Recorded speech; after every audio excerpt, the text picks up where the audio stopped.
Driven by our D&M Leasing Studios, this is Sean and RJ on 105.3 The Fan. Good morning, Metroplex. We are live and we are back together again. Sean Sharif, RJ Choppy, Cowboys insider Bobby Belp. We got Peyton and Aiden here early on to start off your Monday and start off your week here on DFW Sports Station 105.3 The Fan. What's up? Morning. Welcome back. How's it going? I'm beat. Why? You tired? Yeah, I'm tired. Did your dad argue with you about basketball the whole time? This man. Too many hatchets buried. That's good. Thank you. I was working on that one for like 2 days. This 89-year-old put me through it. The schedule, nonstop, makes you feel bad about what you're going to be as you get older, or as you are right now as a 44-year-old. Car shopping. You too? Coin apparel. You too? Are you shopping for a new? Sarah is, having fun. What's that? It's you too. Still haven't found what I'm looking for. A lot of things. Yeah. Still haven't found cars. Waiting on him nonstop. Eye drops. Chef. Bartender. Pool assistant. I was waiting for him to get out of town. Are they out of town? They left yesterday. Okay. Yeah. I looked at it as kind of like hopefully my big pass to heaven, like taking care of my my parents. I was viewing it as a vacation for them, especially my mother, to give her a break from my dad. But he had a great time. He ate, he drank, he was merry, had time with the grandkids. But I was just running around like a servant. It was nonstop. He was in the lowrider too, wasn't he? He was he was doing all sorts of stuff. He was checking off all things on the list. Yeah, my wife Kinda looked at jealous me of and that she's one. like, I didn't think you were capable of this type of physical movement. I did not think that all the things that you did, just a schedule and an air, it just bothers him to sit, even at the age of 89, and I find that really annoying. I assume he's like me. I get antsy if I'm home on a day off, like wasting a day off, just sitting. Tried to watch one Netflix show for 30 minutes. I just stopped it. I went over to him. I was like, just shut up for 10 minutes. Like, I've never had such a problem trying to consume a program or any type of entertainment for 30 minutes straight, and he just would not shut the hell up. So you were trying to do it to get into heaven. Oh, no. But, I wasn't trying. But at the end, would you say, Dad, shut up, stop moving? Do you think you took points off by accident? No. Accepting. No. I don't think so. How have things been around here? Great. Good. Great. Good. The U.S. was eliminated in soccer, so we don't have to talk about it as much anymore. It was awesome. Yeah, we'll get to that, Bobby. We'll get to that probably coming up at 6:20. I thought that the Texas Rangers were going to stop all the winning, but nope, they end up pulling it out on your home for Ranger baseball. Here's the pitch, and a ground ball back off Hader's glove, up the middle, base hit. Here comes Langford, and the ball game's over. The Rangers have walked off the Astros on a sharp ground ball single up the middle by Brandon Nimmo. Hader just missed it. He just didn't get the glove up in time, and the Rangers have their fourth walk-off victory of the year. Who was that on the call? Peyton Russell on the call. There was no three in Nimmo's. There was no three to pronounce in Nimmo's name. That wasn't Higashioka or anything. No. Nadell, that was Nimmo. Crazy seventh, crazy eighth inning, as it looked like Cam Smith was going to be the hero for the armpit. Higgy ties it with his solo in the eighth. Wyatt double, base running mistake, coaching mistake, communication error. Josh Young, Brandon Nimmo, ball game, and the Texas Rangers win another series. Their second straight, and now I just decided, hey, let me just go back and look, because we know they're in first place in the American League West with the All-Star break.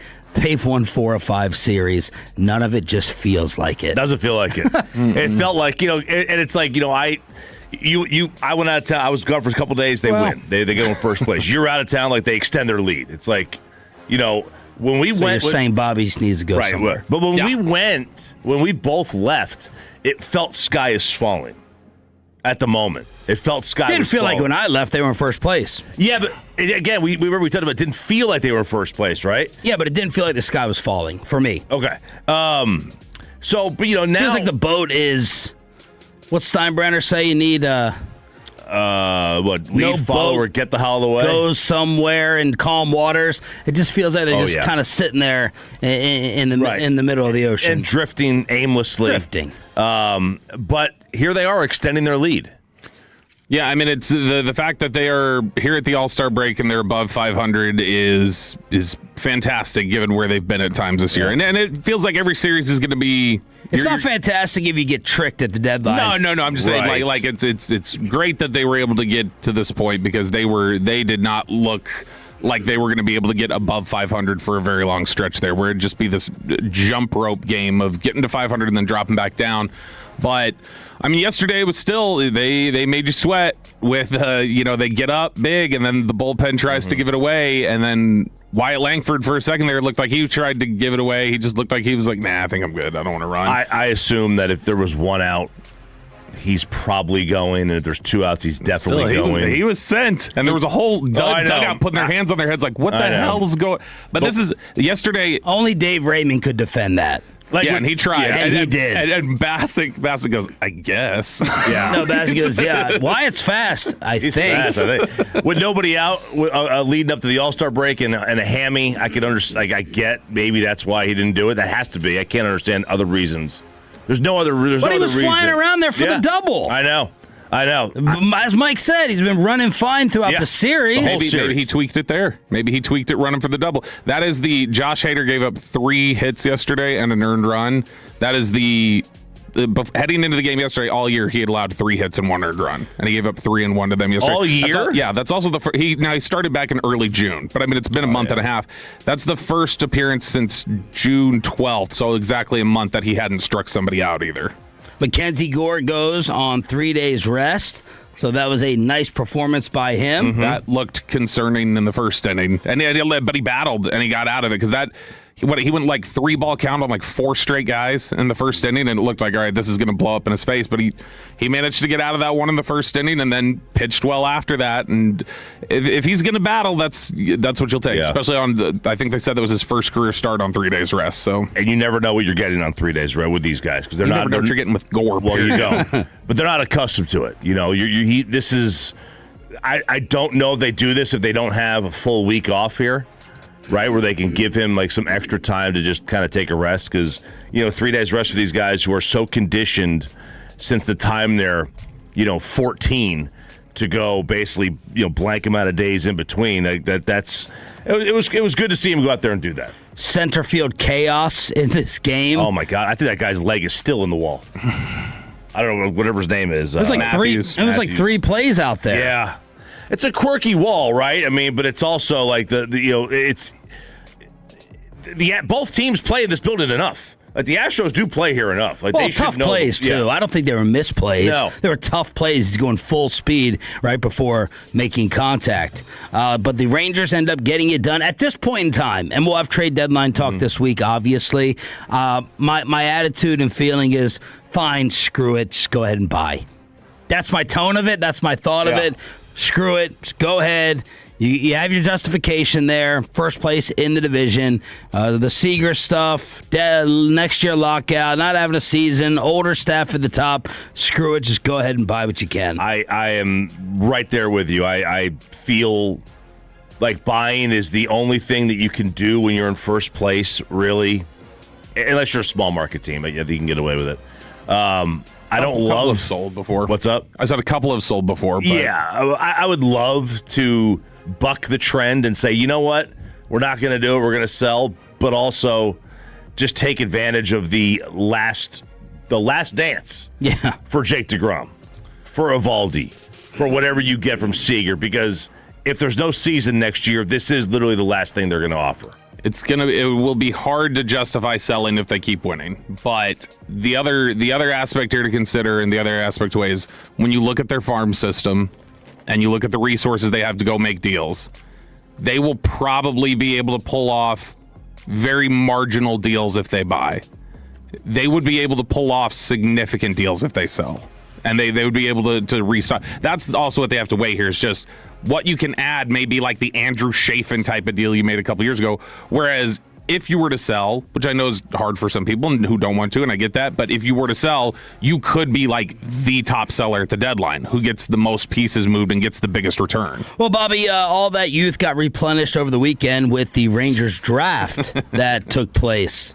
What did they add? Well, they added a pitcher, a left-handed pitcher. Added a bunch of pitchers. Yeah, but their first pick, Gio Rojas, out of Marjorie Stoneman Douglas High School, which has, I mean, it's been in the news. Yep, and it is also a Major League Baseball talent factory. It is. They put 7 guys in the majors. What's it in the news for? Well, it was the Parkland shooting. That was the Parkland shooting. That's that school.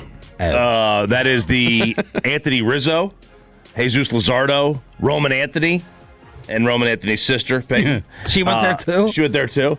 It's produced all those guys. And this is a very, very high upside pitcher. Like, this is a guy that has been described as, then they use the word prototype type pitcher. So you're looking at a big body, throws with some gas, can hit the upper 90s. So CBS gave it an A. He lives in the upper 90s, advanced secondary pitches, commands everything, great mound presence, best high school pitcher in the draft, but teams shy away from high school arms because you have no data on them.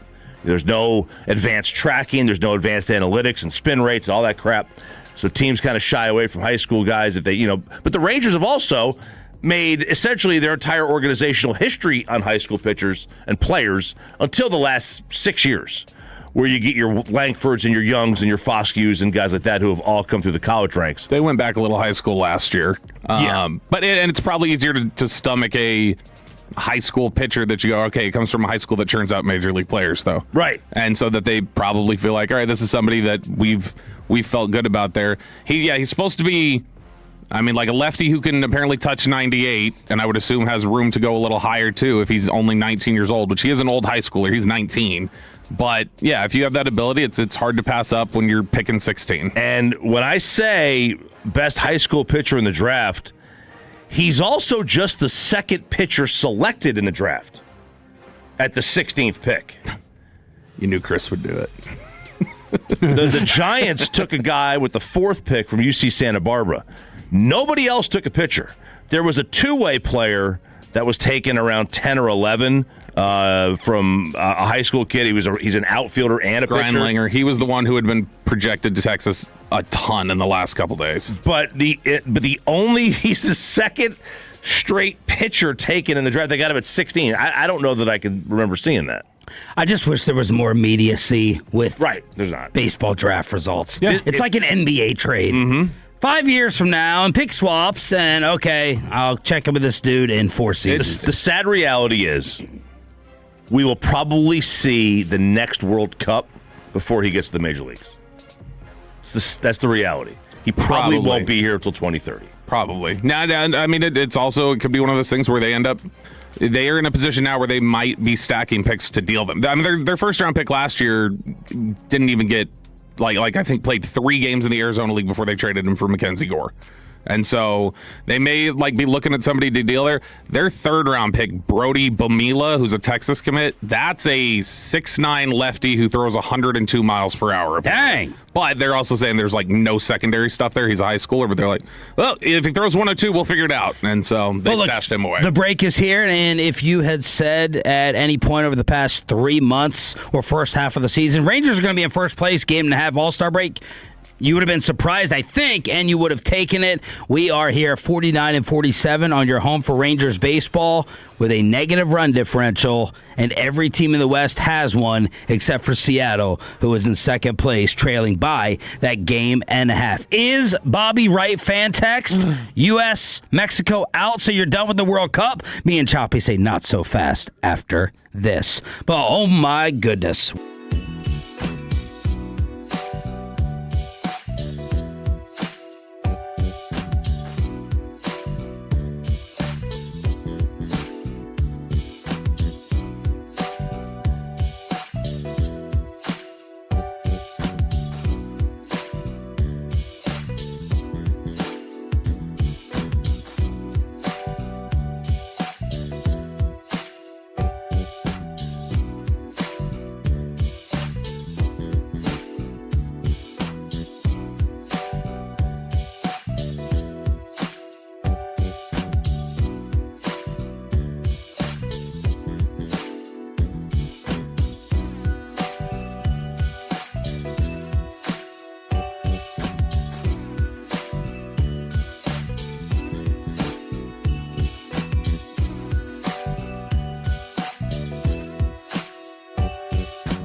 fan segment here brought to you by the personal injury lawyers Frankel and Frankel. If you've been injured in a car or truck wreck, call Frankel first, 214-817-333-3333. With Frankel and Frankel, there's never an out-of-pocket cost. They only get paid when you win. Frankel and Frankel, the go-to car and truck wreck attorneys in Dallas.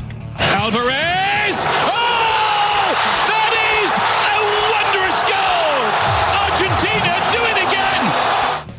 And Nimmo with the walk-off. No, that was a callback to last segment. Good morning, Metroplex. Entire squad back together again. It's the Monday edition with the 6 a.m. club.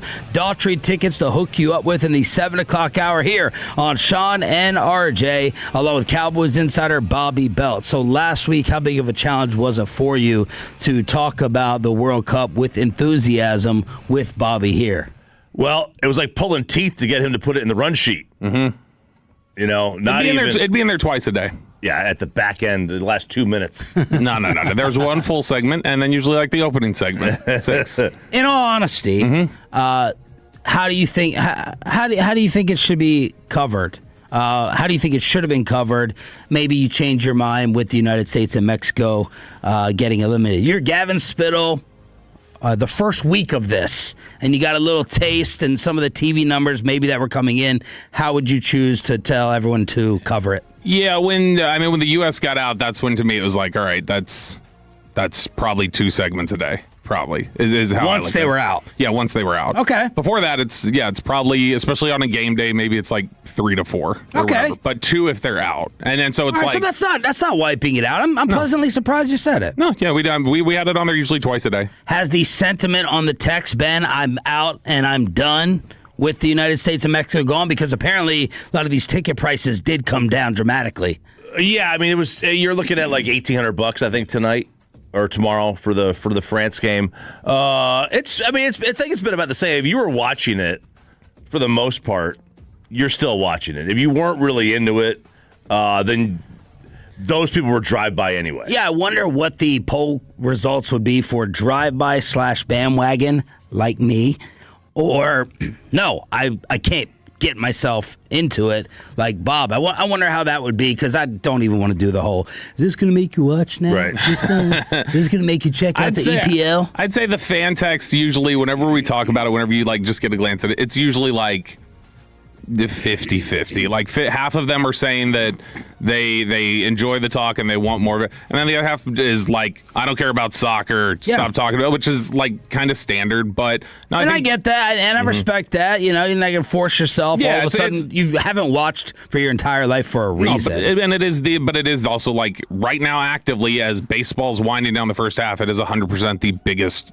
like most significant sports story that's out there is the World Cup. So and the way they do, and I don't even know like what this means. Like, so I just read like how are the World Cup ratings, and it says it's generated 98 billion minutes of consumption. What does that even mean? Yeah, I have weird. right. Like, how do you even quantify that? Break it down. I'm gonna need you to break that a little bit more finite for me. I forced myself to watch because of all the underdog. I mean, I think I'm up to 45 bets now. And it just, look, there's 30% of these games, and I'm just throwing out a generic number, that is pretty unwatchable, and it's a beating. Like Argentina, Switzerland, the call that we came back with, Fox FIFA with the audio, that was a pretty brutal game until the very end. Early on in the day, Norway, England was very entertaining, I thought. It was back and forth, and that was entertaining. Argentina, Switzerland, I mean, I don't know how many times I turned to my parents and I was like, this is awful.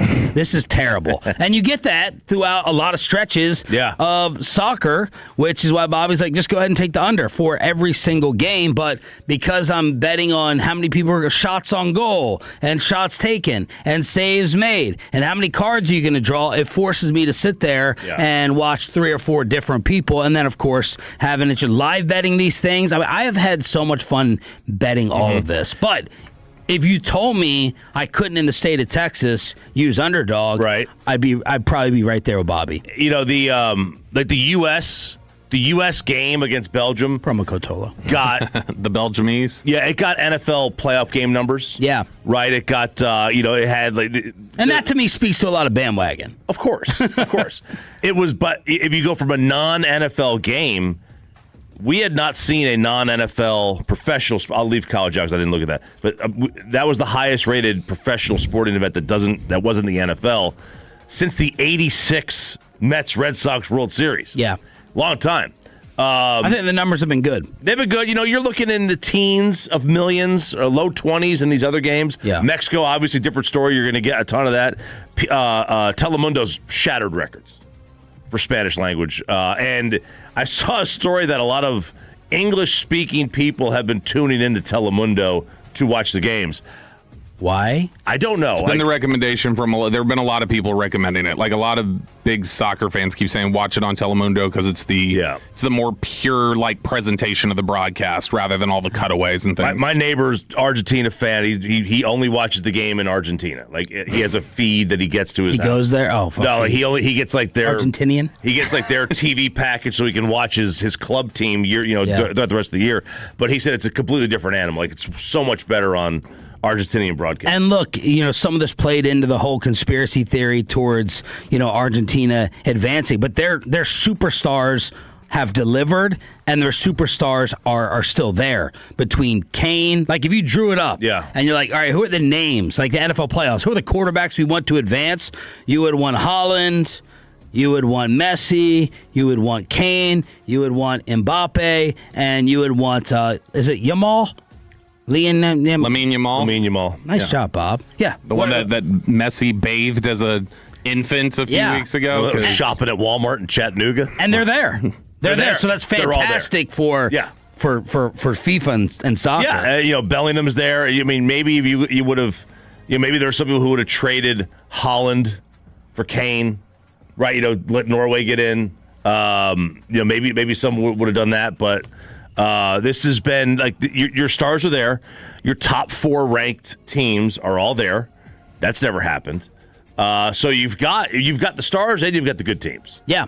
My amateur breakdown of it on Saturday, Argentina, they don't feel like a great team to me. I'm with you. Feels like they are playing with fire every single game. That 3-1 score is misleading. Yes, I'm sitting there glued to Messi as much as possible, and we'll get into who you're actually rooting for in this thing later on, but it feels like Argentina could be taken out in any one of these games. And then England-Norway, I thought this game was an absolute toss-up, and Holland is the big talking point because he's blowing the minds of U.S. sports fans. Yes, he is, because he maybe was the number one breakout star that we learned about here. Right. With the whole Texas hat and the personality and everyone falling in love with this dude. I knew Harry Kane. I knew Messi and Mbappe.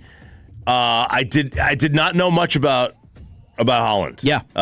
He's young. I mean, he's only 24 years old, but he got taken out of the game in the extra time, and he really there's kind of conflicting whether he asked out or they took him out. But his coach no, he was done. He was gassed. Yeah. He had nothing left. I should have taken him out 10 minutes earlier. And that just boggles the American sports mind because now does that mean you can't go back in? If you, from what I understand, if you get removed in the second half of the game, you can't go back in. If you get taken out in the first half, I think you can go back in. But because I was watching him throughout because he cost me. He couldn't get 2 shots on goal. I thought 2 headers. I don't think he had any shots on goal. He had 1 shot on goal. I think he had a header. But I was watching because I'm like, what are you doing, bro? Yeah. What are you? Because him and Messi, again. Amateur sports opinion, Fantex correct me. Messi has the ball a lot more than this guy does. It's like this guy, I'm just watching him, and all right, his job is just to walk up to the goal and get ready for a crosser to head it in. Whereas Messi creates a lot more, passes a lot more. It just feels like this guy is there for a finishing kick, and he was bent over. And he was breathing hard. And I was like, all right, is this usual? Is he catching his breath? But apparently he was done and he was gassed. He is an energy guy, like kind of like Westbrook, right? Russ was just high energy. But he was gassed. And that, he says, maybe I should have taken about 10 minutes earlier. He used all of his energy and power game after game. He also got a dead leg. Did you ever give somebody a dead leg? As a kid, punch him in the thigh. Yeah, you knee him in the thigh. He said he got one of those, so maybe. Well, just imagine Messi at that point being taken out. The whole world would. I mean, Argentina would detonate. Yeah, and Mbappe got taken out in their game against Morocco in the 77th minute. So it's not like they were up 2-0. They're up 2-0. And, at that time, it's like, okay, we're going to throw defense in here or fresh legs, no mistakes. But in a tie game in the extra time, or at that point, I guess it was 2-1 because Jude just scored.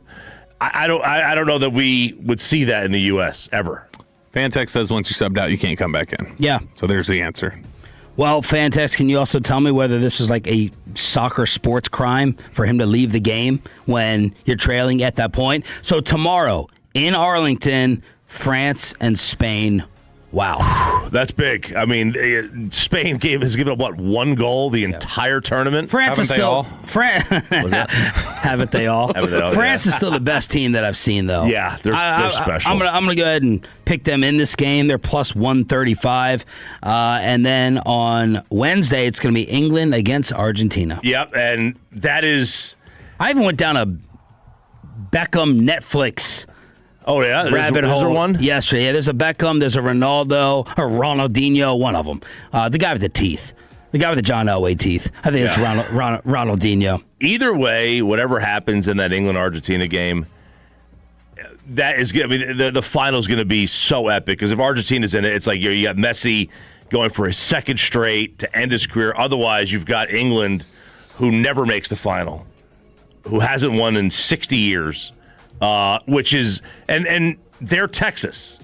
They're the Longhorns. They are the most hyped team. Yeah. And they also never actually win. Was it fun at least to cover the whole Pulisic controversy last week and how many people are going to change their minds after the broken leg or leg injury came out? I was just about to ask you this. This is a genuine question I had. Did we miss on Friday by not nominating all the people who had ripped Christian, or old Seapole, as Fred Davis calls him? Did we miss by not nominating the people who had destroyed him for coming off when then it finds out, oh yeah, he had a microfracture? Well, my first answer is yes, but then I'm like, how could you have known that during the time of the criticism? Right. And are we totally buying the microfracture right there? Also, what is a microfracture? I thought it was a surgery that Tracy McGrady got and Jason Kidd. A lot of people have gotten it. Does that mean that there's... Because I thought a microfracture is like you literally... You drill into the bone, and I didn't know that there was actually a break in the leg. But yeah, I mean, it changes the game a little bit for him coming out. All right, so we are down to the final four and the first semi tomorrow in Arlington. 877-881-1053 in order to hit us up on the Franklin Frankel Injury Attorney text line. How many of you wasted 30 seconds of your Saturday night on the Conor McGregor return or the real fight that happened off the court in the NBA? That's next on Sean and RJ. Back together again right here on The Fan.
105.3 The Fan segment here brought to you by Classic Chevrolet. If you're in the market, upgrade your vehicle. Get to Classic Chevrolet Grapevine today. The number one Chevy dealership in the world. 3 years straight. They've got more new Chevys than anyone else, all priced to sell. Visit ClassicChevrolet.com. This is Texas. This is Classic Chevrolet. Together, let's drive, relax, enjoy the difference based on new Chevrolet registrations 2023 through 2025.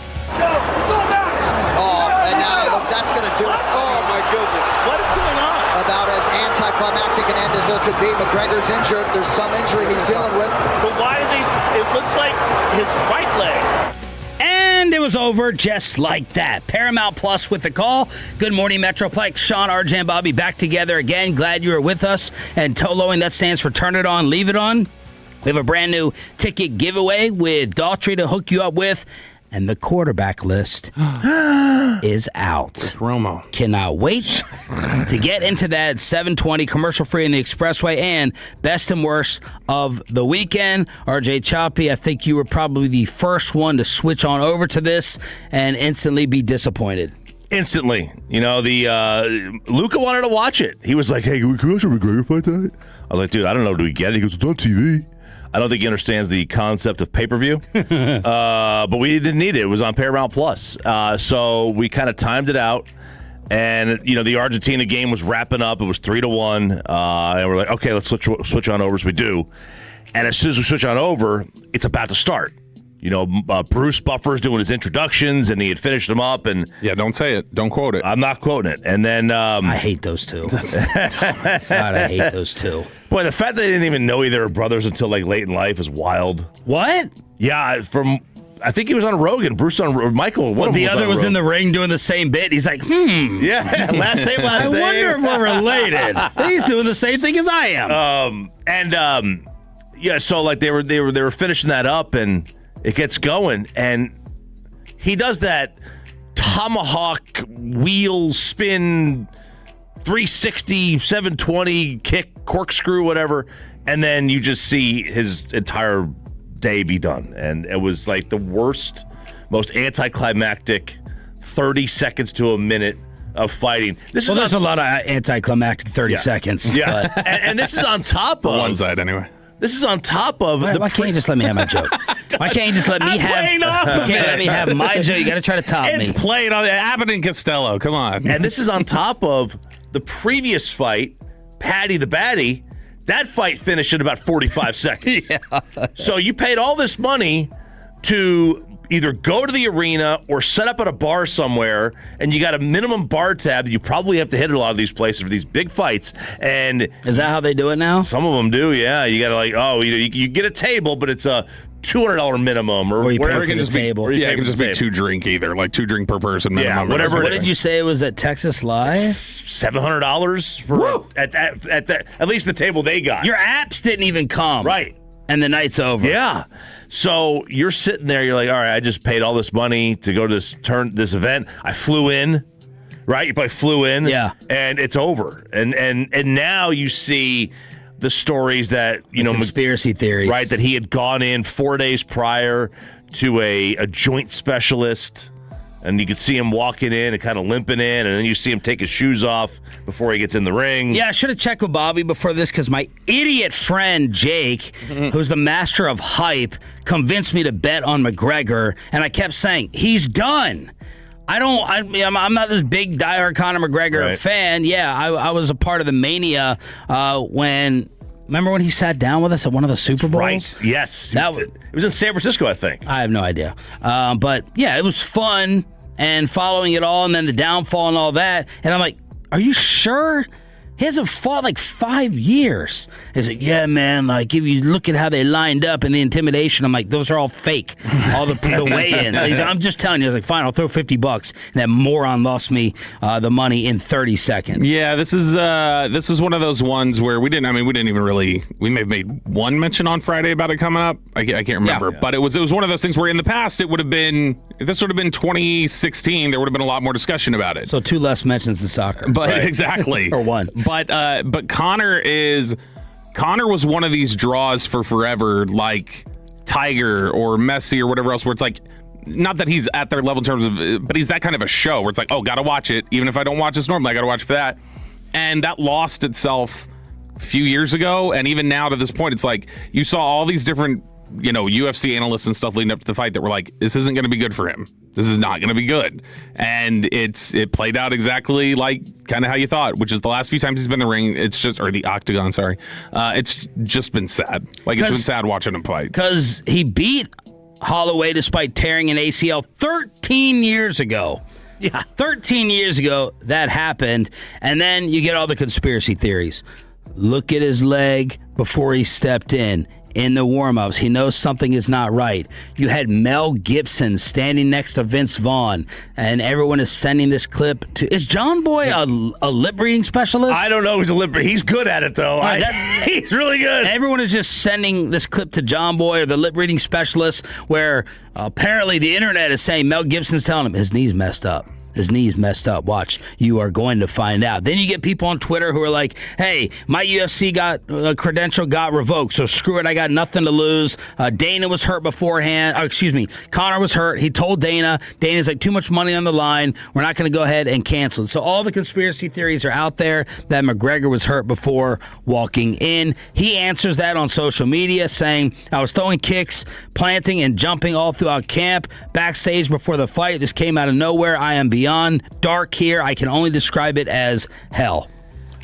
Look, it sucks either way. Either he knew he was hurt and he went on with it anyway. And because I think the betting market shifted right before this thing as well, going all to Holloway. Really? I believe so. Yeah. So either he was hurt and he knew it, and that's a problem, or this thing just was a freak injury, and it's like, all right, this guy's done, because now it's a year.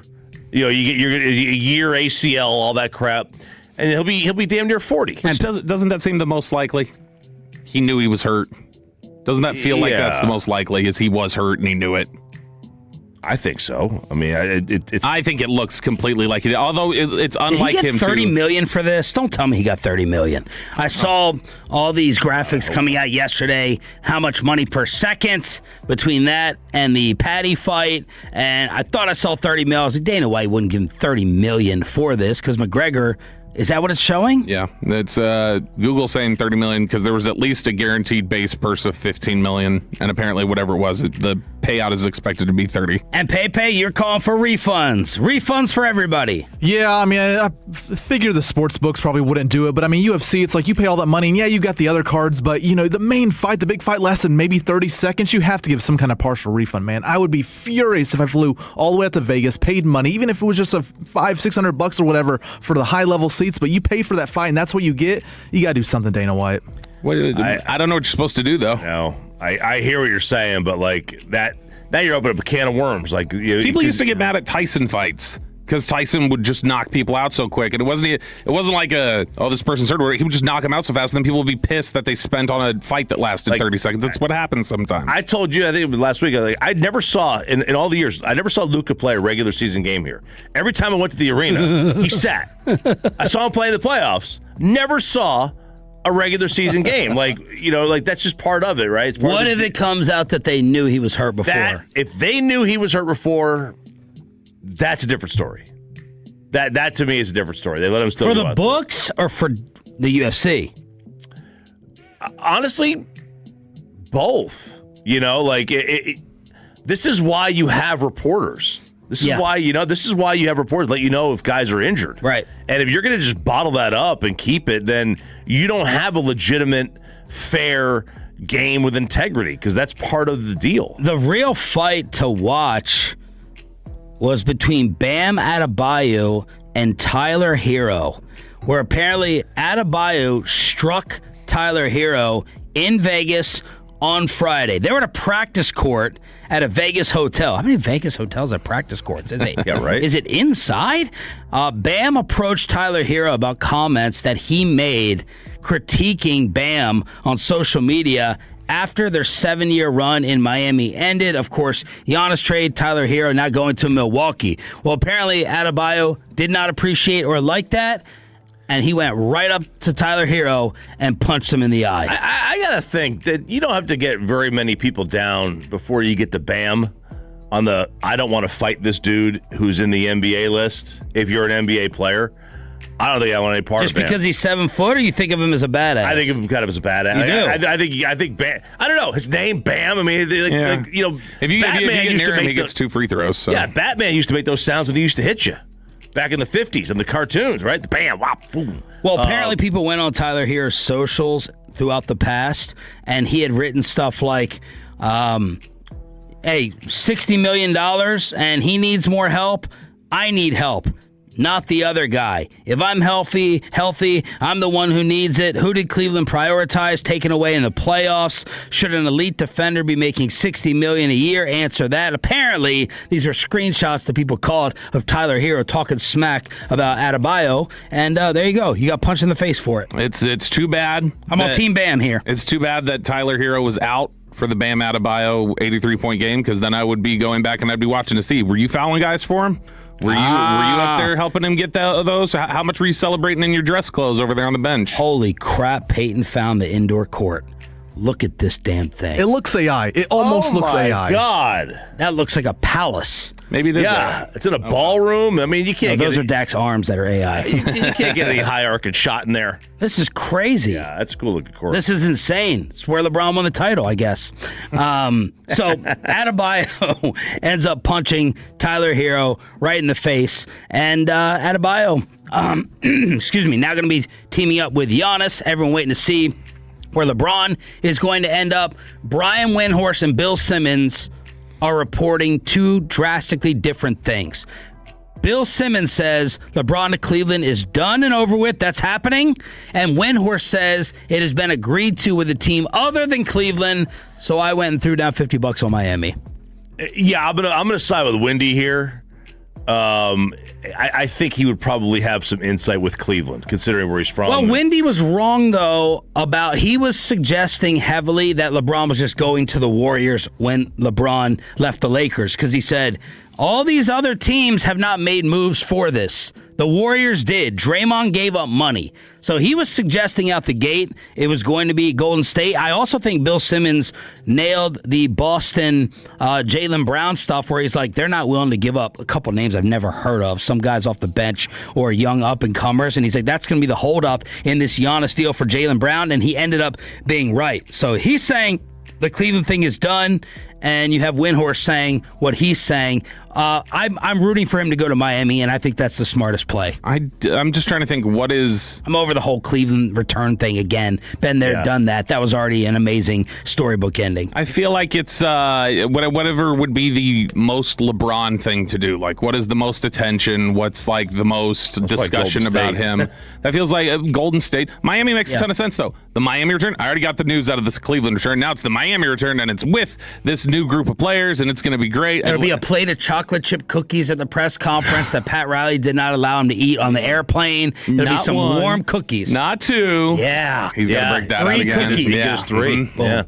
So I'm rooting for Miami. I think Miami makes the most basketball sense. He said he's not ring chasing, so is that a ring chase if he goes to Miami? That fool's been ring chasing his entire career. But no, I still would like Cleveland the most. Just because to me it's like, all right, beginning, middle, end.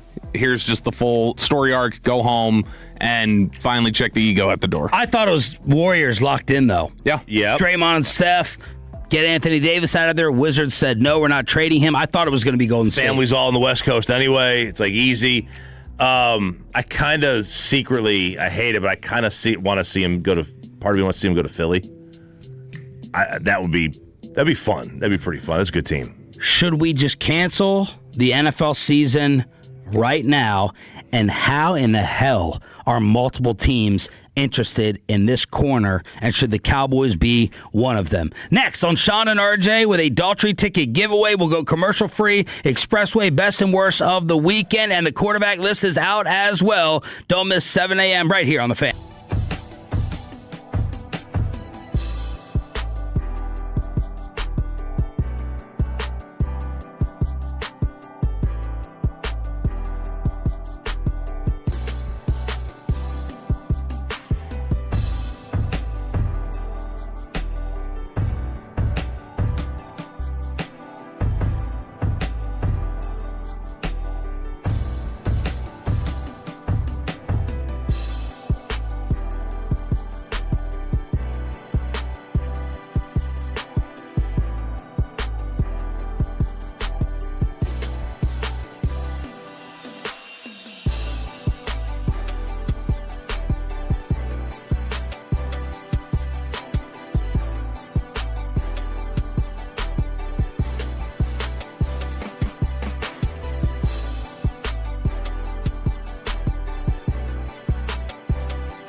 An Odyssey sports station. Driven by our D&M Leasing Studio, this is Sean and RJ on 105.3 The Fan. Good morning, Metroplex. Thanks for being a total that stands for Turn It On, Leave It On. Sean Treefart, Jay Choppy, Cowboys Insider, Bobby Bell, along with Peyton and Aiden running the Fan Cam, Twitch, and YouTube. You may have to change that impression moving forward after 8:20 here on DFW Sports Station. We'll go commercial free in the Expressway. Daughtry tickets throughout the week. Best and worst of the weekend. Man, this Aaron Donald thing, I'm trying to find places to bet it right now, as Donald was apparently seen, according to TMZ, working out at the Rams practice facility. Myles Garrett messing with people, saying, oh, should this be an unboxing? And I think it's an Aaron Donald Rams jersey. So, feels like it's going to happen. It feels like it. It feels like, he obviously would have to be the one that wants it the most, and then they obviously would want to have it roll for him. I do love and remember the Bobby Belt hot take from a couple of weeks ago where he proclaimed, hey, we don't need to shut down the league. It's not going to be totally done and over with, as Aaron Donald is not going to come back and dominate and destroy everyone with Myles. Did I say that? I'm dead serious. If I said it, okay. I remember thinking that he's not going to be at his old self, but he'll still be one of the better defensive tackles in the league. Okay. And the Myles Garrett thing was the don't shut it down. Because he's not, that's not what they needed. But I think I said if Donald joined Garrett, well, then that probably moves the needle. I think I was the idiot that said that. Yeah, I don't think I said Myles Garrett. I didn't think moved the needle that significantly, but okay. Donald would. Okay, that you didn't think Donald would just be able to come back after that time off. It's just a couple years. All right, maybe it was you. It was just a couple years off, and it's like, eh. Yeah, it makes sense physically. Yeah, I mean, look, he may be keeping himself in shape. He is definitely keeping himself in shape. I mean, the guy could be doing jiu-jitsu in the offseason. You have no idea, right? He looks like he's in good shape. He looks like he has not let himself go. You haven't seen his workout videos? Oh, yeah. I mean, the guy's doing pull-ups at that weight. But is it Karl Malone and Gary Payton? They made the finals. Yeah, they did. They weren't totally dragged there. Like, Karl was pretty good. Karl was still pretty good. GP was like a disappointment that year, I remember thinking. But, Karl Malone was better. I think he averaged, 17 and 10 or something like that, I feel like, is where he was at roughly around that time. But, yeah, they were still thought of as a disappointment. And as soon as they got into that, against a team like Detroit, they just ran them. And so I have to go back and look at our tackles list that we did from last week. Defensive tackles? Yeah, the top. I mean, they were so hard. It was so hard. But what was so hard? Just try to pick them. I mean, I on the defensive ends, I think I selected Jared Verse about 7 times on the list. Malone was 13 and 8 that year, and Peyton was 14, 5 and 4. Okay, I thought Karl averaged more than 13. Maybe that was. He tends to average a 13. So it appears Aaron Donald is closer to returning than not. Quinnen Williams was 6th on the list. Is that low to you, by the way? Quinnen Williams being 6th, the best defensive tackle? No. Okay. Do you think that he's going to come in here and be as good as Quinnen Williams? Yes. Oh, you do. Mm-hmm. Probably roughly. The thing was he was way above everybody else. I think now the gap's probably closed. Yeah, he was. Yeah, for sure. I mean, he retired at the top of his game still. The most you were about to say something. I was just going to ask you again because you were out for this last week. Because I was stunned. The fan text was almost unanimous last week that when the Von Miller buzz started coming out. Speaking of pass rushers, the fan text was unanimous. They didn't want him around. Not even as a flyer on a third down or whatever. Would you, when you were sitting at home last week, were you thinking, oh yeah, bring on Von Miller? No, you're out. We'll be all in. He had 9 sacks last year. Did he? Yeah. 9? Yeah, but he was doing the Dante Fowler, Dan Quinn thing in Washington, and that didn't work out. Comes in for absolutely nothing, okay. But I wasn't pining for him, as he wants they the say. Storybook ending here at home. Fine. I don't think the Cowboys are that interested, though. So, would you rather have Von Miller or Clowney on this team? For what I imagine the price point and the amount they'd be used is Von Miller. If I told you they were both. How much did Vaughn make last year? Did you guys do all that? I didn't say how much he made last year. I would think the amount would probably be 5 to 8 with incentives. Let's say that both cost you 7. Von Miller. Chop, Clowney. I liked Clowney last year. I thought he was a really good player. Just in this defense, I would want Von Miller. Dang, Vaughn did have 9 sacks. Yeah, I'll take it for nothing. He should come back here, sell his chickens. You know, do his whole little farm thing. RJ Ochoa interviews, and boom, good to go. It was a 6.1 was what he played for last year. Okay, the most confusing story for me while I was out was the legitimate interest. Tell me how I'm misreading this, Bobby. In Terrion Arnold, who was talking. How is this possible that teams are interested checking in on him after I thought he was either going to jail or banished from the league for having his buddies OJ, some people, the second OJ thing, not the first, the second OJ thing, kidnapping and pistol whipping all these people that he thought robbed him. Yeah. And teams are talking. What am I missing here? Well, it is the Jets. There's multiple teams. Where are the favors due is what I got to figure out. Best meme is is Arnold pleading guilty when he finds that the Jets are interested. So the Jets, okay, that's an Aaron Glenn. He worked out for the Texans. That's an Aaron Glenn favor. Well, yeah. Favors are done a lot, and so I imagine this is like. Who was the favor here for the receipt? Was it a corner? Oh, it was. Are you not allowed to say that? No, I'm trying to remember who it was. It was. It was a DB. Yeah, it was one of Parker's guys or what. I can't remember. Who a former Eagle. Yeah, whoever the corner was, I'm blanking on now. If anybody remembers on Fantex, the corner they worked out a couple months ago that had the Parker connection, that was more like a favor than anything else. I think this year, similarly, like he's in there. This was testified in court that he had these had been contacted by these 4 teams. I think that's also part of the bail hearing and stuff like that, is that it's probably some people doing him favors. Was it Perion Winfrey? No, it wasn't Winfrey, because Winfrey had already been here before. Okay. But no, the fact that I'd have to go look at what the other obvious connections would be, but I know Jets, okay, that's Aaron Glenn. That's Aaron Glenn probably, was doing him a solid from the time that they had spent together. Jets, Seahawks, Texans, Colts. That was according to the testimony that they had shown interest. Now, maybe that was interest before all of this. I don't know. But why would they show interest? No, because he was a member of the Lions before the Lions let him go. Right, the Lions let him go. The Lions are not a team that can afford to let go of a lot of defensive players. Right, they had to know something or just be done with them. Like he's not playing this year, right? I would not think so. Bobby, you didn't think he was playing again, right? Yep, I didn't think he would, and I still don't think he will. But you're right. The Aaron Glenn thing makes perfect sense. Totally get that. I'd have to look and see what the connections are. I'm sure there's probably an Alabama connection somewhere around here on some of these others. Generally, I would think this is the fact that it was said in court is almost like on the record testimony of these teams are interested. So this is my reason why I need bail and why you need to consider this. Would make me think he called and asked for a favor. So you don't think he's going to play? No. Okay. Nope.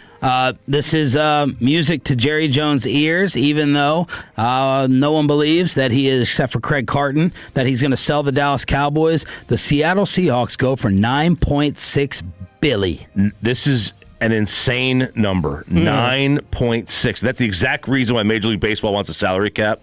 Is this right here, because the owners believe their franchise values are being held down by not having a cap, because having a cap is a set expenses, right? You control your expenses as opposed to not having a wherewithal of what they are. It's also your product isn't the NFL.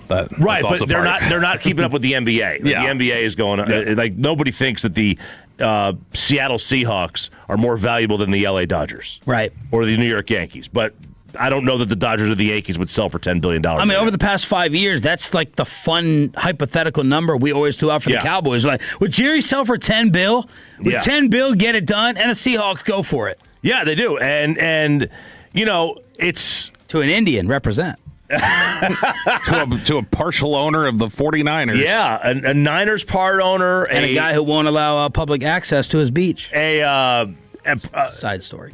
Yeah, I don't know that one. I don't know that story. I'll tell you. Okay. So it's that, and then it's got like private equity, which a lot of these, and this is when these franchise valuations get up here, individuals don't have $10 billion.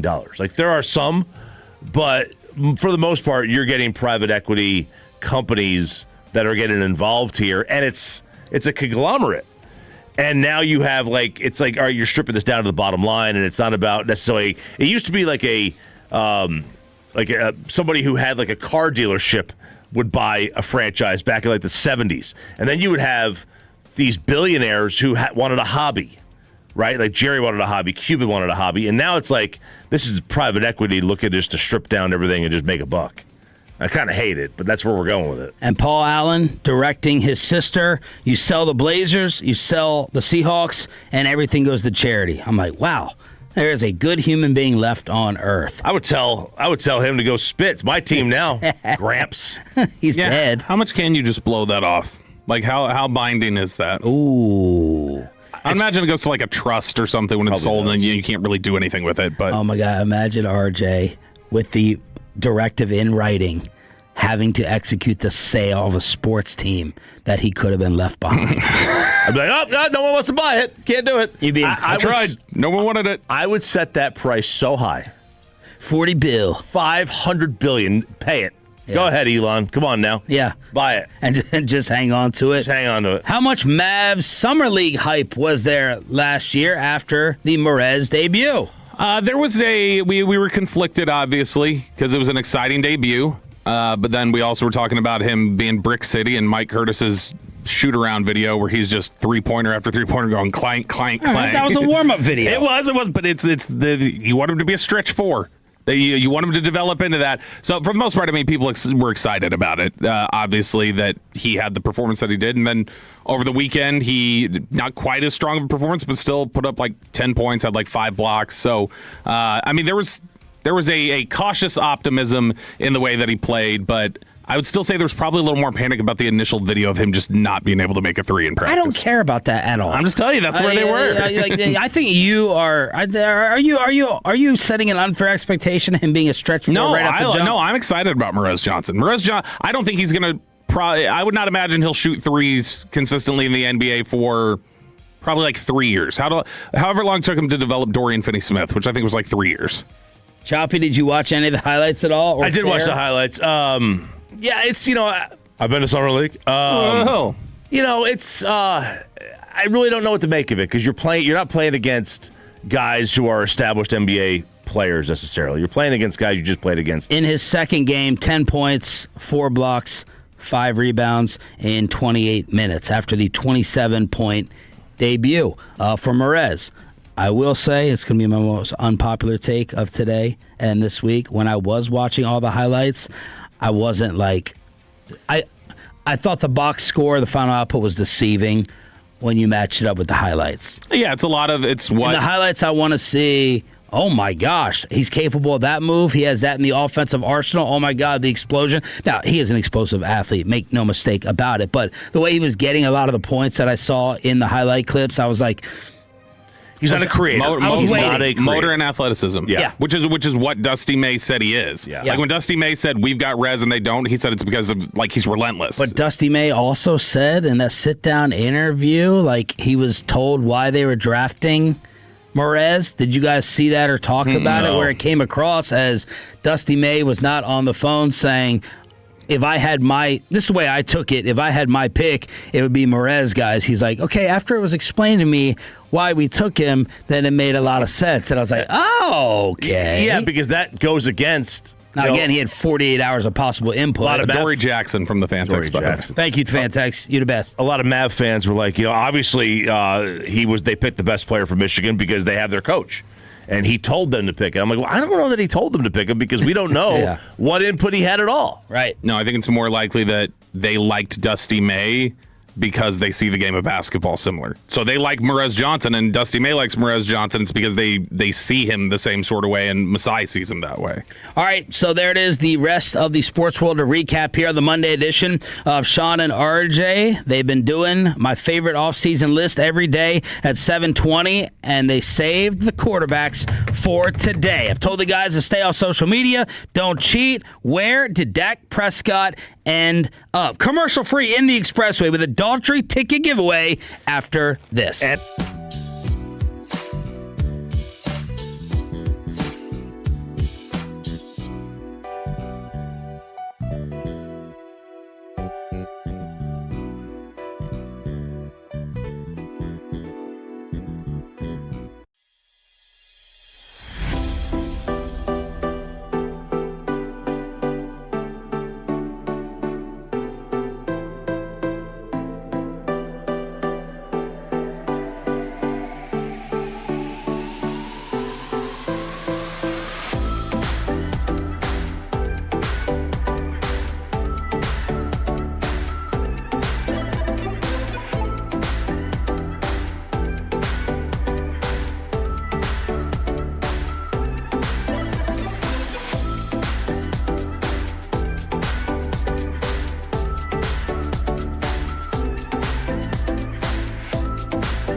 Expressway right now on the Fan, and it's brought to you by the On Time Experts. All right, every day last week, the fellas were unveiling my favorite list of the offseason. That is Jeremy Fowler talking to executives, scouts, and coaches to rank the position groups as they stand in the National Football League. I nerded out yesterday and went through every list. Oh, yeah. And wrote down, a couple notes here and there. How about that Deron Bland also receiving votes? I know. Deron Bland, honorable mention. Leonard Williams, number one. And people are like, hopefully there's a Quinnen Williams effect from Leonard Williams going to a better situation and waking up, and that Quinnen Williams will have this year after leaving the Jets. Jake Ferguson fumbles were mentioned in there. And then Tyler Smith, number one. Maybe we'll get to that later on at 9:20. I'd avoided that list. So that's good news. I will say, what you just mentioned there, Leonard Williams being number one on the defensive tackle list, and a couple of the other things they had that seemed more like recency bias than they have been on these lists in recent years, is definitely going to influence my guesses on this quarterback ranking. All right, they saved it for a Monday, so it can go on all the shows during a dead week, also known as Major League Baseball All-Star Week. Derby tonight, baby, on Netflix. Ugh. All right. Choppy with a full Derby report tomorrow. Probably 4 segments. All right. It's going to be long, though, isn't it? They're so. changing the format. It's going to take like 5 hours again. I have no idea. We'll get to the field coming up. Maybe Diamond Cavs at 8 o'clock on your home of the first-place Texas Rangers. The best quarterback in the National Football League, as voted on by the quote-unquote experts, is R.J. Choppy. You know, these. I think a lot of these guys are slow to move. I'm going to say they still put Pat there. Okay. Bob? I'm guessing in theme with the rest of the lists being a lot of guys getting pushed up for what they've done in the last 2 years, I'm going to say it's Stafford. You're both incorrect. Okay, well then I know who Josh Allen. Yeah, it's Josh Allen. It is Josh Allen. Highest ranking, number 1. Lowest ranking, someone had him number 4. Last year, he was ranked number 2. Josh Allen, the best quarterback in the National Football League. I do not have a problem with it. No, I don't know how you can get him to 4. I mean, maybe you just. I mean, look, maybe you they're say all Stafford, good. Pat, and Burrow. You like Joe. Stafford, Pat, Burrow, Stafford, Pat, Lamar, something like that. I don't think you can have Burrow over him, man. I think the only thing you can think with Burrow is he is the most kind of classic-y of the, and he's in the prime. If you are the wins matter guy, if you're he hasn't done it in the playoffs yet, Burrow's been to a Super Bowl, then I could see you trying to say, well, Burrow's got to be ahead of him. God, one of my all-time greatest wins. I should have been louder about it with how great Josh Allen was when I had the Josh Allen Dak fights years ago. Number 2, Choppy, is? I guess I'll go Pat. I'm guessing Pat if they went Allen 1. Pat is number 2. Highest ranking, 1. Lowest ranking, 9. I guess I'll give a couple of 9? 9. Cannot have him number 1 anymore. What's more offensive, 1 or 9? 9. 9 is more offensive over body of work. How he's played recently, 1 is more offensive. Ooh. You know what? Let me give a couple of the quotes since it won't take up much time, but I'd like to hear the actual detail from the experts. One GM on Allen. He's the most singularly unstoppable player at the position when you get his A game, and he has cut down on the turnovers the past 2 seasons. NFL coordinator. You live with him and die with him. You can't get mad at him because he won a lot of games for you with a similar style, and he was so good. The same coach credits Josh for elevating the play of his teammates. Look who he has been throwing to. His wideouts were not great, but he made it work and brought out their best. He elevates the people around him clearly. I agree with all 3 of those statements 1,000%. As for Mahomes, NFL quarterback coach, he still puts fear in people like no other quarterback, gives you a shot in every game. His skill set combined with his will to win puts him at the top. One personnel director said there's a weak supporting cast in Kansas City has camouflaged Mahomes' greatness. They've struggled to run effectively in recent years. NFL coordinator, I think the hits were taking the toll. I think the hits were taking the toll even before the injury. He's not the biggest guy. He's such a stud, but the violent hits he's taken, the big-time shots are a thing. And then one defensive coach critical of his overall play. Quote, Mahomes struggled even before the injury last year. Held the ball too long. Forced throws when it was not necessary. Still has a tendency to chase the big play instead of keeping the offense on schedule. But even that coach added, if they don't have him, they win 3 games tops last season. He does not have the greatest supporting cast offensively anymore. He does not play on schedule at all. Right. I love a quarterback, and it's weird. It's I do love Mahomes, but I also love a quarterback who plays on schedule. He is not that. And as you age as a quarterback, that becomes more important to do. You better play on schedule post knee surgery and everything else. 9, though? 9 is offensive. 9's a problem, man. Get out of the league. Number 3. Stafford. It is Matt Stafford. Highest ranking, 1. Lowest ranking, 5. Imagine this. In the prime of his career, he wouldn't have even made the top 10. I know. Yeah. That's a really good point. An NFL head coach said nobody played better than him last year. It wasn't even close. Of course, he won the MVP. An NFL coach who studied the Rams film from 2025 noted McVay's brilliance in protecting him with under center 3 tight end sets. Quote, then you realize, oh crap, they're actually throwing out of those sets. That wrinkle kept defenses guessing all season and kept Stafford healthy. An AFC offensive coach. Stafford and McVay is now the best quarterback coach combo in the league. The system helps him. He has an elite offensive coach, elite weapons. He's great, don't get me wrong. He has advantages that some of the other quarterbacks do not have. Yeah, that's no problem. Fine placement. Now the list really starts. I think this was the 3 that you were going to get. Now it's like, are they going to put Burrow? Are they going to put Lamar here? Number 4. I would guess. I'll guess it's Joe. I was thinking probably Burrow. It is Joe Burrow. Highest ranking 1, lowest ranking 6. Durability concerns push him out of the top 3. Here are the quotes. Personnel evaluator. Best pocket movement in the league. Accelerated vision, best in the league. Not big or fast, slightly above average arm, but the other stuff makes him go. NFL coordinator, quote, Burrow does not play in a system. He is the system. He is the whole thing. Such a quick decision maker. The ball is out. That ball is out. It's so frustrating. And when it isn't out, he's just waiting for a deep ball to develop. He's got accuracy, arm strength, a winner. So there's Burrow at 4. Chop 5. I guess just give me Lamar. Yeah. It is Lamar.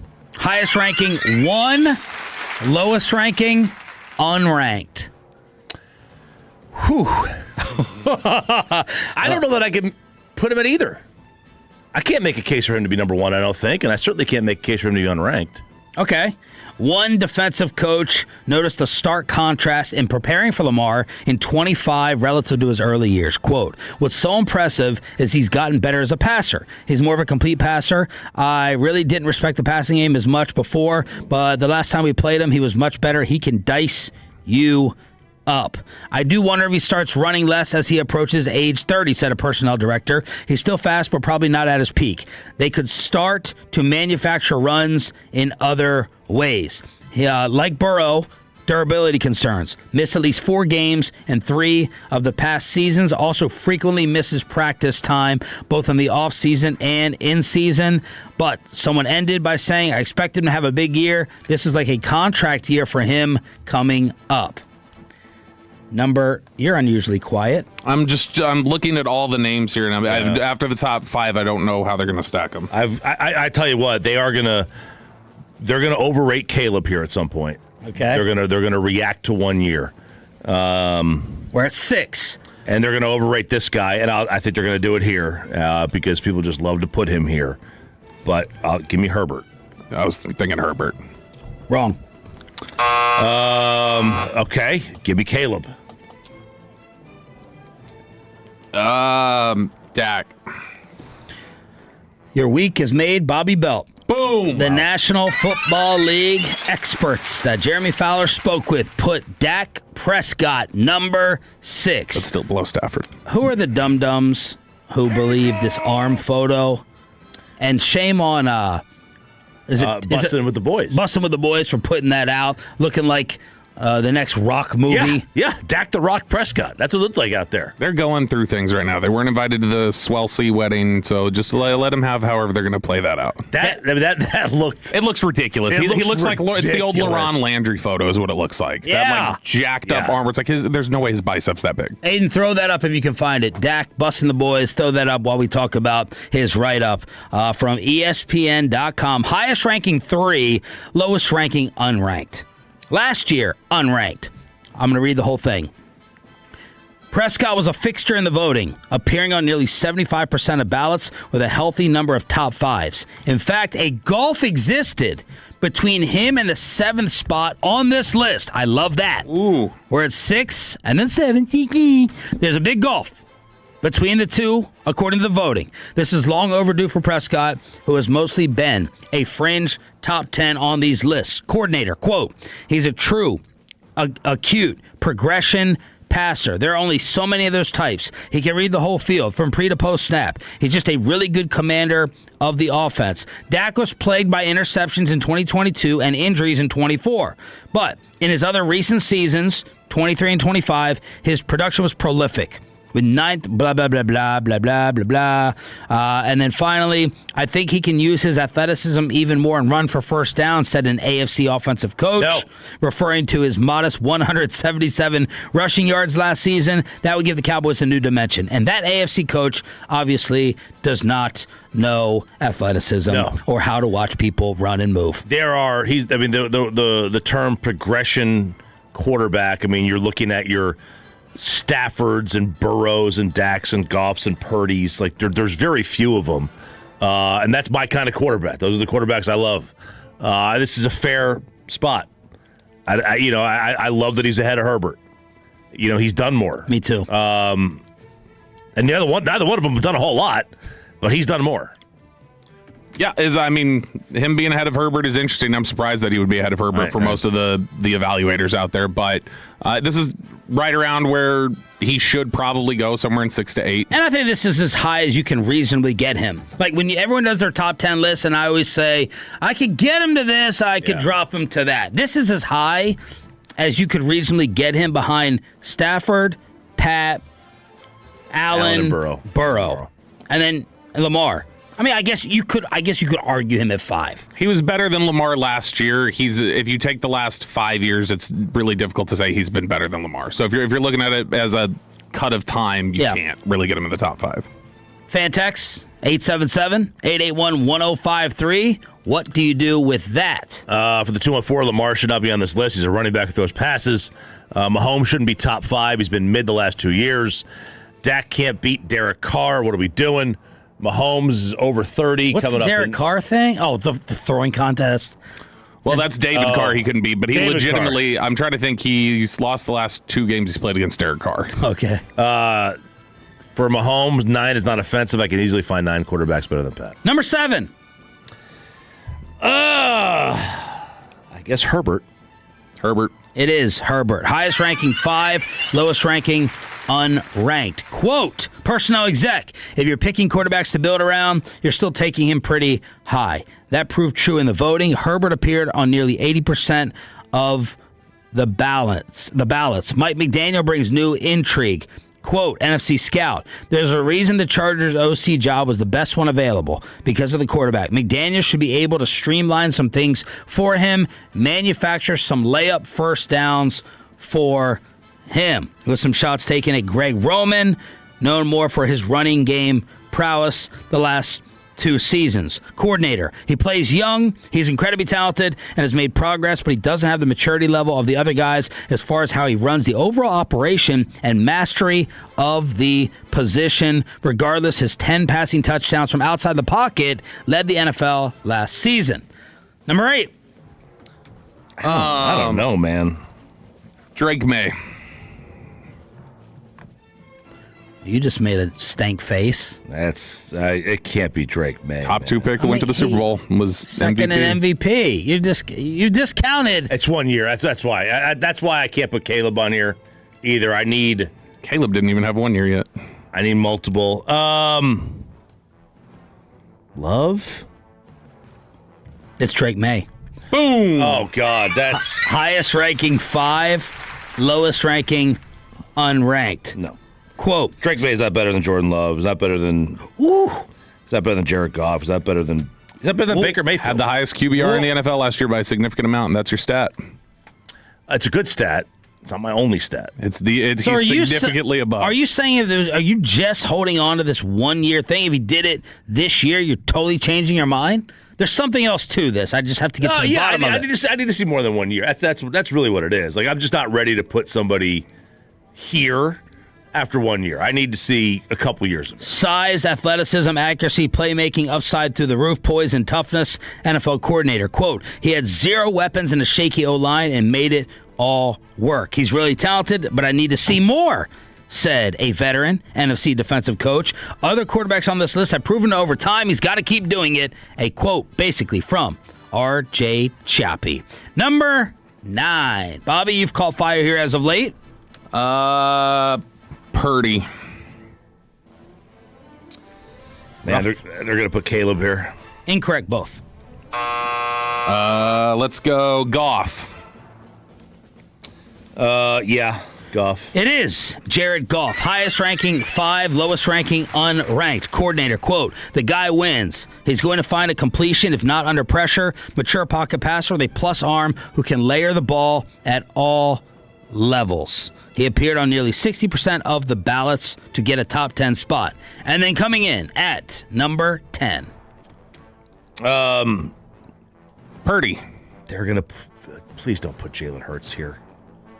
Please tell me it's not Hurts. I didn't even have him on my list. I didn't even write him down. All right, who's your guess? Go with what you've been saying. Jordan Love. No.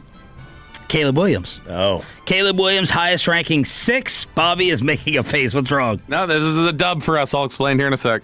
All right, one GM. He's the most dynamic of the group. He's got the arm talent and overall athleticism suited for today's game. Personnel evaluator, quote, he's a closer. End of games, he has shown that. His inconsistencies did give some voters pause. His 20% off-target rate was 37th out of 38 quarterbacks last year. Oh. Veteran NFL defensive coach, quote, wildly erratic. Doesn't always take the layup, still needs to mature into the position. Some of those what is he doing plays, but he also makes plays only he and Mahomes can make, can throw from any angle, deceptively fast when forced to scramble. He's got the it factor in crunch time. Honorable mentions. And these are in order. They are? Mm-hmm. All right. Would you like to guess? First one? Purdy. Nope. Trevor. Nope. Baker. Nope. Love. Nope. Sam. Oh, my God. Boom. This is a dub. All right, explain to us in a second. It goes Darnold. Ooh, the next one's going to be fun. Reaction fan cam.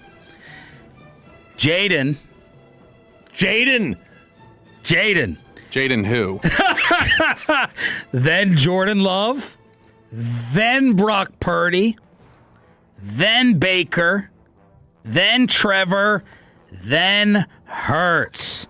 So what? How many of these extra do they do? 1, 2, 3, 4, 5, 6, 7. So they have Jalen as the 17th quarterback in the league. AFC offensive coach, quote, I know it's been up and down. I'm still betting on the Super Bowl credentials, the intangibles, and the toughness. Also receiving votes, Bo Nix, Daniel Jones, C.J. Stroud. God, I love this list. Ooh, those are also in order. They are? Yes. Nix, Jones, Stroud. That's bad for C.J. Stroud. Yeah, that is. That's 20. That's 20 for CJ. Also recency. I can't put my Jaden's a little high. Why is this a win, Bobby? You've been saying that for 3. Well, this is a win for you and me. Because this was the argument we had 3 months ago where you told us Darnold would be in the top 5 on this after winning the Super Bowl. Oh, yeah. Did I say top 5? You did go hard on that. And you're like, when you win a Super Bowl, they automatically put you at the top. You went real And hard. we were like, no. You said, you said he'll be top 5. I think I said top 10. Peyton was it top 5? I thought it was top 5. I'm looking for the clip. I don't know if I have it. I mean, you though. still lost top 10. I mean, that's an 11. Yeah, but you went hard. You went hard aggressively on it. in on that. That's a victory here. You were aggressive. We win on that one. You were That just aggressive. popped into my head in the middle of the list. Other things that jump out. So it's Caleb, Darnold, Jaden, Love, Purdy, and then who's after that at 15 and 16? Darnold. Baker, Trevor, Hurts. Okay, Trevor 16. Trevor 16 seems low. This officially means Brock Purdy's the most underrated player in football. Yes. He's got 2 superpowers set in NFC executive. For Purdy? For Purdy, Yeah. 2 superpowers? Layering the ball and short area quickness to stay alive. He's elite in those 2 areas. There you go. The quarterback list that will be all over your TVs today. That's and also the fact that they said that the gap there was like daylight between 6 and 7, which means that I guess there's at least perception right now from some people that Dak is like discernibly better than Herbert right now. You know, I think May is a spot too. I don't really have a major problem with this. I think May I would drop 1 spot. I'd like to see Caleb. Caleb's is a fascinating one because there's not a player on here that has more upside. Not a singular one. That guy could be just unbelievable, and he also could be, maddening at the same time. I would have Herbert ahead of Dak. And that's I would have Herbert ahead of Dak, but I would have May at 8. This is roughly where I thought it. I thought Purdy would be 9 and Caleb would be 10 on the initial one, so it's generally where I thought, but I'm very surprised that they're that low on Purdy. Let's hook you up for turning it on, leaving it on all week long.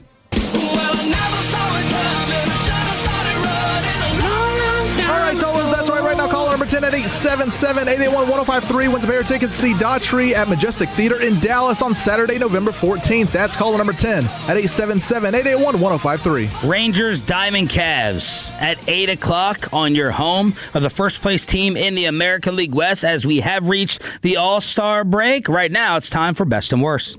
Ladies and gentlemen, the weekend. I'm having a bad fucking weekend. 877-881-1053 to let us know what you got into. 877-881-1053. Frankel and Frankel Injury Attorney text line.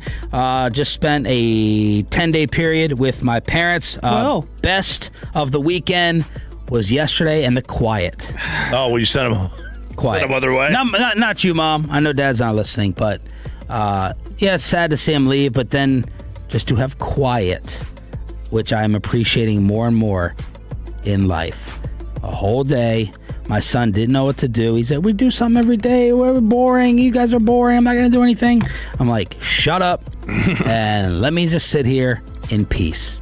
That was tremendous because my dad, who I thought was going to sleep in and take naps at the age of 89, did not sleep because he was having so much fun and it was exhausting. The worst was car shopping, and I thought that getting his gold evaluated, I had to go gold coin evaluating. Yeah. That ended up being fun with buddies at the station, Javid and Navid. You guys know them very, very well. And it turns out that my dad has a $4,000 gold coin. Whoa. Oh, man. That made me look very stupid.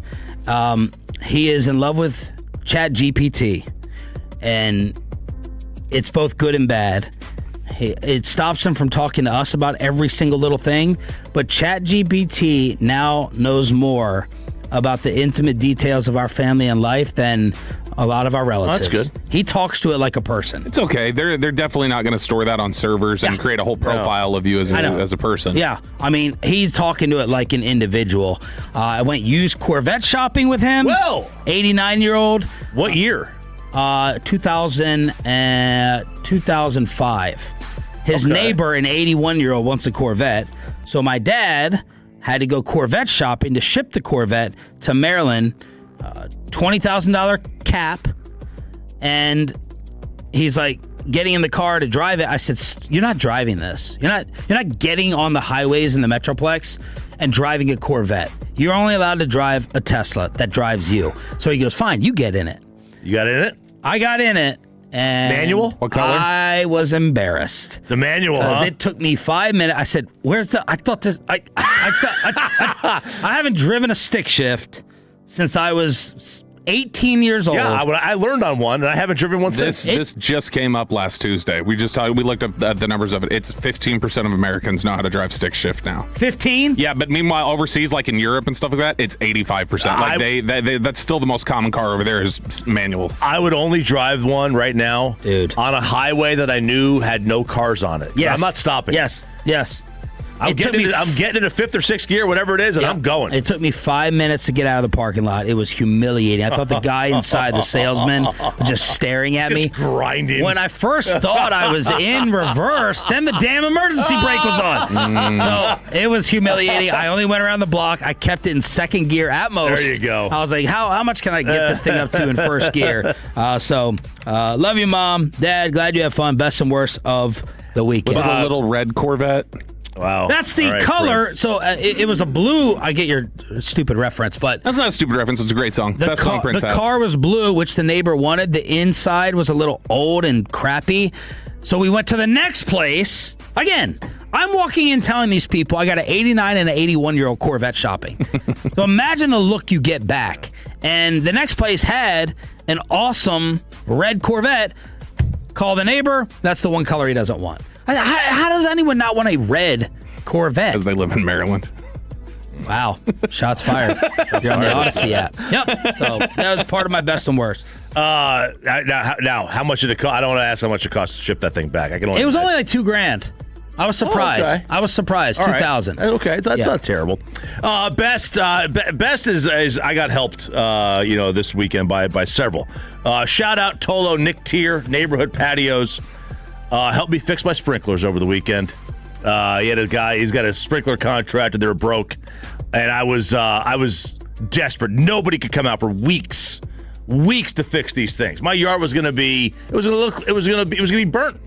It was going to be burnt. But you only have a front yard. How much? I have a side yard. How much side yard too? You do. You have a side yard. yard. Okay. This seems like a thing you should have been able to handle. No, it was the master valve. I would have had to dig it out, cut the pipe. Now I did do irrigation back in high school. Wow. But there's no way that I would have been able to fix the master valve. I wouldn't have been able to diagnose it. Yeah. I thought it was going to be a box that I needed to get. No, it was just the master valve. So he figured the problem out in about 2 minutes. Him and his sprinkler guy fixed it, got it done. Great rate. Awesome.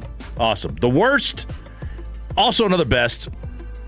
I got my oil changed over the weekend, and I love the truck, but man, $200 oil change is just it's been high. 200? Yeah, because I'm always like 5 quarts down or whatever. I think mine's like 80 or 85. Yeah. But I go every 12,000 miles that it requires one. But when they did the oil change, and they took out, he wanted to show me, look at your radiator fluid, your coolant's low. Well, it's low now because the idiots forgot to put the cap back on. So last night driving home, it says truck overheating, and I look at the temperature gauge, and it's spiking. It's hitting the red. I could smell it. Luke is freaking out. Get off the road. Wow. Pull over. And there's a Valvoline right there, and they're about to close up the doors. And we go in there, and he looks at it. Oh, he goes, your cap's loose. Somebody forgot to put your cap on. 15 quarts of coolant later, it's fixed. I thought this thing was going to overheat.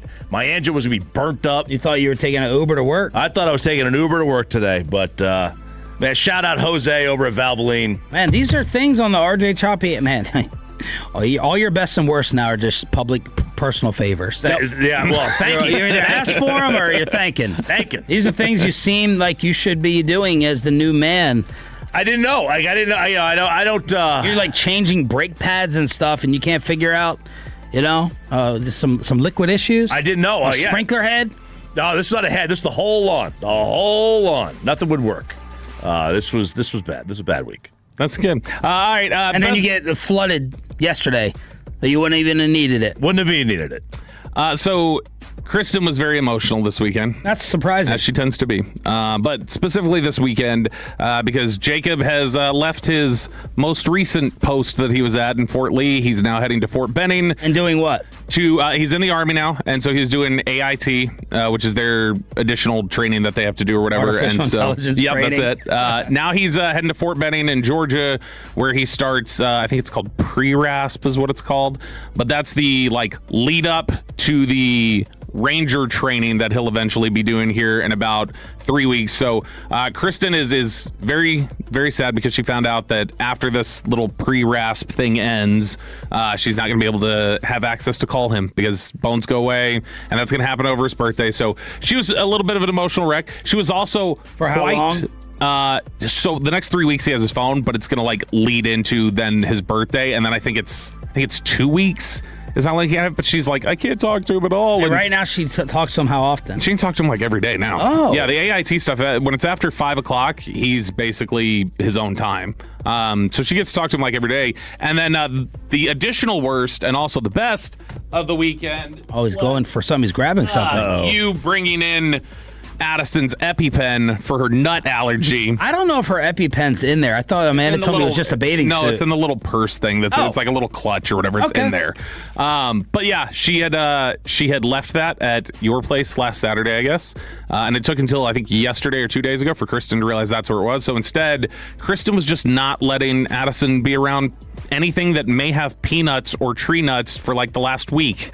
Because she's like, so what, you don't go to a Thai restaurant? No, but it's like go to a cashew plant? She was making all of us wash our hands if we had touched it, like if I was eating these, and Addison's allergy is not that bad. She can't eat it; it gets really bad. But it's not so bad that if I touch peanuts and then just kind of stand over there and 20 minutes later touch something else and then Addison touches it, she's going into anaphylactic shock. But that's what Kristen assumes is going to happen. So it's just very, very on edge for about 5 days, and then ultimately, and also like plenty of reminders to Addison about, well, you lost your EpiPen, and so now we got the good news. Addison will be thrilled to know that this ended up being returned. You're welcome. Thank you. Pepe. Well, Sean, you missed on Friday. I know this happened. We talked about early in the show, but I was pulled over Friday morning for not speeding, not reckless driving too close to the person in front of me. Ooh, good. That's I'm what glad got you me. got pulled over for I know. I hate those I've people. done it a lot. Yep, I hate it. But, cop was very nice. Let me off with a warning there, so we're good there. But, yeah, that was Friday. How close were you and at what speed? Well, so I have my reasoning. I was in the middle lane on 635, right? So the lane next to me to the left, there were 3 cars there. Can't move over to the left. To the right was the cop. And so if I moved over to the right, I would have been cutting him off. And so I was in that kind of middle ground where I was like trying to speed up and get over, but then he caught me there. So I mean, again, I was close, but he pulled me over because he drop. Did your radio drop? I said I worked at a sports talk radio station in Dallas. He said, okay. You're like, here, I have Brian Schottenheimer on my phone.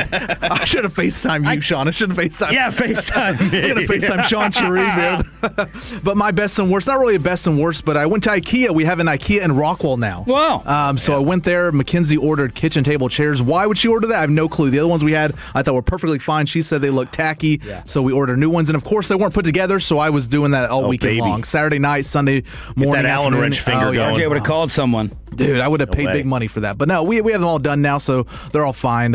So I was able to do that. And then she's off to the beach already with her family. I'll be there in a couple days, and we'll have a beach trip. Couple days? When? Yeah. How much vacation do you get? When are you out? I put in my email yesterday, Wednesday through Friday. Well, we had a comp day, I think. Yeah, beach? Orange Okay. Beach. Ooh. This is in Bama? Yeah, Orange Beach, Alabama. All right. Best and worst of the weekend. Here on Sean and RJ, it's DFW Sports Station. Just don't let her get bar stools, bar chairs. Those are the greatest rip-offs in furniture. It's criminal. So expensive. Awful. Terrible. So expensive. People should be ashamed of yourself. All of you have splinters. The Rangers are in first place. They win another series over the armpit this time, and Choppy has the recap and Diamond Cavs next. After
Station. Driven by our D&M Leasing Studios, this is Sean and RJ on 105.3 The Fan. Here's the pitch. And there's a long drive toward the left field corner that is hooking, and that is history. How about that? Higgy has tied the game 5-5 with a screaming line drive home run into the left field seats. You're an idiot and you don't know baseball. Ranger fans, you're not dreaming. How can you not be romantic about baseball? For the second show in a row, how can you not be romantic about first place at the All-Star break? I foreshadowed it on Friday. 7. I said I'm bringing it back on Monday. That's a possible dump button right there. I foreshadowed it. Oh, yes. Foreshadowed it. Yes, I foreshadowed it on Friday, and I'm bringing it back here today. On a pretty good run. I think we're like on 5 straight 7+ teases. All right. Okay, very good. Rangers get a 6-5 victory over Houston. They take 2 of 3, and there was quite a bit of runs scored in this series. Comparatively speaking to what we've seen at the Globe, they had 10 combined runs in Game 1. They had 12 in Game 2 and then 11 yesterday. So it would have hit the over in all these games. Most of the over-runners around the sport about 8.5. So the over would have hit in all 3, but the Rangers do get the 6-5 victory. And Mackenzie Gore, who is, he gets a lot of heat. He takes a lot of heat. That was a good performance, a gutsy performance on short rest, 3 days rest, giving him 4 innings, saving that bullpen a little bit, only allowing the 1 run, and now he's going to get a fresh week off, plus, he's probably not going to come back and start the Game 1 on Friday. We're looking at he probably won't start until Monday, so we'll get a full week of rest after the 3 days short rest that he was able to pitch and get the victory here, although he didn't technically get the victory. Demands context, obviously. Like, if you just look at it, somebody would go like, oh, this doesn't look very good, or even if you tuned in for the first inning yesterday and you're watching, you're like, man, he looks sloppy, but it is first time on 3 days rest. It is 4 innings they needed, and it's time that he gave them, absolutely gutting it out after that first inning looked really rough. You would think with this offense that the starting pitching ERA would be lower than it is. I would think it for your studs. Nate has a 4.04. DeGrom has a 3.49, sub 4. Gore's at a 4.63, and Rocker, who also caught heat that I saw, similar to you, Choppy, over the weekend, has a 4.40. Lighter had a 5.29. Yeah, and there was a lot of Rocker heat on Saturday. Started by Bobby, probably. And let's be fair. I like Rocker. I mean, he earned it. I mean, you already relegated him to the bullpen. I want him to be the best closer in Major League Baseball, baby. Well, they already got that. Jacob Latz. Well, then the best setup guy. But, stop with these 7th and 8th inning home runs we're giving up. And Rocker earned it on Saturday. 5 2/3, 8 hits, 7 earned, 3 home runs, 6 strikeouts, 2 walks. That 4.40 ERA, which is not terrible. I mean, a quality start is 6 innings, 3 runs. That's a 4.50 ERA. Well, with all this heat, I went and checked his game logs, and it's fine. His last start of May was 6 innings, 0 earned. Then he gave up 2 earned. Then he gave up 2 earned. Then he gave up 6. Then he gave up 2. Then he gave up none. And then he had given up 3 in the start before this one. There's nothing wrong. There's nothing wrong with that. Nothing wrong with it. He's a little inconsistent. He's still young. He's still 3rd of the team in earned run average, as you just pointed out. Like, you want to send guys down, start with someone else. Start with the guy at 5s. You want to send somebody down. Oh. Well, he's on the injured list. Yeah, but like, you get the point. Like, he's not.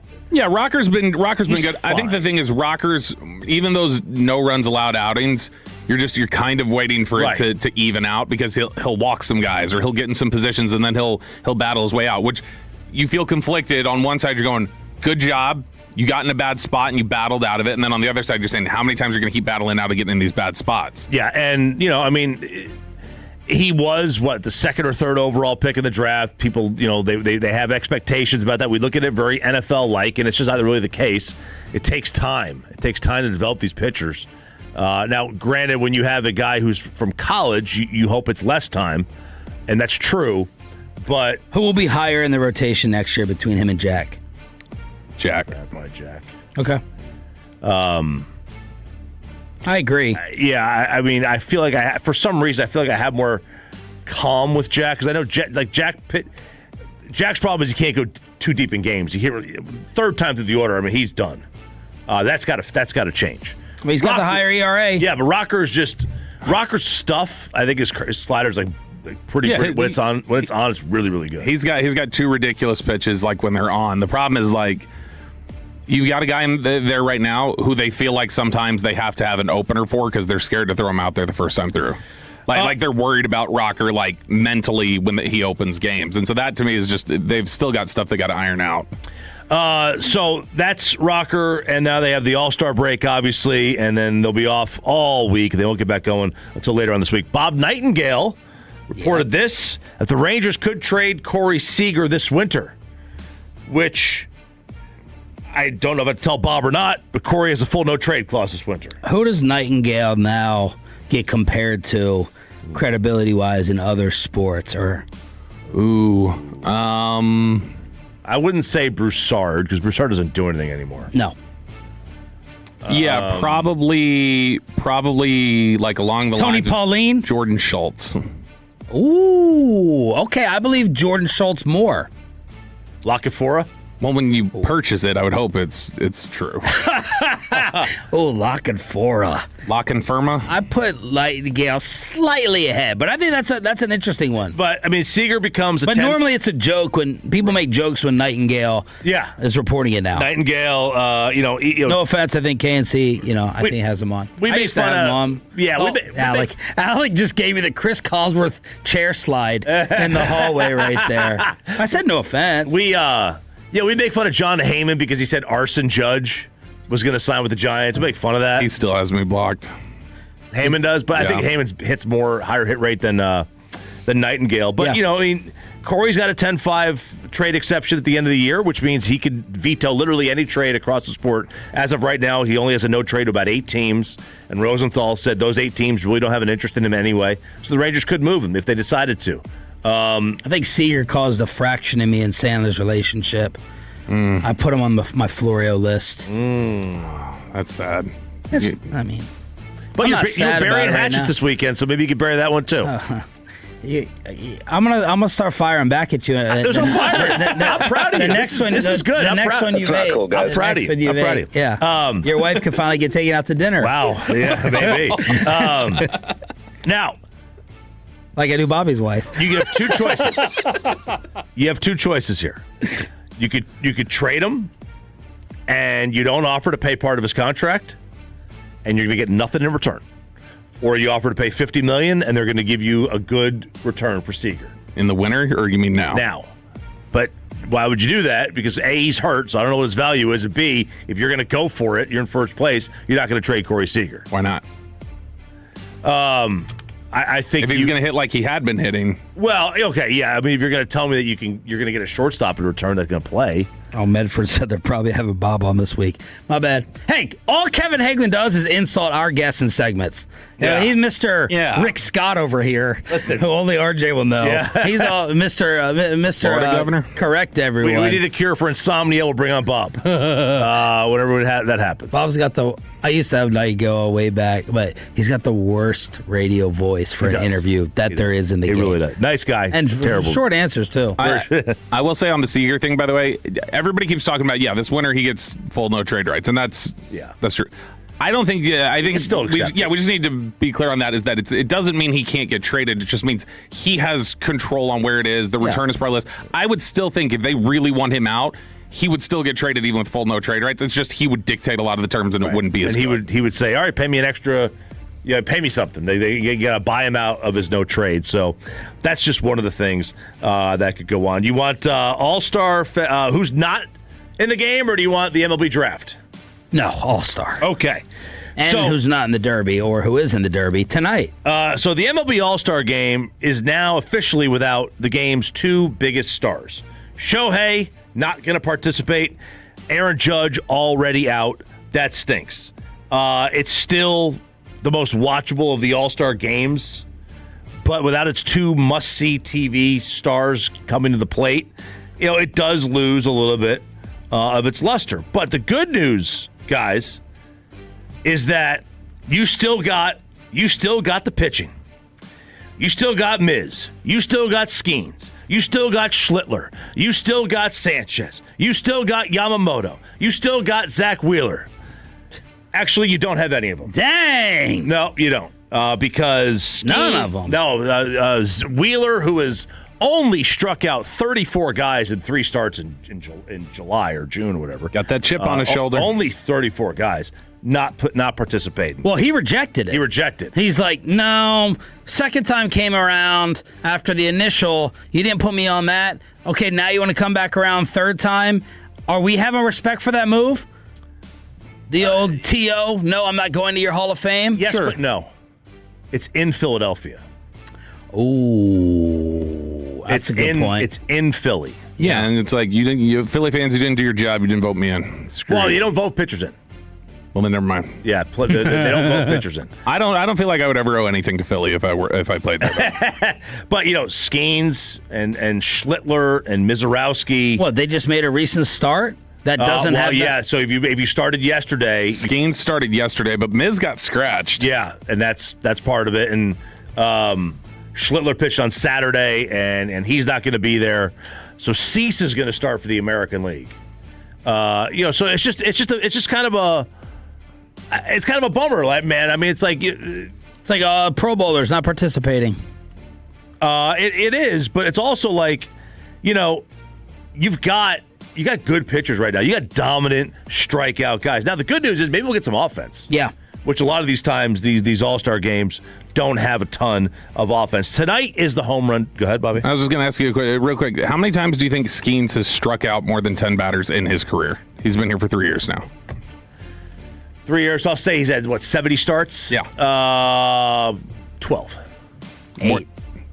Twice. Once. One time. Once? One time, and it was in his rookie year. He has not done it since 2024. Man, his velocity's been dropping. And it was 11. He struck out 11. Otherwise, he's only gotten a double-digit strikeouts like 4 times in his career. His velocity's been dropping, too. Best bet about every month.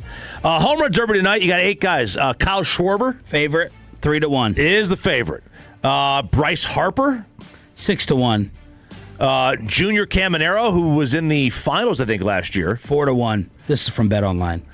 Munetaka Murakami. 11-2. Plus 550. It's from the White Sox. Jordan Walker, who he played for. Plus 650. I don't know. Cardinals. Jack Calleone from the Royals. 5-1. Wilson Contreras from the Red Sox. 9-1. Worst odds. And Ben Rice from the Yankees. Second to worst. 8-1. He's got, it's the back end of that is like, all right, I know Rice got like close to 30 home runs, but this is like, if Kyle Schwarber doesn't win this, the crowd's going to go nuts for Schwarber. Just nuts. Will a Philly win the home run derby? The odds are no at -200, yes plus 150. So he's the favorite, but they're taking the field, so you can go ahead and lay down $20 at plus 150. If Schwarber wins it, you're good to go, and he's 3-1. He's 3-1, and then Harper. What'd you say Harper was? 6-1. Yes, that's decent. I mean, I think Schwarber's clearly the favorite. Why does Netflix have this? Because ESPN's not doing it. Right? ESPN's not doing baseball anymore. Okay, but Netflix wants in on everything. Yeah, Fox. This has been their whole push. Their whole financial push is they want to get all the sports live on and Netflix. And who's the surprise broadcasters for this? Did I see Michael Irvin? He's at the Rocky statue. They bring in Michael Irvin for the home run derby. I know Bonds was there to start the season in San Francisco. Okay, so here are your announcers. Oh, gosh. You are going to have home run derby announcers Barry Bonds, Albert Pujols, Anthony Rizzo, Matt Vasgersian, Hunter Pence, L. Duncan, Lauren Shahadi, and the playmaker, Michael Irvin. There it is. Kyle Yeomans. Oh, no, not Kyle Yeomans. Diamond Cavs under home of the first place Rangers here on DFW Sports Station. Bobby says there's a radio station fight that has gotten lost. We found it. We play it next on Sean and RJ 105.3 The Fan.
Frankel and Frankel. If you've been injured in a car or truck wreck, call Frankel first 214-817-333-3333 with Frankel and Frankel. There's never an out-of-pocket cost. They only get paid when you win. Frankel and Frankel, the go-to car and truck wreck attorneys in Dallas.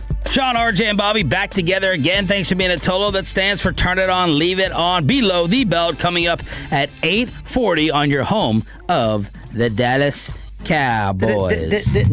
Dallas Cowboys. Bobby Belto saying that there is an epic fight and battle that took place on this show that we overlooked. Yeah, we all this slid under the radar somehow. A week ago, last Friday, Blake and Chris Arnold were filling in for us as that was the July 4th holiday. Was that Friday, July 3rd? So they were filling in, hosting together. I think they've hosted a few times before at night and stuff, so it's not completely unusual for them. They've worked together before. And I didn't know anything about this till Friday when Wolchuk texted me. And he's like, hey, do you have details on the Blake and CA fight? I was like, I have no idea what that is. So I went digging. Apparently, it just started catching people's attention last Friday. And I ended up getting the audio. And this ends up being, I'd say, pretty uncomfortable, and I think there's some explanations for it, but it occurred, surprise, like most of the fights on this show lately, it occurred during a segment talking about the World Cup. And I think there was some misunderstandings, but it led to genuine frustration and anger from one Chris Arnold. Okay, so I'm glad you set me up perfectly. I've got a race for the 2026 World Cup Golden Boot, and that is the award for the player who basically is the best player of the year for the entire tournament, not just the championship game, the entire tournament. And right now, the superstars are showing up. Even Ronaldo with his old. Don't even start with Ronaldo. I don't want to hear it. Washed. Sorry. We know that. Get that off your chest. Washed. Everybody. No, wait. Get it off my chest. How many knockout World Cup goals did Ronaldo have before yesterday, CA? None. 0. But so guess he's not what? Even washed. He never was. But guess what? He's a name in your categories. He's not going to get this cup. Yeah. I'm bringing it up to set up. You just said it. Yeah. Calm down. Yeah. Mister, I had no sleep. I got sleep. I'm ready, Ronaldo. I thought you were saying Ronaldo was washed. You act like we said something like a villain in sports. All right. In 15 years of working with and listening to CA, I don't think I've even heard him that perturbed early on. So he's irritated. By the way, the Golden Boot is for the top goal scorer because I bet it on Underdog. Right. It's not just like the best player. Right, it's not the MVP. I think that's who has the most goals. Ballon d'Or or whatever it is. Yeah, who ends up with the most goals. But Chris early on is irritated. That's very irritated for CA. Yes, and it gets more intense. I got sleep. I'm ready, Ronaldo. I thought you were saying Ronaldo was washed. You act like we said something like a villain in sports. I did. All right, so check this out. Ronaldo at the age of 41, kind of like a LeBron thing. He's out there. He got to go. LeBron. Don't even compare him to my GOAT, LeBron, CA. I don't want to hear Ronaldo's name the rest of the show. I don't want to hear it the rest of the show. I love you, C. I don't want to hear the rest of the show. I have a take on Ronaldo that would make your brain explode. Okay, continue. I'm just being a hater. I was having a summer of love until you just. I'm just being a hater. Turned this whole show into a hate. I'm just being a hater. Continue. Can you get it off your chest, or step out of the room for a minute? It's off. Did take a woosah? No, it's off. Ronaldo's washed. Continue. We know that. Just say it and let it go. He was washed last World Cup too. Continue. Turn his mic off. Yeah, y'all can run the show. Okay, so here's the deal. This dude really turn my mic off. That's because you won't let me get to the Golden Cup. The Golden Boot, rather. Yep, and Mbappe's going to win. There you go. I spoiled it. I don't know. I'm going to have to leave the show. I cannot do this show if all you're going to do, because I actually like to give you an answer. Let's do it. And you keep saying stuff for bits. And no, I'm not saying it for bits. Mbappe is going to win it. I gave my opinion. All right, stop. Turn my mic.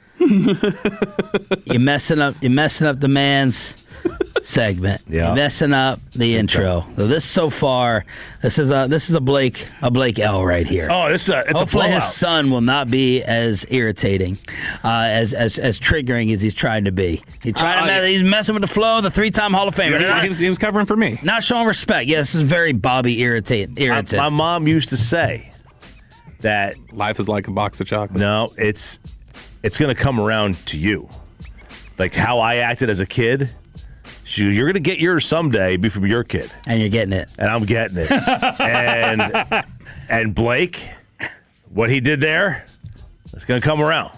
Okay. Little Blake Jr. I'm going to have a defense at the end of this. You can't. Of course I'm going to have a defense for both sides. Very, very down the middle. People love both sides in it. No, I'm not saying it for bits. Mbappe is going to win it. I gave my opinion. Turn my mic off. Okay, so you've got... No, stop. Oh, you said turn your mic this. off. Blake, I can't do this early in the morning. I'm not. I'm about to tell you Let in the me Golden Boot finish race. this segment, please. Go ahead. We're waiting. Oh, wow. The Golden Boot Award. Mm-hmm. The best players in the world are actually showing up, like you said. Mm-hmm. They're showing up, and they're showing up, and they are the ones who are competing. It's like not. Now I'm fast forwarding because it's a monologue for a sec with CA. You never know. And I'm asking the Tolos, the Fatties, and even Angry Blake, because I'm dealing with Angry Blake this morning. Blake's not angry. Well, I can't. Hang on. I can't. It's important to know, though, how much did you fast forward? Because it's about 30 seconds of just him laying out like the. Okay, so Blake didn't like just chill for like 2 minutes. No, he just sat there during the 30 seconds of him, like let him set it up. Okay. But it was like kind of lengthy, so I just went through it. No, but I wanted to know if I was going to give Blake credit for adjusting and letting. Okay, no, so the answer is no. You never know. And I'm asking the Tolos, the Fatties, and even Angry Blake, because I'm dealing with Angry Blake this morning. Blake's not angry. Well, I can't play. I can't work with you like this, man. I'm just being serious. I'm not angry. I'm good. I'm chilling. But continue your take.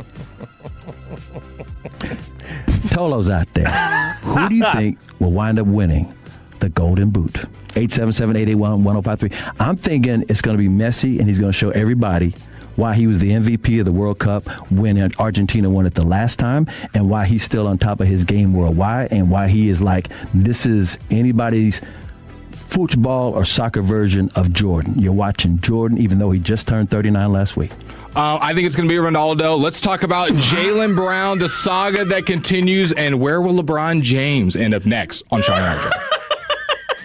Whoa. And this was caught by some eagle-eye observers. This argument continued into the break pretty significantly and pretty intensely. Did we video the breaks? Right. No, there was a holiday, so there's nobody here to nobody was here to swap it out, so it was just a live feed. Yeah. But here's my defense. Go ahead.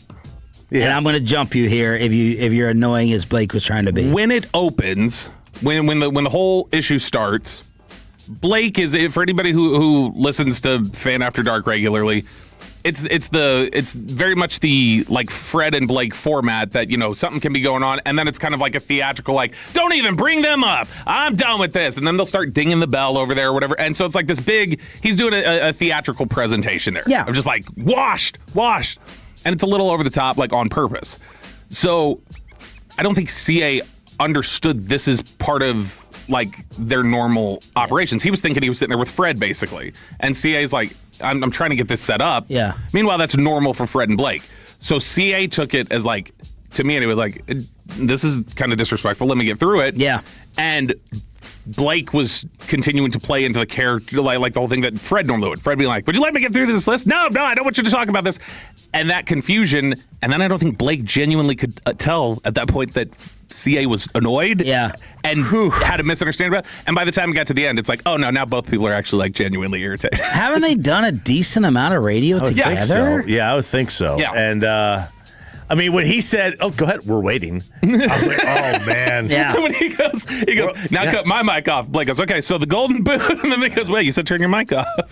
Man, that's and then to pick Ronaldo at the end. Yeah. Yeah, I can that see. Was funny. I can see the element of just egging him on and trolling, but you got to be able to read the room at some point. But over the years, and I'm siding with you, Chris. You know I love you. Chris sometimes would interrupt. Sometimes. Turn my mic off. Chris, now he's doing it not to be an irritant, No. He's trying to add positively in a very positive tone. He will always prop the and other I'm an person. interrupter, so I know what interrupting sounds like. He will prop the other person that he's doing the show with up. That's a great point you made. Yeah. Always. CA is the Most greatest positive, hype man in the history of radio. He will always maybe the best radio teammate that there is. Yeah, no, 100%. He is the slam dunk best teammate here. You'll walk out in the hall after you get off the air, and he'll be like, "Man, that segment you did earlier today, I myself am going to go submit that to Marconi. That's how good I thought that was." Like, I'll time someone around here submits it. he'll hype it up, and he loves it. And Blake, I think, is just like he's in his fan after dark, his Fred mode of how they host. Yeah, and it ends up getting a little confused, but I think there's genuine irritation there, and this I think that when I eventually, by the end of the year, I want to have fight of the year now. I want to take all the biggest fights of the year that we've had at the station and vote on them at the end. This one will be included in the list. I don't know if it'll win. I don't know if it'll beat Wolchuk and Broadus from a few weeks back. So K-Twiz, I'm retweeting it right now. You can go to KT23 Sports or 1053 SS. I'm retweeting it. Chris is pissed. He's shaking his head. He stands up. I thought he was leaving the room. No, he walked him back to Blake to yell at Blake. And he's pacing. He's pacing. Oh, this is a multiple pace. This is a multiple back and forth. Because he's in your seat, right? CA's in your seat, and he had to come over here behind me, towards the door. Turn around, and then go right back to his other seat. He did not leave the door. Did not leave. He went back to his seat. Did not leave. Yeah, it was more intense, it looked like, after they went to break. But, man, ticking off Chris, that's the type of thing where you have to look at yourself in the mirror afterwards, and you're like, what type of person am I? You know, for me to get this individual riled up, it's kind of like Choppy. Like, it's not, I mean, Chris is way more pure and innocent than Choppy, but if you get a real legitimate fight with RJ that lasts like 3 days, you have to be like, man, how far did I go? Because RJ doesn't want to fight or hold any grudge. Plus, I wouldn't remember it after I fell asleep. That's right. So, yeah, and they they squashed it apparently that day, and like still went through, and the rest of it because that was that day when. Well, that was the thing. That segment was 6:40 in the morning. They had 3 more hours to go. So no, but it was actually that was 3:20 because it was the end of the second segment. But this is they ended up being good and then being able to knock it out, and they've been fine since. That was CA was texting in the group chat saying congrats on the baby the other day and was like doing like his normal emojis and stuff like that. So they're good now, but man, it was. Yeah, I don't know if I could have, like, if I was either one of them, I don't know if I could have easily, like, just kept going the next 3 hours. I want Kevin and Corey to have a legitimate fight. That's what I was thinking about. A real legitimate fight. I was trying to think of who would be the fight of the year candidates at the end of the year, and I was like, Kevin and Corey will never give us one. They never have. Yeah. So I think I need to come in here during one of their shows and make them fight It'd be easy to pick one with Corey. And I guess Kevin would get irritated. I think you could get Corey off sides. I don't know. I think, Bobby, you could get both. But I need a real legitimate fight between them. I'll do it during crosstalk today. What are reasonable expectations for the Cowboys in 2026? That's next. And B-Lo, right here on 105.3 The Fan.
105.3 The Fan segment here brought to you by Classic Chevrolet. If you're in the market, upgrade your vehicle. Get a Classic Chevrolet Grapevine today. The #1 Chevy dealership in the world. 3 years straight. They've got more new Chevys than anyone else, all priced to sell. Visit ClassicChevrolet.com. This is Texas. This is Classic Chevrolet. Together, let's drive, relax, enjoy the difference based on new Chevrolet registrations 2023 through 2025. The great Bobby Belt. Bobby Belt is an idiot. Don't make me take off my belt. Don't make me take off my belt. We're not. Over to you, Bobby. Just how good can the Dallas Cowboys be this season? Let's talk about it here in Below the Belt, which is brought to you by Window Nation and D&M Leasing. Cowboys training camp gets started here in, Kevin and Corey will be there in like 2 weeks. Oh. I think we're a little under 2 weeks or right around there. 9 more Sundays or something like that. Are you embarrassed? Yup. And then 50 days, now 49 until college football's opening day. We will also have, we'll be out there the week after, but we'll have full coverage out there in Oxnard for 2 weeks. Thank you to On Time Experts, AC, Heating, and Plumbing, Mercedes-Benz of Plano, and Best Buy Windows and Siding. And there will be a lot of different things that we're looking for. I've already got like a list that we'll do at some point this week of just the guys that I'm interested in watching when we get out to practice, because like I know always with Sean, like every year we get out there, there's always like 1 or 2 guys that Sean's like, that's who's getting focused on to practice today. Like I'm just watching that guy. I'm not gonna sit here and try to follow all the different groups breaking up and things. I'm gonna keep my eyes on this guy. And I think there's some intriguing ones to keep an eye on this year. And so the ones that we'll be taking a look at. But I wanted to see sort of a reset of where the Cowboys are at right now. Not only how people are talking about them broadly across the NFL landscape and discussion area, but then just who we confidently feel like is better than them right now. All right, can I ask a housekeeping question on this? Yep. When I say who's better, am I saying who, like, I think if they would beat the Cowboys straight up, or who's going to have a better record? Because if I take schedules into it, like the Bears. Yeah, no, this would be if I roll the ball out there tomorrow and Dallas has to play this team, do they win or lose? Neutral site, gotcha. Yeah, just do they win or lose if they have to go play a game against them tomorrow, assuming everybody's healthy, that kind of a thing. So I had looked at a couple different power rankings have been out there recently. You've got Bleacher Reports that has come out recently and set up. You've had a couple of other blogs that have put their power rankings out there. The Ringer, not long ago, just came out with their first power ranking. And Dallas has been generally between 16 and 18. Very like middle of the pack. Most of the lists at the end of the year, they ended them between 20 and 22. So they've made slight moves upward. But right now they're roughly very much just the middle of the league, which is where I think most people would have them right now. And you would look at that and say, all right, which direction can they go? Because I don't think anybody thinks they'll just end the year in the middle. They're either going to go up or it's going to be a disaster and they're going to fall back. I think they could end the year in the middle. You think so? Yeah. Like I think that if I have them in a 9 and 8 range, that's the middle.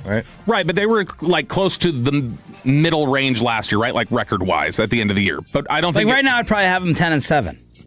Right, but I would think that like we don't always think the record matches up with how good you are, right? Like we obviously will see some teams that have better records or worse records that we think they're at or above. Like I remember a couple months ago we had talked about Atlanta. Atlanta was like finished with a better record than them. I feel like Atlanta is definitely going to be ahead of Dallas this year. Definitely going to be ahead? Yeah, and I know you guys. I'll take that bet. And I know you guys don't feel that way. No. And so that's where one of the things. This would be your biggest win. They had a better record there. Well, I mean, the Brock Purdy one was pretty big, but they had a better record last year. But you guys don't feel that they were better. Like you feel like Dallas is a better team than them right now. So I want to just sort out initially the teams that we would all definitely say are. And you better have than them Atlanta right now. better than them with who at quarterback for Atlanta? With Tua, I assume. Whoa! By the way, Atlanta has the 4th easiest schedule this year. That helps when you're in that division. No doubt. It's not going to matter. So if you just take starting in the AFC East and we just start moving down divisions, AFC East, New England and Buffalo are better than Dallas right now, right? We would all say they're better than Dallas. Choppy, this is your moment. New England for sure. New England is one that people I know they're going to wonder if there's a dip. I'm on the New England dip. I think I have them missing the playoffs on the board. Yeah. Or they're not going to be 14-3 good. I agree with you there. Yeah, I don't think they'll be that good. 10-7. I do think if they play Dallas tomorrow, they beat Dallas. Yeah, but I wouldn't be terrified. No, I wouldn't be scared of them because of I'm not scared of the rest of their offensive talent. I know they got AJ, but I wouldn't be terrified. But fine, Man, I would say, and I have no idea. Like that could be a mess with Vrabel. Yeah. I don't think so. I think we'll move past that unless someone's just waiting to release more stuff when the season starts. You missed the update last week. They went to the white part. They went to the Kelsey Swift wedding. Well, and you missed the Rossini update. She was they were on a cruise, her and the fam. We got so many great photos. It was awesome. Dolphins and Jets were definitely saying no, they wouldn't beat Dallas. AFC North. There's a couple of questions here. So I think we can say Baltimore's definitely better. Yes. Baltimore was down last year, and people are wondering, is that just a fluke, or is that are they in decline? I think you can say Baltimore's definitely better right now. I don't think there's anybody else in that division you can say is definitely better than Dallas right now. I'll tell you this, Cincy's getting Cincy could be. Cincy love in Vegas. Cincy and Dallas are the same team in two different conferences to me. I think Cincy might be the most bet team in Vegas. I mean, tomorrow for the over. Tomorrow, if they're playing, I'm probably favoring Cincinnati. Yeah. If you tell me that they're healthy. Would you feel like it's a coin flip, though, or would you feel like, no, I think Cincy's winning this? I think I'd go 60-40. Okay, Cincy. So would you put Cincy as above them right now, then? I'm not going to. No, I can have it even. Okay, all right. Yeah. You go down to the next division. And you could lose to Cleveland. I'm just saying definitely better. Yeah, they'll be better than the other two, I believe. Pittsburgh, I'm not scared of Pittsburgh. I think Pittsburgh is one of those teams that McCarthy coaching Rodgers, though? I don't think I put Will Howard out there. What does coaching mean exactly? I don't know. We got to get a definition for that. There was a McCarthy Dak thing that kind of blew up on Twitter a little bit that was trending over the weekend that I was hoping Bobby would get involved in. When it was like, well, Dak Prescott's numbers did not explode until this. And people are like, what about the other seasons outside of Mike? But like your Dak bicep thing kind of blew up. And then that topic was made for you of McCarthy elevating Dak. Dramatic there, Nick. We've been putting different clips up on social media, like old clips recently, like just some funny clips that we've had or whatever. And so I was going back through my phone and I found the segment we had after the Packers loss when they announced McCarthy was coming back, and the fight I got in with Choppy in the first segment. And I was listening back to it, I was like, oh my gosh, this is making me mad all over again. I can't even listen to this. This is getting me so worked up. All right, AFC South. People would say Jacksonville's definitely better. I don't think they are. I don't think we can. I don't think I can bank on they're going to be better than Dallas. I think Houston's better.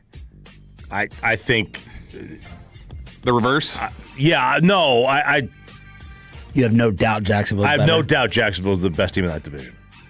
Oh, okay. I don't trust it. I just don't like.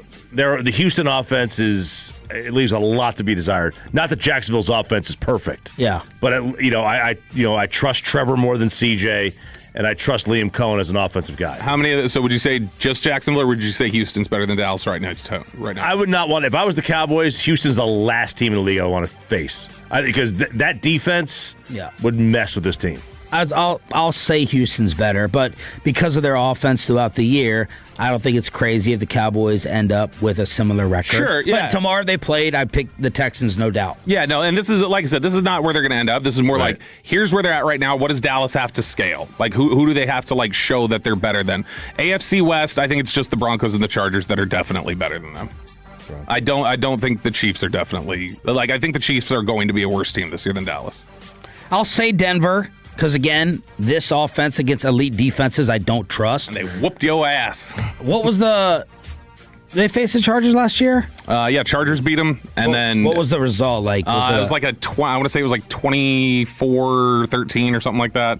I can't remember the exact score. Handled. Yeah, they definitely got dealt with last year. But the Broncos game is the one where they got run. You say that since he's the Cowboys, I say the Chargers are the Cowboys of the AFC. 34-17, yeah. Damn. Yeah, so they got beat down in that one. That's after they got put on by Minnesota. NFC. This is one of the things that started this last week. We're looking at the NFC East preview. All three of the beat writers that weren't in Dallas, the ESPN beat writers for the Giants, Eagles, and Commanders all comfortably picked Dallas to win the division. Oh. And then Archer picked Eagles to win the division. And so, nobody seems... Go back to raking leaves, Todd. Cowboys don't want to take that one. I think right now, Philly's better. I think Dallas very well by the end of the season could prove that they're better. But right now, there are too many questions that need to be filled in to comfortably say Dallas is better than Philadelphia. I left Philly off. I just don't. I have a lot of questions about Philadelphia. I don't blame anybody who leaves them off. I think that if we're just talking that I know would beat the Cowboys tomorrow, I left Philly off my list. Yeah, this is another tweener for me. Yeah. Like, I eventually have the Cowboys winning the NFC East, but I'm excited for the Philadelphia regression that I think is coming. Like, tomorrow, if I had to bet $1 million on who wins more games in the regular season, I would put it on the Eagles. Like, if I had to bet actual money on it. If they face each other tomorrow, I guess I'd slightly take Philadelphia, but move on. It's close. All right, NFC North. And nobody wants to say Giants or Commanders are better, right? No. Okay, didn't think so. NFC North, it's a weird division. There are teams that are down, teams that are up, teams that have high expectations. But Bears, Packers, Vikings, Lions, I think you could ask Cowboys fans, and there's Cowboys fans who come back and tell you all four of them are better, and I think there are Cowboys fans who would say none of those four are going to be better than Dallas. Well, I don't think anyone is going to argue that you're better than Green Bay until you actually beat them, and I know that there's a, Jordan Love on that quarterback list. You tied last year. They tied last year, so the only one I feel confident saying that I think they'll be better than right now is Minnesota. I don't feel confident. I have that. Chicago and Detroit put it on you, and Green Bay always puts it on you. And Detroit's put on you last 2 times you've played. I think it's a bad matchup for them. I was going to say I think it's a really bad matchup. I would say I would probably pick Detroit with the largest point spread against this team. Yeah. But Minnesota, they kind of scare me with Kyler. We already know NFC West, the 3 big dogs, Seahawks, Rams, 49ers. Cardinals they can never beat, but I don't think anybody thinks the Cardinals are a better team. You know what? The Rams are absolutely a better team. Go look at the times the Cowboys play the Rams. They've played well. Yeah, no, they've kept competitive with them. And then finally, the NFC South. Is there anybody you think right now is definitively better? I do think Atlanta's better. I would pick Atlanta to beat them. No, I don't think anyone's definitively better. I do like Tampa. No, to definitely better. No. Okay, then what you ultimately end up here with is like the definite teams that Dallas is just not in contention with.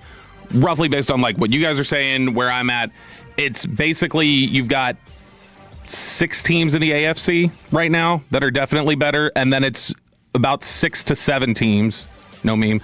6 to 7 teams in the NFC. So right now, Dallas, I think, is in a collection of teams that's probably between 14 and 18, and then the determination is like, can you separate from those teams, and then which of these other teams are going to play below expectations? Is March Madness about to hit the World Cup, and a segment that could always get Bobby canceled?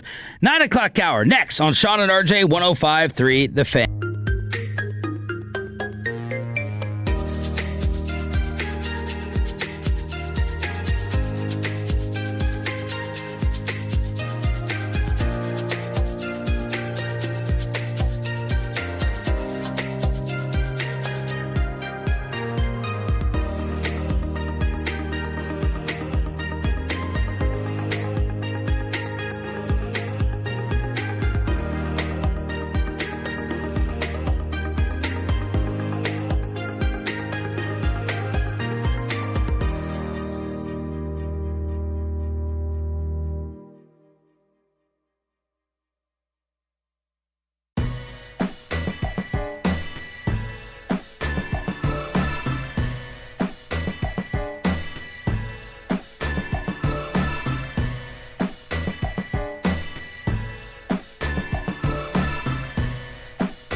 AP1, Dallas-Fort Worth. Let's go, Cowboys. An Odyssey sports station.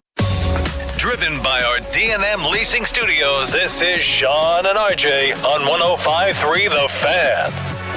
Rodgers lets it go. Nealon spills it. It's a goal. It's Jude Bellingham. It's England back in front. It's us against the world, bro. Just watch us shine. Chappie's here to tell us what the hell is stop page time. World Cup, soccer at home and global too. Sit back, relax. Let Chop nutmeg all over you. FIFA and Fox Sports with the call. England 2-1 over Norway. Argentina 3-1 over Switzerland. Those two will meet in the Final Four, the semifinals. France and Spain will meet right here tomorrow night at Dallas Stadium. Can't wait to go back home and try to finish up the Beckham Netflix documentary as I'm getting educated on him getting thrown out of their game against Argentina for a little cheap shot against the guy that I keep seeing shown on the Argentina games. And he's the guy that Beckham ended up kicking as they tried to throw him out of the entire country. Fascinating. I did not know about that. Yeah. I did not know about that. Well, that's why I'm back. There you go. That's why I deliver that. But that game is tomorrow night. The France-Spain game will be, tomorrow at 2 o'clock. Oh. Tomorrow at 2 o'clock. Do you know how many people do you know that have gone, and have they all said it's been worth it? I think 2 people have gone, and they're like, yes, absolutely was worth it. Everyone says it's been great. Now, I don't know. And you're paying all that money, too, for 2 hours. Yeah.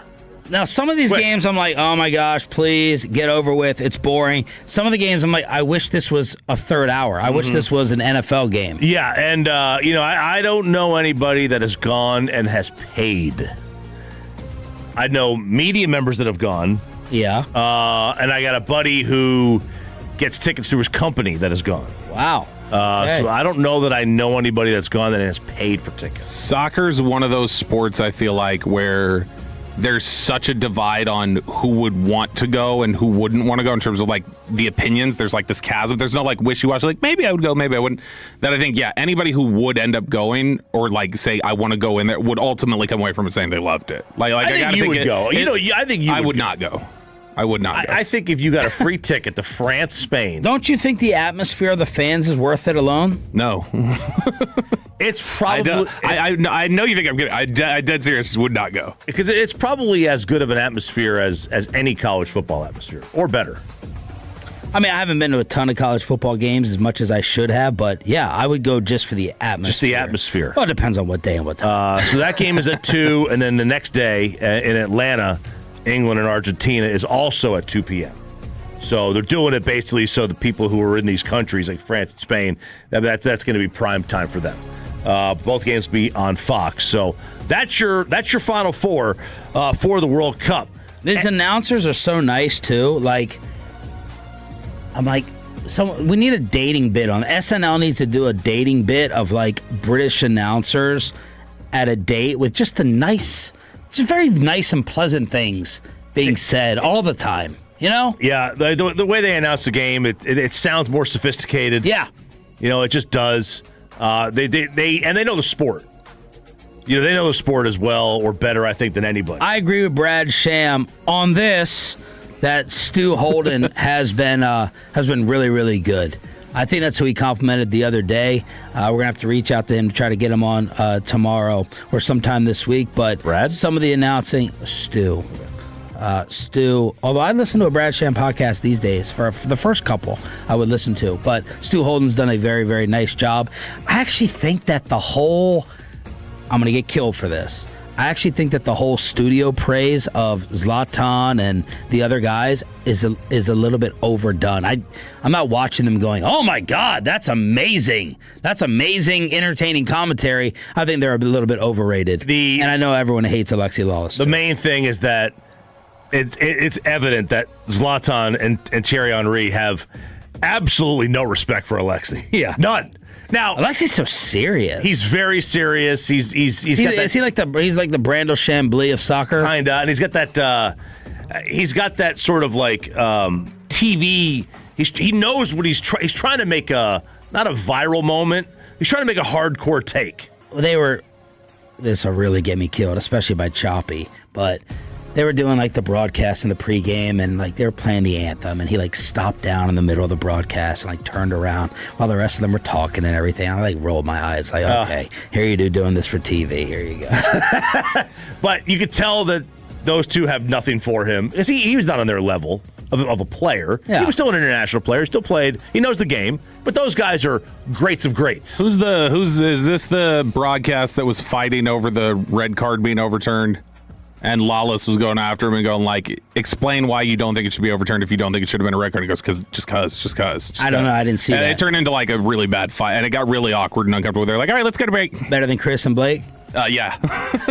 So what has, and you mentioned what the other countries are saying, what have the publications been saying about DFW and Texas in general?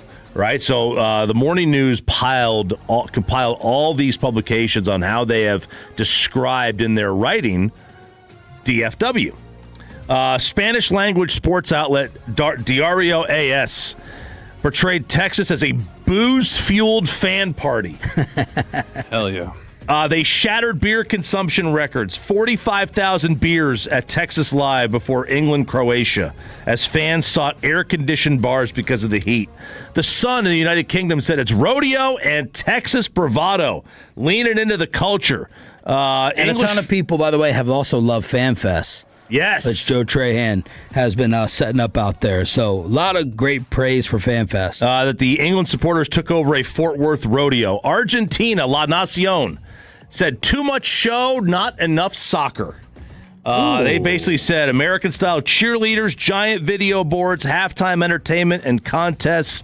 Found that some Argentine supporters bristled at the production. They cut the game short during the hydration break and put on the cheerleaders. Tell you where we have gotten exposed with as much DFW hype and tourism and people moving here as there's been over the past 5 to 10 years. Damn, we get exposed from a celebrity standpoint. We got no one. We're showing no one. We show athletes. We show Cooper Flag. Yeah. That's it. We get no big-time L.A. type celebrity. I mean, I've seen more Penelope Cruz than anyone in Arlington. But that's probably like why it is that way, right? Like in terms of when you say that. I mean, you're going to have more in LA, obviously. No, but but we say like it's this place where everybody's like driving to, like people, like it's not going to be like the to be seen hot spot of the country. It's going to be the like, commerce and like, place to settle down with your family. It's like not naturally going to attract a lot of celebrities. I get it. Was it England was in Miami? Yeah, England and Norway, they're in Miami. You're going to have, Miami's going to have their people anyway, sure. and England's going to draw. What people, Choppy? The Miamians. The well PA done. Media in United Kingdom says guns, sprawl, and big trucks. That's what DFW had to offer.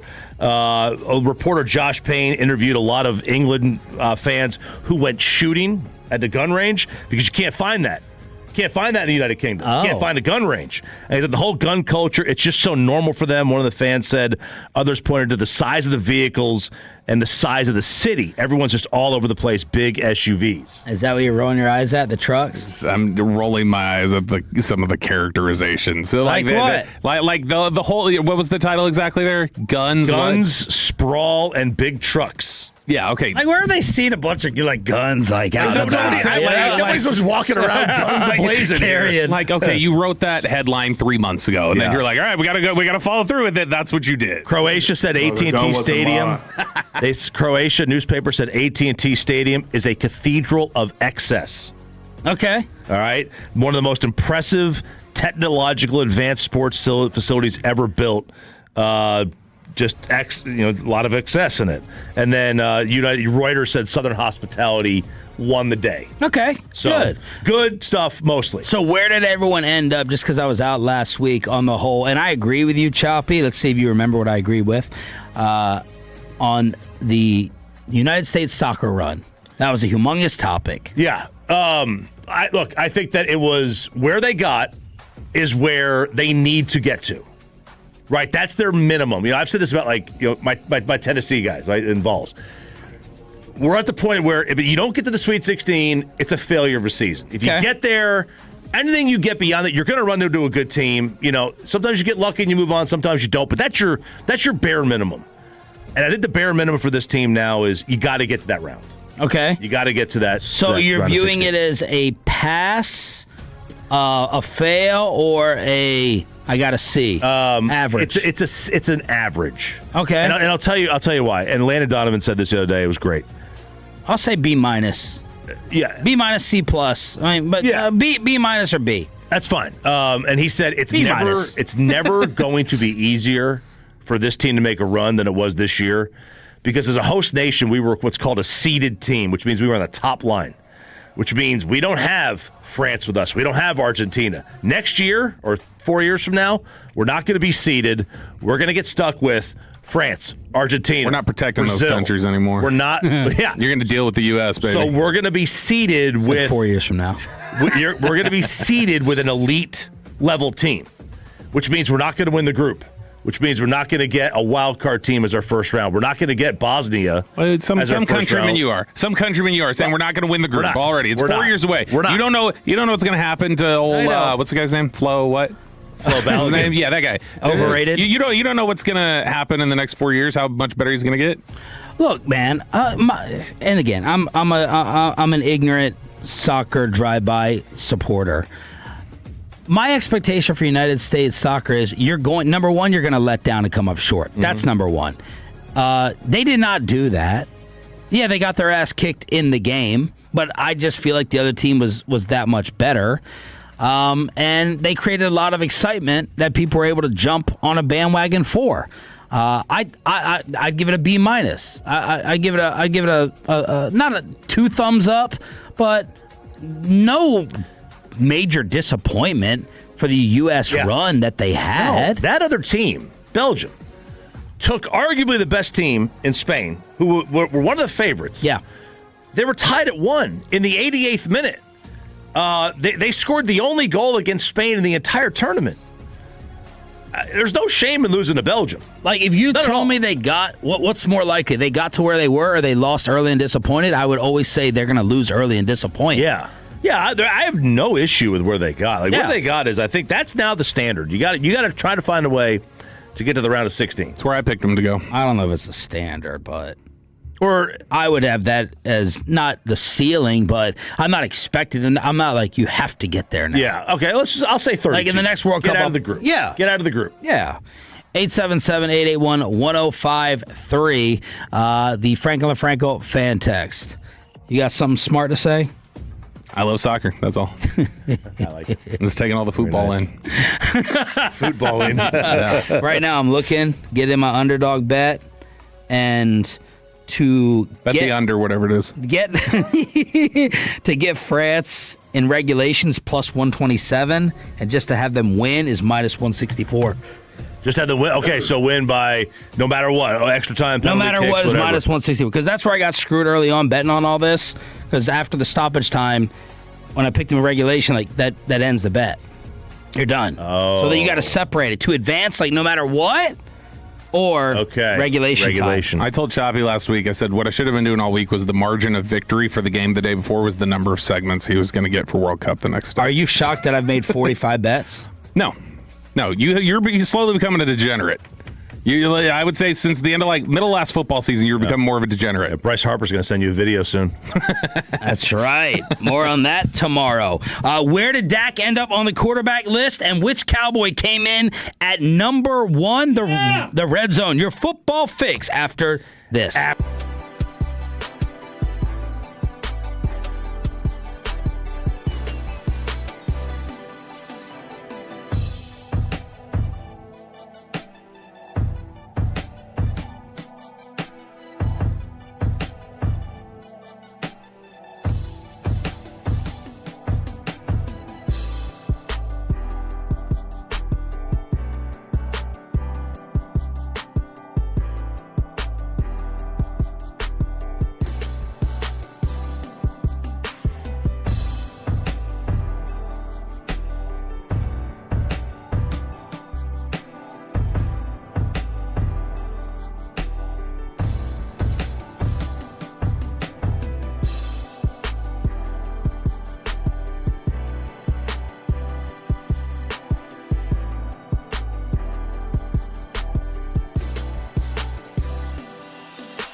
.3 The Fan segment here brought to you by the personal injury lawyers Frankel and Frankel. If you've been injured in a car or truck wreck, call Frankel first, 214-417-333-3333. With Frankel and Frankel, there is never an out-of-pocket cost. They only get paid when you win. Frankel and Frankel, the go-to car and truck wreck attorneys in Dallas. How many people want to eat a W tonight? You know what I like about the media? They think you can just dial 1-800 and get a quarterback.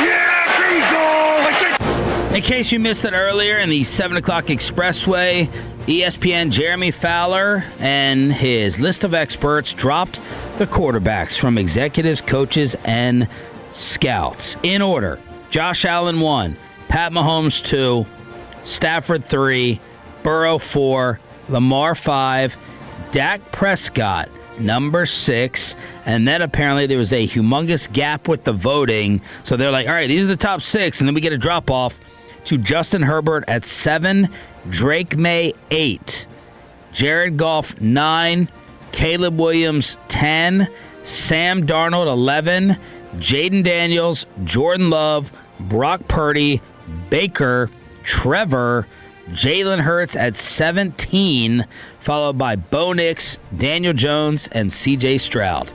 Nice victory there. That's a good ranking for Dak. Does that mean I can call him for the rest of the year? For the next calendar year, can I call him a Tier 1 quarterback whenever I refer to him? No. Why not? You have your own tiers. Tiers are subjective. Yeah. But I mean the objective tiers for me to reference and be able to just stand on all year to tell people he's a Tier 1 quarterback. Nope. Damn it. Nope. I don't know. He's not a Tier 1 quarterback. If you want to be, you just want to hand out, awards, participation trophies, let everyone in, fine. I like to minimize it. No, that's fair. I like to be picky. I will say, in any given year, not just any given Sunday, he could play better than the guys ahead of him. He's done it before. Like, he's played better than Lamar in some years. He's played better than Stafford in some years. So that's not a thing. But I do think probably where he got the benefit of being picked at the very top of where his zone probably begins. But I think past 5, starting at 6, is probably where you start the debate of where he gets included. Yeah. Any other issues? I thought May was a little bit too high. He's an 8. What is the problem with him? Again, it's the same with Caleb. I just need some more. But what is it from being the number 2 overall pick? Did you wait on Luka like this? I'm trying to think who else you waited to crown. No, I really liked Luka out of the draft. Me and Bassick really liked Luka. I generally try to wait on people, though, yeah. But, I mean, if he was the number 2 overall pick and he has not given you a season yet to deter anybody from what was his number 2 overall selection, why would you be waiting still? Well, because we've seen a lot of quarterbacks have good years and then all of a sudden fall back. Like we saw with Jaden, right? We've seen it with Trevor. We've seen it with like a million different quarterbacks. Yeah, I but give you a ton of examples. I think with all those guys though, there was always a thing you could talk about. There was this with Jaden Daniels. There was, all right, well, there's some of the Robert Griffin, the third stuff. Like, is he really being asked to... They also didn't beat anybody last year. They had a terrible schedule. Yes, but they also didn't have a lot of help around That's him. true. I agree with you, though, that New England will fall back down. I like Drake May a lot. I just don't want to, like... New England will regress. This will be the lowest we talk about Drake May for the next 7 I think years. he's really, really good. I'm just not ready to put him there yet. So you just have a rule... I don't care if you get to the Super Bowl, finish second MVP. Is this Drake's second year? Third year. 2-time Pro Bowler. You just have a rule. If it's going to be within the first 2 or 3 years and you do all that, you're not going to reward. You're not going to list them that high. I tell you, if I had to win a game tomorrow, I'm not taking him over Brock Purdy tomorrow. And I'm not taking him over Goff. and I'm not taking him over Baker. I need to win a game tomorrow. Just those three. I got to win a game tomorrow. I'm not taking him over. Well, are you just picking guys in that range? I mean, because you have no problem with anybody ahead of him. All the 7 ahead of Drake May you agree with. I have no problem. You think Purdy, Goff, and Baker should be ahead of him. You don't think there's anybody else who should be. So he's 11th. Yeah, I don't have a problem with that. I just don't think that. I don't think Love, Darnold, Daniels, Hurts, Caleb, Stroud, Lawrence, all those guys. I don't have a problem. No, I don't have a problem with him ahead of those guys. All right, interior linemen also came out during the weekend. And at number 1, I was surprised to see Tyler Smith of your Dallas Cowboys. Highest ranking, obviously 1. Lowest ranking, unranked. And last year was 2. Here's the write-up. And again, coaches, scouts, executives. Smith is the league's highest paid guard, and for good reason. The 22 first-round pick has worked his way from offensive tackle prospect to elite guard with 3 consecutive Pro Bowls. His win rates of 72% in the running game and 95% in the passing game are quality but not elite numbers. But to watch him is to value him. In a very close race with several others, Smith wins on raw ability. AFC executive quote, rare combo of size, athleticism, strength, and finish. He's like prime Jason Peters playing guard. One knock on him, he could stand to play under more control and more technically sound, but his switch from tackle to guard is a factor there. Quote, he has more flash plays than anybody, according to an AFC executive. And I'm not surprised saying that Tyler Smith doesn't have the talent to be number 1. I just thought because of last year, he'd get knocked a little bit, but no, not the case. And I've never, because I had seen the list once we started today, but I had never seen on one of these lists that they've done before, you get all the way down to 10 before you find somebody on that list who wasn't ranked number 1 by somebody. They got the first 9 names on the interior offensive line list. Their highest ranking was 1. Whoa. So that means that tells me they were really close and clustered together. And you got to remember they're ranking guards and centers together. So somebody may be viewing position value differently and so it keeps it close. But I mean, he was not great last year. He was okay, and he battled and he fought, but he was definitely limited. And he even talked about it after the season that he'd been hurt all year.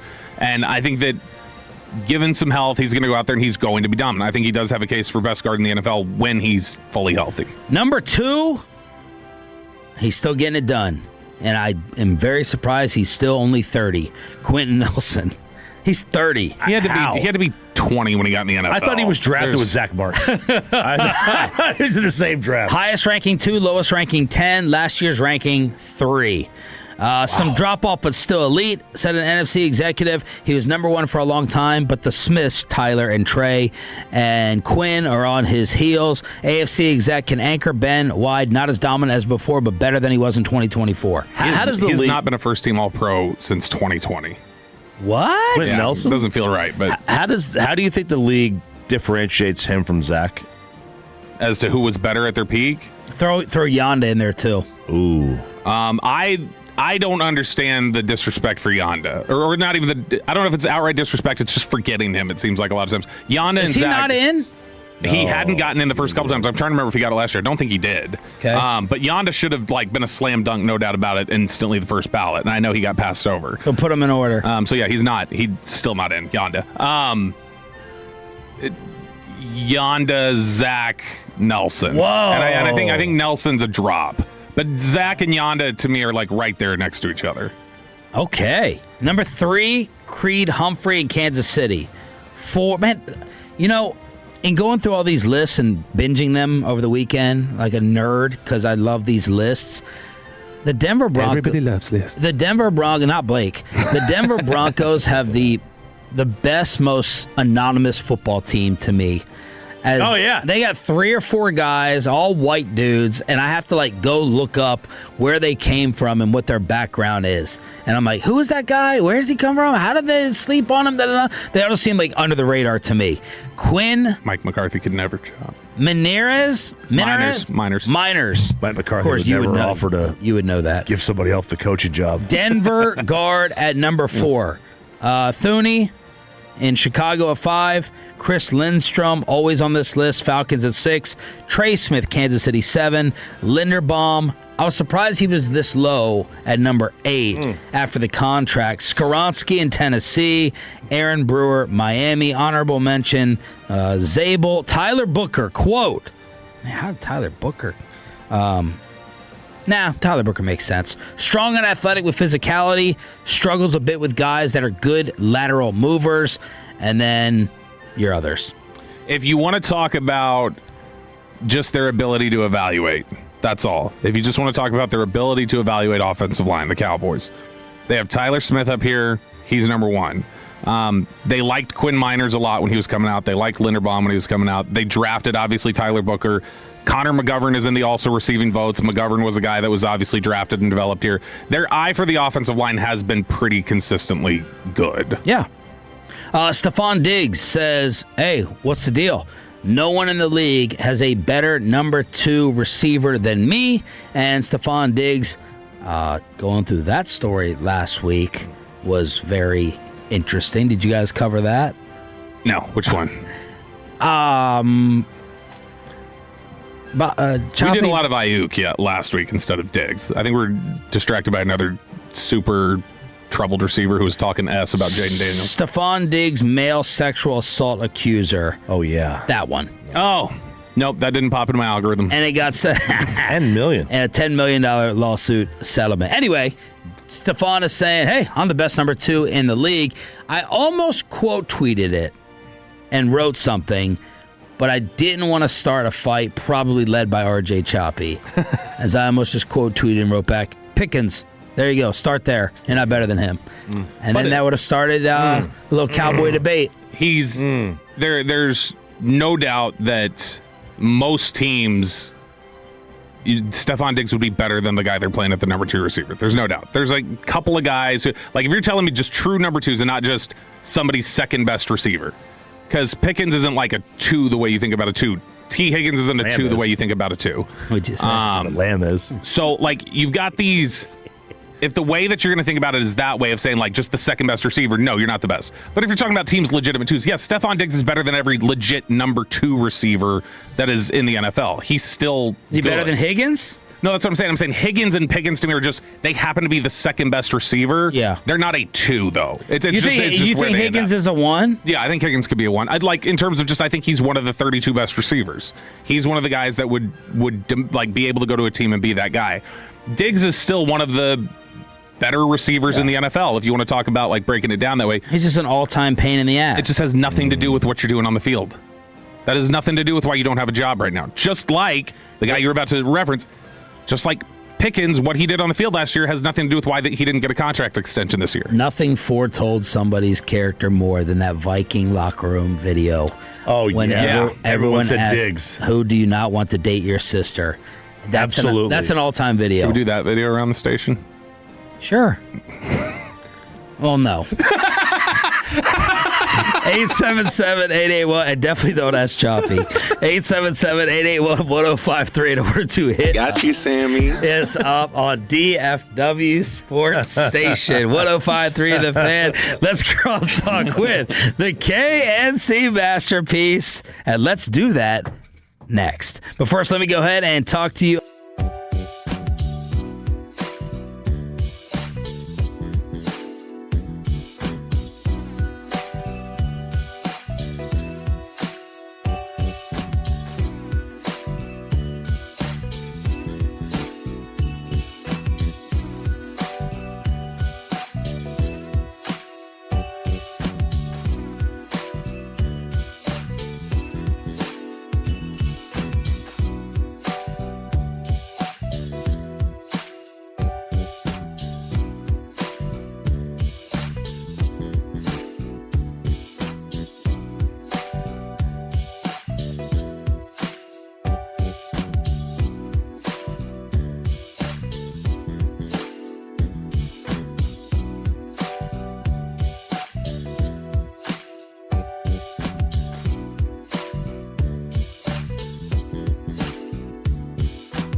Classic Chevrolet. If you're in the market, upgrade your vehicle. Get to Classic Chevrolet and Grapevine today. The #1 Chevy dealership in the world. 3 years straight. They've got more new Chevys than anyone else, all priced to sell. Visit ClassicChevrolet.com. This is Texas. This is Classic Chevrolet. Together, let's drive, relax, enjoy the difference. Based on new Chevrolet registrations 2023 through 2025.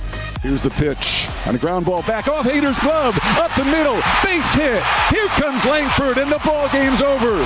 The Rangers have walked off the Astros on a sharp ground ball single up the middle by Brandon Nimmo. Hader just missed it. He just didn't get the glove up in time, and the Rangers have their 4th walk-off victory of the year. Eric Nadell with the call. Let's crosstalk with the KNC Masterpiece here on Sean and RJ 105.3 The Fan. Good morning. What's up? Man, the way this bullpen's going, we got a chance to get a lot more walk-off wins. Yeah. Man, all these publications listing bullpen as the biggest problem. That's the last time this weekend Chris Martin's going to pitch for this team, right? Well, it should have been a week ago was the last time he pitched this team. Agreed. We asked Skip about putting him out there, and his answer was really fascinating. He's like, look, he didn't say we got to pitch somebody, but it felt like that was the subtext, and he goes, he got paid to do a job here. Oh. We need him to do that job. I think that kind of falls on, isn't that kind of a indirect way to say Chris Young put this guy on the team? Yes. And if he's going to put him out there and he's going to pay him like that, then go ahead. I'll put him out there until you stop, you come to me and say, don't put that guy on the field anymore. Absolutely. Don't get mad when we're on the practice fields in Oxnard, as we do every year, and we're sitting there looking at our cell phones, and then we drive back home after practice, and the Rangers have acquired more pitching. Oh, I won't get mad. It's the expectation at this point. Numb to it. Well, they probably bullpen help. I don't think anybody ever scoffs at bullpen help. When you acquire somebody, it's honestly the pen, all they can afford. Well, yeah, but when you acquire somebody in the pen at the deadline, it's like that pretty much is what good teams generally do. Given their resources and their finances, they can afford to go get bullpen help. That's really all they can get. It does suck because Chris Martin has been a good pitcher in the sport for a while, and it's just obvious he's not there anymore. It's time to go live life. Viva la vida, you might say. That's right. It's a good reference because he's Coldplay too. Yeah, I see that. What's coming up? Guys, we do have wankers and winners of the weekend. Can't say that, Alexi. At 12:40 today. Also, that walk-off win, we dive into it very deeply. So deeply? So deeply. And then NFL top quarterbacks. We did it. Bobby, he did it. He did it. All of us have done Highest ranking ever, I think. Yep. Oh, and our brand new Olympic segment, Foreplay. Olympic? World Cup. Sorry, I don't know why I said Olympic, dude. Because it's the same type of bandwagony nature. Oh, yeah. Do you like foreplay better, or I've got a semi? Ho! I like that one. This is the semifinals. Yeah, I get it. That's why. Maybe use it tomorrow. Maybe use it tomorrow because tomorrow's the actual semifinals. Good. You don't have to get into it. I think tomorrow's is France Revolution. You can just say, that's good. You can just say yes or no so you don't spoil the segment. Okay. Are you going to take shots at Dak's quarterback ranking? No. Okay. All right. I think it's pretty fair. Yeah, I think it's reasonable. Okay. Just wanted to make sure. Do you want me to be upset? This is an outrage. As long as he's still behind Lamar Jackson, that's all that really matters. You know what was not a surprise this morning? You're gonna run great. Whenever y'all were doing the power rankings discussion where the Cowboys are, and Kevin, where do you think the Cowboys were? They're almost always exactly in the middle, so I'll say 16. Yeah, middle of the pack is what the Cowboys have been for years. And you can go through so many different things and say, is it this, which players, and usually it's middle of the pack. Dak is right above middle of the pack most times, and when he's at his best, he's just below the top 5. At his best? Yep. I think at his best, he plays like a top 5. Did you guys know that he never was won runner-up for MVP? Never won. I don't know if you neither of like 3 of the guys ahead of him. Like Drake May, who Choppy is down on. Yeah, Choppy's not down, got a weird take on Drake May. I love Drake. I just think it's early. I would just take in one game tomorrow. I would take Purdy and Goff and Baker to win the game over Drake. If Bo Nix had been healthy, that team wasn't in the Super Bowl. Yeah, you're probably right on that one. I don't They only know. won by 3. Bo Nix is 10-7, right? not a good player. He's better than Stiddy. I don't know that he is. Like I think if they were having to like really get into it, there were no also receiving votes for Bo Nix. They put like the entire damn league on that quarterback list earlier. No also receiving votes for Bo Nix. Bo Nix, that game that turned into like a snow fest anyway. It was like handed off. I don't think Denver was winning that game regardless.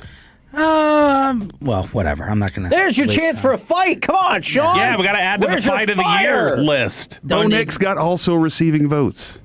Did he? I didn't hear Did his you name. look at the list? No, Sean read it off. Bo would have ran around in the snow. It's right there. Not Him with and a broken Daniel ankle, he Jones and wouldn't. C.J. Stroud. Already had a more successful NFL career than that other Bo. You know what I'm saying? Hey, who switched over to McGregor Saturday night? Did you stay up for it? Hell yeah! I stayed up to watch that fraud and cash my free money. So much free money. Free money, So much baby. free money, dude. I said, Kevin, should I put the entire house in the trade market on Max Holloway? You were that confident? And he said, absolutely. And I was like, awesome. And I did, and I just cashed it in. It was awesome. Really? Yes. Whether he got hurt or not, he was McGregor's done. And Max Holloway hates him. And Max Holloway almost hit me in the face once. So How so? we were doing a bit when we were in Houston at the Super Bowl where Kevin goes, he likes to cuss. And we were doing pre-records, and so I started cussing. And Max Holloway was like, oh, I'm comfortable. And then he started cussing. And I was like, whoa, you can't do that, dude. You can't cuss on radio. And he's like, but you just... And then I was like, that's effed up, dude. And he was like, well, you're just doing it again. Oh, and then Kevin goes, he's just joking. And he was like, I was about to punch you. And I was like, that would have been bad for me. Not better than my. No, that is probably better than my Bones Jones bit. Oh, where he got you in the... He hit me in the nuts. Yeah. Oh. And who was the other guy that said Second man. that told us to hit somebody in the liver? There was another fighter. He said, if you ever want to, if somebody ever tries to fight you, just get him in the liver and run. Like, it was once you get him in the liver, like they kind of like they're stunned, they're paused for a minute. I told Bones, I was Body like, shuts put me down. in a hold that won't like make me unconscious or kill me. Do something. Do a move. And he set it all up and all the drama and the build up, and I'm getting scared. I'm getting ready to close my eyes, and boop, nut shot. Oh. Not hard. Very nice. I did tell Ryan Bader I could take him, and then whenever we went to, he was a fighter. When we went He's to a shake fighting hands, master. we went to shake hands, and he put me in a rear something chokehold, Naked. And then I didn't want to break You know his it's arm naked. because he was recovering from a broken arm, so I let him take me to the ground, and then She cut him some slack. He when gave me he's a red down. belly, and that was kind of rude.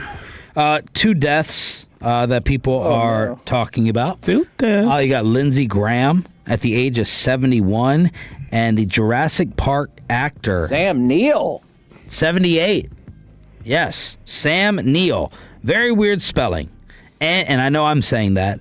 Neill. Yeah, it's like someone took the O off his name. Like, that's how you would spell O'Neal, is O apostrophe Neill. Or added an L.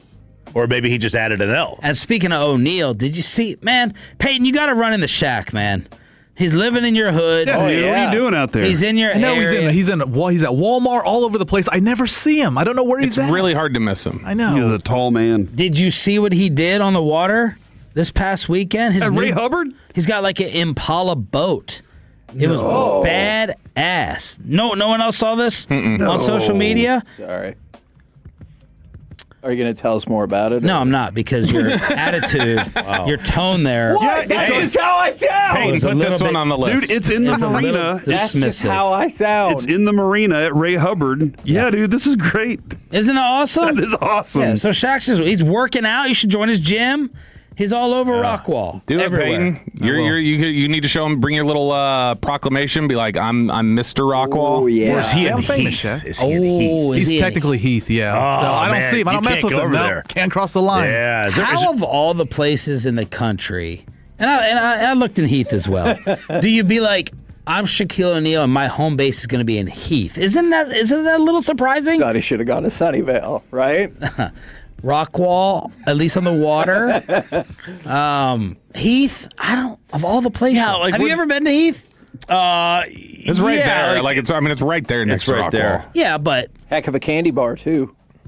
Yeah, like a lot of the athletes here, they live like Frisco, Prosper, Westlake. Westlake, I get. Westlake. Yeah, what is it? What is it that but those are areas that are near the Star, or they have something there. Sure. The school systems. What is it about Heath? And if you're in Heath, let me know. My Land. mom lived in Rockwall. My sister graduated from Rockwall High. My mom lives in Fate now, so I visit the area frequently. I'm just trying to. What's the allure, the connection that brings people? Maybe he just likes to drive in the proximity to downtown. Who knows? So. You knew that Holloway was just going to beat McGregor up, or you thought physically? What's the age difference? I think the age difference is fairly negligible. It's the fact that Connor's washed. In the last 9.5 years, Conor McGregor has won one MMA fight. The only person he can beat up is an old man that he sucker punches. Max Holloway is maybe other people. Yeah. Well, yeah. I think there were settlements about that. Max Holloway is significantly better rounded than Conor McGregor. Conor McGregor can't knock Max Holloway out at this stage. So to me, it was a no-brainer, and those odds were disrespectful. And I know it's because everyone bet on Conor McGregor, which is a fool's errand. Was the knockout was McGregor's his peak? That's was what he was known for. He had the one hit. And and there was a time where he was unbelievable, but that was 10 years ago. Yeah, we're past that. And now. he ain't got it anymore. And he's a showman, and Dana White loves the show. Yeah, exactly. Which you wonder if Dana White was complicit in knowing that Conor McGregor was injured ahead of time. All right, of the conspiracy theory videos and all that stuff, what are you believing? Because a lot of times it's like, all right, was that actually before the fight? When was that taken? Is that legit? Is it AI? You no doubt believe he was hurt before. The one where he was off balance, taking his shoes off. Yeah. I don't know if it's And Mel Gibson talking to Vince Vaughn saying he's hurt. I wouldn't say I wouldn't say without a doubt, because when you looked at that ridiculous attempt that he started the fight with, it does look like he might have really blown out his knee. Yeah. So I'm not saying that, but Conor McGregor is a known liar, so I wouldn't put it past him. I guess there's also a difference between having your knee being a little, it doesn't feel great, feels tight, and then being ruptured. So if Dana White knew, let's just say that his knee was completely compromised beforehand, and then Dana knew, and he told him go on with it. Man, I don't know how Vegas ever puts another UFC fight on the board. I don't know how you could do that. I don't know if they're going to investigate or not, but that is a fascinating point, because UFC has been a cash cow for Vegas for really. Who's going to investigate it? Yeah, I don't know. Is there a commission? Right. I guess. But if you found out that Nevada there was State Athletic Commission. If you found out that the NFL knew that all these players were injured and refused to report it, Vegas would be kind of slow to put them out But I feel like in the UFC that happens all the time. Is you've had many fights where afterwards a fighter's been like, well, I was dealing with a torn MCL or this or that, and they've never investigated before. So Pacquiao had a shoulder in one of his fights. But the rest of the fights that night were really fun. Patty the Batty getting that sweet submission in the co-main. That was quick. I mean, those two fights lasted 2 minutes. King Green coming back was awesome. Who? King Green. Gang Green? King Green? I'll take your word for it. You're just making names up. You weren't watching soccer before that? I was. Multi-view. Yeah. Look at you guys with your YouTubes. Actually, I just use my A true phone. purist like Choppy only focuses on the soccer. Just that. Nothing else. Well, you know what, Choppy? Then they should have finished it in regular time. That's a fair point. We're back tomorrow. The KNC Masterpiece is next on 105.3 The Fan. We've taken away the excuses. Where you go, we go.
Let's go, Cowboys. An Odyssey sports station. Driven by our D&M Leasing Studios, it's the KNC Masterpiece on 105.3 The Fan. KNC Masterpiece right here on 105.3 The Fan. You got me, Kevin Hagelin. You got, Corey Majors. Oh, man. And, of course, the famous Alec Medford. Gentlemen, how the heck you doing today? How the heck is everybody out there in Radio Land? 877-881-1053, Frankel and Frankel Injury Attorney text line, or the Twitch, or the YouTube. Now, there's a couple things real quick, if you will allow me. The very first text I saw said, I watched my first Wings game on TV this weekend, and I think anyone who isn't entertained is just a loser. Nice. Ouch. I agree. And then the search tabs that are still open. Oh. Choppy? I hope not, because one of them says RJ Choppy's address. Hold on, he doesn't know his address? That's why I think it was not him. The second one says Messi's wife. But hold on. I understand what you're doing here, but Kevin, we need to go back to this. Is RJ Choppy not the kind of person who would type in RJ Choppy's address? He would refer to himself in the third person and be like, what is RJ Choppy's address? That is a fair point, but I do not believe he would be responsible for this third tab. All right. Is Argentina a country or a state? Because he's good at geography. So, yeah, I agree with you. And it clearly says, hopefully you knew this already, Argentina is a country. Who sits there over the weekend? Blake. But he was at the gender reveal. I guess he could still work. That's not like a 3-day event that happens all weekend. Dude, can you imagine though if there's a time when she starts saying, "All right, this needs to be a 3-day event. You're going to have to go rent an Airbnb by a lake, and now we need to." Every day there's going to be a little reveal, like just something that lets you know the hint of the color, and then there's going to be a lottery system afterwards. I mean, obviously that sounds incredible, but I'm sorry, I took away your thunder. How the heck are y'all doing today? Oh, we're doing great today, Kevin. I really appreciate you asking. I did want to. There's two things I want to get to. Number one. Hold on. Here's Chop. Chop is Choppy. Do you know? Someone was Googling my address? Yes. It said RJ Choppy's address, Messi's wife, and is Argentina a state or a country? I assumed you knew your own address. I do know my own. I never use that computer. I do know my own address. Would you like to tell everybody what it is? I would not. Okay. I think somebody just texted it in, so. Did they really? I think so. Oh, man. Yeah, you can take a look and tell us if that is your... Wow, that's interesting. Yeah, that's it. Sounds like that is his address. Whew, holy moly. That's concerning. Not a fan. Those things are public record, by the way. Yeah, I don't think that should happen. But you're whatever. a public person. Whatever. You're a very public person. But you knew Argentina was a country. I stood up for you. I do. I know all the countries. Just about all of them. Do you? I think I can name all the South American countries. Yeah, it's okay. I can put the map together. If I say the name of the country, he's just going to say, "Yeah, that's a country." Yeah. How many countries do you think there are in South America? In the world? Oh, God! And it's like 287 or something. Ooh, I'm showing 195 based on very limited research. It's the bones. Although. There are some people who are like, you need to recognize more, and they say 256. Maybe. So you're one of those people. Yeah, maybe. All right. Isn't there like 11 countries in South America, I think? I don't know. I think it is. All right, that's enough. See ya. There you go, ladies and gentlemen. RJ Choppy, here to confirm or deny his address. All right, I've already forgotten what the things were, Kevin. How's it going? Things are going pretty well. Okay, good. I appreciate you asking. No problem. Alec, how about you? I'm scatterbrained now. I have no idea what's going on. I heard that segment. Oh, yeah, I remember now. Sorry, Alec. It is, first off, I wanted to say thanks to the Tolos. This show is relatively successful. And I say relative as in the best relative. Whichever relative is your favorite, that's how good this show is. Okay. Considering the ratings and numbers. We just dominate. And you know why? Because of you, the Tolos. Thank you so much for being so awesome out there. And then secondly, I forgot that one too. So, Alec, how are you doing, buddy? always put me in the weirdest positions. I remember now. All right, so this morning I was driving in, Kevin, and I was listening to the Sean and RJ show featuring Bobby Belt and Peyton, and they said that they need a KNC masterpiece fight. And they were like, Sean was like, I think we could go Corey and getting off sides, but we need a fight. And then Bobby immediately asked me, when was the last time y'all had a fight? Aside from the first time we ever went to Oxnard. Oh, yeah. When we had that a was fight. a big one. And if you want to know why, it's because Kevin made his face, and then I said something I shouldn't have said. All right? Kevin, you know the face. You can admit it. That's just my face. And I do. I do have a really arrogant looking face at times that it's amazing I haven't been punched out more in my life. But then we got over that fight. Face. We got over that eventually because we were still more mad that G-Bag had broken the refrigerator. That was still the bigger problem. That did happen. Then after that, we had one fight on air about whether or not defense wins championships or quarterbacks. And we decided, ultimately, because Kevin said, I thought you were going to punch me in the face whenever you saw me at the door. And I was like, I wouldn't do that because I need him to talk. Oh, I do remember that. And so I was just like, hey, are we trying to be correct? Are we trying to win an argument? Or are we trying to entertain the Tolos? And ultimately, we decided, let's entertain the Tolos at the end of the day. Hopefully, we do a pretty good job of that. And then we decided to compromise. Strong quarterback play and defense win championships, as you saw with Sam Darnold. That is a very good point. From the 903, my full-time job is being a paraprofessional in public education. Fascinating. But I DoorDash a lot in the summer to supplement my tiny income. Will be driving lots and listening to the KNC Masterpiece today. Boom! And thank you. So they teach people how to jump out of airplanes? Parachute? Paraprofessional? What's a paraprofessional? It is probably helping out teach people with like physical disabilities, perhaps, would be my guess on that. And then from the 903, time for the best show on the fan, hands down. Thank you very much. Hopefully, I would love it if you just thought this station was the best. Okay. That would really be excellent. Yeah, let's go that. Let's turn do that it now. on, leave it on, everything of that nature. And by the way, people are sending in other addresses that are not RJ Choppies. How do you know? What if it's a pass address?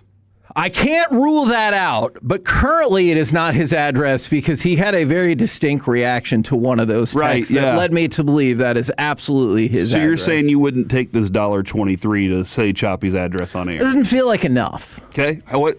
You know what? Alec? You have just helped develop a new strategy. You know how we do Peace-a-thon and we're like, hey, we'll give you a shirt, we'll give you this. If we get certain levels of donations, I will give out privileged information. Whether you want ratings, addresses, people's phone numbers, I got access to it all. But it's going to cost you for charity. Whose number would Sean's? Because, I'm sorry, Corey, because Sean would be the most beat down by it, and he's like, you guys are going to make me change my phone number now, you stupid jerks. That's why you live in Garland. And I'll be like, I live in Garland. And he'd be like, that's why you can't afford Sunnyvale. Sunnyvale's so nice. You might have a point. Okay. And his number would probably draw the most, too, right? I think so. Most Tolos would want to be like, let's annoy Sean. Just like remember whenever we said, hey, tomorrow morning. Yeah. Text in, and I can't remember what's up, buddy, or something like that to Sean. And he was like, what are you guys doing? Why is this happening right now? And we were like, we just thought it'd be funny. And it is absolutely hilarious now. That was the Billick thing. When Tom Billick. Yeah, because he said Tom as in tomorrow Billick. And we put in the group chat, who is Tom Billick? He got so mad. He's like, this is when we're at night. He's like, this is why you guys don't get included in the chat. It was for Brian Billick. And so we sounds about white. That's on you, Sean. So we told everybody in our audience to text at like 8:20 or whatever it was. Hey, where's Tom Billick? Tom Billick and he's like, hey, how come you idiots told people to text in? And it was so we were just happy funny. People listened. Yeah. You know? That was a cool thing. Absolutely. So to your point, thanking the audience, that goes back to show the power of the KNC Masterpiece at any point. That's Stop true. sending in addresses. I'm not going to be like, yeah, that's right. That's his address. Oh, is that your address? No. Oh. Those are in Dallas and Grapevine. I live in Garland. You see here the disdain for people that live in Dallas? Yeah. Let me just tell you something right now. As much as I love Garland, I don't think you could take a stand on Garland and disdain anyone except for Mesquite. Have you ever lived anywhere but Garland? Jeez, dude, don't take shots at Mesquite like that. Just kidding. Mesquite's awesome. Yeah. No, I lived in Richardson and College Station. Okay, but I like You've always found home in the land of Gar. Yeah, absolutely. Gar is a fish. Okay, thank you. I wonder if that place was absolutely full of Gar, and they were like, "This is the land of Gar." You know, it's Garland. I don't know. We need to look that up. Do we? I'll look it up. All right. In the meantime, while you're looking that up, go ahead and give me cut number 1, will you please, sir? And we could talk about those Texas Rangers. King delivers, and there's a long drive to left. That is way back in the corner, and that ball is history off the facade of the second deck. Wyatt Langford, a late-inning hero for the second straight night. And it's 4-3 Rangers in the bottom of the 8th. And off of this homestand, the Texas Rangers lost a lead via the bullpen 3 different times, which obviously is objectively bad. Now, fortunately, you've been able to get some of those back, including yesterday with Brandon Nimmo. You close out the first half of the season, taking 2 of 3 from the Astros. So a few positives here with the side note that we need to talk more about the bullpen. The Rangers won 11-5 to close out the first half and won 4 of their last 5 series. Mackenzie Gore was able to do the pseudo spot start, I guess, yesterday. Nathan Eovaldi apparently volunteered, as well as the Rangers have run into some efficiency and injury issues with their pitching, but you do go into the break with a winning record and in first place of a terrible AL West. Yeah, I was listening yesterday, Kevin, and Mike had a really good point during the broadcast about the way that this bullpen has been able to be successful this year, aside from Latz. Latz is kind of a different story, but the rest of the bullpen's success has kind of relied on not a lot of people know them, nor what they do well or what their tendencies are, and so they're able to be successful because you're up in the batter's box, you don't know what to look for. Because you're just kind of, all right, but once you get that scouting report that's like locked in, you're like, okay, this is what this guy likes to do all the time, then you can have relative success against those guys. But Jacob Latz is very different. Yes. You get up to the plate and you're just like, I don't know what to look for because he has a variety of pitches. And you did get Latz yesterday. So that is something down the road that the Rangers are going to have to fix in the back half of this season to try and make sure that if they want to go any further than what they're doing, Chris Young's going to have to figure out how to do that within the amount of money Ray Davis won't spend on this team, because I don't think he's spending a nickel more. Yeah, and then some new concerning information comes out. Remember, we had heard that hopefully Jacob deGrom would have been able to make his next start, but instead, dealing with a minor glute strain, he did not start yesterday. Which we have confirmed he did not injure in the Garden. True, while he was that gardening. is a fact. Yeah. And Skip said injured list is a possibility. He said they were still working through that. Now, a variety of moves happened to kind of correspond with that. Go ahead. With that injured list situation, though, they can retroact that, right? Sure. So they can say it could be five games on the other side or 5 rounds through the rotation. Like it could be retroacted for deGrom. Hopefully he's back and ready. Yeah, I mean, and because that's concerning, because at the same point, then Chris Martin goes on the injured list, and so they bring Emiliano Teodo up, which I'm really excited about that. But with Teodo, Collier, Alstrom, Gray, like you have so many freaking rookies in your bullpen, along with Alexander Latz and Wynn, and it's not necessarily like those guys are like long-term veterans or anything like that. But I just Peoples out there yesterday. Yes, yeah, that's another one. But I just don't see how Chris Martin comes back and pitches for this team again. I don't either. It would be ill-advised, I guess. I don't think that Chris Young is going to put Skip in position to do it again. Okay, I think Skip's essentially been like, okay, I'll do it because you told me this is your guy. So I think that he's not going to put him in position to be like, all right, that's bad. But this team, Kevin, does look like it's found something a little bit offensively that they did not have earlier in the year, and there's some scrappiness that comes along with it. But there's also some power that's coming back and being. Now, a lot of these home runs are just getting over some of them are just getting over it. That's fine. But this has been a more fun offense to watch, especially down this stretch where, Kevin, I know you wanted to sweep the entire round and get to 50, but which really I don't know why. That's just like the nice OCD round number. Yeah, if you could have swept the Astros to get to 50, but like being in first place at this point, pretty happy about that. And you're above 500. You were playing well, going for the most part, going into the All-Star break, and this team seems to have found a little something on the chemistry front. And I do give some credit to Skip Schumacher for that. Look, I also get irritated when Chris Martin went out there, especially in leverage situations. But to your point from just a second ago, it felt like Skip was like, look, we have a finite amount of bullpen resources. He is somebody in the bullpen. If I'm out of options, I am going to pitch him. Mm-hmm. And so, unfortunately, that has not gone super well. And with him on the injured list, that it will be my second half prediction. He will not pitch again for the Texas Rangers. I don't think you're wrong. Okay. Whew. Good. I was a little worried. Can y'all please stop sending in addresses and phone numbers? Oh, yeah. I'm very concerned. I don't need you to text in, but one guy has got, or gal, has got these all dead to rights. And then for Teodo, something you're going to have to keep an eye on. He has absolutely electric stuff, a live arm. So far in the minors this year, he has 52 strikeouts in 40 2/3 innings. So, hey. But he has 52 strikeouts and 35 walks.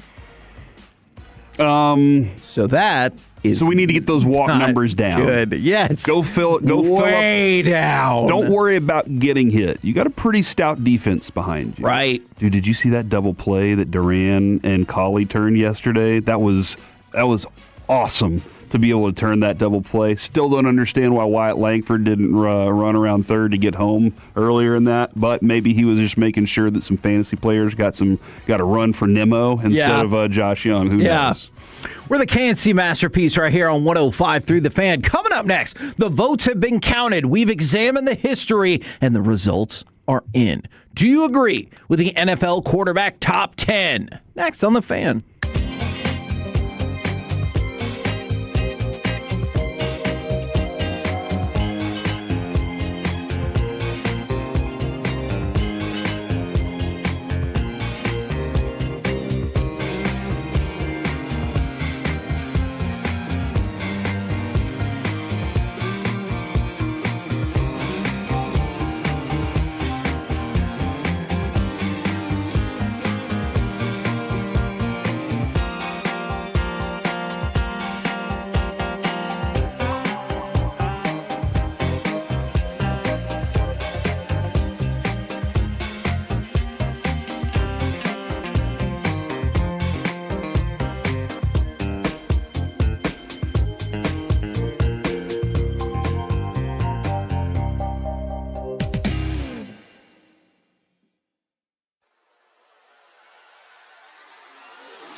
The personal injury lawyers, Frankel and Frankel. If you've been injured in a car or truck wreck, call Frankel first, 214 or 817-333-3333. With Frankel and Frankel, there's never an out-of-pocket cost. They only get paid when you win. Frankel and Frankel, the go-to car and truck wreck attorneys in Dallas. On second down, Allen looking, end zone, touchdown! In the traffic, Dalton Kincaid is there for 6. KNC Masterpiece right here on 105.3 The Fan. This one gets this whole segment because it's time for the quarterback rankings via ESPN. The executives, coaches, scouts, they have ranked the top quarterbacks for 2026. Now, we can dive right into this list if you want, or I did a little bit of a history project on this list going back to kind of see what the list usually looks like. Would you like to get right to the current or go to the past? Let's go to the past, Kevin. All right. So going back to 2020, here are Dak's rankings. How many times do you think Dak has been in the top 5? Every time. So you do not believe that? Dak in the top 5, I'll say 2. Okay. How many times do you highest ranking was 4. Okay. I think. He was in the top 5 none times. Oh. And his highest ranking was 7. And so that's just rude. I mean, fair. You'll see a pattern here with last year being an outlier. Going back to 2020, he was 9th. The next year, 7th. 2022, he was 10th. The next year, 9th. 2024, he was 10th. So I wanted to focus in on those 5 years for just a second. This is interesting because since COVID, which was 20, right? We have suggested the idea that Dak's anywhere from 7 to 11. Correct. That's where we've always said Dak's kind of in this range. And if you look at the scouts, coaches, and executives, they have voted him 9, 7, 10, 9, 10. So pretty spot on right there. Now, last year, he was 15th. I think we all realized there were injury circumstances that went into that, but that leads us into this year. So we can get to the list, and some people might have already seen where he is on the list. But I don't want to do that first. I want you to tell me how many quarterbacks you think, and you can list them out, that you think are definitively, in your mind, better than Dak Prescott. Well, I mean, career-wise, Matthew Stafford has had more success than him. Patrick Mahomes has had far more success than most of the guys on that list. I think Joe Burrow is a better quarterback. Okay. Just overall. Now, health-wise, that's a different story. He gets hurt a lot. We've seen Dak miss significant time to injury, but for the most part, he's a very durable quarterback. And it does feel at times that the media underreports how injury-prone Joe Burrow is as well. Yeah. No, yeah, he'll go missing from the beginning of a season. Yeah. All the way through. In camp, it seems like he's always got some sort of muscle thing. So I've named Burrow and Stafford and Mahomes. I think Josh Allen is a better quarterback. Okay. Just the whole package of it all, I think he's a better option at the position. But I can point to his lack of success in getting 2 Super Bowls and falling apart in some big, not that he does, but like for the most part, the team, everything else does around him. So I got 5. Am I forgetting anybody? I think you could say with the 2 MVPs that Lamar Jackson is too. I don't think there's any question about that. The way that Dak played last year, now again, sometimes against really good defenses, that changes. But the way that Dak played last year kind of shows you whenever he has those 2 weapons on the field in a good running game, what he's capable of. So I think I could probably put him, those 5 are the ones that I always put ahead of him. The argument has become over the past few years is Jared Goff that good? Right. Is Is Jordan Love better? Jordan Love has not shown us enough to be like, oh, Brock Purdy is another question mark, because you're like, they have a lot of success all the time. How much of it hinges on him? How much of it hinges on Shanahan's offense and the fact that they just have the most stout defense? And then there's like, Justin Herbert has let us down. Over and over and over again, he has let us down. So that's, I would say, about those 5 right now based on the way Dak played last year. Alec, how many quarterbacks would you say you feel comfortable saying they are definitely better than Dak? Or even just better than Dak? I usually float in the range of like 5 to 7. Okay. It depends on the season because Fair. circumstances around him have been different. You saw maybe like 3 or 4 years ago where the offensive line was kind of shaky, dealing with some injuries, the Chaz Green situation. Like all of that, I'm like, But I'd say right now, I would probably say 5, and it really is that upper echelon of quarterbacks. It's the true team, or the true players that I think a team gets carried by that guy, and it's perennial MVP candidates. And who would you put at number 1 on your quarterback list right now? It's hard to not say Josh Allen, just because in football terminology, I guess, in a football viewpoint, he's a 5-tool player to me. He can do everything. He can read defenses, he can run, he can throw the ball 1,000,000 yards. He can do everything, but I'm starting to flinch when I say that just because of the lack of playoff success. You did forget, Kevin, in your listing of the 9, 7, 10, 9, 10, that Dak once finished second in MVP voting. I have heard that. But also, I would put, number 1, I would put Stafford. I think Stafford, his arm talent and his brain put him at the top of the list for me. And also, like, he is now running with an offensive coordinator that absolutely gets him. And now maybe Josh Allen will, maybe him and Brady will be fantastic together. But I just think that this combination and Matthew Stafford's arm talent stand out for me. Okay, so that is interesting because the top of the list goes like this. Josh Allen. He was second last year. He is now first this year. Him and Patrick Mahomes switch spots. What I found interesting about this is I decided to go back and see how long Patrick Mahomes has ruled over this list. He had been number 1 for 3 straight seasons and 5 of the last 6 years. It was one of those, like, I mean, he's Patrick Mahomes for sure. You know, like, it was inevitable that he was the dude. Yeah. Yeah, Does injury change things? You think it's the injury then that changes things for people? I think that's part of it, but I think it's just seeing the team kind of stagnant last year. Yeah, exactly. And look, part of that is due to some of the weapons around him, and I understand that as well. But he's been number 1 5 of the last 6 seasons. And the only season he wasn't 1 was 2022. He was second behind Aaron Rodgers. That means for the last 7 years, Patrick Mahomes has been ranked as no worse than the second best quarterback. But here is where it gets really interesting to me. So you mentioned Matthew Stafford as your top quarterback. Who won MVP last year. Sure. He was listed at 3rd on the list. His highest ranking, 1. His lowest ranking, 5th. All right? But then take a look at Josh Allen. Highest ranking, of course, 1. Lowest ranking, 4.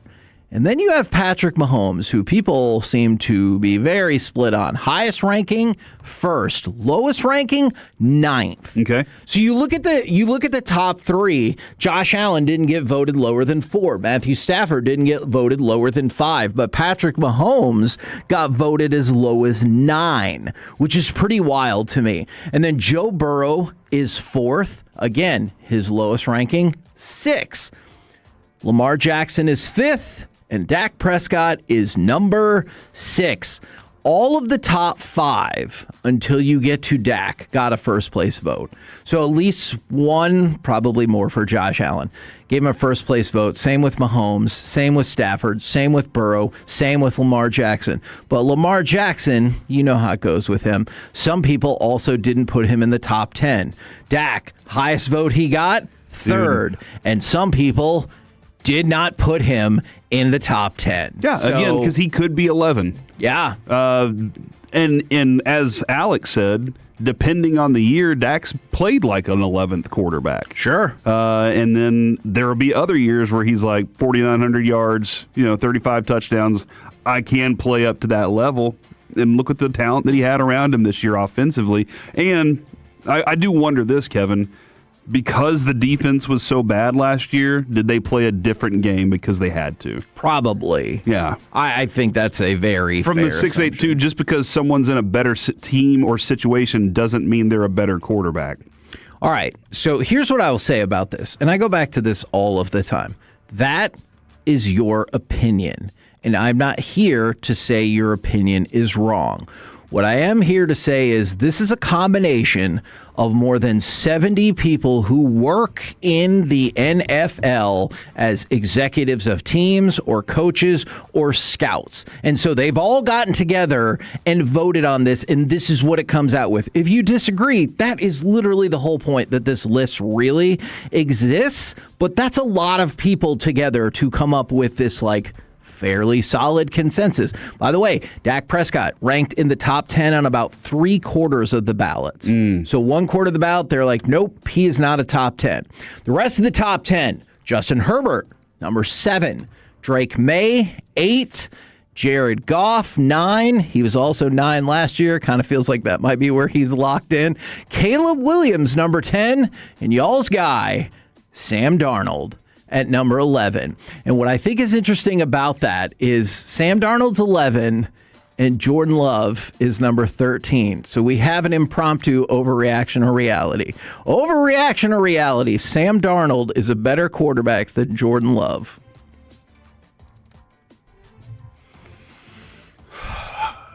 I wouldn't take Sam Darnold first if I'm building my team. But I got to give Sam Darnold a ton of credit for what he did this year.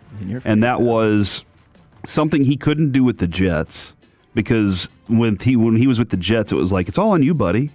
We don't got anything else, but we got you. And whenever he was with Carolina, it was, we aren't a good football team. Right. But whenever he got to Seattle, they said, we're a really good defense. You can trust us. All right. So if you need to make a play, we can make a stop for you if you need to. They also said, we have an exceptional running game with Kubiak. And you also have Jackson Smith and Jigba, so good luck. So, yeah, I give Sam Darnold a ton of credit for playing the right way this year and winning a damn Super Bowl. That was a really brilliant job by him to be patient and be disciplined in that offense. Alec, overreaction or reality, Sam Darnold is a better quarterback than Jordan Love. Overreaction. He got lucky. He got lucky that he landed in the perfect spot. Jordan Love is a better athlete, more talented arm. He just hasn't had the right team around him. Sam Darnold had the perfect team around him, and kudos to him for not messing up the job. That was the job. Don't mess it up. Now, and by the way, somebody said, so would we have had a Super Bowl appearance under Mahomes with this team? Absolutely. If you look at the track record of Mahomes since he's become a starter, I absolutely believe you would have had at least one Super Bowl appearance, maybe more, with Patrick Mahomes as your quarterback, with the exact same rosters. We're the KNC Masterpiece right here on 105.3 The Fan. Coming up next, it's time for Baseball Nuggets. Forget the best. Who are the AL and NL LVPs and Cy Yucks? Next, right here on The Fan. Coming up in the next G-Bag Nation, the General.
If you're in the market to upgrade your vehicle, get to Classic Chevrolet in Grapevine. The #1 Chevy dealership in the world 3 years straight. They've got more new Chevys than anyone, all priced to sell. Visit ClassicChevrolet.com. This is Texas. This is Classic Chevrolet. Together, let's drive. Based on new Chevy registrations 2023 through 2025. Guerrero with a drive, deep left field, and that ball has tied this game. Placata for Vladimir Guerrero Jr., a 3-run homer, and it's 7-7. K&C Masterpiece right here on 105.3 The Fan right now. It's time for some baseball nuggets.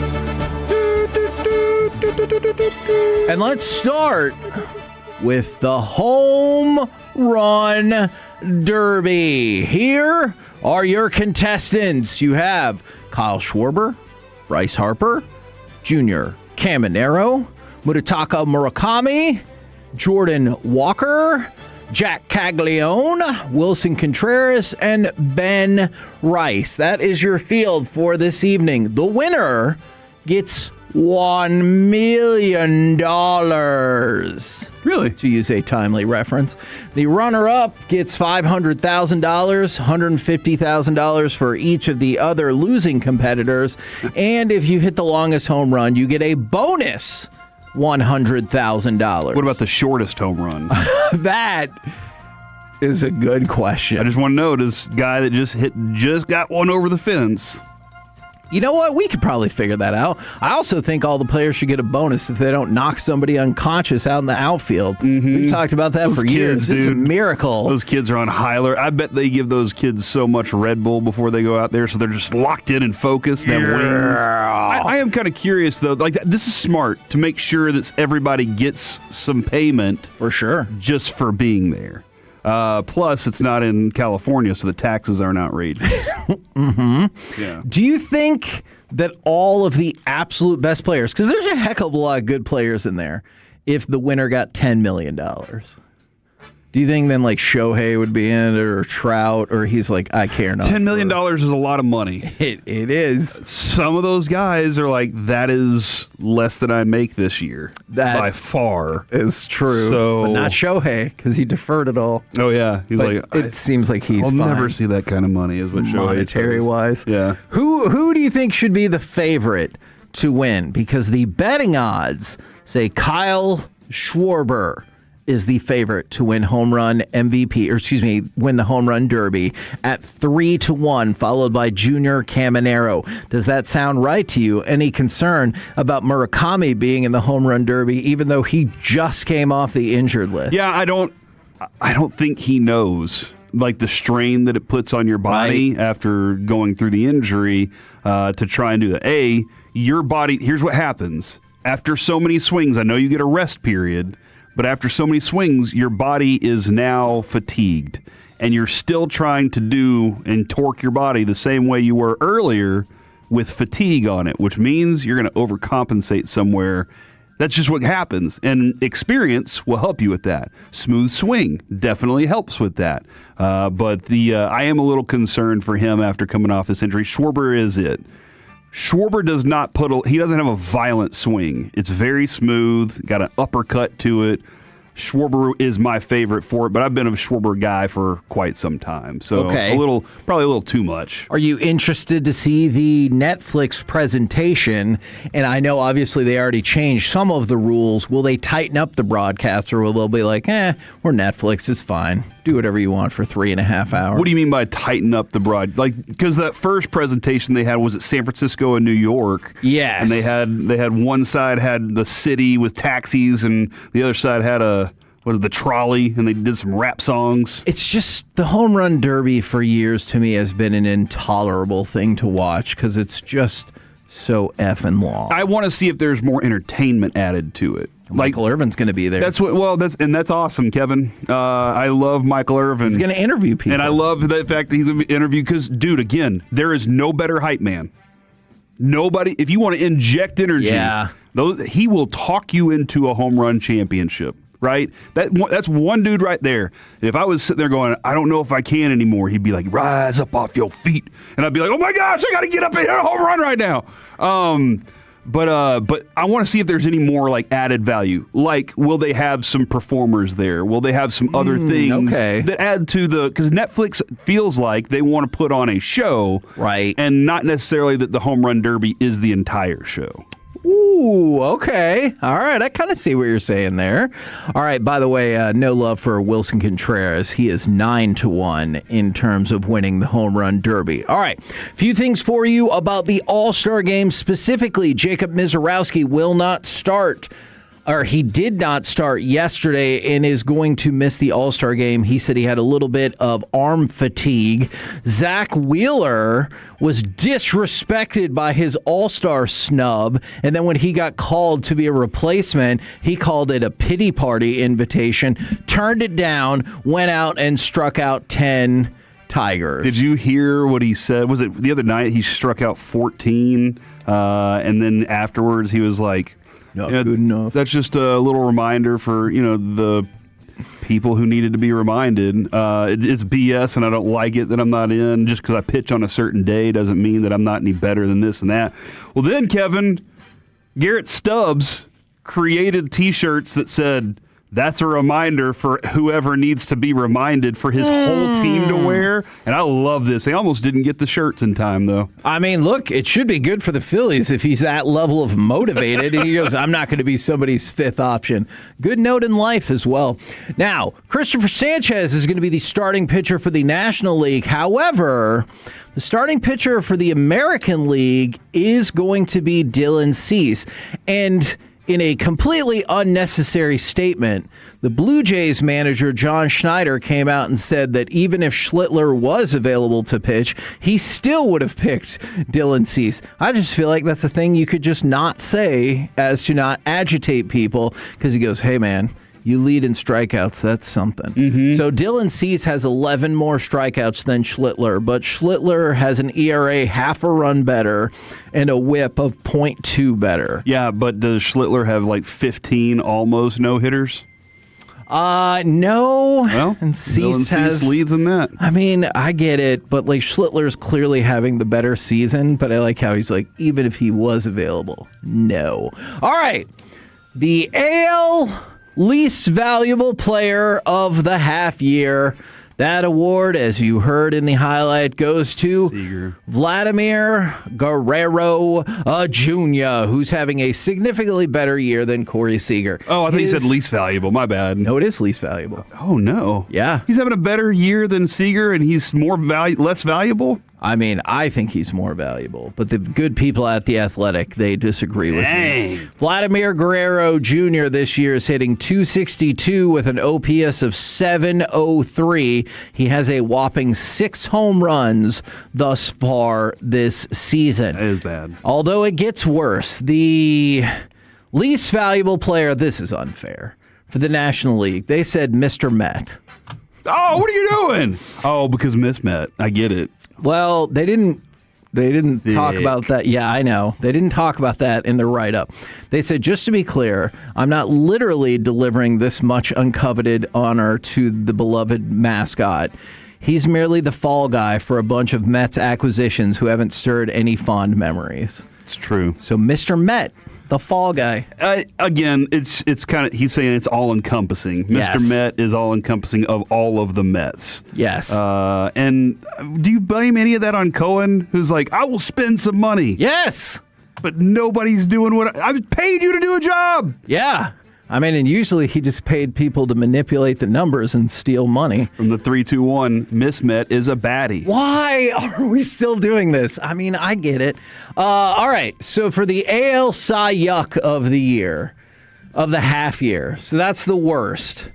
It goes to Brian Bayo. So Brian Bayo with the Boston Red Sox is having a horrendous year. Son of Scott. They spell their last names very differently. His is spelled Bello. Charles in charge. He is 2-6 this year with a 6.06 ERA and a WAR of -1.2. Dang. Ouch.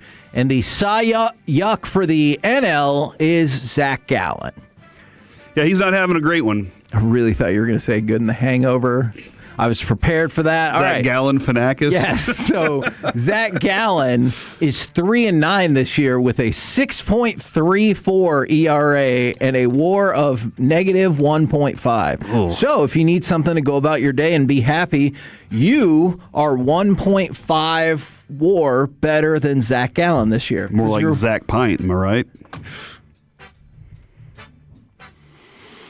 We're the KNC Masterpiece right here on 105.3 The Fan. Coming up next, our Dallas Cowboys news of the day. Just 2 weeks from the start of training camp. We'll do it next right here on The Fan.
It's the KNC Masterpiece on 105.3 The Fan. KNC Masterpiece right here on 105.3 The Fan, and it is time for your Dallas Cowboys news of the day. Don't do it, as we are just 2 weeks away, essentially. Our boss was trying to lower your chair. I know. I think you're actually as low as it'll go. Oh, okay. And I was just about to get in those Cowboys camp sponsorships. We're about 2 weeks away from the start of Dallas Cowboys training camp. We will be out there for the very beginning. Thank you very much to On Time Experts, AC, Heating, and Plumbing. Those are the people that put in my new HVAC system, as well as Mercedes-Benz of Plano and Best Buy Windows and Siding. Dallas Cowboys news of the day. And I wanted to throw this out there because the Dallas Morning News had an article about it, and I feel like we've already talked about this fella a couple of times, but it's BT Jordan. So he is a pass rush specialist. He started his coaching career posting videos on social media. He's worked with a whole bunch of Dallas defenders in the past. So I want to loop back around and talk about this again. Do you think that this could be a big deal, or are we just kind of hopefully projecting onto it and being like, oh, this is a smart idea, here we go? Well, I mean, looking at a couple teams that he's worked with before, did you name? He worked with the Giants. Did you also name the Broncos and the Seahawks? Oh, hey! And I know the names you dropped out there too, important dudes. I think that the first things first, you have to have the talent. Sure. If you don't have the talent, does not matter the coaching. Like, the coaching can go out there and make you a little bit better, but progressively, you're going to have the creativity in the moment. You're also going to have the power You have to have the power. I just watched Masters of the Universe, Kevin, so that's why it's on my mind right now. It'll be the last one. But yeah, so you have to have all of those things go hand in hand. They went out and got some people that can do the job and have done the job at this level professionally for time. So yes, I do think that BT Jordan can be a difference for them. Because he's going to be able to diagnose what the problem is, much like Mike Maddox, right? Mike Maddox gives you a great game plan. Then whenever you're out of the game plan or something goes awry, he comes in and goes, all right, now we're going to make this quick adjustment, and you're back in the game. So I do think that he'll be a helpful addition. But I think there are some other good coaches. They went out, though, immediately, Kevin, and said, we have to go add some talent to this team. Yes. So they did those two things, better coaching, better talent. Now, I wanted to have a discussion about this because we talked last week about Warren Sharp throwing out the offensive line rankings. Now, he has the list of the best accuracy on passes thrown into the end zone in 2025. Does he have the numbers labeled right this time? Because he had the Cowboys at 17 with another team last time. You know what? This time I think it actually is meant to be a tie because he has ties at 14 and again at 17. But they have the same score? Yeah, so I'm hoping that's on purpose and not just a flaw of the program that he's plugging these people into. But here's one of the reasons so the top 5 is, and you will notice quite the variety of top-level quarterbacks and, that guy, huh? Joe Burrow is number 1. Okay, great. Here's what it happens after that. Joe Flacco, Aaron Rodgers, Jackson Dart, and Jordan Love. So, no shade to Jordan Love. He's not in the same category as those 3 in between. But that goes from pretty high to pretty low in terms of quality of quarterback really, really quickly. But that is in terms of accuracy to throw the ball in the end zone. And here's why I wanted to talk about it. Because we get so caught up with the play calling. And I agree, your play calling gets really confusing in the red zone. Either you trick it up too much or you go away from something that has worked marching down the field to get too complex. Dak Prescott is number 24 on this list. Yep. So bottom 4th in the league when it comes to red zone accuracy. So we can talk about the play calling all day long, and it is relevant, but you need your quarterback to play better in the red zone as well, because that's one of the things that I think gets lost in this discussion. You know, we did the quarterback rankings earlier. Dak is a good quarterback. That has been reflected time and time again. But that doesn't mean if you make a complaint against him, you think he's garbage. And that doesn't mean he's infallible. And I think we should all be able to agree he has struggled in the red zone outside of poor play calling. Kind of. There are a number of things that you can look at that top 10 and go into all the discussions of why. And you can look at Dak and say why. When we've watched Dak enough, there's not a single person out there that defends Dak that will not bring up, do not forget his tight window accuracy. Yeah. Like anytime you say, yeah, but in this, they're like, well, best tight window. I get it. And that is good. I will say the processing in the red zone is faster. And I think there are plenty of times Dak processes with great speed. Sure. But I think Joe Burrow is one of the best processors out there. I could say Aaron Rodgers over his time has been one of the best processors out there. You know, like he sees it, he anticipates. One of the things I've always struggled with in my discussion of Dak was I felt like he didn't anticipate as well as Tony. Tony one of the reasons Tony Romo was as successful as he was because he anticipated where the throw was going. Discussed that the other day, Kevin, in hockey, right? Was it Gretzky said, I didn't see where the pass was? I went where the puck was going to be. Yeah, so those with quarterbacks, the same thing. And the receiver has to be that too. The receiver can't just stall out and be stagnant. They have to go where the ball's going to be, not just being like, I'm running. But whenever I watch Dak, I would say that the processing of it all, figuring out that play and getting the openness, I don't doubt that he can make throws. There are some touch passes I concern myself with a little bit, but I don't doubt that he can make the throw. Sometimes I wonder if he processes as fast as some of those other guys, or if it's even broken down for him the same way. Like, I don't think Tua's a better quarterback, but I think Tua knew exactly where he was going on specific plays with Mike McDaniel's offense. And if you look at this list, there are some really top-notch quarterbacks that slide down the list. You know, Patrick Mahomes is number 14 on the list, and I don't think anyone who really thinks he's only the 14th best quarterback. But Josh Allen, by the way, 19th, but Jalen Hurts in that weird tie for 17th. In case you were curious, of the qualifying quarterbacks, 29, Bo Nix. 30, J.J. McCarthy. So there's that. All right, let's go from that to Brian Schottenheimer. He said, he usually says the right things, and I appreciate that, but he also says insightful things. And one of the things that he has thrown out there is, and this goes back to the Twins Take podcast, which we talked about, I believe, last week. I've said this from the very beginning. When we get our Super Bowl rings, I'll be getting an extra one for my dad.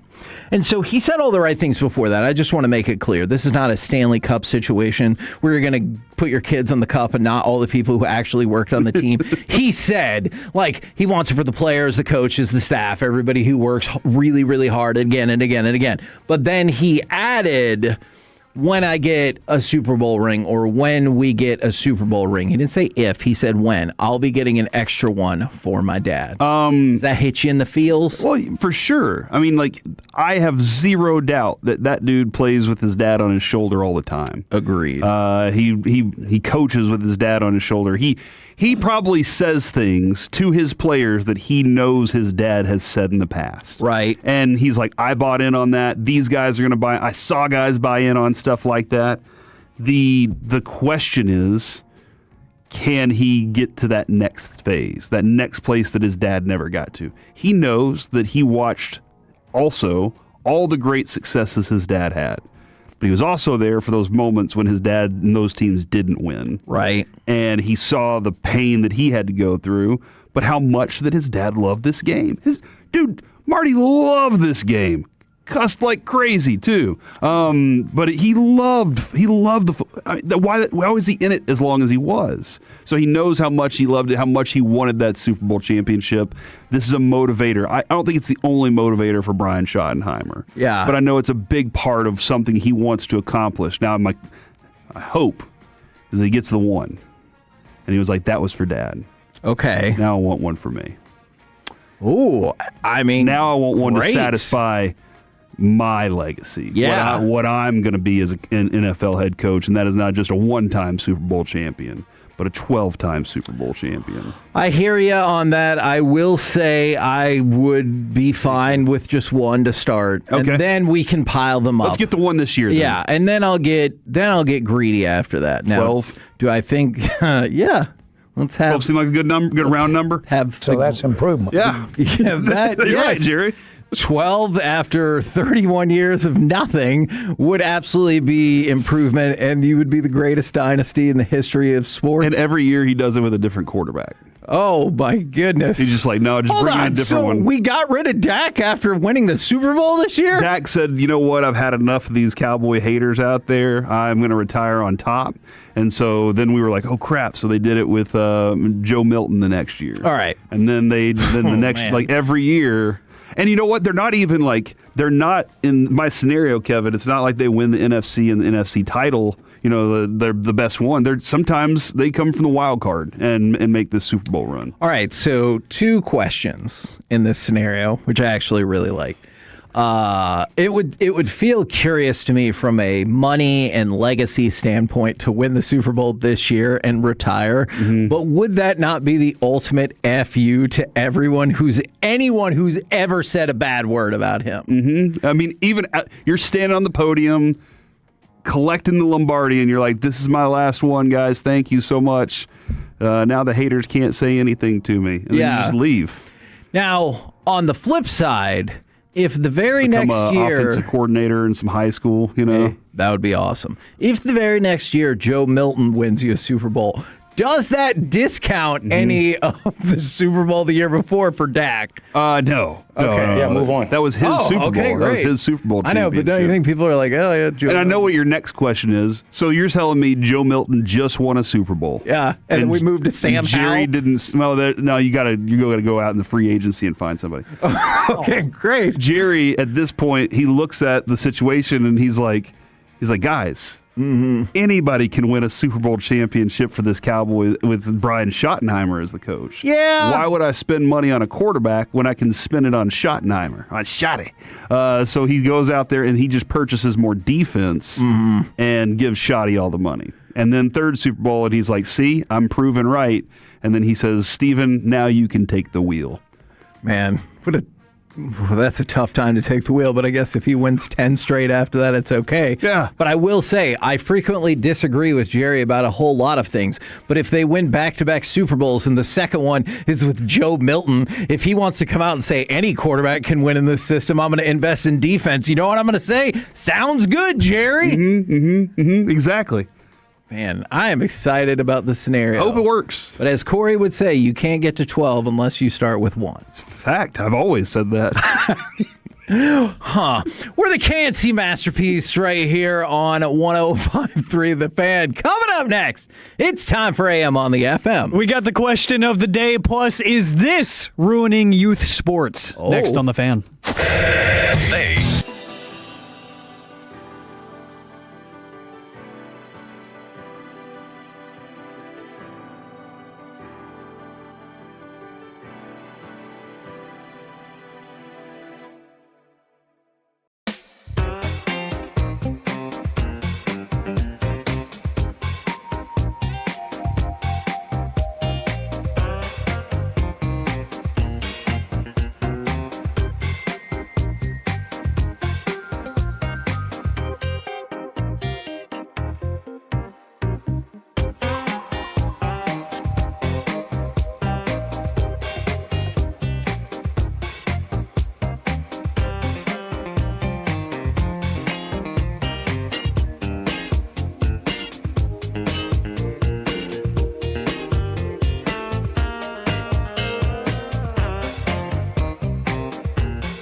The personal injury lawyers, Frankel and Frankel. If you've been injured in a car or truck wreck, call Frankel first, 214 or 817-333-3333. With Frankel and Frankel, there's never an out-of-pocket cost. They only get paid when you win. Frankel and Frankel, the go-to car and truck wreck attorneys in Dallas. K&C Masterpiece right here on 105 through the fan. Remember, in the noon o'clock hour, we will be giving away 4-pack of tickets to go see the Rangers play the Mariners on Friday, July 24th. But right now, it's time for this. What does this button do? Please, please, do not push the button. You have no idea what it... Alec, you be quiet. Alec, that was awful. 1 for Alec, 0 for Peyton. Don't you dare touch that dial. Don't you dare do it. It is time for AM on the FM. My name is Alec Medford, the man that they call the pride of Mansfield, Texas, and the mayor of the Medford Plex.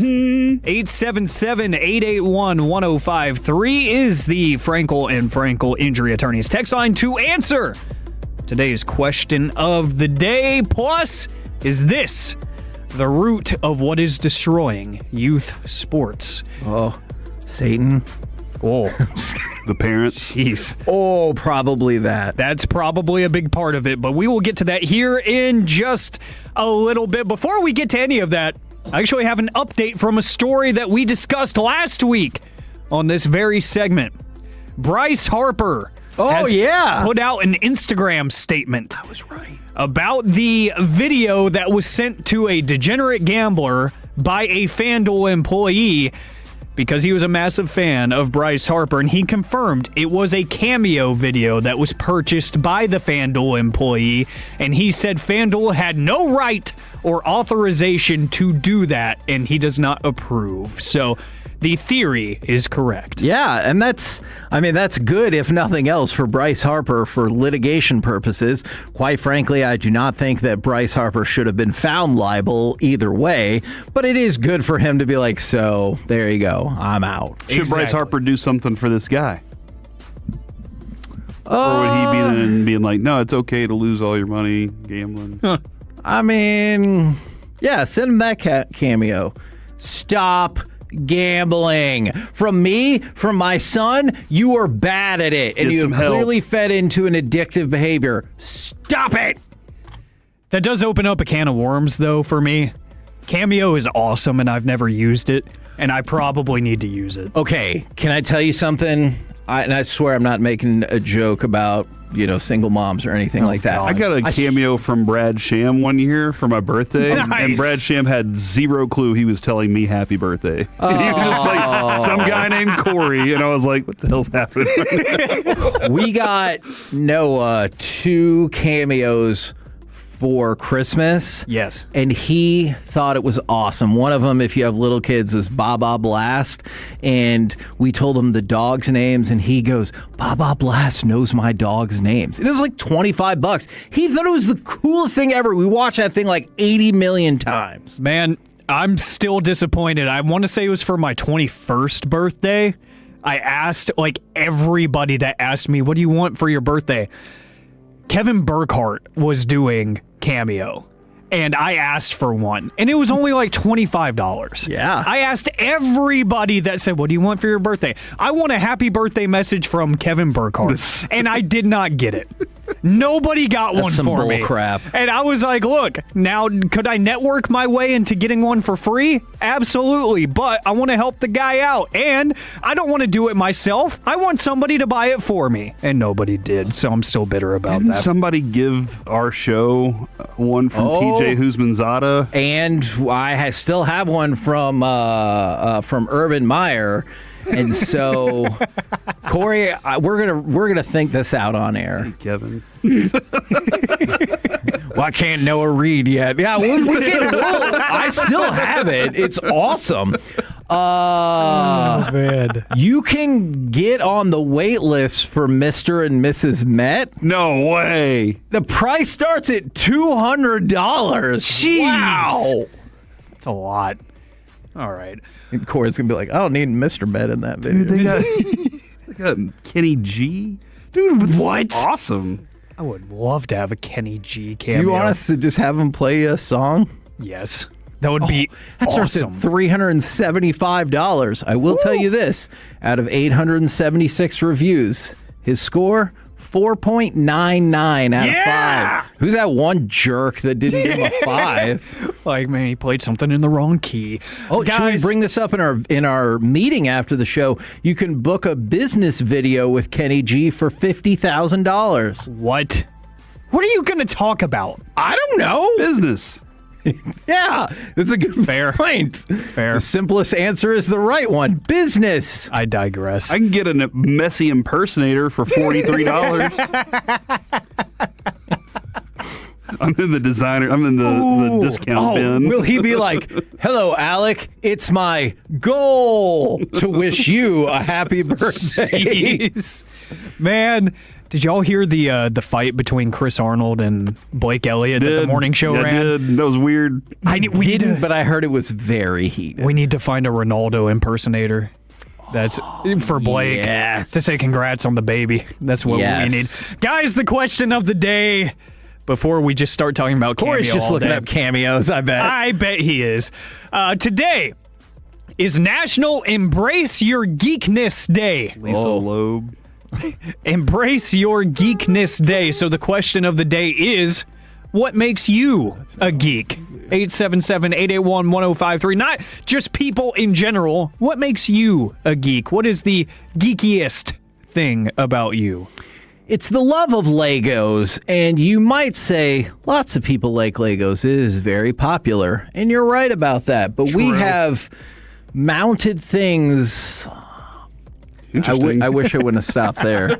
I really wish I wouldn't have stopped there. In our guest room, we have Star Wars Lego sets coming out of the wall. I have this giant cityscape of all these city ones that Brandon and I built together. And now me and Noah love to build Legos. So, yeah, a lot of time and money spent on Legos. That's really cool, dude. It's fun. I was going to say Pokemon Go.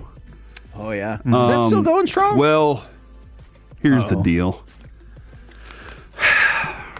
My whole family is Pokemon going right now. Because my oldest son is very good at getting everybody interested in something and then bailing when everybody gets to the height of interest in it. You know, they're like, That's what I always did. Yeah, and then he'll be like, okay, I'm done. I've moved on. You're like, son of a gun, dude. And I'm the gun because he's my son. True. But a few years ago, my account was rocking. You can go find it. My name's Europe. It's because Carter made it. You're up. Youre. Because you love the final countdown. No, I do love that song though. But then one day, out of nowhere, I couldn't log in, and I could not no matter what. I went to search everything and doesn't exist. Doesn't exist. Doesn't exist. Doesn't exist.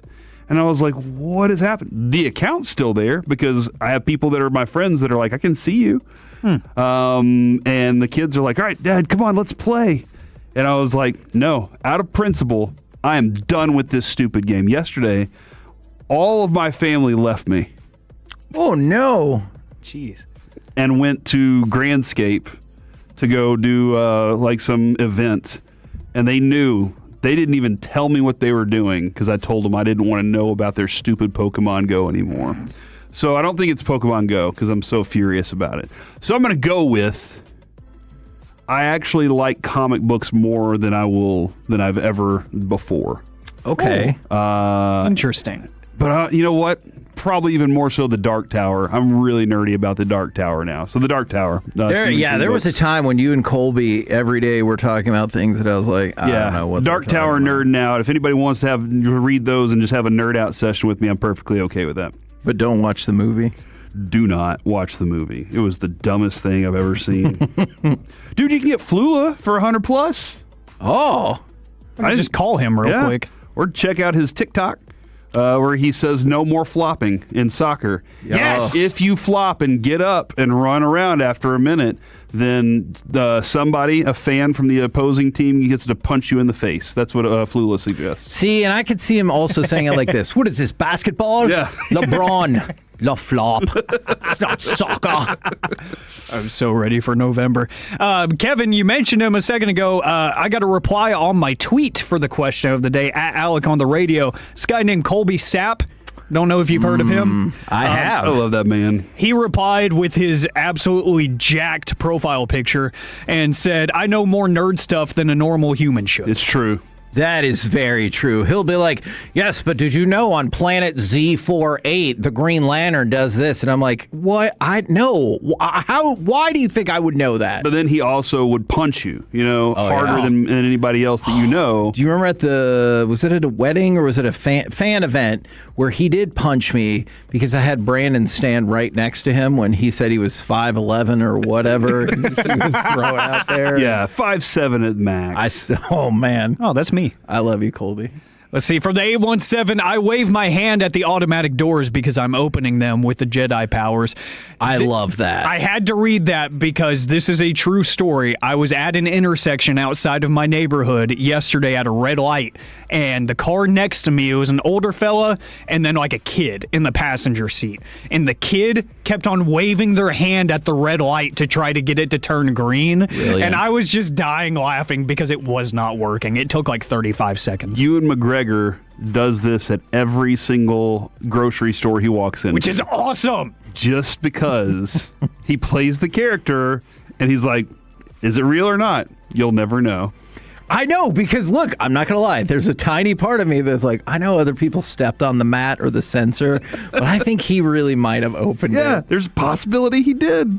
Let's see. From the 214, I watch hours of Easter egg material on the Marvel Universe. So finding out little hidden secrets and homages and all that. I'd say for me, there's a few things. I'm a true geek. But one of them, whenever I'm bored at night and I have nothing better to do, I will go on YouTube and I will watch tons of random old concerts. Oh. Like the other night, I think I watched, it was some sort of TV awards show. I want to say it was the MTV Music Awards from like 1992 or something. And it was George Michael performing. I don't know how I ended up there, but I just keep letting the suggested content. I find something in there each time. To keep going down that. Just keep going. Then it goes to a Queen video. Then it somehow gets to Metallica. Then it gets to somebody more modern, like, I don't know, Lainey Wilson or something. I'm like, is she as good live as she sounds in the studio? I love this. You know, like, I will do that for hours on end, especially on a weekend where I'm staying in. I'm just like, you know what? This is what we're doing tonight. And I go from genre to genre to genre, and it doesn't make any sense. Yeah, I did this on Saturday night. Did the same kind of thing. Kind of started with Mumford and Sons, and then worked our way all across the music spectrum. I want to know what they sound like live. Yes, Tiny Desk concerts, whatever it is. I want to see all like how they, because if they're not good live, then you know that they're doing some magic in that studio. Yes, and some of the Jay-Z content from Yankee Stadium over the weekend, that was really, really fun, which interesting stuff about the hours-long delay last night because there was a security breach at Yankee Stadium, so they almost had to cancel the concert, which is just wild. And then it was a little scary, yeah. An all-time concert last night from what I saw online, stuff like that. I nerd out over live music. It is probably a bad thing. But I have a question for you guys. Is this what is ruining youth sports? I don't often listen to what Doug Gottlieb has to say. About coaching or on radio? Yes. Okay. And but he brought something to light that I thought was at least an interesting conversation. So the Nike Elite Youth Basketball League is an AAU circuit for boys and girls under 17 years old in a Scholastic High School league for boys. It was started back in 2010.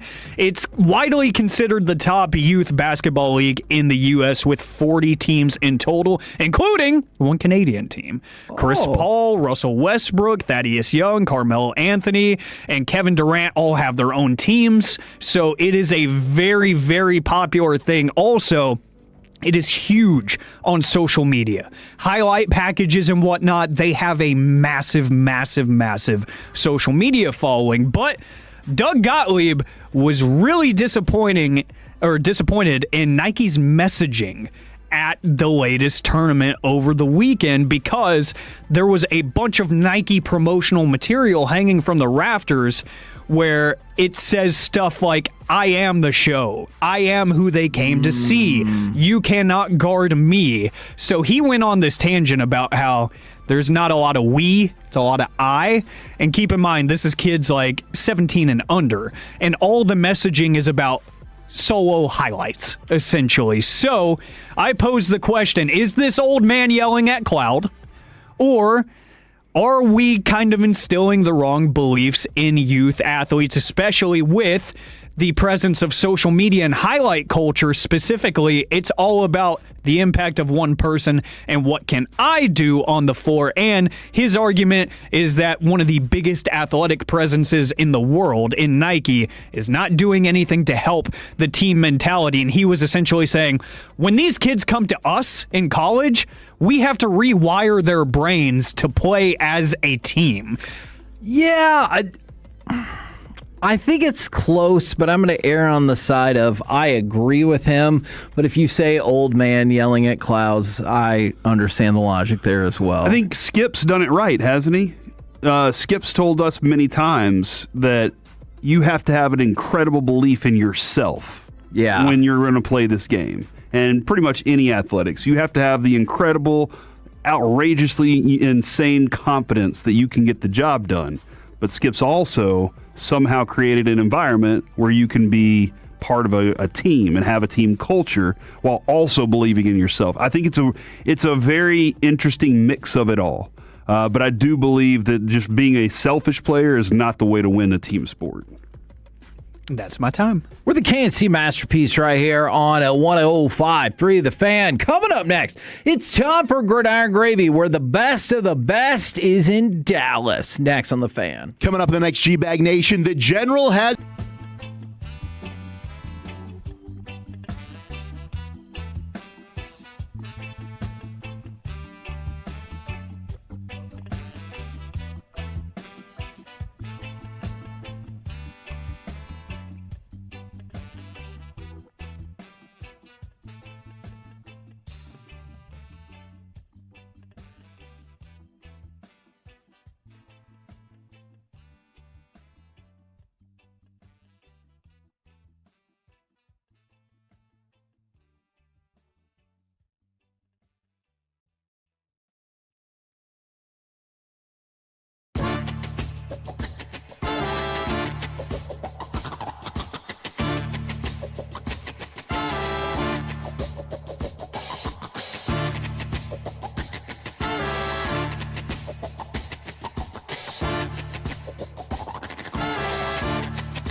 market to upgrade your vehicle, get the classic Chevrolet in Grapevine. The #1 Chevy dealership in the world 3 years straight. They've got more new Chevys than anyone, all priced to sell. Visit ClassicChevrolet.com. This is Texas. This is Classic Chevrolet. Together, let's drive. Based on new Chevy registrations 2023 through 2025. Side the one, lefty motion right to left. Handoff, Javonte Williams. Bang at left guard, and the Cowboys score the first touchdown of the season. KNC Masterpiece right here on a 105.3 The Fan right now. It's time to go around the entire NFL and dip into some gridiron gravy. Dip and rivet. Now, we've got some more top 10s. One went significantly better for the Cowboys than the other one. Probably won't surprise you to know they did not have anybody on the offensive tackles list. That is led off by Penei Sewell at number 1.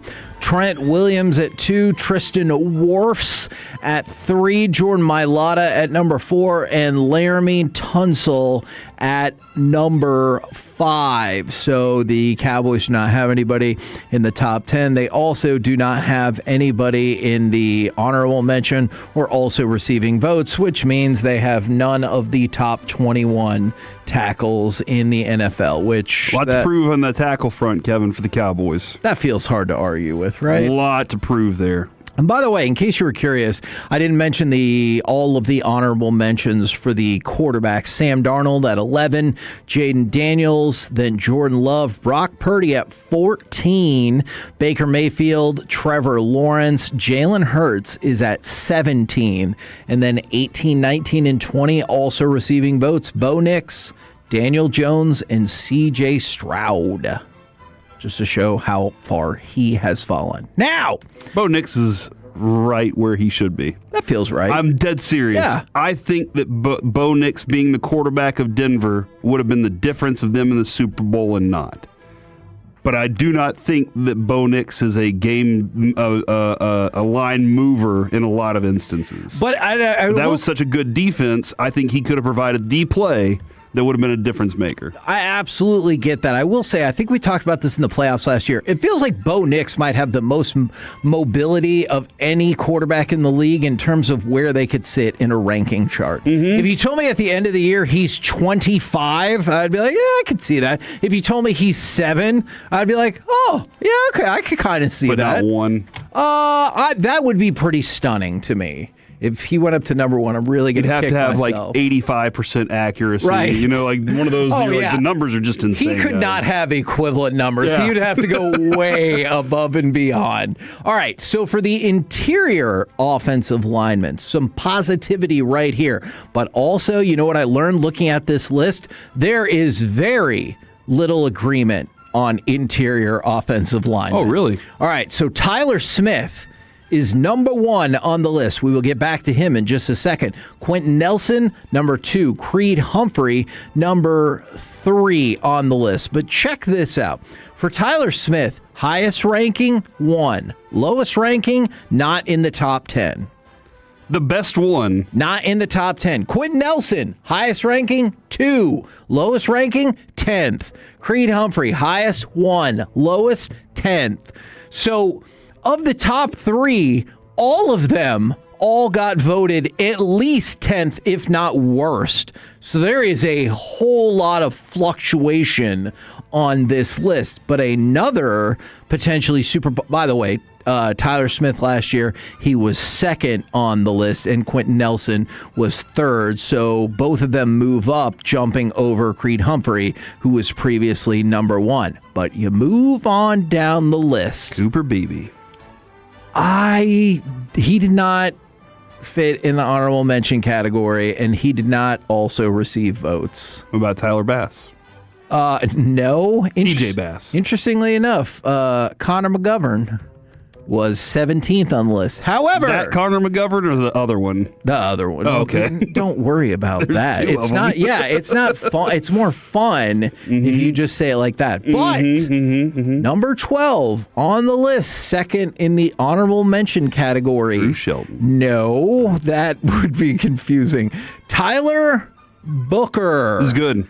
And at one NFL coordinator said strong and athletic with physicality, struggles a bit with guys that are good lateral movers. But we talked about the guard position a good bit last week. And if the rest of the NFL already says your respective guards are best and 12th best of all interior linemen, that's pretty damn good. Yeah. And they're two guys that kind of play with similar style, in that their power is one of the keys there. They have a similar mindset on they want to destroy you. And they're both smart and intelligent players. Like, that's one of the reasons. If there's one thing the Cowboys seem to know how to do pretty well, it is draft starting guards. Right. That's one thing that you can just be like, put your hat on that one, hang it. Tyler Booker, I think just after that first year. Remember Tyler Smith, everybody was like, what are the Cowboys doing? Who is this guy? Right. And then we were like, just give us a chance to check this guy out first. And then you got to see more.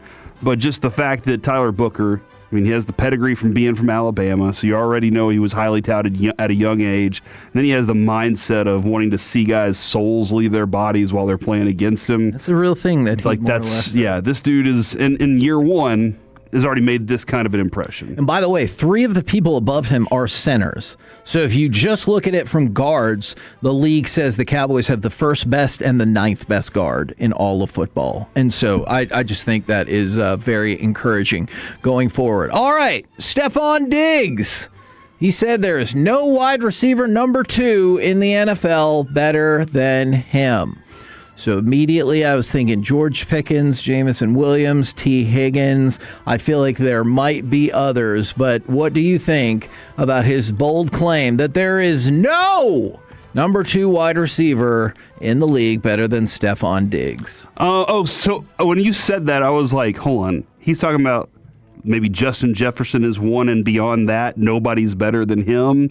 Or no, wide receiver 2. Yeah. I mean, he can catch volume like crazy. For sure. He absolutely can. Like, he's still capable of being that kind of receiver. I think there are people, it also kind of depends on what style of play you want, what fits your offense. But I think you put him right there in the conversation with every single other number 2. Would you rather have him or Jonathan Mingo? Mingo, obviously. What are we even doing here, Kevin? He's fair. He's a 4. Sorry, 3. But I'd rather have Pickens. Okay. And that's interesting. And why do I say that? Diggs seems to have some weird problems. He's not sticking around anywhere anymore. And there's got to be a reason for that. But I would take Pickens because there's the deep threat, there's the slant, there's a lot of other things that I like a little bit more. That is if you consider Pickens a number 2 receiver or CeeDee Lamb. Okay, but you did not consider Flournoy right there per Steve. Kevin, okay.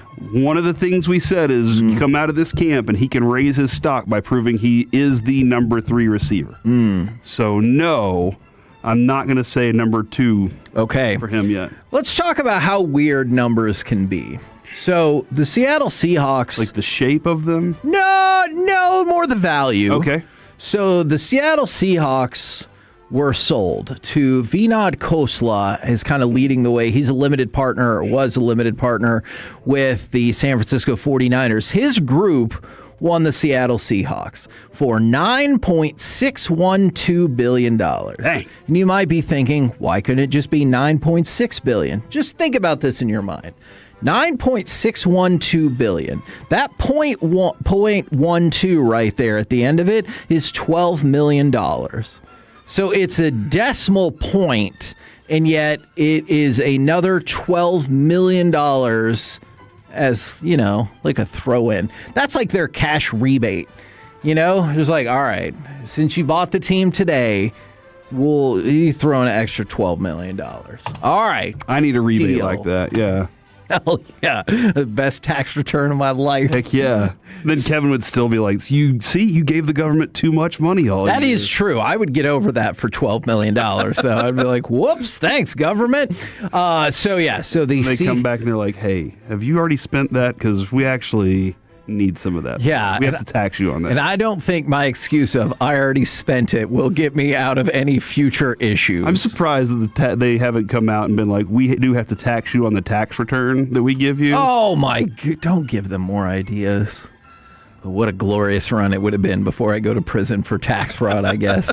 But yeah, this just furthers my opinion that I'm not even saying they would sell it, but the Cowboys are 25 million. And that billion, number seems to have gone up by $10 billion in the last 5 years. Yes, absolutely. All right, let's go from that to, come on, FlexWorks, what are you doing? So they set up a football camp with Tetaroa McMillan. And parents and kids showed up for the camp on July 1st, but nobody else did. So the Asheville Citizen-Times is reporting that several parents who had paid for the camp said they received emails saying that they were transferring their registrations to a camp with Xavier Leggett. Mm-hmm. And that camp was set for May 17th, and some of the parents said they got the emails after May 17th. So, first of all, you're changing it by a month and a half, and also it's not with the same player. And then also some of the people got emails after the camp was already finished, and they have not been able to get a hold of the people who put on the camp. Sounds like a scam to me. It kind of... Looks like a scam. Kind of smells like a scam. Yeah, then it's a scam. Tastes like a scam. Okay, then it is. I'm going through all the senses here, Kevin. We're the KNC Masterpiece right here on 105.3 The Fan. Coming up next with the semifinals set, it's time for our brand new World Cup segment, Foreplay. Next right here on The Fan.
It's the KNC Masterpiece on 105.3 The Fan. KNC Masterpiece right here on 105.3 The Fan. The Twitter account Football Forever, in case you care about such things, has said that Jeremiah Love and Caleb Downs are the highest rated rookies at the launch of Madden 27 with an overall rating of 82.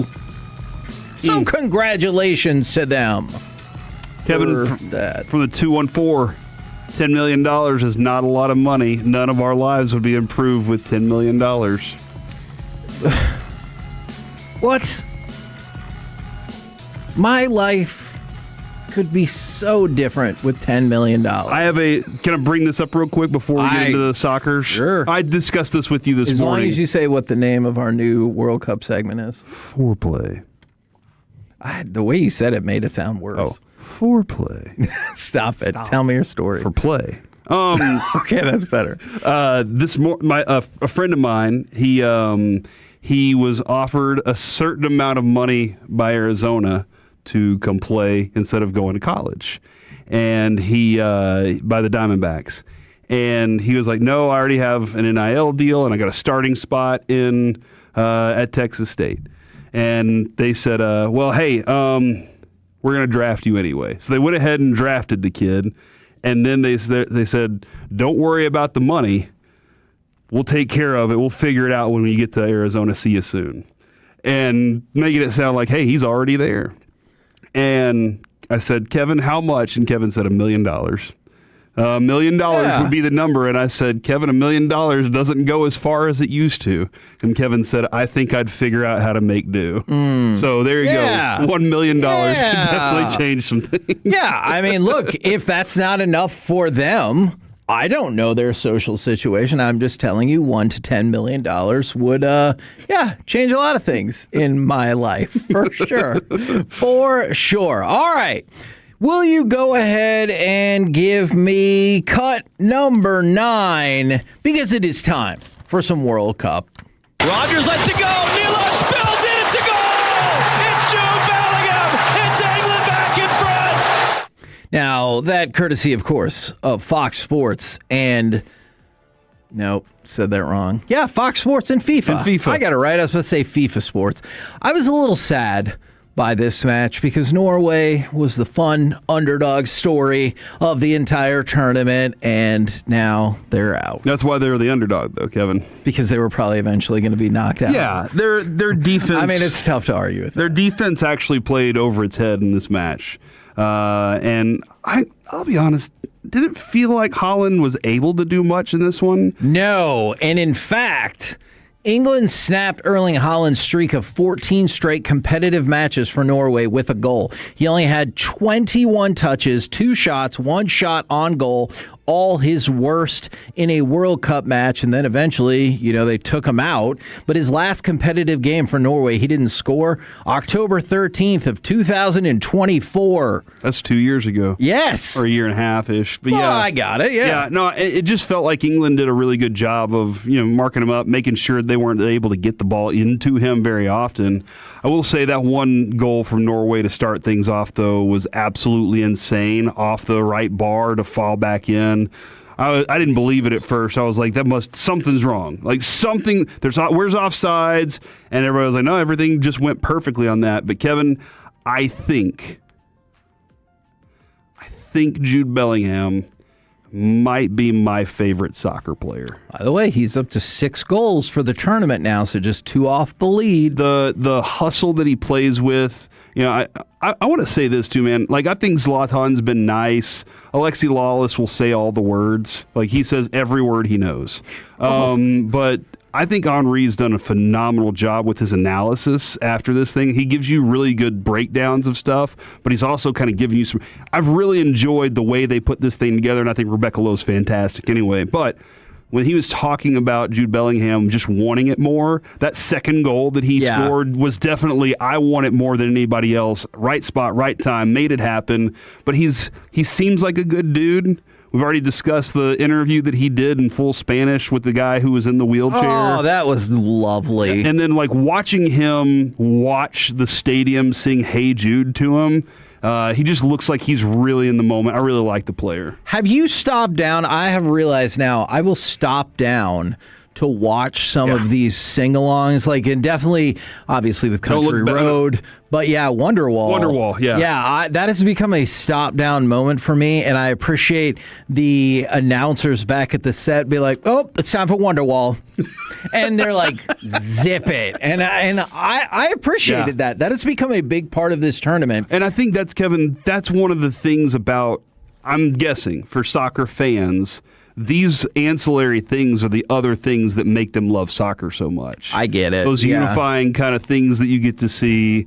It's a lot of fun. It's like a perpetual college football audience, even ramped up more. And everybody loves college football because of the atmosphere, and it gets turned up even to another level for this. And I really have been enjoying that. Now, I do have to mention one bad thing, and you saw this before the start of that match. They held a moment of silence for the South African midfielder Jaden Adams. He died at the age of 25, a couple of weeks after his World Cup appearance. So I have to admit, I apologize. I didn't follow up on this, on the circumstances this morning, but yesterday, 2 days ago, the Cape Town Central Police said the circumstances surrounding his death are under investigation.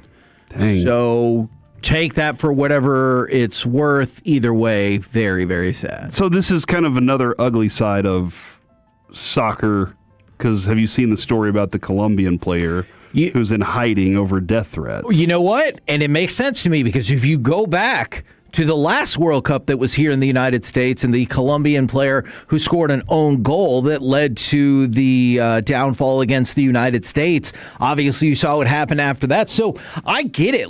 And that's a level of passion I just don't think I'll ever understand. Or maybe it's a level of mental illness that I don't totally understand. Of be upset, say that your favorite player or that guy sucks or whatever, but to be if I see that person, this is what's going to happen. I can never fathom that level when it comes to sports. Yeah, me either. No, it's just, I've never felt it that way.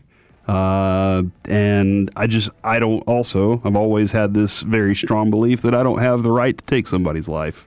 So I'm not even going to try to threaten something like that. Although I will admit, if I watch A Time to Kill and Samuel L. Jackson's yes, they deserve to die, and I hope they burn in hell. And then I'm that I do kind of get. It was a strong speech. From the 972, yo, fellas, Norway got cheated. The goal kick hit the cable, and England scored on that. Now, FIFA has said they did their investigation and have found no evidence from the tracking sensors in the ball that happened. So while you might watch it and be I don't know, dude, I feel like I know what I saw, that is their default, is the sensor showed nothing, and thus no infraction. And FIFA would never... No, they would never lie. No. Here's a great example. FIFA, or tell you that your eyes aren't what you think they are. FIFA is selling pieces of the World Cup final pitch for between $450 and $3,000 already. There's no way they're just making that up.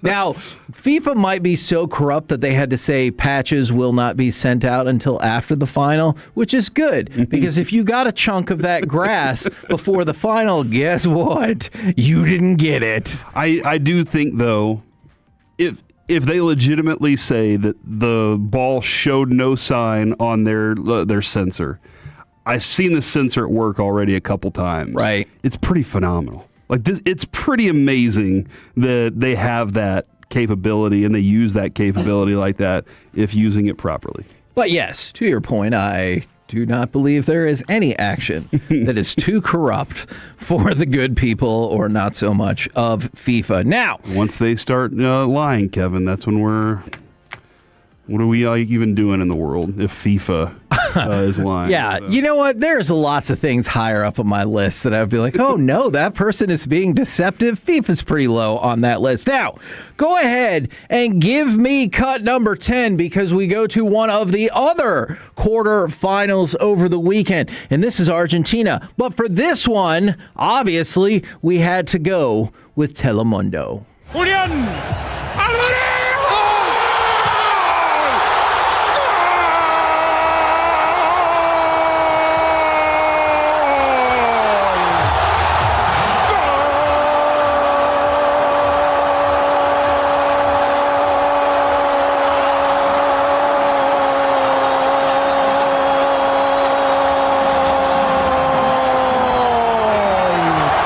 So that was strong, dude. For Argentina, I always like going with Andres Cantor because he is also from Argentina. So in addition to the fact that he just brings the heat like nobody else, he's from Argentina. So I always feel like maybe you can get that little extra something right there. And I realize that their win over Switzerland will do nothing to calm concerns that they are getting unfairly treated. That was the double yellow that turned into the red, allowed them to play up a man for the last, 45 minutes? And obviously that includes all of extra time. They score 2 goals in extra time to finish it off 3-1. They move into the semifinals, but coming out of that match, some shenanigans once again. I know you're a stickler for the rules. So you know what rules are. Right. But do you always get caught off guard whenever a goal has been scored in extra time and you're like, okay, the game is over now? And they're like, and now we set up for the next. When you're like, what? I'm always like, hold on, why are we even playing anymore? It should be sudden death. See, and at least with that one, it was scored 20 minutes later than the English one. So the English one got scored, 3 minutes into extra time? Yeah, like, exactly. All right, guys, only 27 more minutes to go. Hold on for dear life. Let's see if you can catch up. And maybe you necessarily can't. But yeah, that was a little odd. And it still remains a little odd to me. And I'm still, look, there are 2 things I would love to see change. And I know I'm a casual, but get rid of offsides within the 6-yard box. Offside. I'm until they change it. I'm going to go with offsides. Get rid of that inside the 6-yard box. Everyone is bunched down there. I don't want to hear it. Everyone gets a fair shot at it. I get the other calls. And then also put out a clock that says 8:37. Like, don't give me 8 minutes. And they're like, well, we also had an injury in that 8 minutes. So you had the announcers in a World Cup quarterfinal openly saying, we could have 1 more minute. We could have 3 or 4 more minutes. They had no idea. Okay, all right. I disagree with you. And my goodness. This may be the first fight that Kevin and I have in the history of on-air radio. That is no, we fought it before.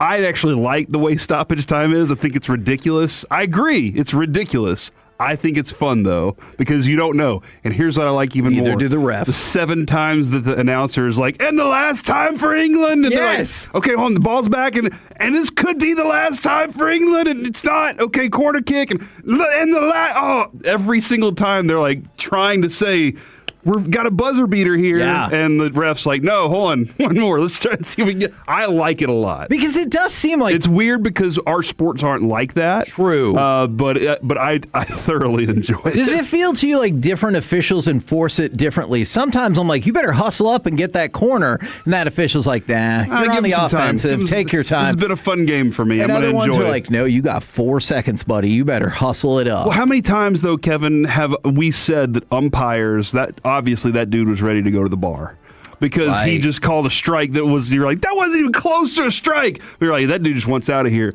I kind of like the idea that some of these referees are like, this match has been so much fun. I just want more of it. They're like, I got nothing better to do. Let's give the audience more fun because they're going to love what if a goal happens? All right. What if a goal happens in this last shot and then we have that story? So you want some recently divorced refs out there being like, nothing else to do. I don't want to go home to my sad bachelor apartment. All right. right, so the semifinals are set. You've got France and Spain tomorrow at AT&T Stadium. Wednesday, England and Argentina. I believe England is into the semifinals of the World Cup for just the fourth time, looking to win their second ever World Cup. And we will pick up with some more soccer discussions tomorrow. But coming up next, how about we do some NFL overreaction or reality? We've also got a Rangers ticket giveaway and wankers and winners of the weekend. Whew, that's a lot. Next on The Fan. Your home of the Cowboys, Rangers, and DFW's #1 midday show.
time experts. On second down, Stroud off the play fake, looking toward the back of the end zone, and it's intercepted.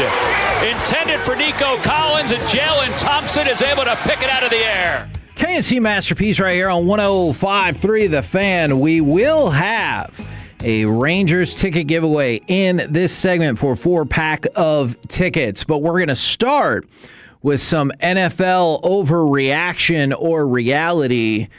NFL overreaction or reality. You hate the Bleacher Report for saying Jalen Thompson will be a bust. So they predicted a bust from every single team in the NFL. They went with Jalen Thompson, 3 years, $33 million contract, which they said, quote, is a bit rich for a safety with minimal ball production and subpar coverage metrics the last 2 seasons. Overreaction or reality, Corey? You hate the Bleacher Report for saying such things about Jalen Thompson. Yeah, because I feel like he plays better than that. Just watching him, and a lot of times when I look at numbers, I'm like, that's great. Broadus has always told us to trust the tape. Right. And when I watch those things, that tells me some things that I like to see from the player. So there are other reasons to hate Bleacher Report. This could be one of them. Fair. There are reasons to love Bleacher Report, too. There are also reasons to hate him. But I think Jalen Thompson's going to be you're going to be satisfied with him at the position, his flexibility there too, and I think he is going to fit very well with the detail that Christian Parker pays to what they do defensively. Mr. Medford, we go to you, and I am going to go out on a limb and say you're going to go hard reality on this one. It is a very harsh reality because I often hate Bleacher Report, just in general, but I hate them even more now for this. It's funny. Everybody wants to knock the Cowboys for not spending money in free agency the second they do, and it seemed like until this decision, a very universally accepted and applauded decision to sign Jalen Thompson, who, Corey, I think we said it numerous times, was, at least in our opinion, the best safety available for sure. on the market. They do it. They get him at a number a little bit lower than I expected, and it's a bad move. I don't understand. I'm with Corey on the whole. When you watch the guy, it seems like he knows where he's supposed to be and when he's supposed to be there. I think some of the metrics might look bad because, hey, reminder, the Cardinals have sucked for a very long time. He played on a bad defense. Now, I am really fascinated by this. Overreaction or reality? You think this is a great way to spend your first $1 million from the NFL. So this is Jamar Chase.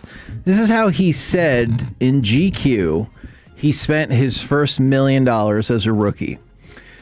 He has 3 brothers and sisters, and they each got $15,000. Okay. That's $45K. He spent $100,000 on jewelry and fashion. Okay. $65,000 on a Maserati for his mom. $100,000 to pay off his mom's mortgage, $20,000 for the rookie dinner, $300,000 to buy himself a Rolls Royce, $1,000 on tattoos, and then the other $369,000 went into savings. Only $1,000 on tattoos? Yeah. Tattoos are expensive as hell. That is true. Trust me, as a man who has a tiny tattoo on his chest. Alec got one for free. Yeah. That's right. Overreaction or reality, you like that as what to do with your first $1 million. Really helping out his family there. Very detailed, like alignment on what he did. It sounds like he sat down and he wrote down the people he wanted to take care of, broke down exactly how much, like it sounded like he already had a plan developed in his mind for $1 million. To your point, having that exact breakdown is a good sign that you at least know where your money is going. Yeah, I mean, wouldn't you hate for him to be like, man, I don't know. If he was cars and jewelry. Like the cars and jewelry part. I don't mind it. I just like if he just knew what he was doing. Yeah, no, he was doing exactly what he wanted with it. So I like it.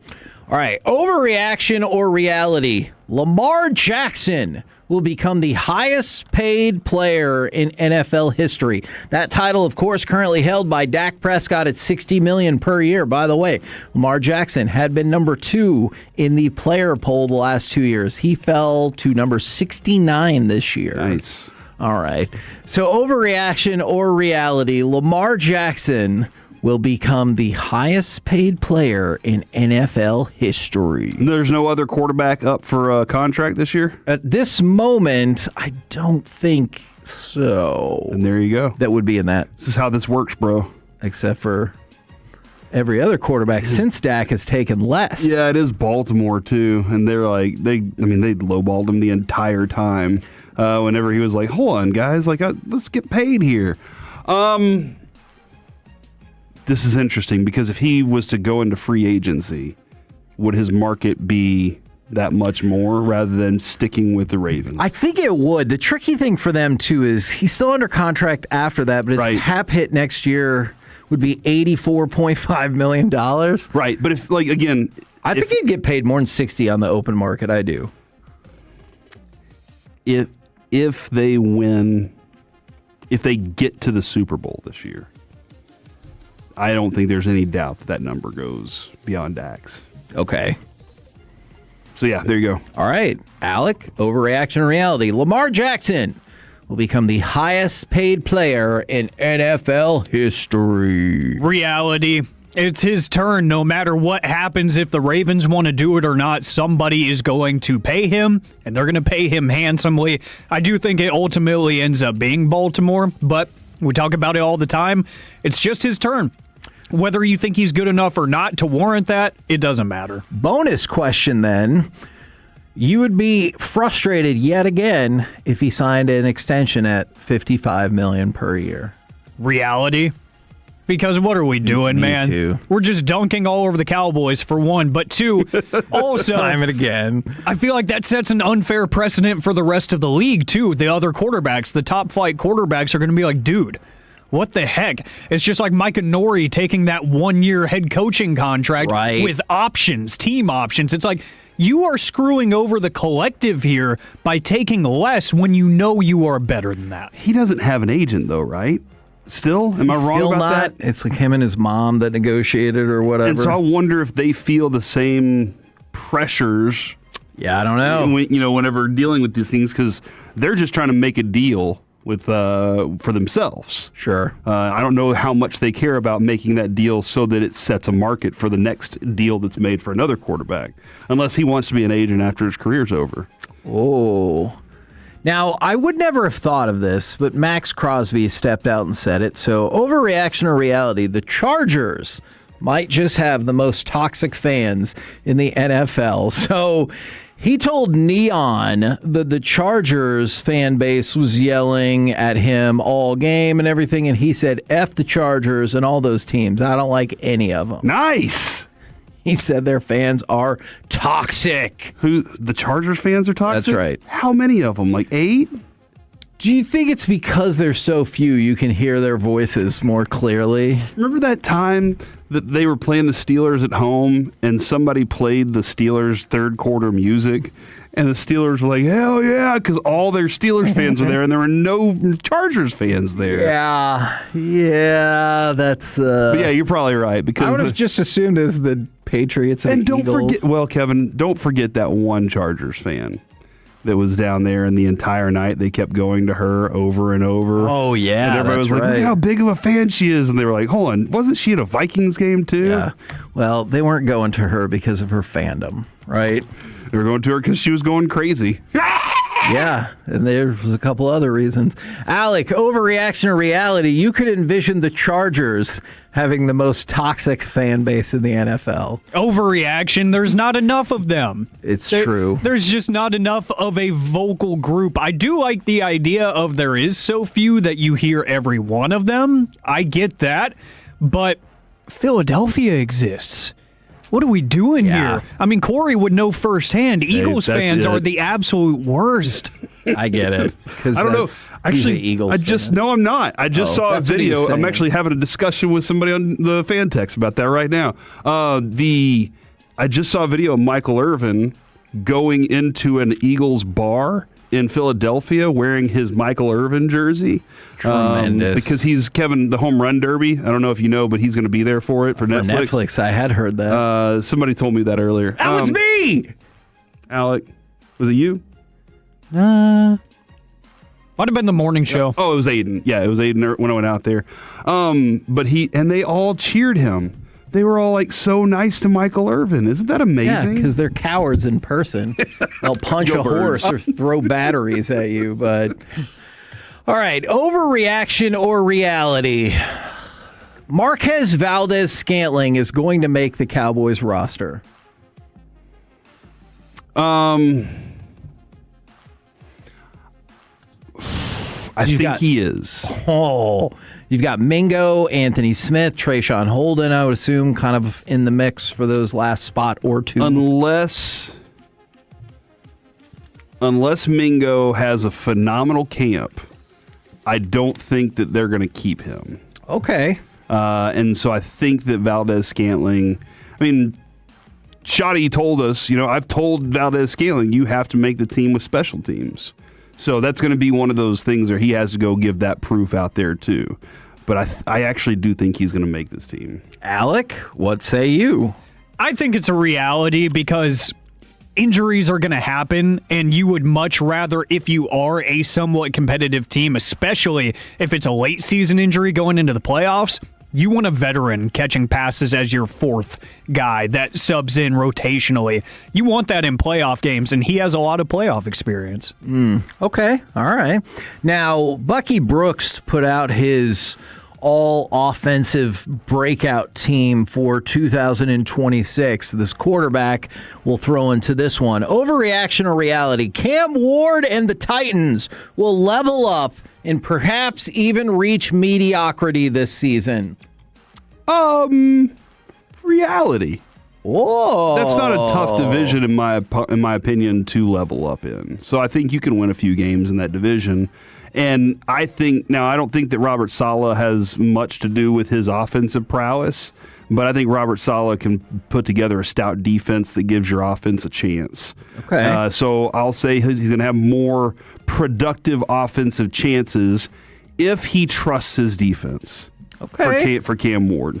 Alec, overreaction or reality? Cam Ward and the Titans can level up and perhaps even reach mediocrity this season. Reality, they can easily reach mediocrity. I think that's like the floor for them. I really like what they're doing roster-wise. I think they're a little bit early to be a real threat to anybody's playoff hopes, but I think it's going to be one of those teams that you watch them lose by a field goal or something against a winning team, and you're like, dang, they are so close. They are knocking on the door. They've got a great coaching staff. I think Cam Ward is going to look a lot better this year, and I think that defense is going to look better under Robert Saleh. Okay. Ooh, I like it spicy today. Overreaction or reality? The Colts will find some chump team to trade for Anthony Richardson. Now, I'm not saying what that compensation will be, but it will be a deal in which something gets sent back to them. Anything. So after Milton is not able to do it, and they're not satisfied with Sam Howell, they're like, let's take a look at the future, guys. Would you rather have Anthony Richardson than Joe Milton? Give up a second rounder for Anthony Richardson. Shut your mouth. I would be so mad. Why? Because he's not good at football. I would rather have Joe Milton. Pick. It is a sexy pick. Than Anthony Richardson? I would rather have Joe Milton. There you go. I would rather have Joe Milton than Anthony Richardson. But I can't what about see Sam Howell. I would rather have Sam Howell than Anthony Richardson. Damn. You got to have somebody that can really train him to play quarterback. Yeah. And not just pull the ball down and take off running. Look, man, I know there are quarterbacks that are like, I'm faster and stronger. I can do it. But that's not the position. Those are things that can help you get yards and be productive and do some things. But being the one that can deliver the throw in the biggest moments, those are the difference makers. You see it every week. And so I think some team out there is going to believe they can change him.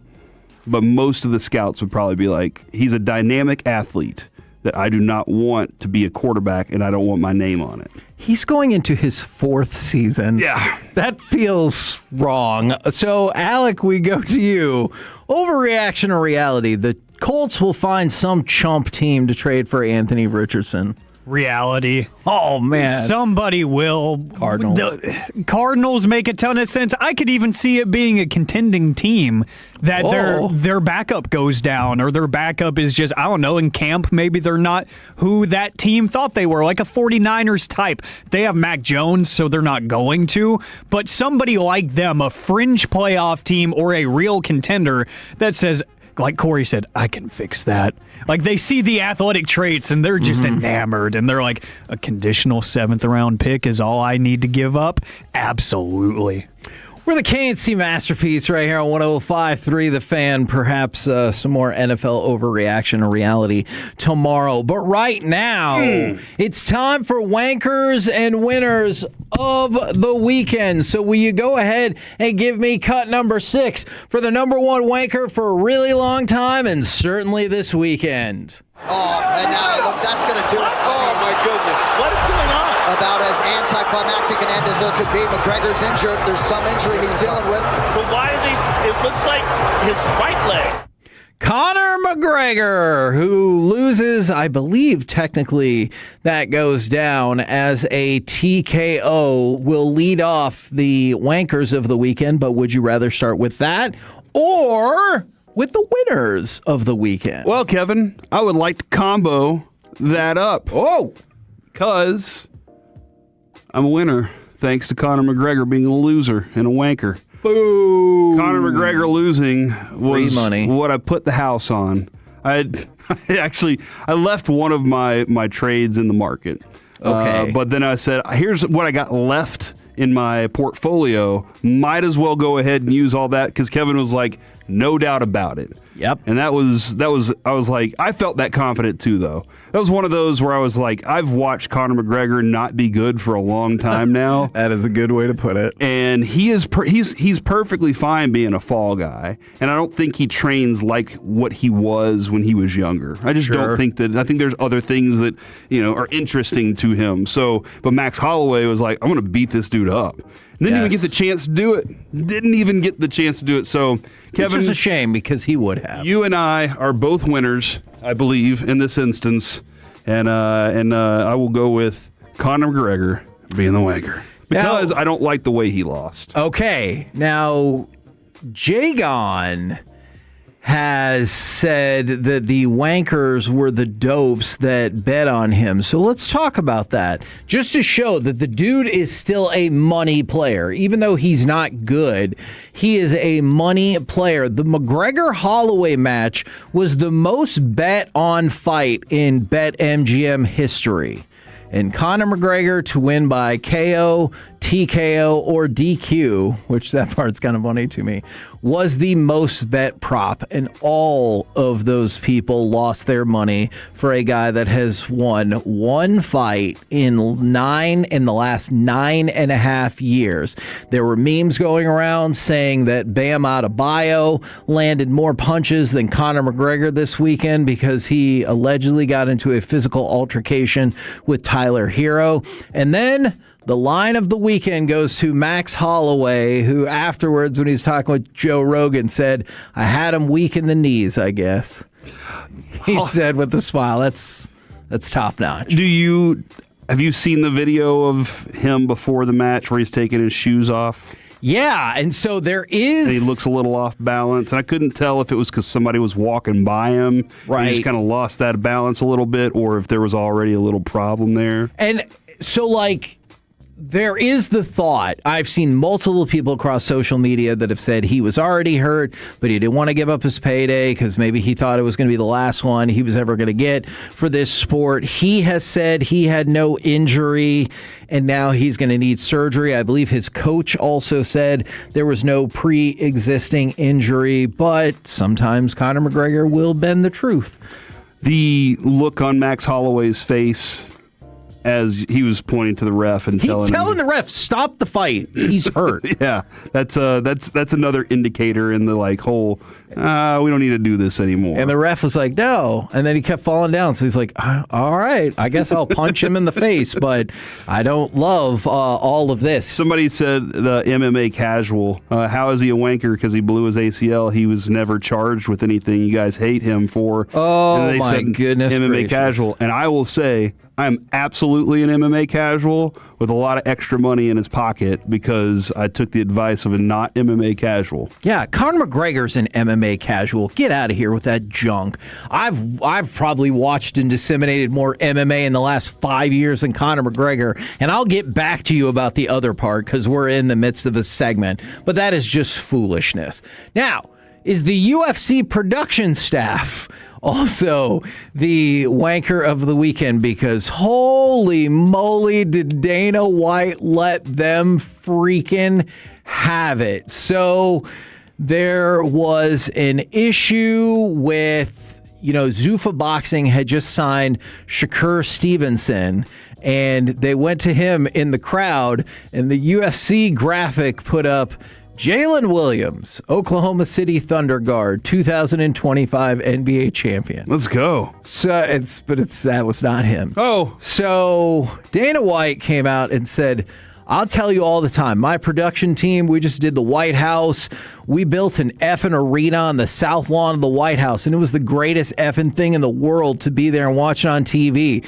And so you're like, oh, okay, maybe he'll give him a pass. No. He follows up. I just paid Shakur an S-load of money, and for some reason, we can't figure the celebrity S out. They put him as an OKC NBA player. Are you effing kidding me? It's absolutely crazy. And he said all of this in the post-fight. And so you would hope if you're part of the production team, building that entire stadium arena at the White House would cut you some slack. Mm-hmm. It does not sound like it is going to. Well, he said they're the worst to ever effing do it.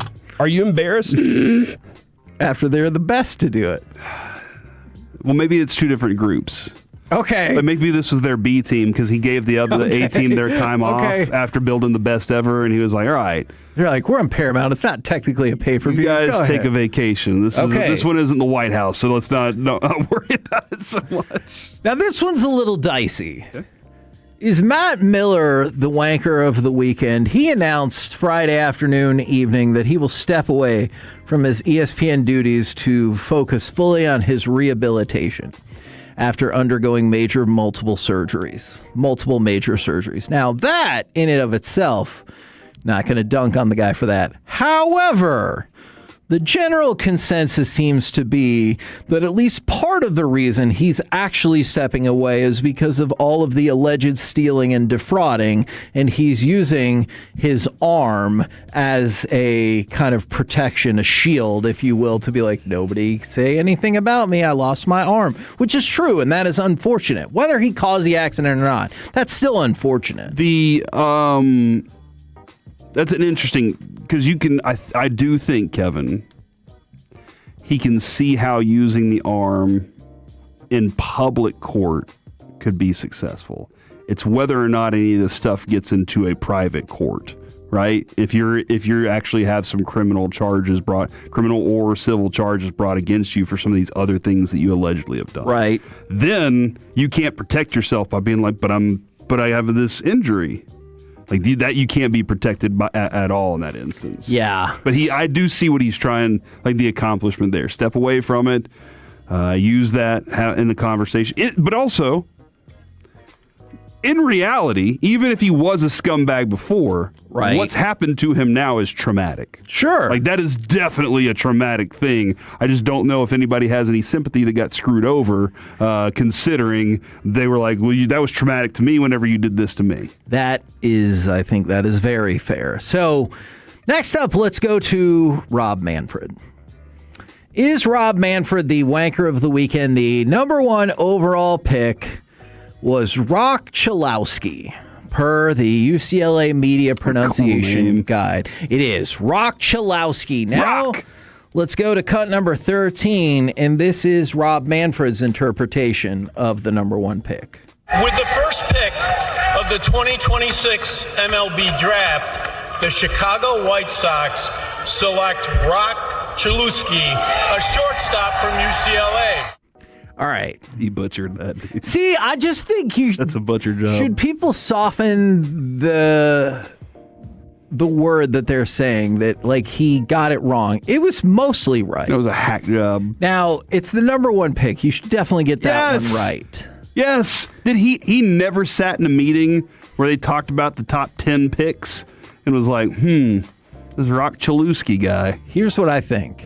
He made a note on his notes to double check the pronunciation, but he didn't check that note until he's walking to the podium, and he's like, ooh, I can't turn around now. I may have written these notes wrong. Yeah, and then he's like, I would have remembered if his name was essentially Chilowski. Now, I know it's Chilowski, but it sounds like Chilowski. Yeah. And he would be like, I would have remembered that. So it's probably Chalewski. And so he went with his gut, and that was wrong. Yeah, I mean, here's what I think. He made a note in those meetings and then threw the note away because he was like, it's just a piece of paper. And forgetting that it's not just a piece of metal. It's actually a championship trophy. Yeah, you know what? I'm ruled out that he just didn't give a crap. So that's MLB draft. You've said for years that he hates baseball more than anybody. Baseball. Yeah, so he's like, I'm going to take you down, kid. You already have an awesome name in rock. All right, so it's time for the winners. I would say, though, it's spelled R-O-C-H. That's not how you spell rock. Do you think he was so focused on getting that part right? He's like, but it's Roch. That is Roch. Now, if he would have said Roch Chalewski, then I'd have been like, oof. I tried to back you Wanted up, dude. to defend you, boss, but... Now, let's go to Linda Noskova and Yannick Sinner. They are winners of the weekend because they literally won Wimbledon. Now, for Noskova, I thought she was going to be the wanker of the weekend for sure. She wasted 5 match points in the second set after she had already won the first set, obviously. And then she lost the second set, and I was like, oh no, she is doomed. But she wasn't. She got it back together and won the third set to win Wimbledon. Now, Yannick Sinner, he won his second straight Wimbledon men's title, which means, in theory, Zverev, who lost in the finals, would be the wanker of the weekend. However, I'm going to play this audio from when he accepts the plate or whatever to finish in second place. Did he redeem himself with cut number 14? Well, first of all, Yannick, I don't really like you anymore. Nice. To be fair, I lost to you 9 times in a row, so it's not... No, but... and then he went on to say, like, oh, you're a great player and everything, but he's either lost to him 9 or now 10 times in a row. Do you think that is a fair thing to say in jest during your concession speech? 100,000%. I don't even think you can get to that percentage number. You can't. But yeah, and I think here's what I want to know.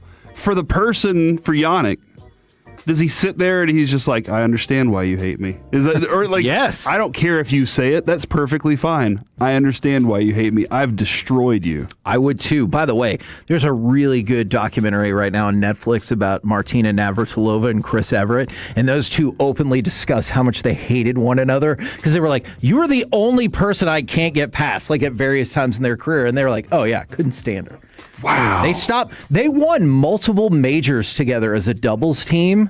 And then Martina's like, yeah. And then Chris saw that I might be able to beat her. And she's like, we're not teaming together anymore. Dang. And she was like, more or less. Sweet. It is actually really, really good. What about the documentary on why Disney keeps making live action movies? Yeah, they need to stop. Ugh. I mean, look, you send those hundreds of millions of dollars of lost money over to us. Well, they could have made it to the Tolos. They could have made animated Moana 3 for the amount of money that they're going to lose on Moana live action. Lose. I would watch Moana 3. Yeah, because Moana 2 was a big hit. And they're like, hey, what if we made it live action? And everyone's like, you shouldn't. I would watch Joanna Man, too, if they had that one. You know what? I could make that probably on a pretty cheap budget. Yeah. I don't know what the person from the first Joanna Man is up to, but... I think he may have passed. Oh, no! Let me go. All right, well, let's go from that to Tom Kim and some better. So Tom Kim won the Genesis Scottish Open. Congratulations. Oh, he's still kicking, dude. We're good. We're good. Hell yeah. Well, he's probably not expensive. And so, to go along with that, a bettor put down $47,700 on Kim to win the tournament at 84-1. Okay. And I just want you to think for a second, how much money do you have to be able to drop an almost 50K bet on somebody that's 84-1? So that's like your fun money. That might have been Disney. I don't know. They're like, hey, we just throw money in the garbage. So that person won and cashed the ticket for more than $4 million. That was a lot. But that person bet $50,000 on the long shot. It's like, whatever. Again, they won $4 million. Now what do they do with that $4 million? Probably do it like a 4-team parlay because they're like, whatever. Might as well. Yeah, Should sure. win me $400 million. They're going to wait till the next time McGregor fights to bet against him. We're the KNC Masterpiece right here on 105.3 The Fan. Coming up next, it's time for this 877-881-1053. Caller number 10. Now. We'll win a 4-pack of tickets to go see the Rangers play the Mariners on Friday, July 24th. The first 10,000 fans will get a Choctaw Stadium radio, courtesy of the Texas Rangers and Choctaw. You can win those tickets for free right now. 877-881-1053. Coming up next, C-Block. You know what? The questions we have, Kevin. Rory is all of us. And what did Mike say? Next on The Fan.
KRLD-FM and HD1, Dallas-Fort Worth. Let's go, Cowboys. An Odyssey sports station.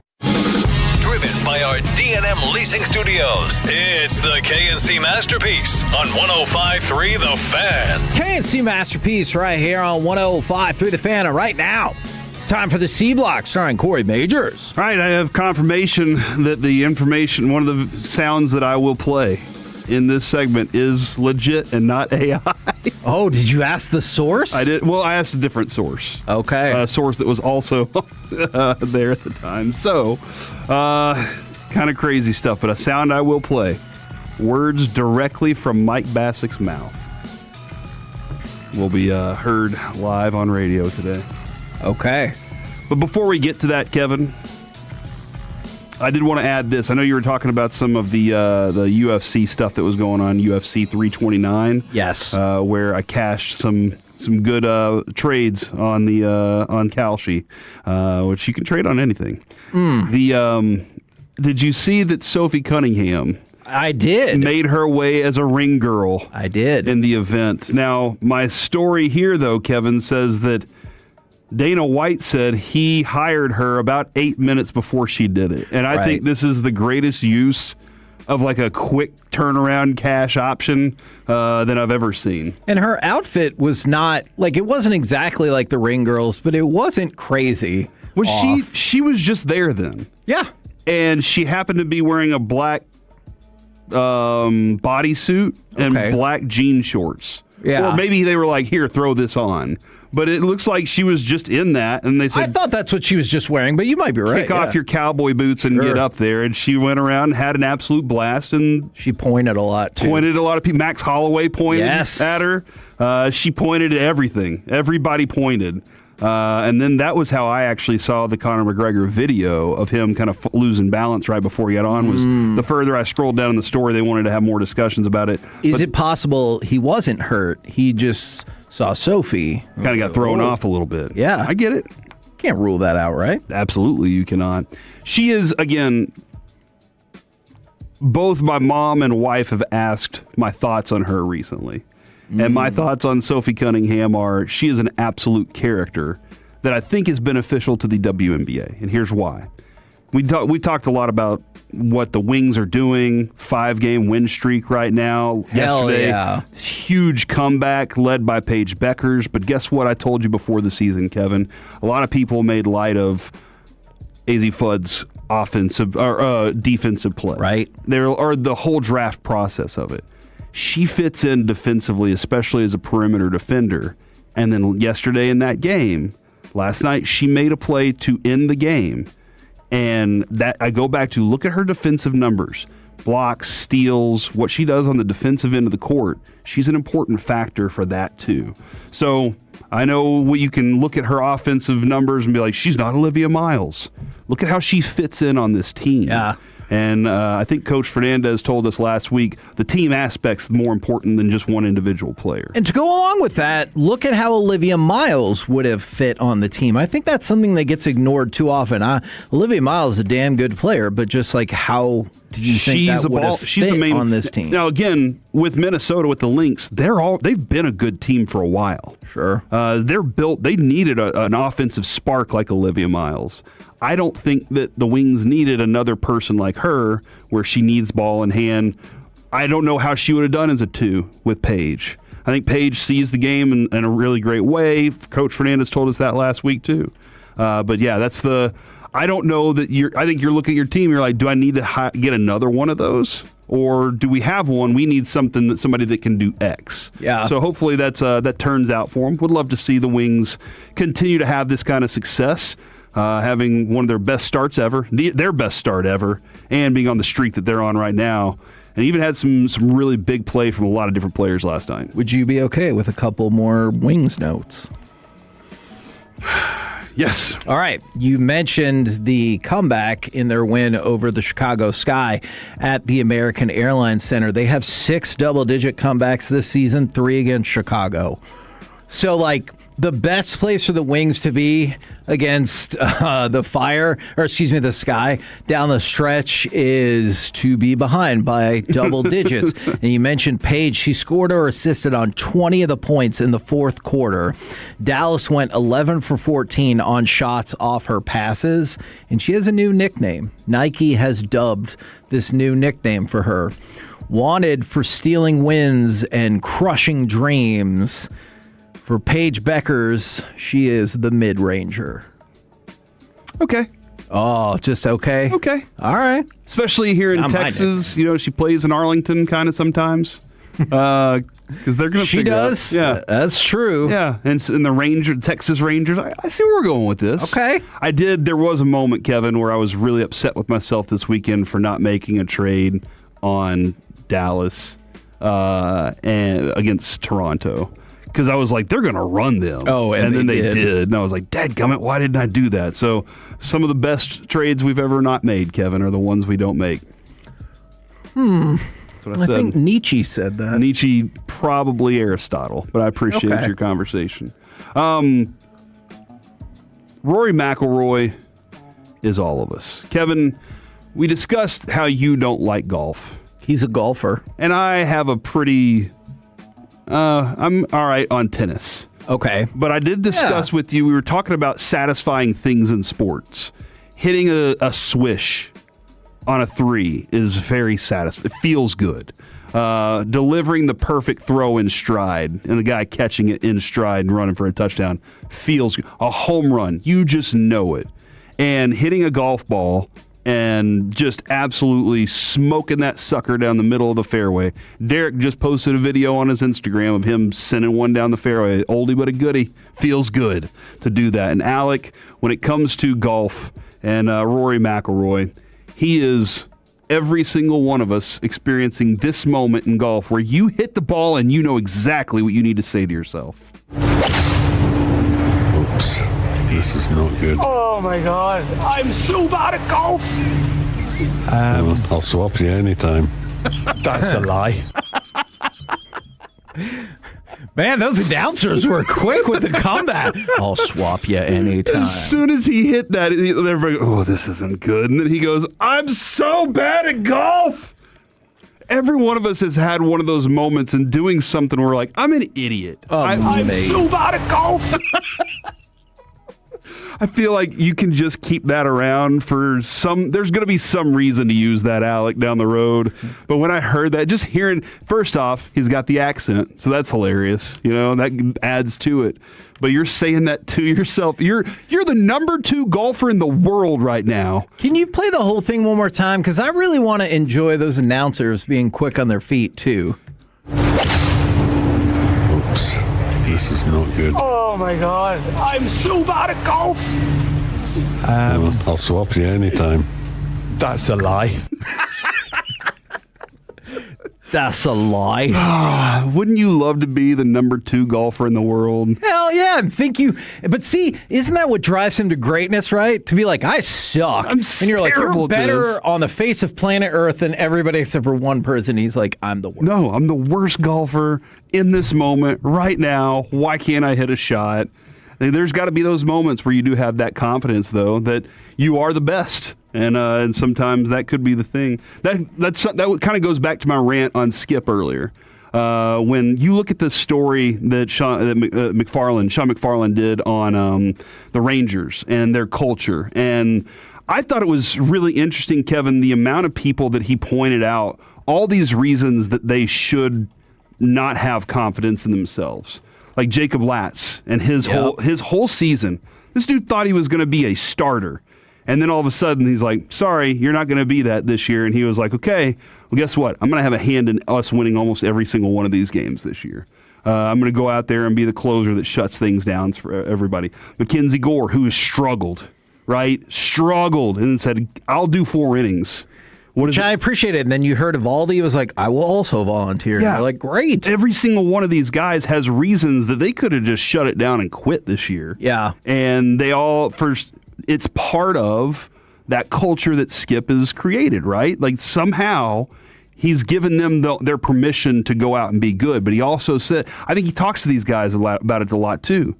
you have to be ridiculously confident that you can go out there and make that pitch or take that swing that's going to give us the win.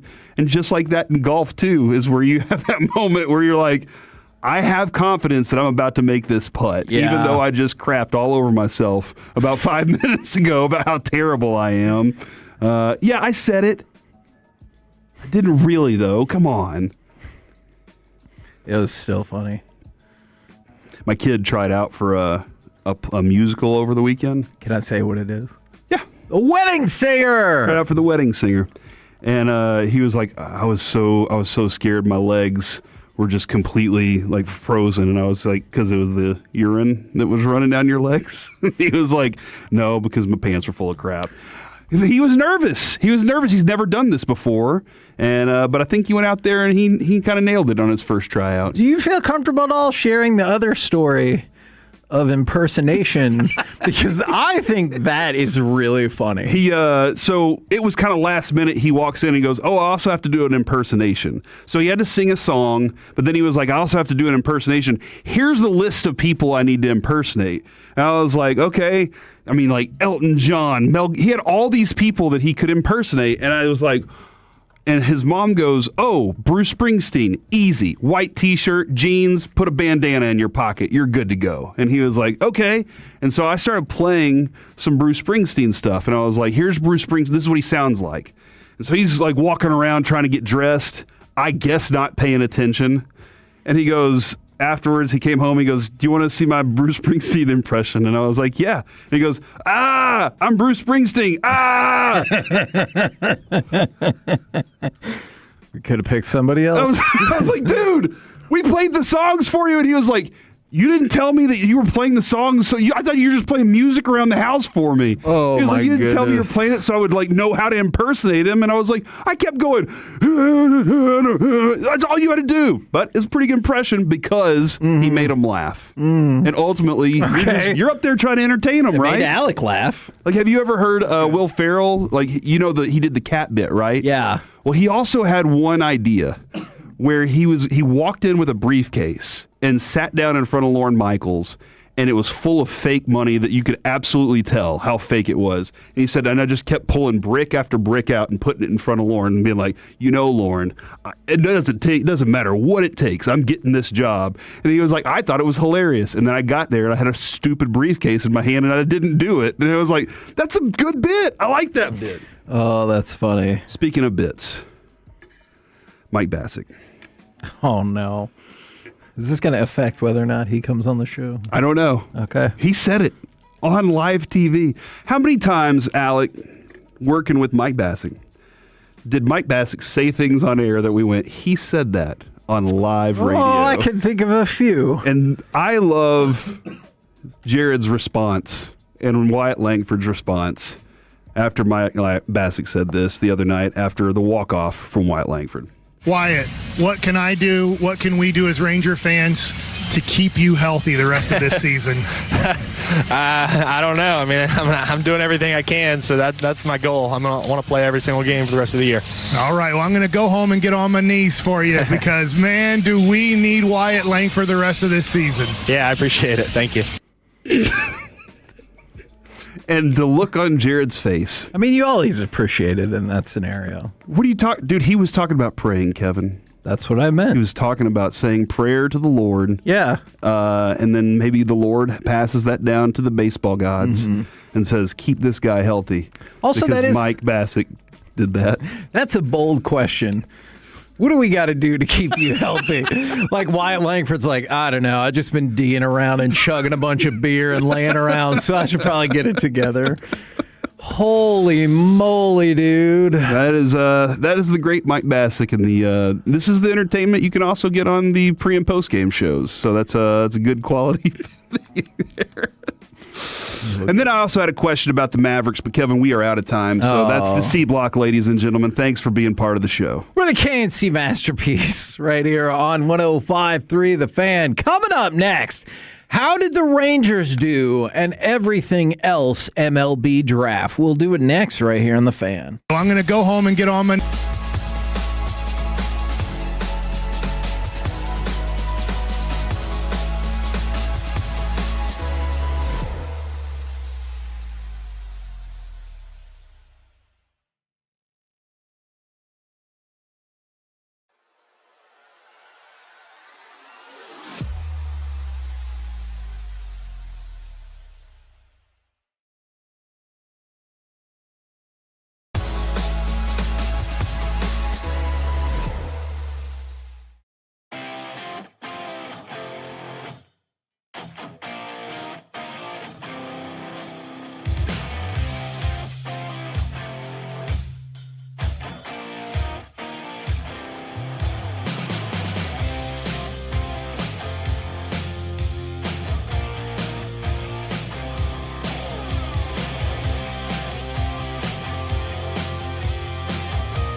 Lawyers, Frankel and Frankel. If you've been injured in a car or truck wreck, call Frankel first, 214 or 817-333-3333. With Frankel and Frankel, there's never an out-of-pocket cost. They only get paid when you win. Frankel and Frankel, the go-to car and truck wreck attorneys in Dallas. Here's the pitch. And a ground ball back off Hader's glove. Up the middle. Base hit. Here comes Langford, and the ball game's over. The Rangers have walked off the Astros on a sharp ground ball single up the middle by Brandon Nimmo. KNC Masterpiece right here on 105.3 The Fan. Now, normally, I don't care about the ESPYs whatsoever, but I did see betting odds. And so I have one question for y'all, and we will dive into the Rangers and the draft along the way. What do you think is more impressive, scoring 83 points in an NBA game or pitching 6 scoreless innings with 10 strikeouts while then also hitting 3 home runs in a Major League Baseball game? Oh, that for sure. Ooh. Unless the person is Shohei Ohtani, and then it's the other one. It was Shohei Ohtani. Oh. Who else would it have been? I don't know. Maybe there's somebody else out there. You feel like he would have remembered that? Somebody else out there is also Kyle hitting. Yeomans. It could have been Kyle Yeomans. Yeah, there's no other pitchers out there that are hitting, is there? That are doing not like that. No, I really think the 3 home run part is the most impressive part of it. Because hitting 3 home runs in a game just isn't easy anyway. Right. And then how much controversy was there around this, as opposed to how much controversy was there around what Bam did? Yeah. No, I get what you're saying. Unless those pitchers were just up there absolutely grooving change-ups for him.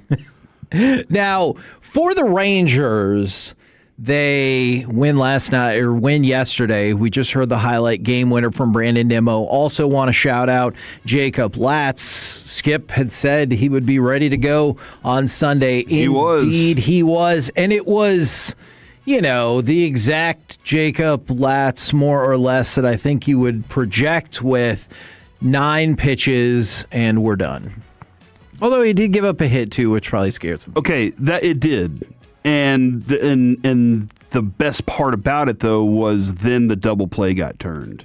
Like, that was the moment where Ezekiel Duran, Cam Colley took care of business. That was nice to see from them, and he was all fired up for it. Jacob Latz was. He was proud of that. But they still needed, after that moment, they needed to score a run. That's true. Also, by the way, shout out for us all using common sense and just intentionally walking Yordan Alvarez. Yes. Yeah.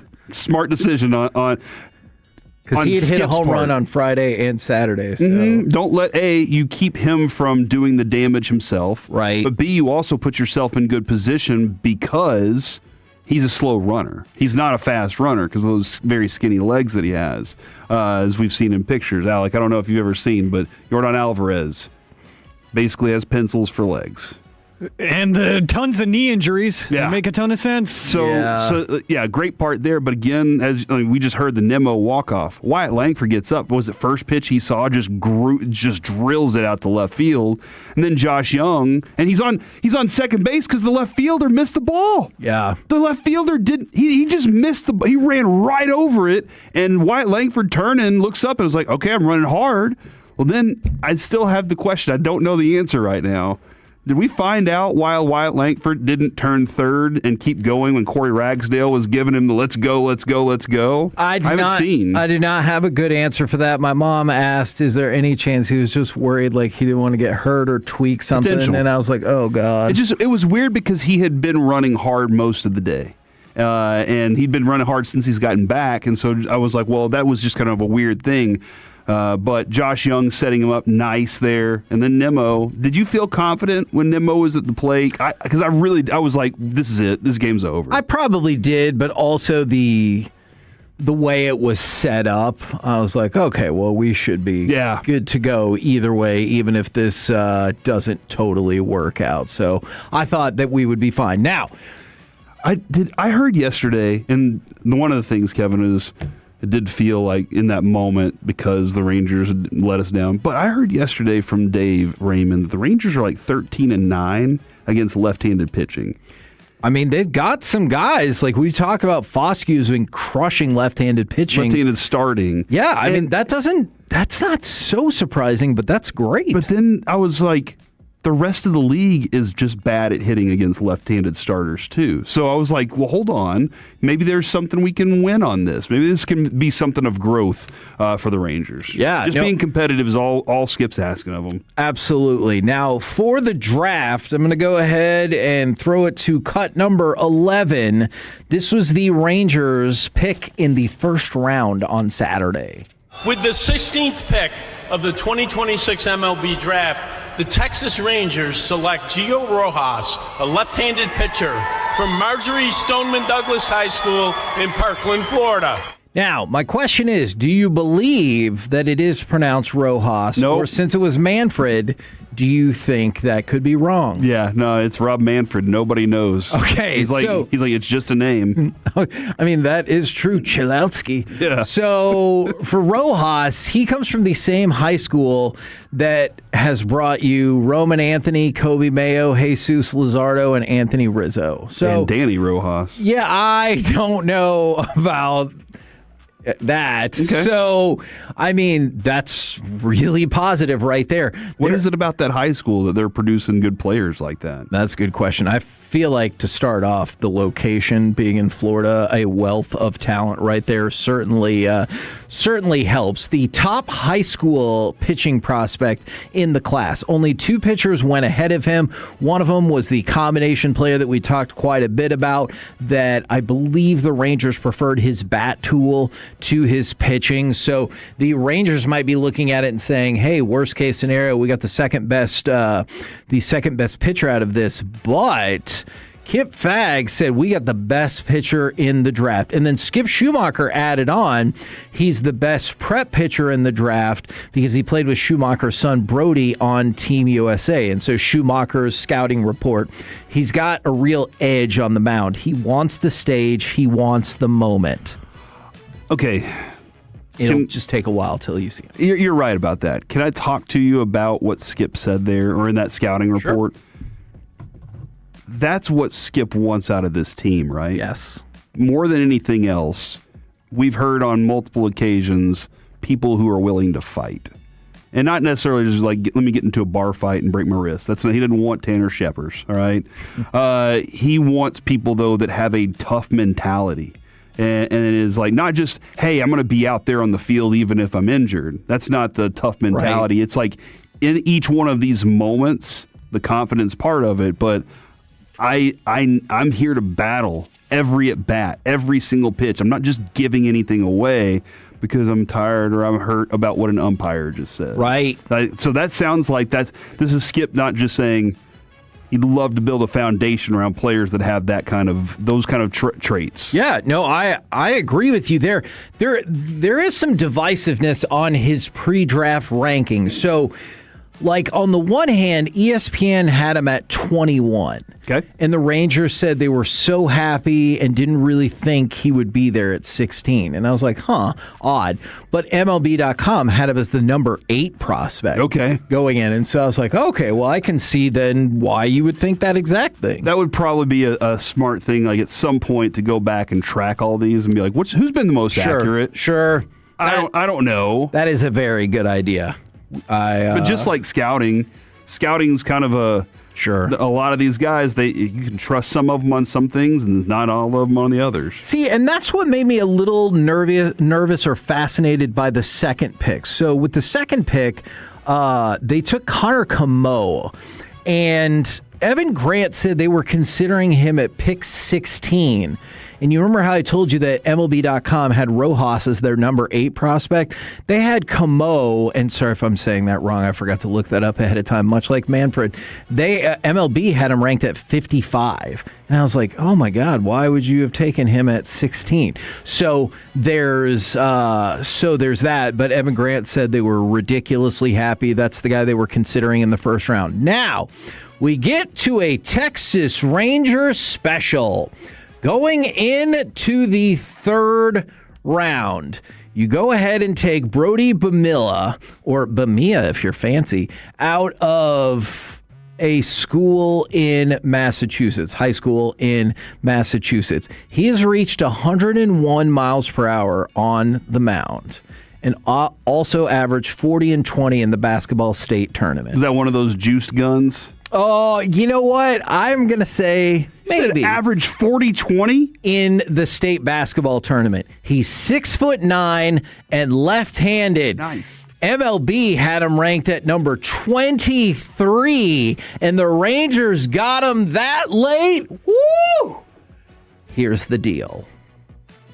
And this might... He has played 7 baseball games. Well, he needs elbow surgery. Oh, no! I thought that possibly could be your reaction. He's pitcher, you said, throws 101? Yeah. Every pitcher's going to need elbow surgery. I am very familiar with that line of thinking, but they got him in the 3rd round. He was viewed as a top 25 talent a month ago, and Evan Grant had speculated before the pick, and this is who he predicted. So spot on, Evan. Well done. And he said, could they get him at a discount? Turn him over to Dr. Meester. They've done it before. And so guess what? This is exactly what they did. They expressed the most interest in him after he fell past the 1st round.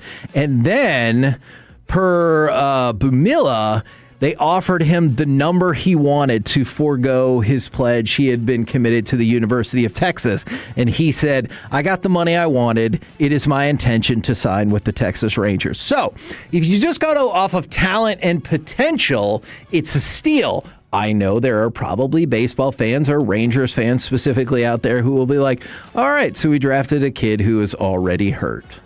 Yes, that is, and again, long road for a guy like that. Yes. That's you're drafting on the hope that guy is physically even matures even more down the road, and then also learns and develops as he goes along. But if you can throw gas at 101 in high school, you're going to get opportunities almost every single time.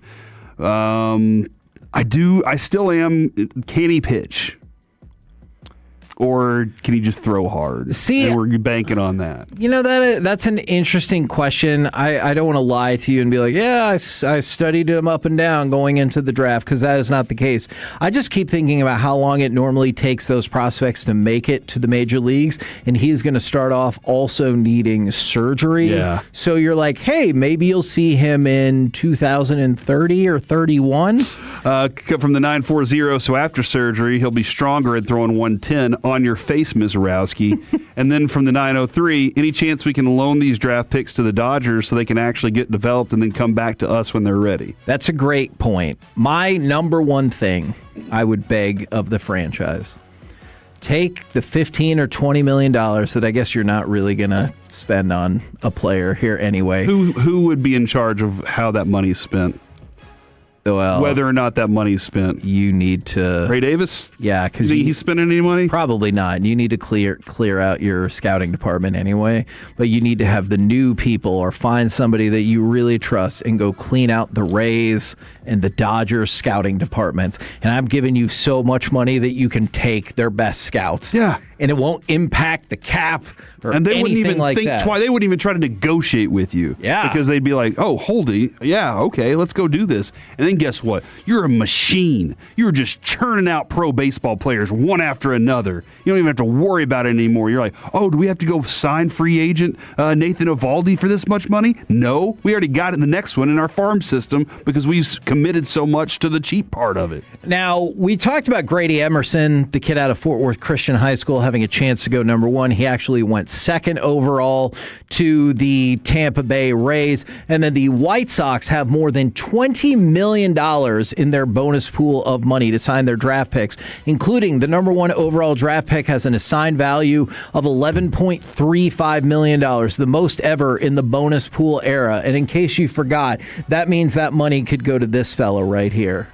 With the first pick of the 2026 MLB draft, the Chicago White Sox select Rock Chalewski, a shortstop from UCLA. So close. We're the KNC Masterpiece right here on 105.3 The Fan. Coming up next, let's chit-chat with the fellas from, well, we'll do it Manfred style, the G-Bog Nation. Next right here on The Fan. Coming up Tuesday morning on Sean.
To you by Classic Chevrolet. If you're in the market to upgrade your vehicle, get to Classic Chevrolet in Grapevine. The #1 Chevy dealership in the world 3 years straight. They've got more new Chevys than anyone, all priced to sell. Visit ClassicChevrolet.com. This is Texas. This is Classic Chevrolet. Together, let's drive. Based on new Chevy registrations 2023 through 2025.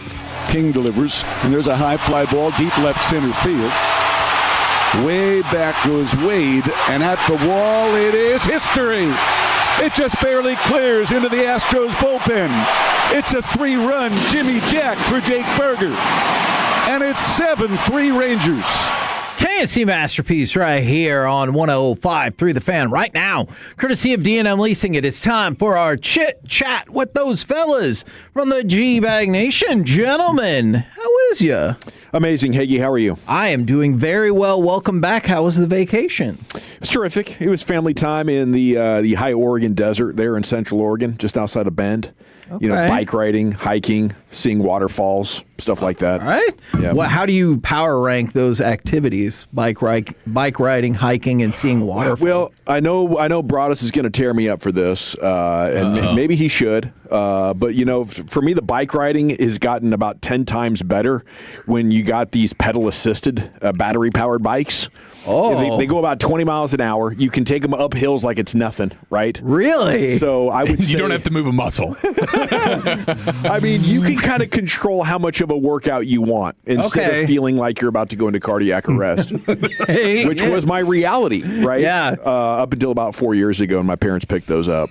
Broadus, what do you think about the battery-assisted bicycle there? Nah, man, I appreciate Dawson at least being honest. It's a lazy order. It's the cheesecake of activities.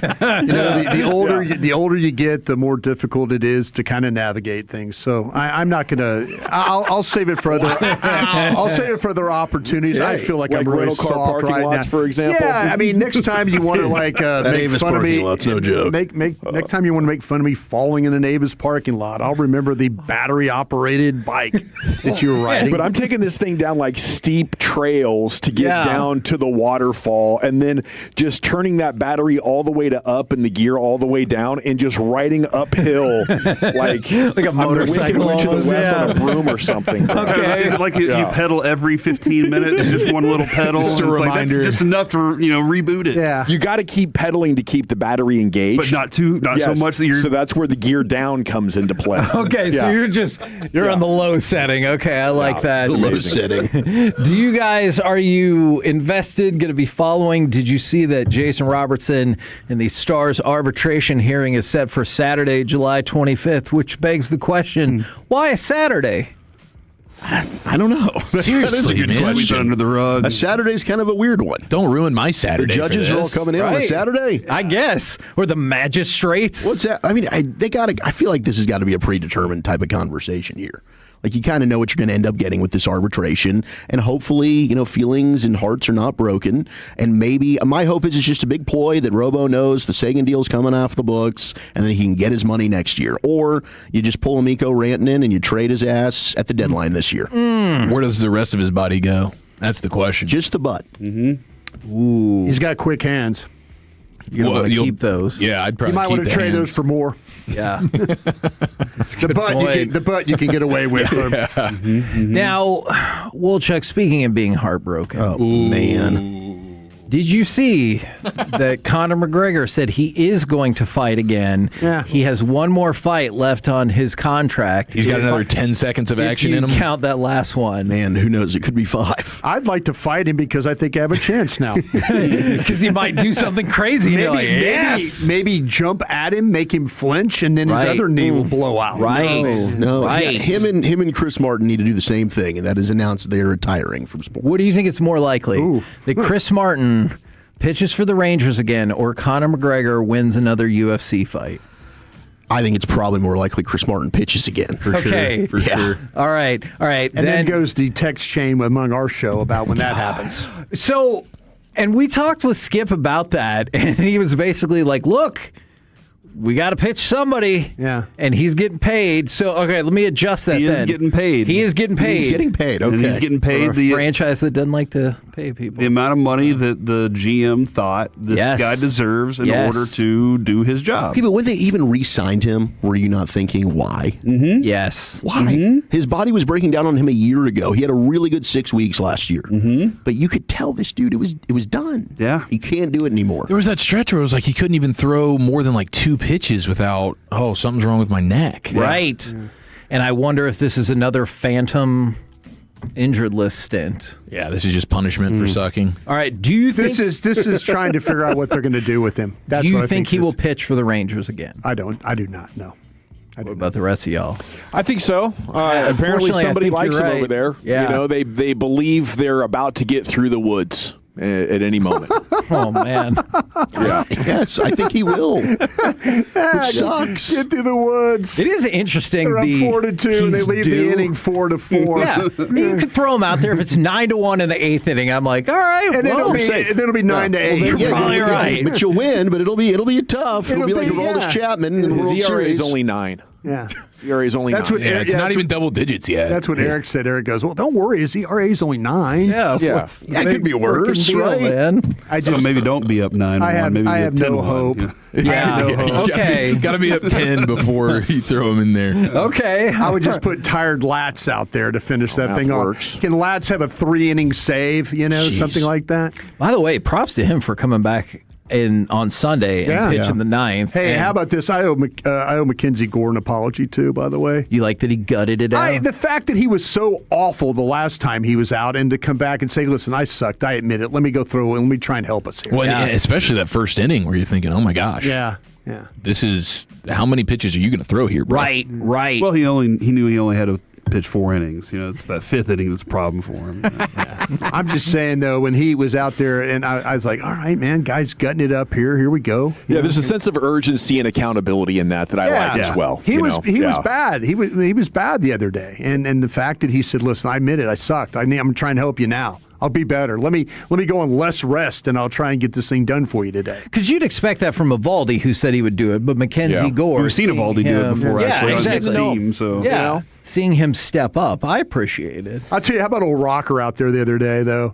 I mean, as bad as he was early, he kind of settled down, but yeah, good for him for getting through at least the 5th inning. I don't know why they're not doing the opener for him. I mean, I get it. Like, the bullpen's probably just totally screwed right now. We saw that. But, guys, like, that's the strategy that obviously works for Rocker. Let's not tweak it. Yeah, because we talk about start to start. He shows it to you all in the same start that you're like, never going to work, and ooh. I'm glad I'll tell he you, pitches for us. Listen to Bassick talk about it. Bassick, he could tell when these pitchers don't have it early in the game. He's like, man, the fastball's not there, no movement on his breaking ball. I mean, Mike's really good at now kind of seeing these guys. And when Mike says it, like in the second inning, I'm like, this could be a rough day. Did you see what else Mike said? Mike says a lot of crazy things during the broadcast. Oh, it was amazing. The tarps off thing. I think Raymond is really playing the tarps off thing a lot. He's using that as like the rally monkey. Did you hear what he said to Wyatt? Oh, yes, I did. Yeah, I did. He's on his knees. You want to hear Yeah. I sent that to Lucius. I've not heard it. Okay. I'll get on my knees for Wyatt is what he said. Glad you said it. Alec, you got it? Alec, I sent it to Lucius, yeah. Play it for us, please. Wyatt, what can I do? What can we do as Ranger fans to keep you healthy the rest of this season? I don't know. I mean, I'm doing everything I can, so that's my goal. I want to play every single game for the rest of the year. All right, well, I'm going to go home and get on my knees for you because, man, do we need Wyatt Langford the rest of this season. Yeah, I appreciate it. Thank you. Really appreciate that. Wow. Yeah. You're always appreciative in that situation. Is Mike G back today? He's got to be. That'll be a new challenger today because he said that Saturday. Yeah. I said that to I told Lucius, I go, Lucius, hey, Friday? Bassick lost his mind. That is hey, willing to do whatever it takes for a team. Like that's a clubhouse guy right I there. did underestimate how much Mike cared about helping this team. He's like, man, I regretted that immediately. I should have just said prank. Yeah, because I had to text him, and then he's like calling me, freaking out. Well, he's like, man, I regretted saying that immediately, dude. I should have just said I'll be praying for you. I'm like, it's all right. We'll hear you on G-Bag of the Day Monday. Do you think he should regret, hey, Wyatt, what do we got to do to keep you healthy? What's Wyatt got to say? I will say that was a long answer from Wyatt. I was pretty impressed by that. It was, dude. Yeah. You guys should have him like back. that's the Gettysburg Address for That's him. about 5 seconds longer than Connor could go. Gosh. Oh, what do you guys got coming up on the program today? Pure Gold, as always. Thanks for asking, Hagee. Kevin Gray, All City's going to join us coming up at 3 o'clock talking Mavs Summer League. I love it. Roll home with the G-Bag Nation. We have been the KNC Masterpiece Maker. Way back with us tomorrow, 10 a.m. to 2 p.m. right here on 105.3 The Fan. Say goodnight, Kevin. Good night, Kevin.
Nation on 105.3 The Fan. Here we go. Hour 1, G-Bag Nation on 105.3 The Fan, and it is great to be back in here with you. We have a full 5 hours of sports content coming up with you here in the Nation. General at your service, Eddie's. There's Broadus, the former Cowboy scout, the Super Bowl champion. Lucius Alexander's in the Pimp Cup Mass Control here, 75 and 635. Fixing to go a full 5 flawless like it's nothing. The man has it stuck on automatic. You got Eric Chiafalo and Zach Wolchuk, your Nosebleed brothers, and Austin Nix is coordinating your video. So thanks for making us part of your day. Thanks for downloading that Odyssey app. It's always the ultimate backup, has instant rewind functionality, but it's great to be back here. You know, after missing, it's good to see you, man. Week and a half or so, I watched every minute of every soccer game since I worked, other than the watch party I was supposed to get to with you guys. Yep. I got on that Wednesday night. Yeah, that's right. That's so right. Honestly, it's probably best that you didn't show up. Well, we had tight quarters up there. It was packed. It was okay, ridiculous. So it was heated. I get there like 10 minutes after kick because weaving through traffic and picking up my brother-in-law. And then I actually got to the venue, had to park like a quarter mile away. Yeah. And then we get there and the line's like out the door. Oh, it's crazy. And they won't let me cut the line. So I'm like, I'm missing the game right now already. Gosh. So then I ran over to Pluckers. Same deal. Packed wall to wall with people. Yeah. Can't get a seat. So I brought it up on the satellite radio and listened to John Strong and what's his name call it as I hightailed back home for that win over Boston. I don't blame you. I almost Stu bailed Holden? too. Is that right? Stu Holden? Doing a hell of a job. Yeah, he Stu and Holden. Landon Donovan have been great in the analyst Okay, department. so I've been waiting for you to come back. What did you think about the disaster that was the Belgium match? Oh, just totally outclassed. You know, I think maybe the Balogun red card reversal galvanized Belgium, made them angry and gave them a purpose, and they kind of like stole the initiative. Not only were they better, but they were the more energized team. We were like, I mean, it was pathetic the way the first goal went in. Watching the ball bounce in your own box. Yeah. Are you kidding me? Yeah. It's like, who is this team? It was your guy Tim Ream just watching the ball. I know. We were all like, yep, Gavin said this guy stunk. Yes, I knew it was eventually going to end, and when it did, Tim Ream would be embarrassed. And, that happened. But several players, I felt like from Team USA, could have come off that pitch embarrassed. How do you guys fare as Americans observing it? We were pissed. I mean, but the Christian Pulisic stuff really, I was irate. I mean, just a poor showing overall. The injury is a shame, but he's always hurt. I just didn't, the hype of him being the greatest American soccer player of all time, I just don't think that he showed us that at all. Yeah. So to me, I called him extremely overrated, maybe the most overrated athlete in the history of my lifetime. It was definitely a disappointing tournament. I thought he was really good until he got hurt against Paraguay. And then he was all right against Turkey when he came back for those 30 minutes. And then, damn it, he's injured again after maybe the worst 60 minutes he's ever played in a USA uniform against Belgium. He was just totally owned by their right midfielder and their right back. Yeah. And then he says, it's all good because now I have time to rest. Everything's going to be fine. Okay. I mean, he's kind of got some Tony Romo to him.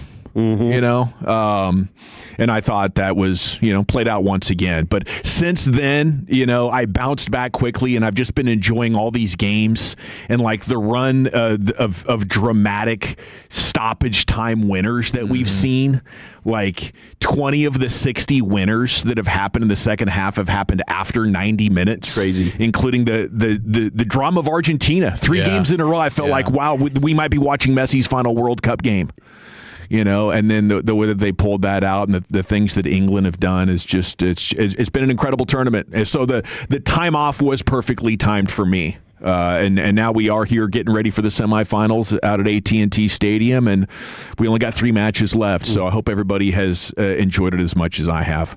Man, I really enjoyed watching the Rangers keep their heads above water here. I know it's only 5-5 over the last 10 games, but to pull into the All-Star break as a result of clutch late hitting, giving away leads, but then figuring out a way to win. Another one yesterday and another one-run victory to be here at 49 and 47. it was like the win was a microcosm for the season up to this point, as far as starting well and Higashioka solo shot there in the 8th and then Brandon Nimmo's walk off in the 9th there. So it's been fun so far, and I think at this point, if you're having conversations at the break with your leadership and your front office and your ownership group, you're talking about we've done enough, haven't we, to at least be active participants in whatever All-Star break trade conversations there are to be had at this point. I think we'll take where they are. It's not necessarily the most impressive, but you're a game and a half up in your division. You're 2 games over 500. Absolutely. I think right now, just with the landscape of the American League, we might look back on it like we have the last couple of seasons and said it was silly why they do it. But I don't know how you could justify to the players in that clubhouse not going for it right now. Yeah, they are a game and a half up on Seattle at the break, and I would say you look at it and say this has been a very frustrating 2.5 seasons. We have plenty of room under the competitive tax balance threshold. Let's get a veteran batter too, and if Seager cannot return in a meaningful way, you still feel okay about your lineup. That's what I want to see them do. Make it to where if Seager can't come back and be the all-star version of Corey Seager, we still feel pretty good about our lineup. And I think there's a lot of work to be done between now and then, because you would have to admit, while this last 3 weeks has been great, clawing back from 4 games under to 2 games over and then holding the line, they've been lucky. They've been lucky to get here. How you doing over there, Brian? Yeah, I'm doing good. Thank you, Gavin. It's great to have you back.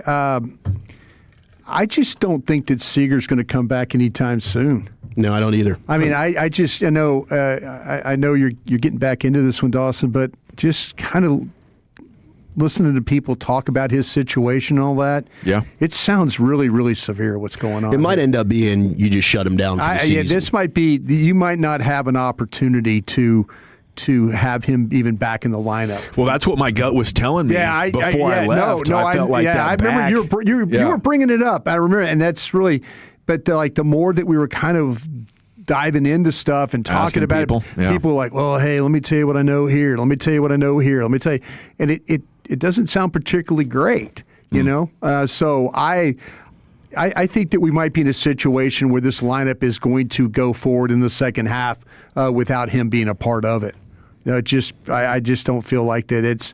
This is sounds like some pretty serious stuff going on with Corey Seager right now that the Rangers really aren't open to being talking about right now. Okay, all righty. Well, still going to probably get healthy, have a good pitching staff. Yeah. Just make the playoffs. Yeah. Right, give yourself a shot. Just give me that spark in the back of my head. Like, you know what? What if Eovaldi and DeGrom here go out in a series and just shut down the opposition? And what if Mackenzie Gore brings his best stuff and his command? Get Monty back in a Ranger uniform. Can he channel 2023? Yeah, just let that idea come alive a little bit there in the back of my head. Wings beat the Chicago Sky last night for their 5th straight win. They are 16-8. They are 4th in the West. It was their first of 3 games they're playing at the AAC this summer, and apparently it went quite well.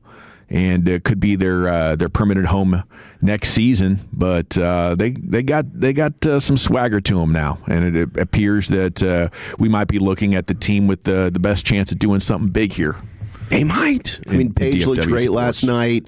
I thought AZ Fudd defensively was really good. I'm buying in on this wing squad. I mean, they have the 4th best record in the league. I think they do have a chance to at least make a conference final this year. Okay. If they get to the finals, should we have like a Mardi Gras Brian show up day or something like that? Absolutely. Hell yeah, why not? I'm on board with that. I think we could have some fun doing that for the Wings. I mean, yeah, I think... I thought we were going to have the Stars, I thought the Stars were going to be our Mardi Gras Brian situation, but just maybe the Wings. Maybe that's our avenue for fun. I think we need to go check out some of these games, You know what? You keep talking about that, and I keep talking about that, and we don't do it. Fair. And no, seriously, and you're right. I would go. I would absolutely go and hang out. I mean, our guy Walt's always there. Yep. Tobosh is always there. He does like pre and post game for him. Yeah, I mean, there's always folks hanging out there last night. There are always folks hanging out, man. We better get out there before this team starts putting together like 10, 12 wins in a row, and we can't get tickets or something like that. You know, that would be awesome. I mean, right now at the AAC, I think they have 2 games that they're going to play there left. If they could get so big that it's had a chance to sell out, that would be something. Fun. I think we're a couple of years and maybe deep playoff runs away from getting that kind of interest. But just the fact that they're opening up the AAC and getting more fans in there than maybe they're projecting Arlington can hold. I think is their popularity outgrowing the digs they've played in Arlington for the last 4 or 5 years? I think that's a significant storyline, and it's just a fact that college women's basketball is so big, and the league really can't hold all of the good players coming out of there. So you get so much star power like packed into these pro teams of household names. It's kind of like how the NBA and college basketball played off of each other in the 80s, that by the time you arrived, you were a big-time star. So for anybody paying attention to, college hoops, and I think more and more sports fans are, getting a chance to watch Paige Beckers and an AZ Fudd or whoever it might be in your individual town, you got like 2 or 3 of those gals on every team. Okay, yes, World Cup semifinals tomorrow and Wednesday. Both games will be starting right as we go on the air following, I guess that this gives them like perfect primetime starts in Europe. I guess that's what this is. Okay. Do we have one? We have a game tomorrow and then one on Wednesday? Is that France and Spain tomorrow. And then the following day is England and Argentina. Okay. Yeah, and I think France has easily looked the best. Yes, agreed. Spain's defense has been incredible, though. I think just one goal allowed against Belgium. Belgium could have beat Spain, though. Spain needed 2 bad goalkeeper plays in order to get follow-up tallies. England and Argentina, I think when it comes to possession-wise, Argentina out of these 4 is by far the lowest. But they're very comfortable kind of letting you have the ball, and they're so good defensively, and they're so good at finishing. Maybe they don't have the center mids to dominate play like we're used to seeing from a nation the caliber of Argentina, but they're very effective still. They're very comfortable rescuing games. Yeah, they could be in a very dire situation, and all of a sudden it's like you're looking up and they're running out of time, and then they kind of figure things out.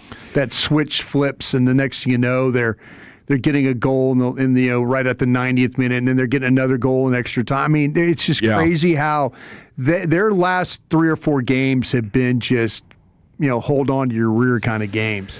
England and Argentina has been a similar type of story as well, though, because I feel like England has been on the ropes as well. Yeah, and flirting with disaster. They could have easily lost to Norway. Yeah, Norway could have been up 2-0. Should have. Yeah, I'm with you. I mean, Jude Bellingham's been amazing the last couple of matches for England. He really, he's been even better than Harry Kane has here lately. The FIFA president Infantino saying that further expansion to a field of 64 teams will be considered before we get to the 2030 World Cup, and why not? More money. Let's go. It's been a smash success, and I think the more the merrier for sure. So up next for Team USA is going to be these friendlies coming up in the fall, and then World Cup qualifying will start October of 2027. So that if you got the bug and you're like, okay, what happens next? The next meaningful games for making sure we can qualify for World Cup 2030 is coming up in about 15 months. If you really want to, if you're just picking the soccer thing up, go find you an EPL team or one of those teams to pull for. And it's that way you could start to continue to learn about all the players and the young players and all the guys around. Like these guys all are playing for countries. Watch when they all play together on the same team. When you got the Norway guys playing with the England guys, and it's really cool. So if you're just new to soccer, man, go pick you out a team and then kind of follow that team and during the year, and then you'll enjoy it at the end of the day. I think local fans or local people would say, well, what about FC Dallas or Trinity, and support your local teams as well. Exactly. That's exactly right. Yeah. But for my entire life, and this has been a thing for 25 years now, right around the 2002 World Cup is really when it took off in a big way. American fans have always wanted to watch European soccer. Yeah. And there are some great fan bases around MLS, but the next step is almost always adopting a European team. Yeah. And then maybe from there, like the next extreme as far as being a diehard fan would be, supporting your local team. Right. The locals I did the same thing. Report. Your locals deserve your support, no doubt. But man, if you want to learn even more about this game worldwide, go grab you one of those teams in Europe too. All right, we got the champ coming up on the other side. Then Wolchuk's top 10 as we're rocking and rolling here with you full 5 hours on a Monday. Wolchuk, where are you taking us? We have a fresh list that has dropped, the top 10 NFL coaches of all time. Do you agree? Did they get it right? Next on The Fan. But speaking of the World Cup,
right, welcome back.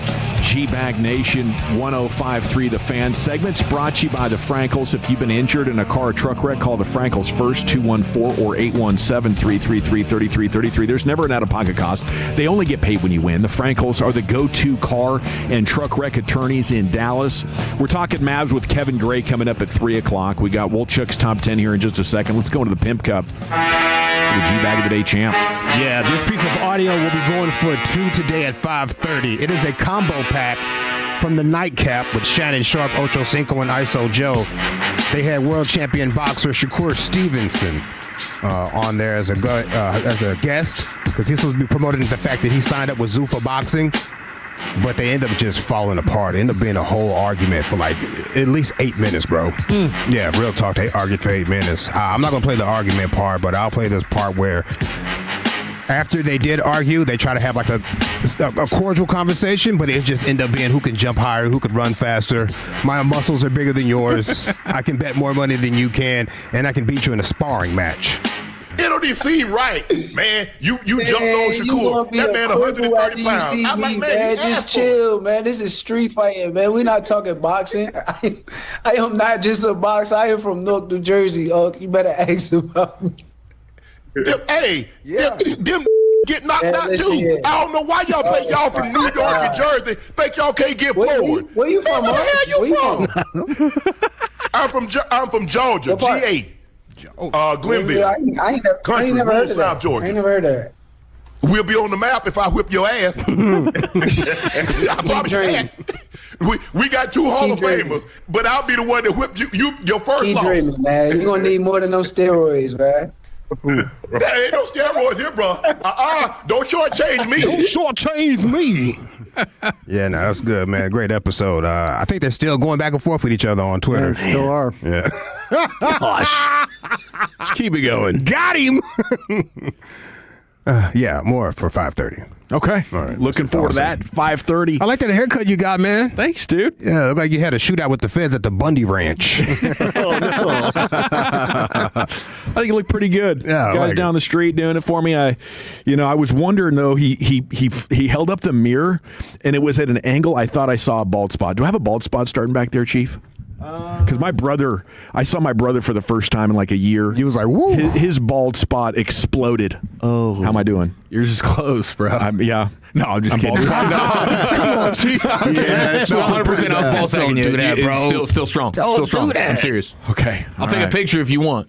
I had that feeling when he wheels you around and hands you the mirror. Yeah. And I said, oh my goodness. Shining back there. I couldn't wait to get to my truck, and like I'm taking pictures with my cell phone on top of my head. I'm like, man, the follicles of the gods might be extinct. Make sure you delete those photos just in case your girl goes through your phone and be like, what are you doing? Yeah, no, I have to, because I was looking through my gallery like an hour later, and I realized how pathetic it was to be taking pictures of a supposed bald spot, so I'll delete those. Now, here's Wolchuk with his top 10. All right, we're getting to the top 10 best NFL coaches of all time. This will be a CBS Sports list, as 6 of their NFL reporters have voted on the greatest coaches in league history, and we'll see if you agree with this. Most likely, you won't, but Gavin, guess what's back?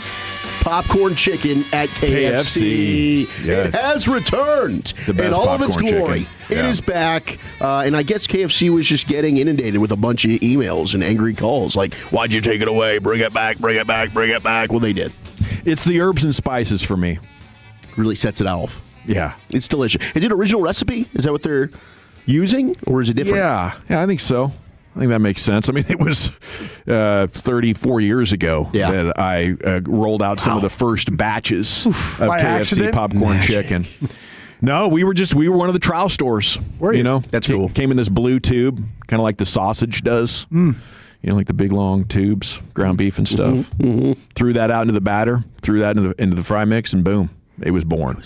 The KFC popcorn chicken. We also got the 99 Club. It's been unveiled for Madden 27. I don't even dabble in Madden anymore, man. I had to retire the sticks a long time ago, I feel like. I used to love it. I used to be like, as a kid in high school, you're waiting midnight. Those release, you go to GameStop, you pick it up, you're up all night playing with your buddies. Now it's like, dude, I can't anymore. Single bachelor Wolchuk right now would still be on the sticks. Probably. It's just simply that life has taken a turn with wife and kiddos. I think that's so. simply what happened. But I can't say that I would have a console in my crib right now. Yeah. If it wasn't for the collateral damage. I've got the console. Not that I use it much, but I do every once in a while for like FIFA shots, or I would play Warzone when that was happening. That was really popular. Like 10 years ago now, 7 years ago. But Madden, they kind of started to mess with the gameplay.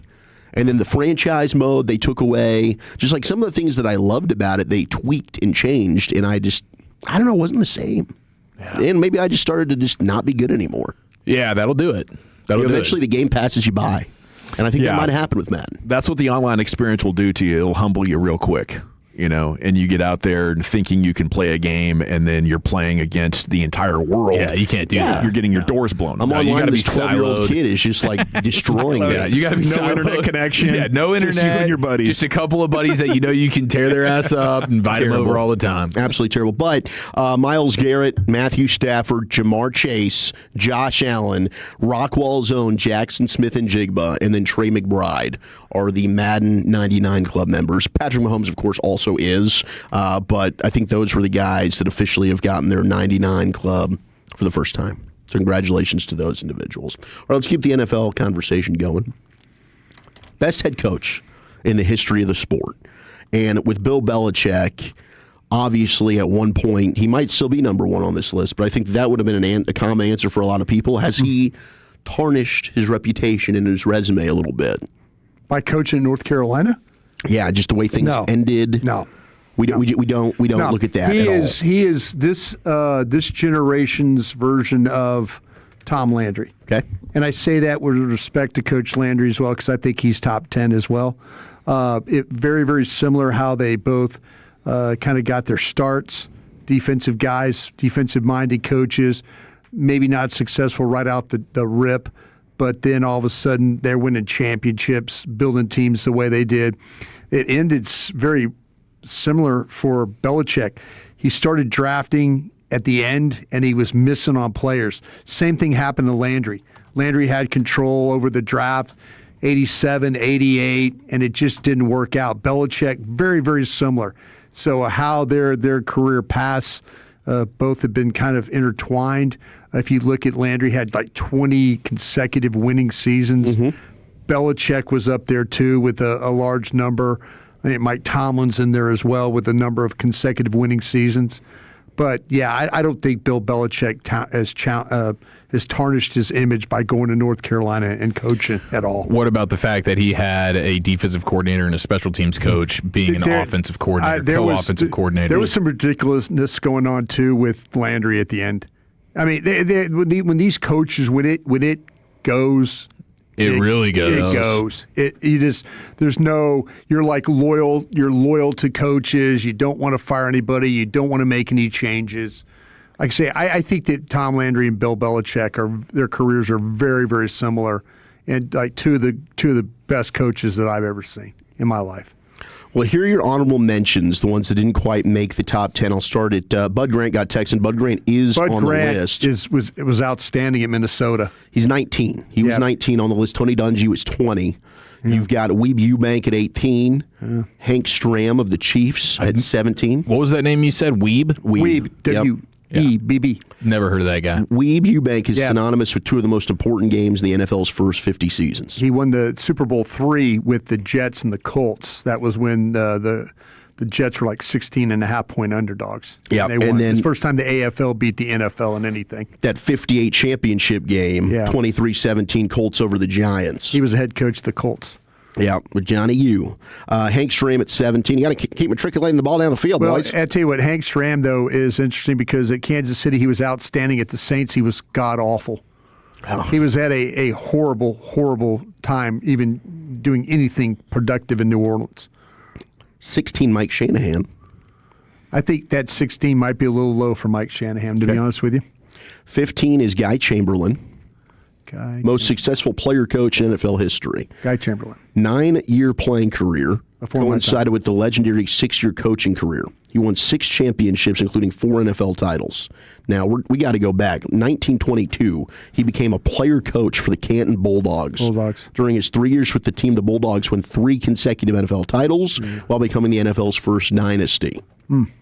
Jimmy Johnson at 14 on the list. Never stayed anywhere long enough. 13, Bill Parcells. What was that other guy that was a player coach? What position did he play? I'm always curious about that. Like, yeah, pass it to me. Yeah. Actually, it does not say what position he played. You just call your own number every time. Yeah. Guy Chamberlain. I'm Let me open, see. bro. Yeah. Guy Chamberlain. Chamberlain. I always hit lead off on the softball teams I managed. Yeah, that's a head play. I like that. In 2025, the name Guy ranked 1,637 in the U.S., with about 103 boys given the name. Okay, or roughly 1 in or 60 per million births. So I was wondering if we still name our sons Guy. Guy. I only know There's one a young guy. boy in our neighborhood named Guy. Okay. Like for real. Yeah. Buddy guy. He doesn't go to school. No, of course not. His parents didn't either. He doesn't go to school. Doesn't go to school, I promise. There's only one guy that I've ever met, Guy Frazier. Shout out to Guy. He's an awesome dude. But defensive end and halfback, Guy Chamberlain. Played both offense and defense. Of course he did, yeah. He's like, all right, we're going to run the ball 40 times a game. You're not better than me. 12 on the list is John Madden. And then 11. Really short career, only 10 years as an NFL head coach. Just on the outside looking in is Curly Lambeau. Didn't make the top 10, but Curly comes in at 11. Yeah. Tom Landry. Saved the Packers. Tom Landry's at 10 on the list of the top 10 best NFL coaches of all time as voted on NBC or CBS Sports. 9, and I don't know if you can put him ahead of Landry, Joe Gibbs.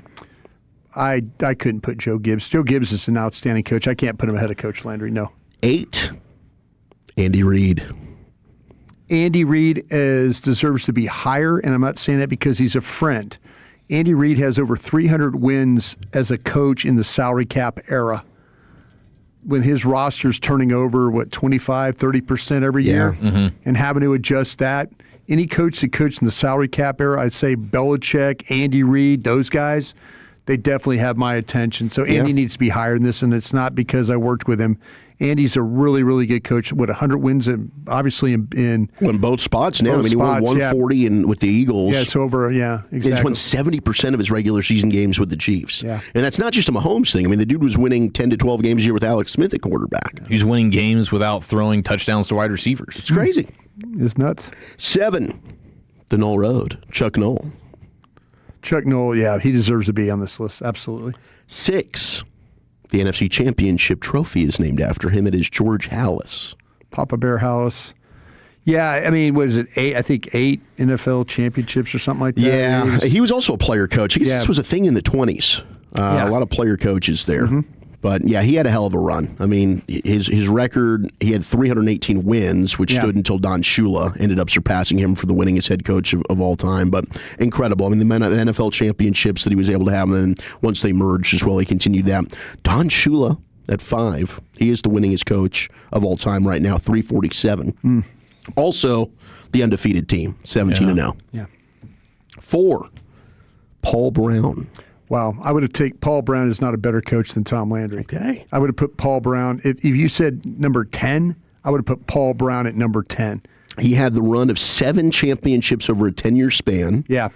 He had Otto Graham at quarterback. Yeah. And in each of his 10 seasons, the Browns made a championship appearance. They won 4 straight All-America football conferences before joining the NFL in 1950. But, that's tough. No, one. that's all certainly great resume, but great resume. But I just don't see him better than Tom Landry. I really don't. 3, top 3 NFL head coaches of all time, according to CBS Sports. Bill Walsh at 3. This is very deserving. Yes. I mean, geez, just what he did for the sport, the offense, the West Coast offense. Yeah. I mean, some of those Matter of Niners fact, teams unbelievable. He helped Paul Brown win games as the OC at Cincinnati. Yeah. Still running his stuff. Yep. How many other schemes were invented 50 years ago still alive today? Vince Lombardi comes in at number 2. Gosh. Vince Lombardi, to show you how good Vince Lombardi was, he went to the Washington at the time, the Redskins, and for 1 year, they were a horrible team, and then all of a sudden they found a way to win. They had a winning record. It's very reminiscent of Parcells coming in and doing what he did for us in the early 2000s.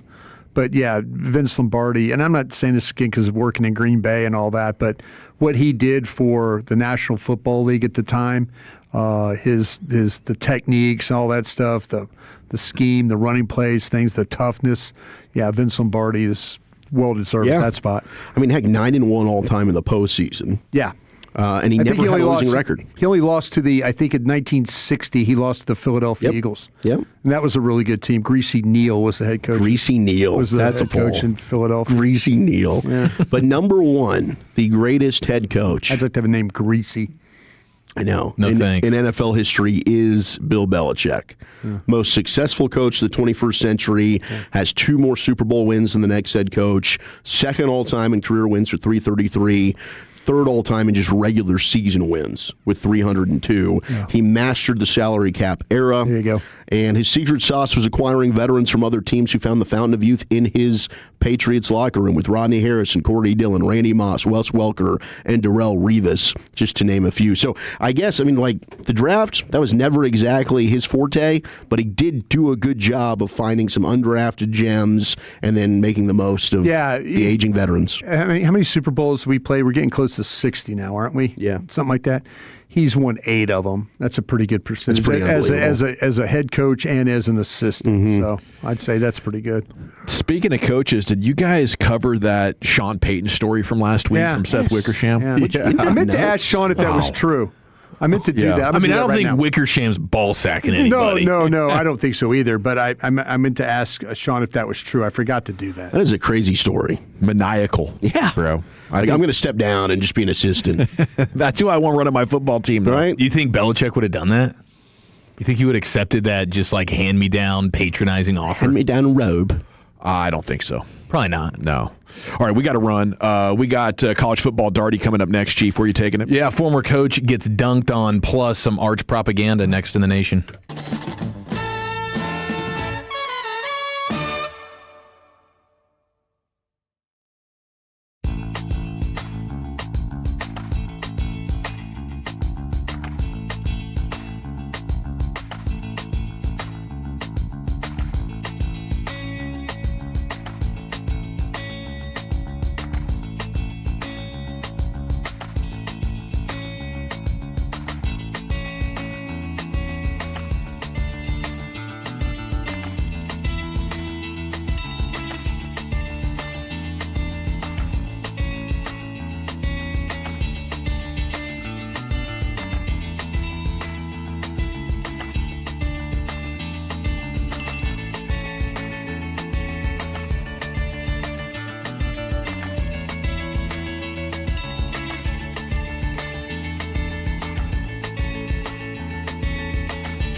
Camaros, Tahoes, Blazers, Malibus, Equinox, and more. Visit ClassicChevrolet.com.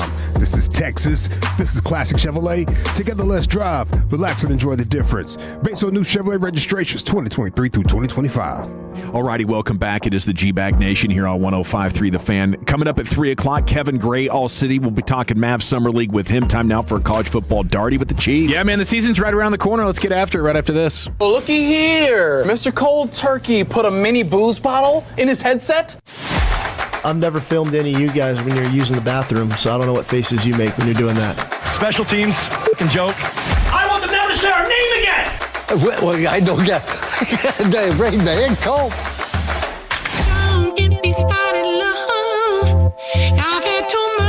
How about this, man? Jeremiah Smith, we know that he has been hyped up in a huge way, and he's delivered time and time again through his first 2 seasons as a wide receiver at Ohio State.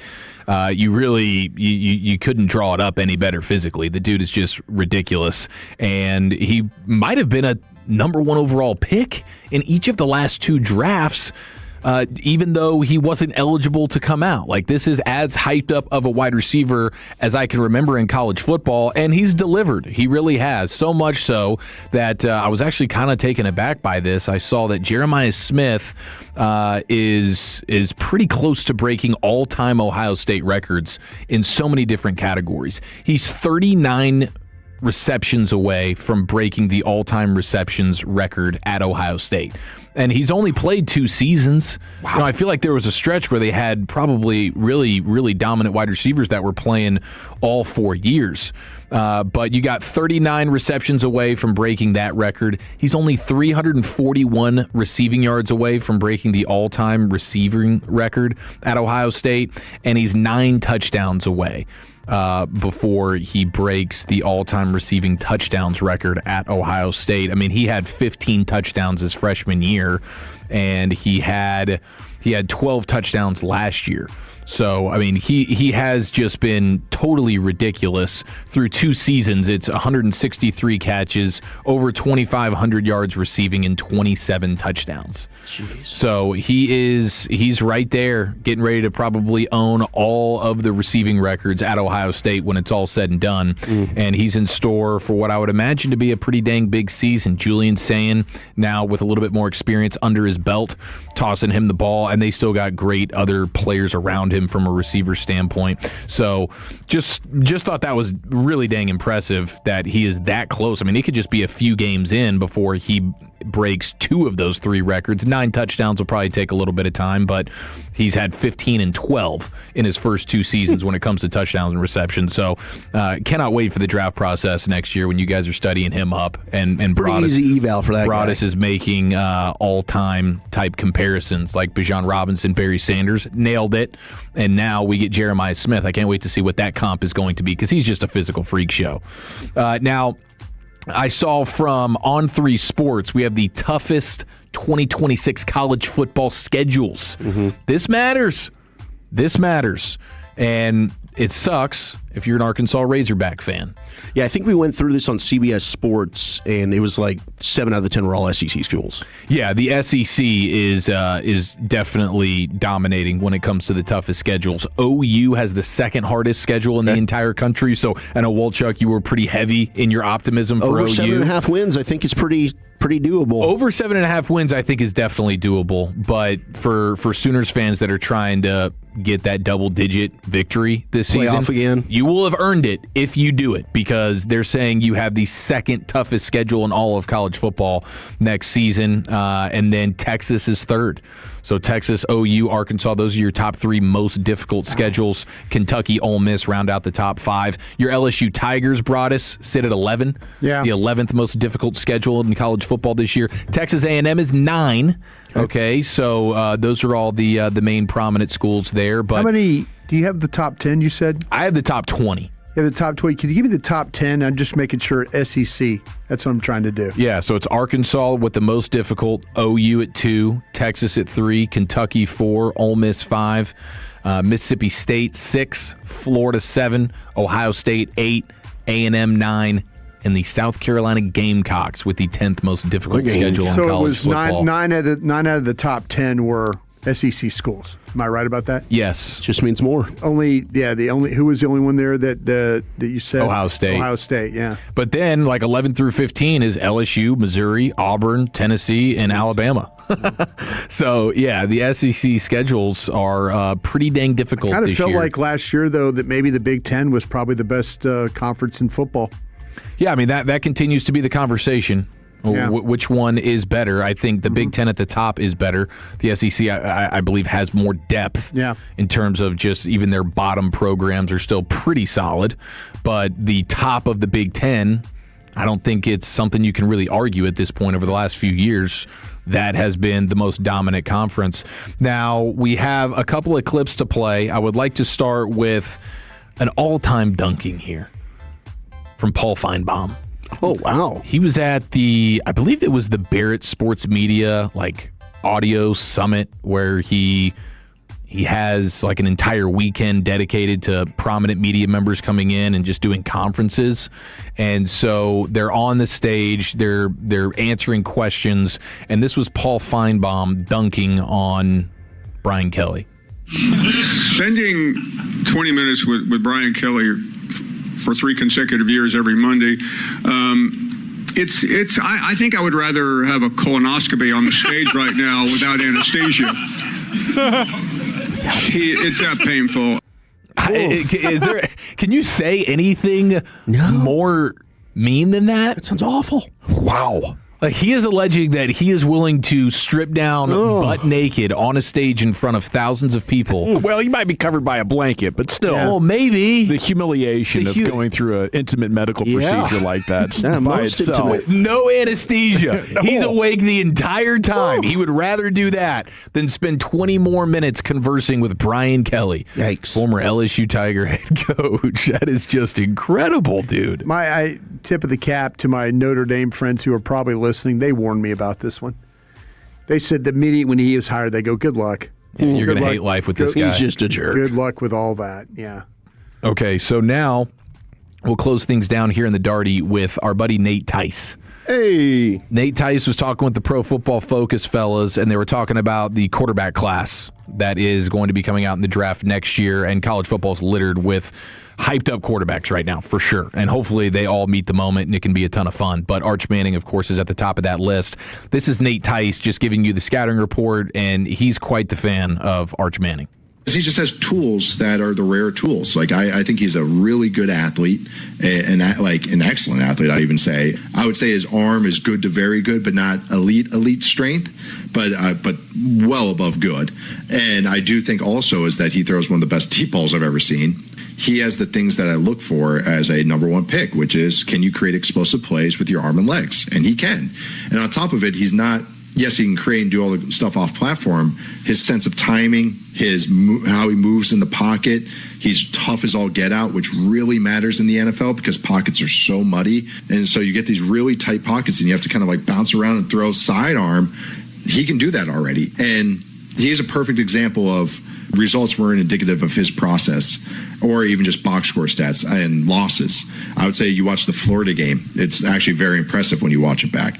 A game that a lot of people have said he would play terribly in, he got hurt in, was against Kentucky. You watch that back, it's so impressive what he was doing that night, and he got no help. So, again, that's where process can lead to that stuff. So I think he's got all the goods. I've been struggling to find a great comparison for him. There's some Drake May there. I would think May, had a little more juice on his arm on a line drive, but they both had that deep ball. They both can create. I think Arch is a little bit better in moving the pocket, which is kind of cool. But it's a very exciting kind of group of skills and traits that can even get better this year. So he's all in on Arch Manning, and he was talking about how he would have taken him over Fernando Mendoza in this year's draft. And that was a year that wasn't overly successful there for Arch, but with whatever Nate Tice sees, and Tice is really good. He was a quarterback. His dad, of course, Mike Tice, was a coach offensively in the NFL for a long time, and he's done a pretty good job when you track the way that he evaluates these quarterbacks. He was a Drake May guy in a big way over even Caleb Williams at the time when they were coming out together, but he evaluates quarterbacks pretty impressively, and he's all in on Arch Manning, so that should give Longhorns fans a lot of excitement. Nate was a quarterback? He was. At Wisconsin, I think. Yeah, I think it was Wisconsin, and then he was like a practice squad, just kind of bounce around the NFL for a couple of years, but he's been in media for longer now than he was in the NFL. I mean, that means something, doesn't it, for as far as the credibility of your report? If Arch Manning wants to run, then I would be excited about bringing him into my NFL situation. You know, especially with how important quarterback sneaking is on 3rd and short, 4th and short. The added value there is pretty significant, and I think Arch is. I would just say, how do you come out on a guy that you say has all the traits, but maybe doesn't show you the intangibles as much? This is where I disagree with him. I don't see. I think the underneath stuff, the quick game stuff, I think there's really good accuracy there. His intermediate ball and the long ball, I totally disagree with him on that. I think there's times when you watch Arch Manning stand in the pocket and make throws. We talk about throwing from different slots, different arm angles and stuff like that. Like there are games where he is just wildly inaccurate. And I think where you were going with, if you tell me Arch Manning is going to run and be tough and and make people pay that way, I'm totally on board with you. But for him to say deep ball, intermediate ball, stuff like that, this is the biggest problem with Arch Manning and I think Arch Manning doesn't always see the field all that great.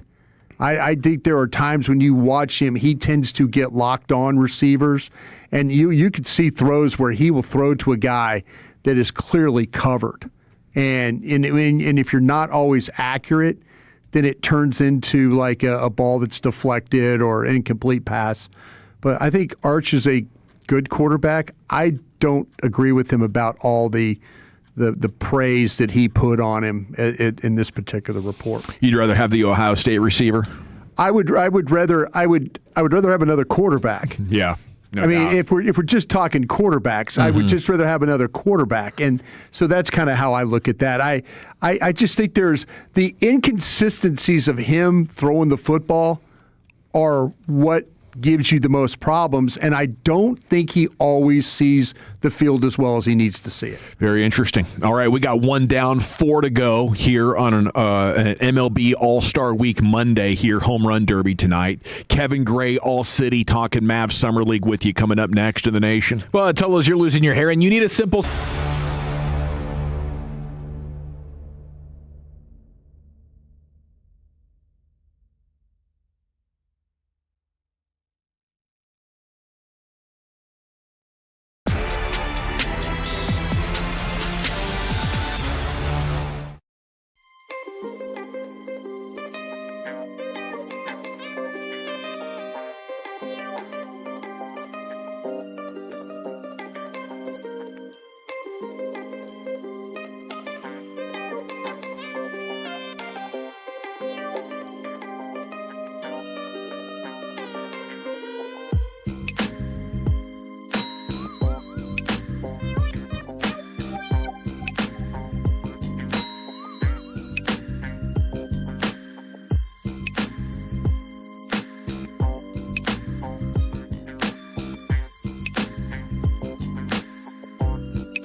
Studios. You're rolling with the G-Bag Nation on 105.3 The Fan. Here we go. It's hour number 2 of the G-Bag Nation on 105.3 The Fan. Kevin Gray, All City, joining us now to talk Mavs offseason and Summer League, which resumes tonight on ESPN. If you're looking for something else to watch, Summer League action, Mavs and Grizzlies. KG, good afternoon, sir. How the heck are you? General, good to hear from you, sir. How are you? Man, doing outstanding. Excited about where these Mavs are headed, especially after Morez Johnson's debut. How exciting was that for you? It was great. 27 points, 12 of 17 from the field. Looked every bit like the 9th overall pick that the Mavericks got out of Michigan. A big, physical young man who's going to have a bright future ahead of him. So it was a great debut from Morez, and looking forward to see more of him tonight when they take on the Grizzlies. What kind of roster dominoes do you think could fall? Now, it's just Summer League. So, I think minimum for my young guys to believe, I need to see you go out there and do the kind of things that he did. 25, 27 points, all the rebounds and steals and blocks. He filled up that stat sheet in a big way. And I'm concerned if a player doesn't do that, but when they do that, I'm like, okay, this doesn't really mean anything until we get to the regular season. But people are predicting a really quick transition to the league for Morez. So if it does continue to go well, what are the roster dominoes that could fall here, Kevin? It's going to be interesting because this is a team right now that has a lot of forwards and centers. This is a big, big basketball team that still feels like is devoid of the kind of shooting that you need in today's NBA in order to succeed, offensively. So, Masai Ujiri, the president of this team, Mike Schmitz, the GM of this team, are going to have some decisions to make on how they not only potentially make a consolidation trade to potentially find some guard help, but also finding minutes for these guys. I mean, you still have, you have Morez now, you have Daniel Gafford here as far as your center is concerned, Derek Lively, coming off that foot injury. You still got PJ Washington here. Obviously, Cooper Flagg is your franchise.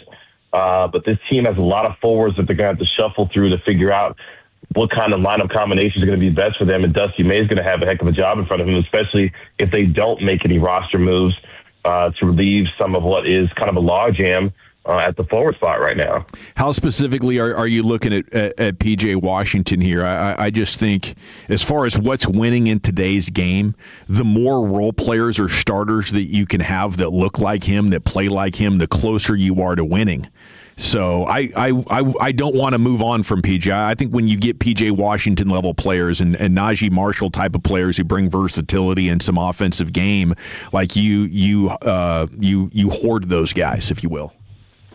Yeah, I mean, PJ Washington is a Swiss Army knife type of guy. He can rebound, he can score, he can defend certain positions, but most importantly, he brings a certain type of mentality, that a Masai Ujiri likes in terms of his wings, and it would be difficult to part with him, but at the same time, he is one of your quote-unquote best assets, if you will, to potentially make something shake if you want to find some additional guard help, to go alongside Kyrie Irving and figure out what the best solution is going to be to fill out some of that guard depth. But you're right. I mean, he's going to the first year of his 4-year contract extension that'll pay him, $19 million this year and 21, 22, and 24, over the 3 years after that. So PJ Washington's a valuable piece here. The question for May will be, how does he fit?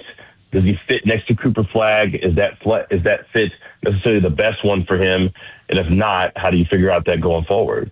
KG, what are you thinking about Derek Lively right now? I know he was there at the game a couple of days ago. You had that post, but I mean, gosh, he's a guy that's easy to root for. I loved him, but this health stuff and now the contract conversation, what are your expectations for him coming into the season?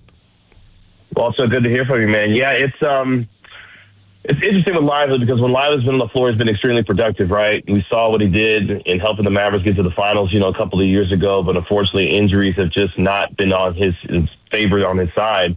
And right now he's not doing any basketball activities. He's not running. He's not jumping, doing any of those things. So he's still working his way back from the surgery that he had several months ago. And the Mavericks want him to be here. They want him to be able to be healthy because when he is, he's a productive player. The question is, for a guy who's contract extension eligible this year, what do you do? Do you play it out and let him continue to get healthy and then prove once he gets on the floor that he can stay healthy, and then revisit it after this coming season as far as the contract extension is concerned and what that best looks like for the team? So this team wants Derek Lively. Lively wants to be here. The question will be, can he get healthy enough to be consistently on the floor enough to help this team be productive? KG, what do we have in this Sergio De La Reyes, the point guard? He's super big, super long, and he's quite the playmaker. What do you think? What do you think his future is, and in particular for year one with the Mavs? TC, good to hear from you, man. Yeah, he's fun. He's got a little bit of a loose handle right now, but he's got some flair to him. We've seen some playmaking ability from him so far in summer league. He's got to cut down on the turnovers, and we want to see him shoot the ball a little bit better. So if he can start to shoot the ball a little bit more consistently, and he's still adjusting to some of the physicality of the NBA game. This is a young man who less than 2 weeks ago was winning a Spanish League title in the ACB League and now finds himself coming to America for the first time and adjusting to NBA play. But De La Reyes got some flair to him, got some flash to him, and he's going to be fun. I'm interested to watch him continue to grow and improve. But he's young, he's precocious, and he's got a game that I think a lot of fans would love to watch him play. So once he continues to get better from the outside in terms of his shot, and also tightens up the handle a little bit, yeah, he's going to be fun to watch going forward here for sure.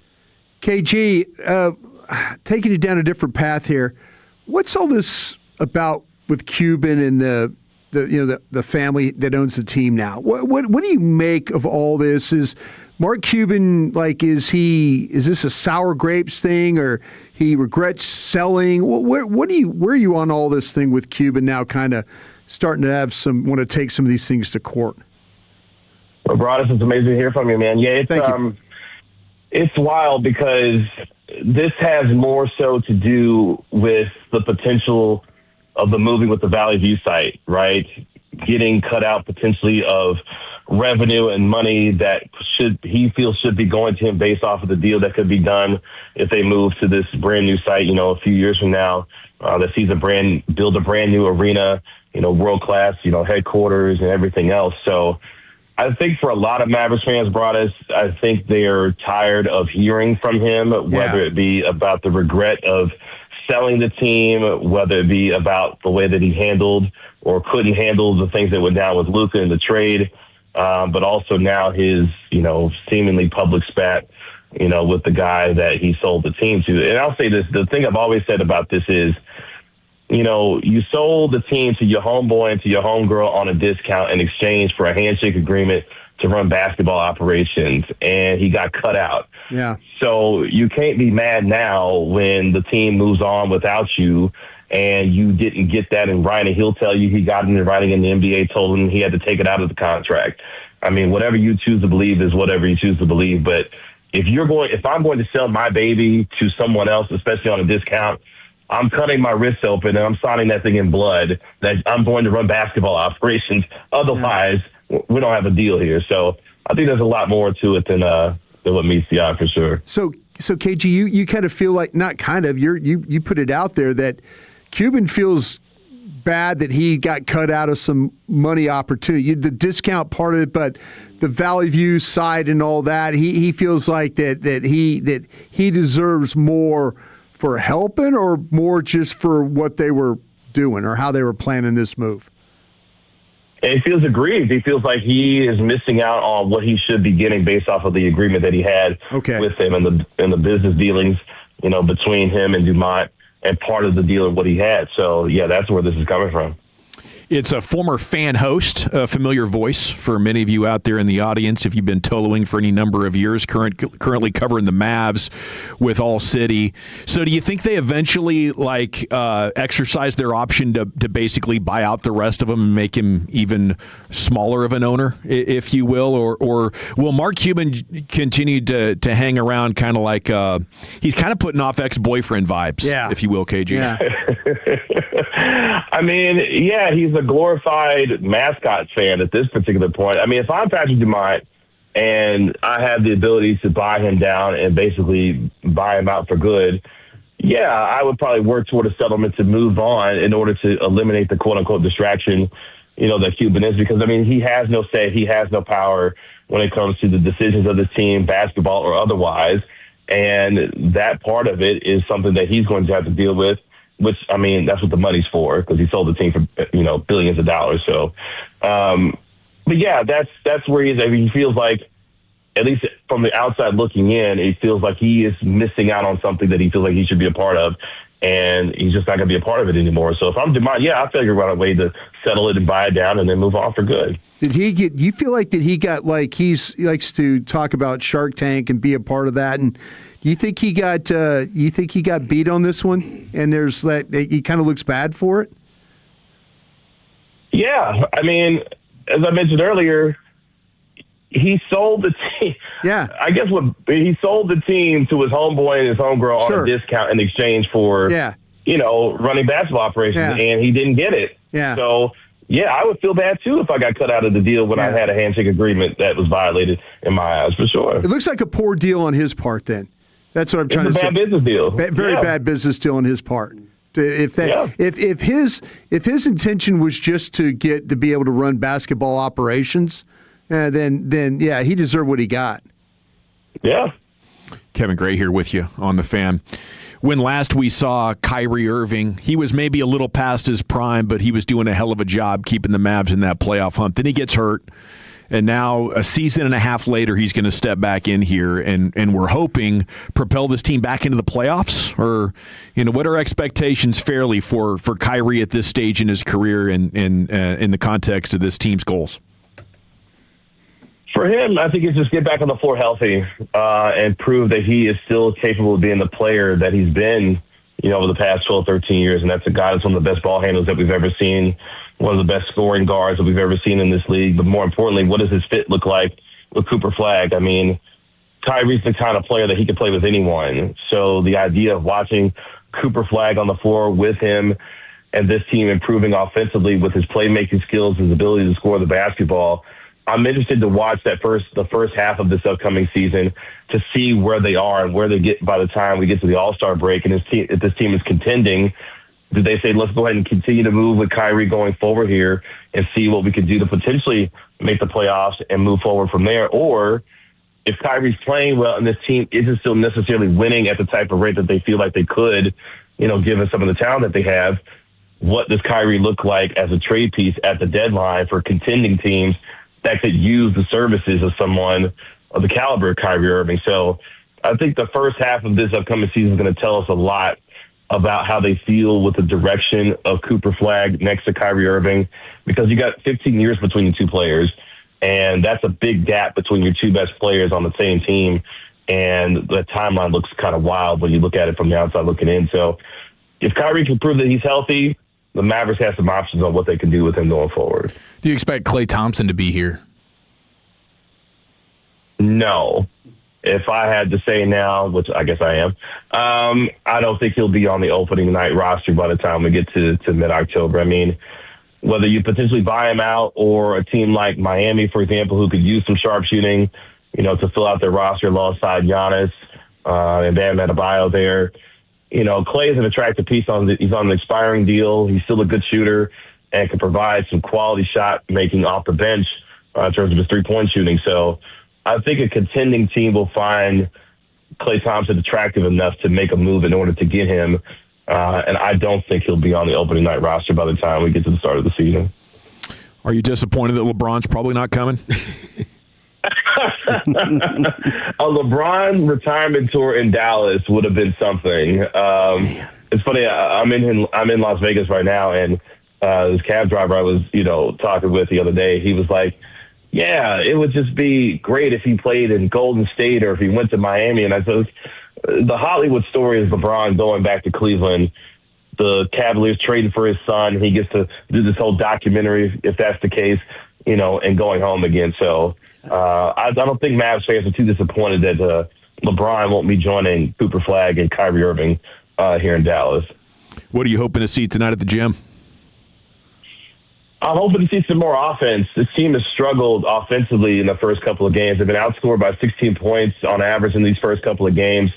They only scored 70 points in one of these games, and they've got to find some more offense. And been disappointed a little bit in terms of the shooting from guys like John Polikitis. Ryan Nimmo hasn't shot the ball great either. And we want to see a little bit more shot making for this team and just provide, some entertaining basketball. It hasn't been great for them these first couple of games. So offensively, looking to see them be a little bit better tonight for sure. What are you doing tonight? You playing some cards? You going to the clubs? What you doing? Let me tell you something, man. Your man is washed because I decided, you know what? I'm going to get out here one night and get out and stay out a little bit. So I stayed out to about 1:30, 1:40 in the morning, which obviously back at home is like 3:40 in the morning. Brother, when I tell you I woke up this morning, I said, I'm not doing this anymore. I can't be doing this. Like, I'll be 40 this year. I can't get up like this and get up late, and I can't do it anymore. So I can't hang with these young whippersnappers anymore. I'll leave that to Chiafalo and Walter to hang out with the young folks. Yeah, let's go, baby. Let's go, KG. And I like Broadus, too, because I know Broadus can hang. Broadus got a young soul, so I know he can hang. So you can do the hangout for me, man, because I can't do it no more. I know you're also a big UFC guy, KG. What were the vibes for the McGregor card, and overall, what were your thoughts of that? Just heartbreak. I mean, I'm not a McGregor guy anymore. I used to be before, allegedly started putting his hands on females, which I don't get down with. So, yeah, I figured Max Holloway would have a chance to. I mean, he was the favorite coming into the fight, but we never really got to see anything happen. So I don't know if McGregor is going. I mean, he says he's going to, have surgery and come back and try to run it back one more time. He's got one more fight left on his contract. I don't know if I want to see it again, to be honest. The last couple of times he's fought, he's lost due to injury, and I don't know if his body's going to allow him to be able to not only make the comeback, but even last long enough to put on a competitive fight. So I wouldn't be surprised if that was the last that we saw of Conor McGregor. Thank you, KG. Enjoy Vegas, and you're killing it over there at All City, man. Congratulations on that, and we'll catch up with you soon. Same to you, fellas. Good to talk to you. Lucian's always good to talk to you as well, guys. Appreciate the time. There he is, Kevin Gray with you here, talking Mavs from All City on 105.3 The Fan. Okay, it's 6 o'clock tonight, by the way, on ESPN. Again, Mavs and Grizzlies, if you want to check out the new guys and the Summer League action there on ESPN tonight. They're a national TV all-skate for you as MLB has the week off here. You'll have the home run derby going on as well. Most encouraging thing I saw on Cowboys Social over the weekend is coming up next. But let's talk about your windows, man. If you're using chat.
I saw over the weekend on social. I wanted to get these guys' thoughts on. Segment is brought to you by the Frankels. If you've been injured in a car truck wreck, call the Frankels first, 214 or 817-333-3333. There's never an out-of-pocket cost. They only get paid when you win. The Frankels, the go-to car and truck wreck attorneys in Dallas. Yeah, I'd love to get your thoughts as well. And the Franklin Frankel Injury Attorney text line is open at 877-881-1053 if you want to text in. I think the best thing I saw over the weekend, I don't know, maybe this thing's a few days older than that, was the Savone Ravel workout. Law Nation tweeted a video of it. I'm not sure where it comes from, but I'm not saying it's confirmed like he's going to be a good player or anything, but at least he has a chance if he's moving like this. It's smooth. It's more explosive. Brian, you've been telling us throughout the majority of the offseason, even late in last season, the knee brace was probably limiting his movement, and I needed to really see it, and I saw it. Yeah, he can move now. We're all excited to see videos. We're all very much, okay. Well, that looks better, or man, that looks worse. I mean, you kind of take it with a grain of salt. And I think the thing that and Vach and I talked about this today on our show was that you look at it for clues. You look at clues like, okay, we've seen. And Zach, we'll give him an example of McCoy at Tennessee. Yeah, Jamal McCoy. Yeah, we're all watching the Tennessee McCoy video. And we're like going, God, he's not turning very well. God, he doesn't look very quick. Oh, man, he's not planting very well on that knee. You watch that video, it gives you an idea that he is more comfortable playing on that knee now, or more comfortable moving on that knee. No brace, no sleeve. He's if that player shows up, he is going to be a competitive player for you. That's the player you guys saw on tape, or closer to it. Yeah, that's the guy that has the movement, has the quickness. And we had a discussion today again on our show about is Bland. Will Bland get competition? Because we kind of feel like Durant. I don't know about you guys. Kind of feel like Durant is locking down that one side. Now, where's going to happen with Ravel? What's going to happen with Bland? Bland, no OTAs, Bland, but they're two different players. Ravel and Bland are two different players. One plays zone very, very well. One plays man coverage very, very well. So it's really two different players. But if Ravel shows up, that guy that we saw on tape shows up that way, he will compete with Bland. He will compete for a spot, for Bland's spot. So right now, Kobe Durant is locked in at one of the two? I think he is. I think Kobe Durant is locked in. I don't think this is – I think that the way that they used Kobe Durant during OTAs, where all of a sudden he's playing as an outside guy, and then they moved – they take downs and put him at free safety. And who do they put in the slot? Durant, yeah. They put Durant in the slot because Bland doesn't want to play inside. He really, really doesn't want to play inside. I just want Ravel to be competitive with Bland. That's what whether he beats him out or not, we'll see. But I want to see Bland get pushed over there and see what happens. See what happens at that spot. Bland's a hell of a player. I'm not taking anything away from him. But if Ravel shows up like we did with the quickness on that tape, on those clips. Yeah, he's firing. He's changing direction. If that guy shows up, then you're going to have a guy that is going to compete for a spot. Okay, the other thing I saw, how does Paulie Market have the Cowboys as the most likely team for Brandon Ayuk to end up on now? That is just a joke. Not bizarre? That doesn't make any sense to me. That's just screwing with people. I mean, I could see why Washington would be out now after what he said about Jane Daniels last week. You could see why all 32 teams would be out. Yeah. He might never play again.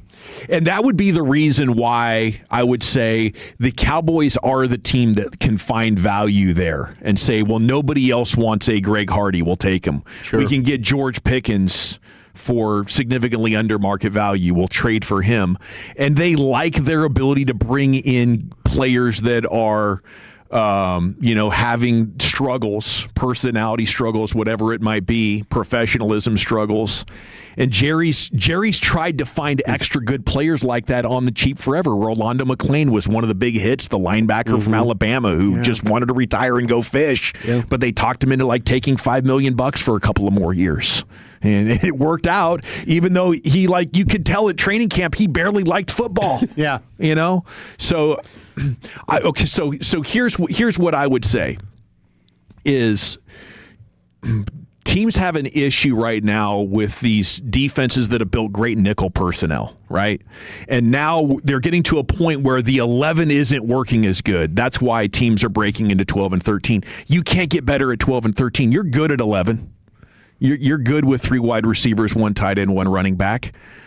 If you could have the 49ers obviously waive Ayuk, so he's at a bare minimum. You can get him for pennies on the dollar, incentive laden.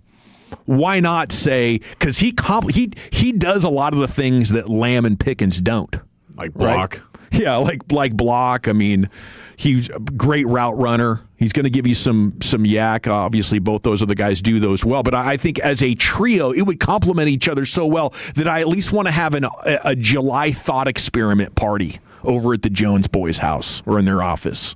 And just kind of spitball this thing. We can't get better at 12 and 13. What we could do is have the best wide receiver trio in the history of the league. Is there a snowball's chance in hell that Ayuk can pull his career out of a dumpster fire and emerge as close to the player that he was 2 years ago? Chuck already thinks we got the best wide receiver trio in the history of the NFL, thanks to Ryan Flanoy. Damn right you do. You would have an embarrassment of riches at the position. I don't know. Does Shoddy strike you as a guy that would want to give it this type of personality a chance? Yeah, I feel like just that goes wondering. against the culture that he's trying to build, right? Well, part of it is he came from Pete Carroll, who was like, bring me your question marks. Yeah. I specialize in these guys. I love having the opportunity to build a relationship with a guy that other people see as a challenge. And if we can harvest that kind of talent out of it, this is definitely in Jerry Jones' wheelhouse. Oh, absolutely. Yeah. But is it in Shoddy's wheelhouse it's a matter for another day. We have Krusty's Corner coming up next. Brian, where are you taking us? Yeah, I've got some questions for my guys that I like to always ask. We'll do those next. Well, Tolos, ladies and gentlemen, let's get you that brand new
If you're in the market to upgrade your vehicle, get the classic Chevrolet and Grapevine.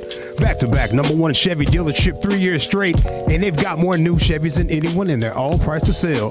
Silverados, Tahoes, Blazers, Malibus, Equinox, and more. Visit ClassicChevrolet.com. This is Texas. This is Classic Chevrolet. Together, let's drive, relax, and enjoy the difference.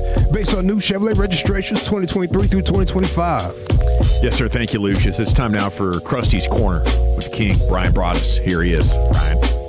Hey, kids! Your old pal Krusty's gonna teach you 5 new words. You're not wrong about that. From Dallas, Texas, number 55, Brian Broaddus. Thank you very much, Lucius. I appreciate you playing that. And I also want to thank Reliant Air Conditioning and then also Hurtado Barbecue for also being a part of our little Krusty's Corners these times. So thank you guys very, very much for doing that. Eric, I want to ask you a question before you have to run out of here to go use the men's room. Yeah, how we doing? What's this nacho sausage thing that you're telling us about that sounds like really, really good, but might be wrecking you right now? Yeah, it's backfiring. It was a great lunch. It really was. Found a butcher shop, and they do incredible work. Good deals, great meats all around. The variety is ridiculous. They actually do a smoked brisket pizza ready to go. Okay, so you just throw that thing in your oven, and 12 minutes later, bang. Wow. Here we are. So they got unbelievable variety, great different types of sausages, and it is starting to alleviate itself right now in real time, which is a good thing. But yeah, they have a nacho sausage. I was like, okay, I got to try this. Sounds tremendous. Yeah, it's really good. Like in a sausage, you're talking about having cheese, jalapenos, which is I think what's hurting me right now, and I think they got like beans in there as well. In the sausage? Yeah, in the sausage, and like so it's everything that's a topping of the nacho. Yeah, it's like a total flavor bomb, dude. Like I'm gonna have to bring some for you guys and just take a bite or two. You know, don't get crazy with it. I had 3 sausages for lunch today. Wow, probably about 2.5 too many. So 3 sausages. Yeah, wow. 3 links. 3 links. Yeah, they're like looks like a brat. Yeah, no buns, buns, but yeah. So it's subsiding right now, though. So I think I'm in it for the long haul, boys. I think we got through the toughest part. Any iteration of a jalapeno dog, I'm in. Yeah, exactly. I think they're blowing up right now. They're outstanding. Everywhere. You put jalapenos and cheese, and then all of a sudden there's beans in there too. Like it's crazy. Really, like a total flavor bomb. I'm serious. It's amazing nowadays. I watch so many videos on YouTube about sausage making. It's unlimited, the stuff that people are now casing. The creativity factor is through crazy. the roof. It's crazy. I think in a good way. Speaking of Hurtado, Brandon he's introducing new sausages like every week. Every day. So, yeah, shout out to them. Well, I'm glad so you feeling better now? Yeah, it started to, how you just like... You talked your way out of it? Comes in waves a little bit. Yeah. I got through the toughest part, I think. All right, I got a little exercise for you guys today. I got players, and I want you guys to give me the honest assessment. Are we thinking too much of these players? Okay. Are we thinking too much? We're going into this, we got 2 weeks. In 2 weeks, our show will be in, or I will be in for the show, America's Guest. Yeah. America's Guest. In 3 weeks, we'll be there. Yeah, in 3 weeks, my team will be there, but excited about that. But we got camp coming up here in a couple of weeks. Chief, I'm going to ask you a name of a guy, and are we thinking too much? Okay. Are we expecting too much? And I'm going to start with this guy, D. Winters. Are we asking too much of D. Winters right now for this defense? Yeah, I think we are. This is a guy who's had success, being able to be the 1B to Fred Warner. He had to step in starting duty when Warner went down last year, but he's supposed to be your ace linebacker, your every down linebacker, and you need that guy to be a legit dude. Like, he can't just be a run-of-the-mill starter. I think you're asking this guy to wear a lot of hats, probably wear the green dot, and be on the field for all 3 downs. So, yeah, I think that is quite a bit. And he's going to be ushering in and sort of captaining to some extent a brand new defense, trying to keep everybody on the same page. Like, there's just a lot to ask of a guy to do that. And I don't know, like, you're not bringing a guy who's been a starter in the NFL for 5 years. He's been a green dot guy, been there, done that. This is kind of his first time. Hey, D. Winters, you're going to be the man in this linebacker group. Sure. So is he capable? I'm sure there's a real chance that he is, but we don't know that right now. Yeah, so you're saying we're asking a lot of him. I think we are, yeah. Dawson, we asking a lot of D winners in this thing? I think it's realistic that he's better than what they had last year, but there's so much unknown here, Brian, that it just feels to me like this is classic Jones boy team building, where we spent some here, we spent some there. Now, where can we go super budget on it and find something resembling a starter? And if you're going to do it someplace, I guess linebacker is the spot to do it on defense. And after getting more information on the way Christian Parker is going to allow or ask the defensive linemen to play for the linebackers, keep them clean. Yeah. And maybe it's doable, but I'm not expecting Pro Bowl level play. How about you there, Wooly? Yeah, I think it's fair to say probably. He was a backup a year ago and was forced into being a starter. I think he played really, really well, but now you are going to be coming into the season as a full-time starter, right, and the expectations are very, very high. I do think he is an upgrade over what they had a year ago, but maybe, it is the off-season mode. We probably are just like assuming, okay, this guy's plug and play. He's going to be really good. Who knows? There's still a lot to be proven there. I would love it if he was coming from a Fangio defense. Sure. This is a scheme change for him as well. 100% it is. Yeah. Dawson, I'll stick with you on this one. Yeah. Are we asking too much of Brevin Spanford? I hope not. I hope not, because, in the C note back there, when I was talking about let's supercharge 11 if we're not going to be good in 12 or 13, like Spanford is the guy that I think if you can really weaponize him and get his snap counts through the roof, can be so physical and athletic that he could allow 12 and 13 to be better. Yeah. So I'm hoping that Spanford has a lot left in the tank, and last year was a transition year, and now it's like really explode year. How about you there, Wooly? Are we asking too much of Brevin Spanford? No, I think that they know what they have in Brevin Spanford. I think he did a really good job taking a jump from year 1, year 2 as a receiver. I think he is a good blocker. He's your tight end 2. I don't think he's your tight end 1 coming into the season. If he ends up being a guy that proves that maybe he is going to be better than Jake Ferguson, then awesome. But no, I think the expectation of him being tight end 2 and filling that role, I think it's totally fair. How about you there, Chief? Are we asking too much of Brevin Spanford? No, not at all. I'm in agreement with Walchuk here 100%. I think that Brevin Spanford is already one of the premier run blocking tight ends in football. And that's the main thing that you're asking of him. You hope that you can get a little bit more out of him in the passing game, but again, he's your tight end too. For the most part, the bread and butter when he's on the field is to bully defensive linemen and linebackers in the run game, and I think he's the prototype for that. Wooly. Brian? Are we asking too much of Kenny Clark? No, I think that, look, Kenny Clark is a veteran. He's played in this system before. Now, maybe some of the praise that Christian Parker put on him is a little bit like, ooh, okay, is the version you have of Kenny Clark now the same that you're saying was the best nose tackle in football when you had him in Green Bay? Sure. I don't know. I don't think that. But at the same time, I do think that you know what you're getting out of Kenny Clark. The key will be, can you kind of just keep him healthy? Like if they're able with some of the bigger bodies that they brought in, rotation, kind of keep his snap counts a little bit more down than what he had to play a year ago. Because at this age, I do think you've seen over the course now of the last 3 seasons for him, even when he's in Green Bay, he fatigues. And I think you saw a really good version of Kenny Clark early in the season, but that was not the same player in the back half. Chief, are we asking too much of Kenny Clark? I don't think so. I think he's quality enough to handle what he's doing. If you didn't make the Quinnen Williams trade and like Kenny Clark was your big get, so to speak, on the interior of your defensive line, I think you'd be in a world of trouble. But being second fiddle to Quinnen Williams, I think is still okay for him.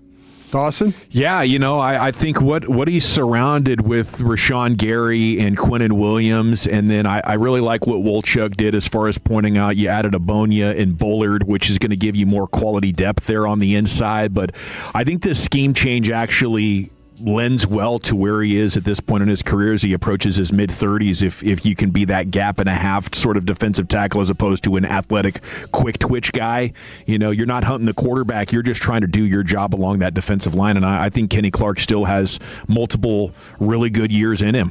At just 30 years old, I think he can do this job for another 3-4 years. Chieftain, are we asking too much of Kobe Durant? Ooh. Well, if you're asking him to be your best corner, One of your starters, maybe? Yeah. Yeah, I mean, being a starter is something that he's shown he can do, at least to some competent level. It wasn't good enough for the Super Bowl aspiring Los Angeles Rams, right? I don't know exactly how everyone's expectations are in terms of how good he's supposed to be, but what type of contract did he sign? 1 year, super cheap deal? So to go out there and be a starter for you, I don't think is too much to ask. Dawson, are we asking too much of Kobe Durant? No, and it is interesting that he didn't get more money. But I think he's a really solid player, and this team was so bereft of corner last year that he is going to look like an oasis in the desert. Quality of oasis. That's so sad. Yeah. When the Rams are not wanting to bring him back. And for us, that could be an oasis in the desert. You think the Rams made a mistake here, maybe? Or potentially could have made a mistake? No, because they went and came correct with what they brought in, which is clearly better players with the guys from Kansas City, McDuffie and Watson. Yeah. So I think I get what they're doing there. If they wouldn't have replaced him, and then you see the cheap deal that he got, you'd be like, what are we doing? And who knows? Maybe they would bring him back in that case, right? Like if they didn't get a McDuffie trade or Watson. But, yeah, I mean, I think that clearly they said, we can upgrade here. They have spent so much money in their secondary. It's wild. insane how aggressive they are at going after it, which is another reason I think the Cowboys should be interested in Brandon Ayuk. We're going to match fire with water. Fire with water, yeah. Do you have a helmet and shoulder pads waiting for him at his locker, or is it a straight jacket? We got both. Okay, very good. Yeah. We got both. Off the field, we might need the straight jacket. Wooly, how about you on Kobe Durant? Yeah, I mean, I do think so to an extent, because I do think that whereas like the Rams, clearly he was good for them, but he was like their third best corner, right? And so I think that you're looking at him right now as you're really only proven a healthy starting corner. I'm hopeful in Rebel and Bland, and I'd love those guys to step up. Durant's versatility inside, outside, they're putting a lot on his plate. Can he meet the moment? I'm very hopeful that he can. I think he does have sticky coverage ability, clearly can play the ball well when it's in the air. But yes, I think some of it is, after watching what happened with Kyrie Elam and the offseason hype there. Sure, yeah. I think that I'm going to lean yes. We still need to see this thing in the regular season. So we're asking a lot of him right now. We're asking a lot. Yeah. Dawson, here's the final one before we go. Rashawn Gary. Are we asking a lot of Rashawn Gary? Yeah, because you don't have proven pass rush elsewhere, at least on the outside. So, yes, asking him to hold it down against the run to the extent and be that 9-sack player that he has been, I think 3 times in his career. I think it's a lot to ask a guy who's getting up there in age. We saw last year, Myles Garrett was able to say, Father Time, forget about it. Yeah. Maybe I'll see you in a couple of years. But TJ Watt, couple-hour drive down the way, is suffering. Father Time's whipping his ass. So, I would definitely like to see the emergence of somebody else because I think Rashawn Gary is definitely in that final third of his career. Wooly? Yeah, I mean, I think that I agree with Dawson in terms of the pass rush and the unproven there, but I do think no, because they know what they have in Rashawn Gary, and he's another guy that's played in the defense at least. If you have the expectations that Gary's going to be a double-digit sack guy, then yes, you're asking too much. I don't think they are. I think they know that he's maybe 8 to 9 sacks. He's going to play the run. He's going to set the edge, and hopefully, within the defense. He's a good player. I don't think they're asking him to be Superman. Chief, are we asking too much of Rashawn Gary? Yeah, I mean, at this point, I think from a pass rush standpoint, you absolutely are. From a run defending standpoint, he's going to be perfect in that role, but he's right now supposed to be, I think they're expecting him to be their best edge rusher, and that's just too much to ask. Gentlemen, thank you. Appreciate you. Thank you, Brian. Krusty's Corner every afternoon, 3:40 here in the nation. It's time for the football fix, Wolchuk. Oh, let's do it. Is this the most toxic fan base in all of football? And we got some new lists to talk about. That's next in the nation.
with Zach Wolchuk. Here he is, Zachary. Woo! Do you agree with this list when it comes to your best guards, quarterbacks, and oh my gosh, if Seattle sold for this much, how much is Dallas worth? Football Fix now. You think football is still fun?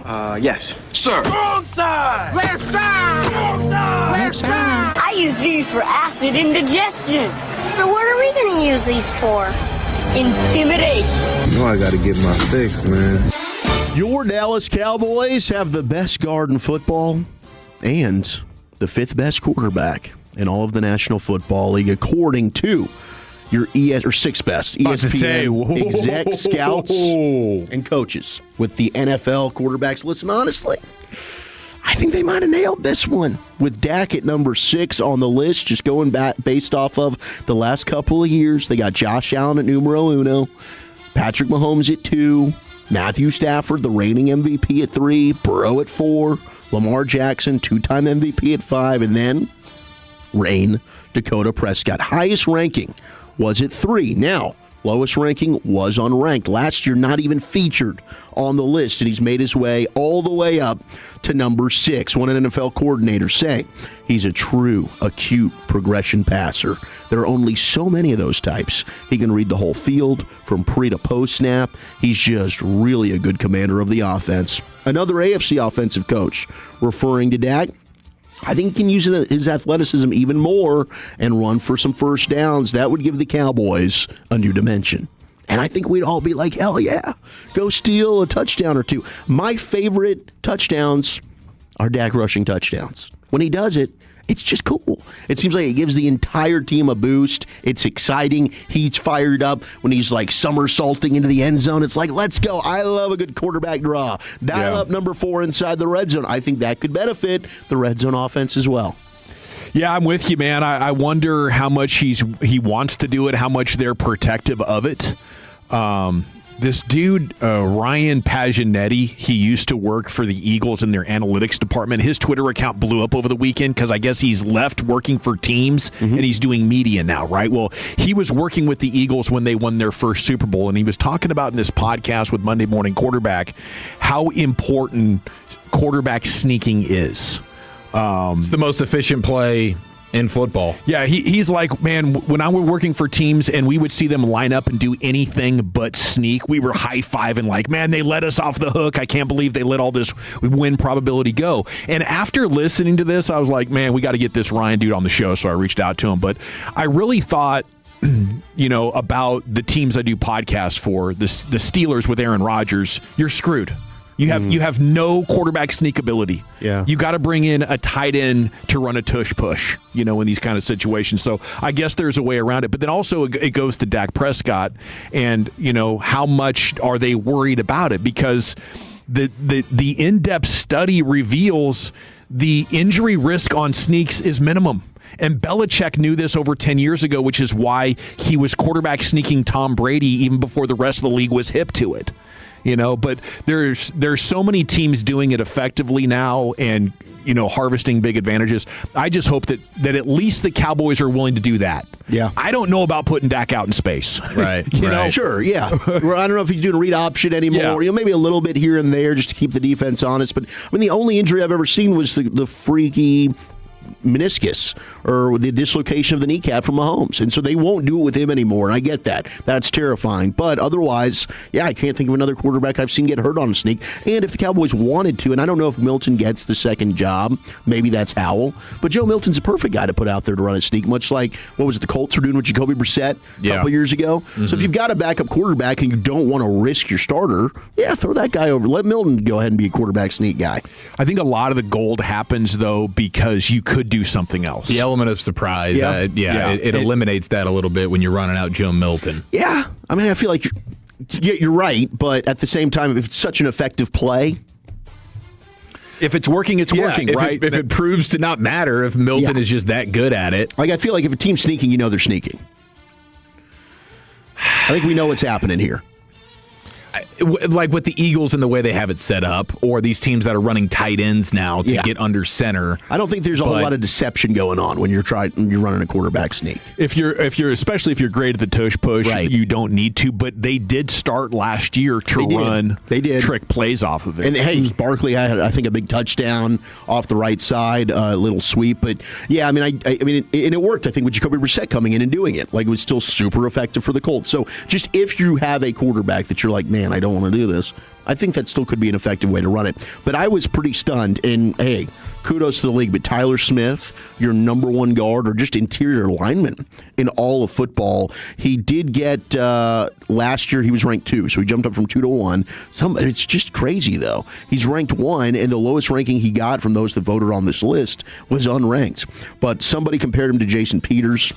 He's like a prime Peters playing guard. Another AFC exec said he has more flash plays than anybody in the entire league. He finishes 1 ahead of Quentin Nelson with the Colts, Creed Humphrey, the outstanding center with the Chiefs, at 3, Quinn Miners, who we talked about on Friday from the Broncos, at 4, Joe Tooney with the Bears, Chris Lindstrom with the Falcons, Trey Smith with the Chiefs, Linderbaum, highest paid center in the history of the game, at 8, Peter Skoronski, the guard from the Titans, at 9, and then Aaron Brewer, who also got himself a nice deal with the Miami Dolphins this year.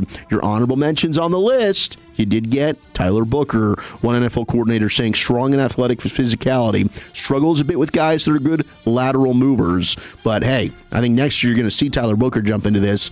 You have the best interior lineman in football. Anybody disagree with that? I kind of feel like that if you said Tyler Booker has an issue and maybe it happened early in his career, it wasn't the lateral movement. It's the recognition of twist stunts. Mm-hmm.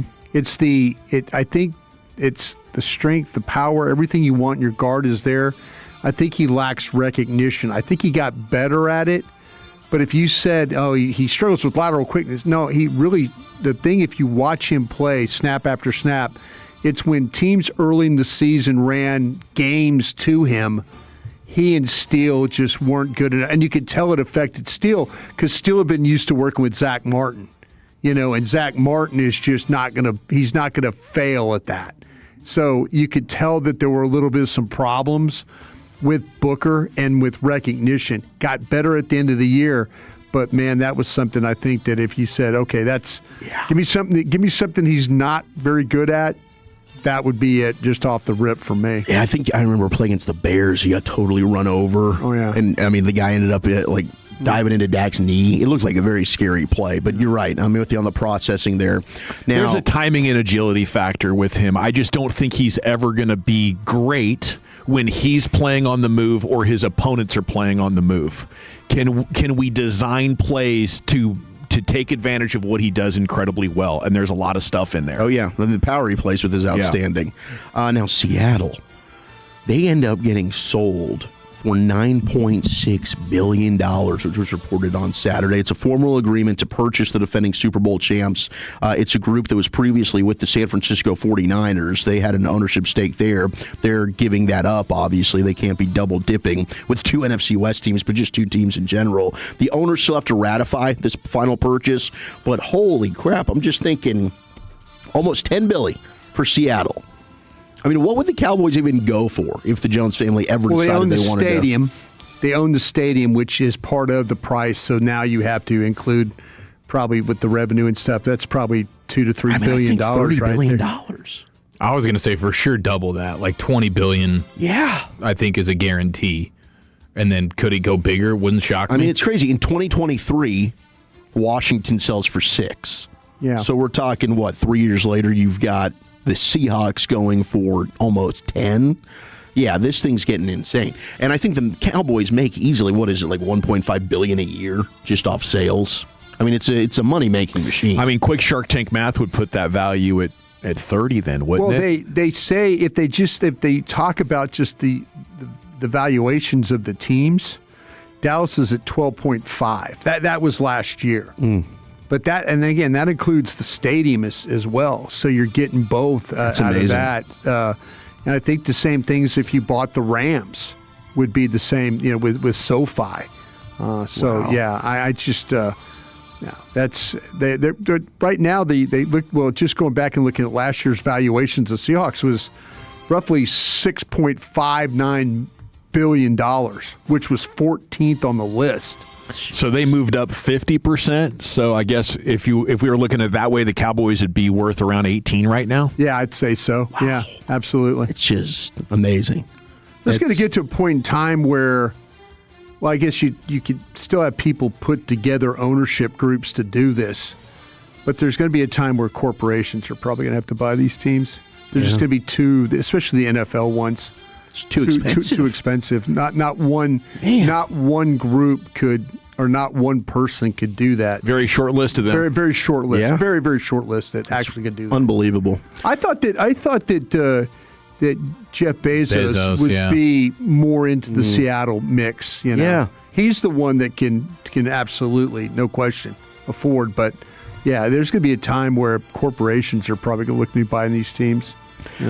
Let's hear from Max Crosby, who jumped on Kick and was streaming with Neon, who, I mean, I guess he's got enough of an audience. He's pulling all these big-time athletes to join him on a stream. But an interesting answer, most toxic fan base in all of the NFL. And at first I'm like, what? This makes no sense. But listening to Crosby talk about it, maybe he's onto something. What do you think? Playing against Herbert or Mahomes, like, I f***ing terrorize them, and I'm barking in their ear, doing all type of crazy shit.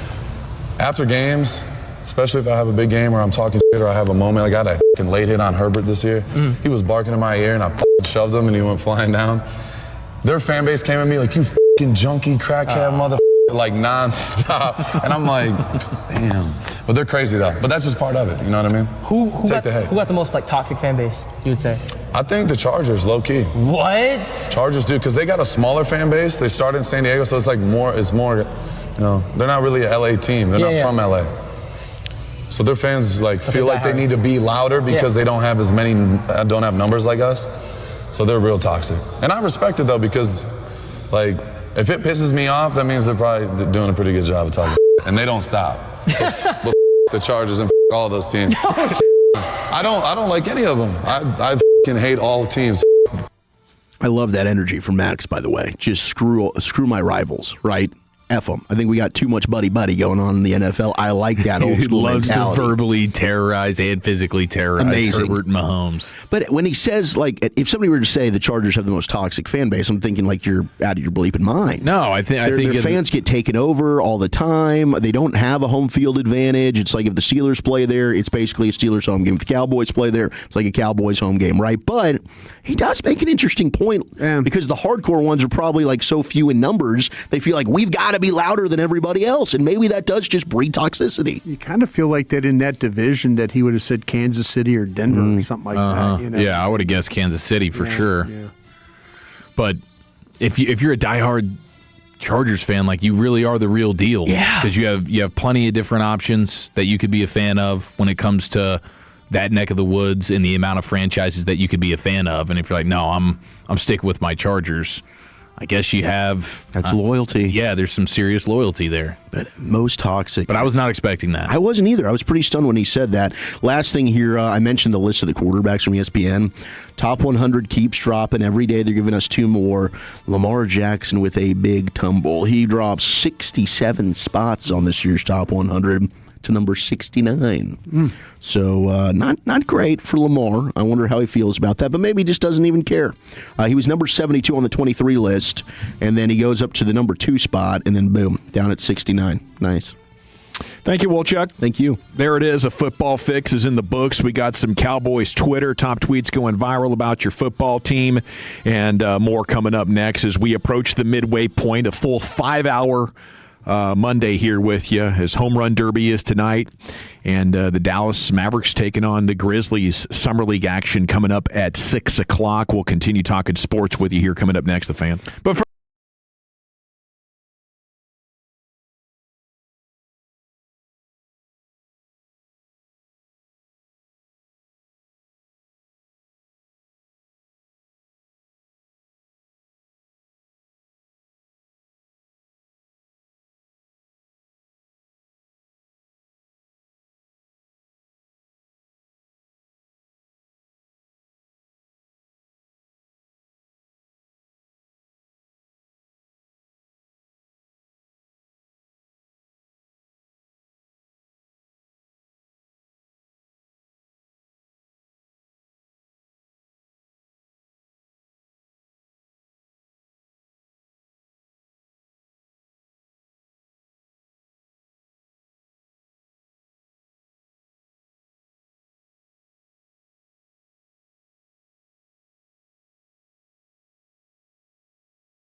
All right, welcome back, Nation. Segment here brought to you by the Frankels. If you've been injured in a car or truck wreck, call the Frankels first, 214 or 817-333-3333. There is never an out-of-pocket cost. They only get paid when you win. The Frankels, the go-to car and truck wreck attorneys in Dallas. Okay, Blogging the Boys did a nice piece of work here today. Dak Prescott's gone quite viral for being ranked 6th overall. I think it's a fair ranking. I think anything between about 6 or maybe even like 4 and 9 or 10, I think is a very reasonable range for Dak. But of course, there are the doubters out there. Not many. You know. And I think if you are in the Dak doubter category, it's time to take a look in the mirror and ask yourself, am I the problem here? Am I too dug in? Leave your thoughts on the Franklin injury attorney text line. I think, you know, how he's transitioned with poor offensive line play, and he's really been going and playing without great offensive lines for a couple of years now. I think broke a lot of people's spirit. You know, It was easy to doubt him when you had Dez and Jason Witten and Cole Beasley still, and you know some of the players that he played with early on in his career, Travis Frederick and Tyron Smith and Zach Martin.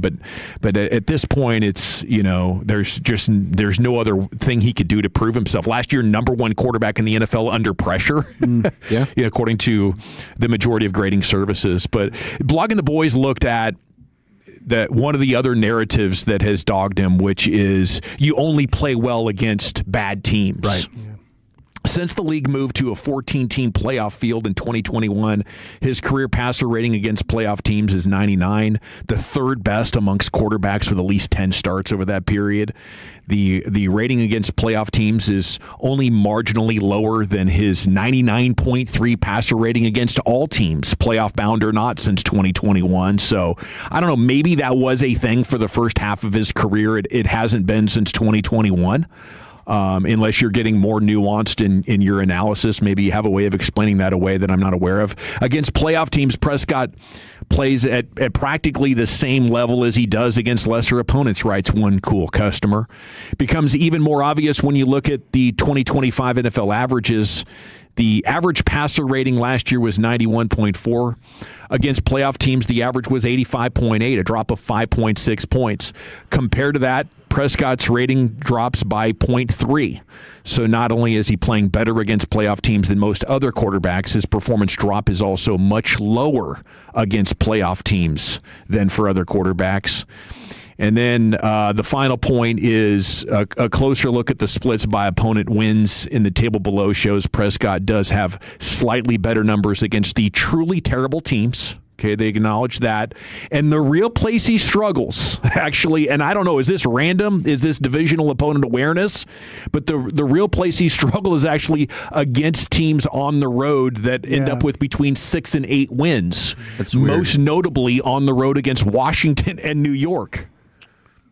Yeah, well, the Washington stuff that's just a funky place to play. In Washington, weird things have happened there. I mean, Brandon Aubrey, that's like a house of horrors for him right now, too. That's the one stadium where consistently Brandon Aubrey has struggled in. So that might just be familiarity, 100%. But, I mean, that's probably factoring in that super weird Jets game that was there when they end up losing and Sam Darnold ends up beating them. And the next week he's seeing ghosts and gets his ass kicked by Tom Brady and the Patriots. But, yeah, there is some that is strange, like the 6 to 8 team thing on the road. Yeah. Are you overlooking them? Are you not up or as locked in where maybe it doesn't matter against the truly bad teams? You're still going to absolutely destroy them. But, you know, I think the divisional awareness, and plus, like, both those teams have had really good defensive lines. Not now for Washington. Last year really rock bottomed, but when they had, Payne and who was the other gentleman in there? Allen. When they had Payne and Allen,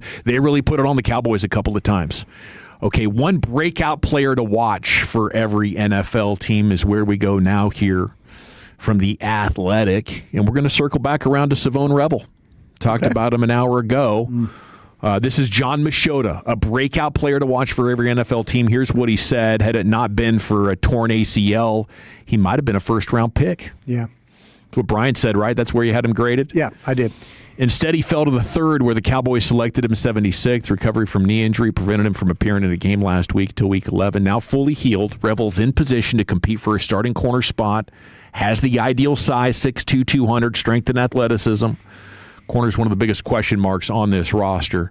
If you could say Savone Revel's going to be good and he is going to be the breakout player for the Cowboys, what would it mean for this defense?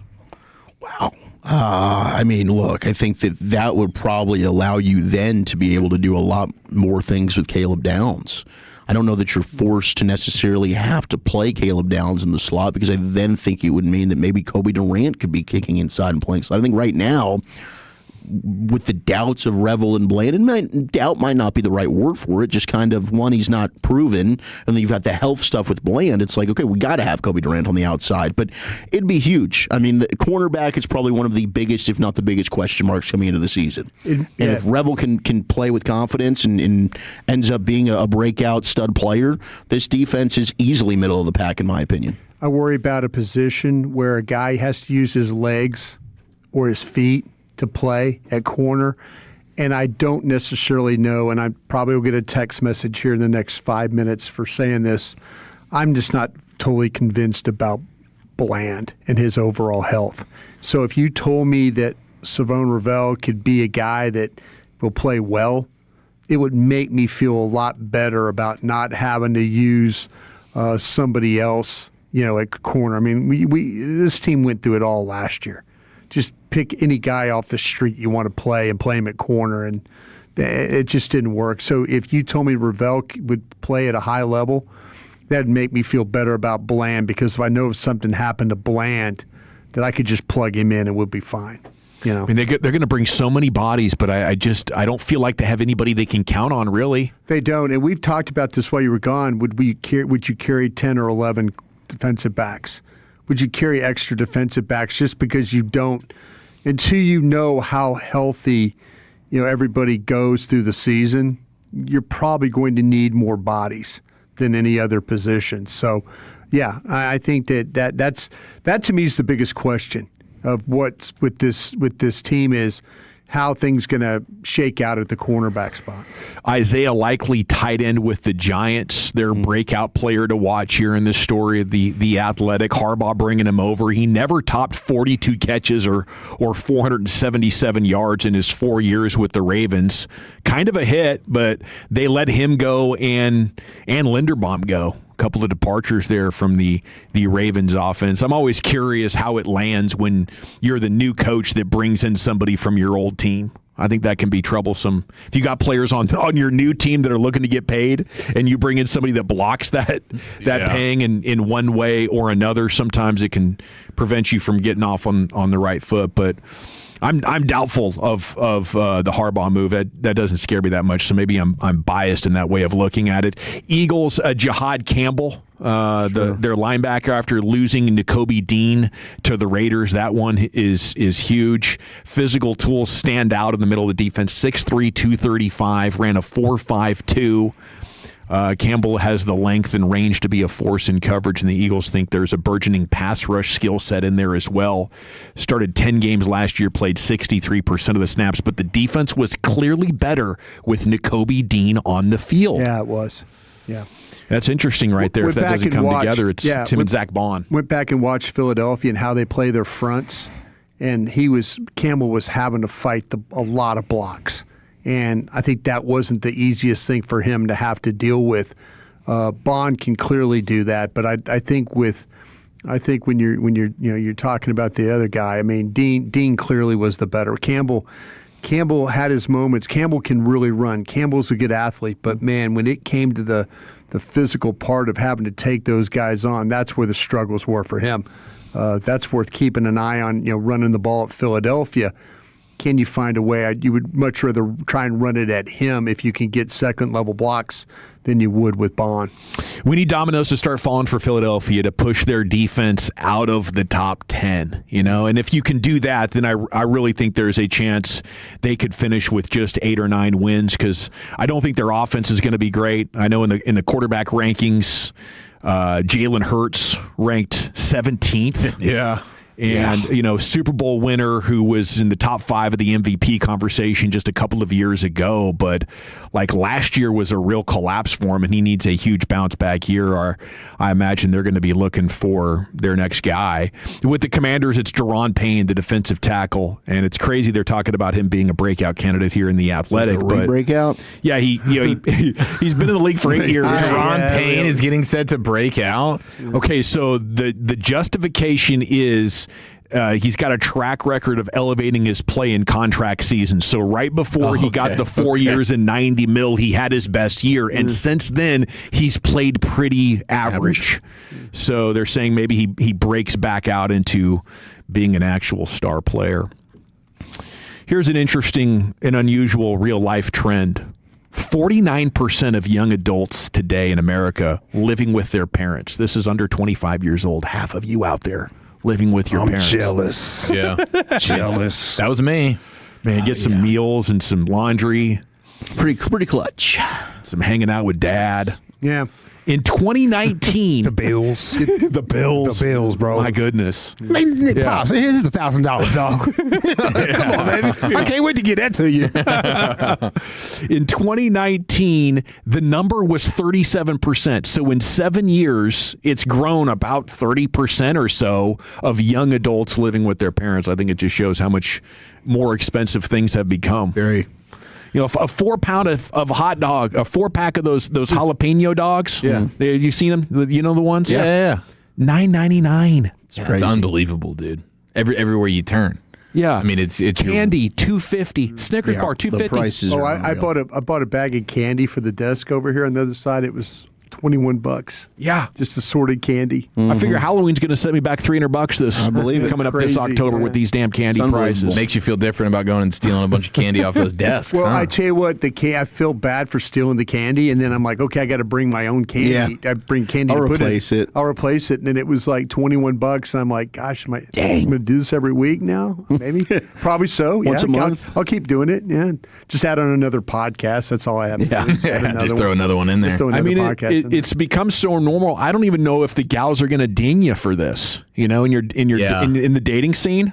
I think it might just have to be something they accept now. No, I think so. I think they have to accept it Except up until what, broke They do not. They do not want a broke dude. They do not Find a way to girl math They around are it. not looking for a broke dude. There'll just be 12 fighting for the one dude that's well off. That is, Yeah. yeah. That's the way it Broke works. dudes have no shot. Oh, baby, I can afford to take you out to dinner because I'm not paying rent. Yeah. See, I got a spare $50. Girls, girls do not look at dinner as like paying for something. They don't see that as being like, now if you're going to pay bills and stuff like that. Oh my God. That's where they. What are bills? Come on. But they don't look as dinner. That's something. That's not doing anything for them. That's standard practice. That's just. And there's gals that I've seen that are charging guys to go out with them, and I'm not talking about like ladies of the night kind of thing, but like if you want to go out with me. Yeah, a couple $100. You got to pay me a few $100 to go on a date with you for you to buy me dinner. Yeah, that's wild. That is insane. That's awesome. Thank you. Appreciate you telling me that. Yeah. It's a non-starter. I'll call you right back. Yeah. You have fun with that. Yeah. But I always talk about the high value guy. Everybody's looking for the high value guy. Nobody. If you don't have money but you're a high value guy, then you get trampled on. Yeah. Man. Sounds miserable out there. Yeah. I'm so glad I'm out of that game. Yeah, me too. Found the love of my life. Samesies. Okay, we got. Let's go with the Pimp Cup where Lucius. Little mixed bag coming up, right? All right, let's go ahead and shake it up. What in the hell happened? Yes, on Saturday night with Conor McGregor. We'll talk more about that. Knee.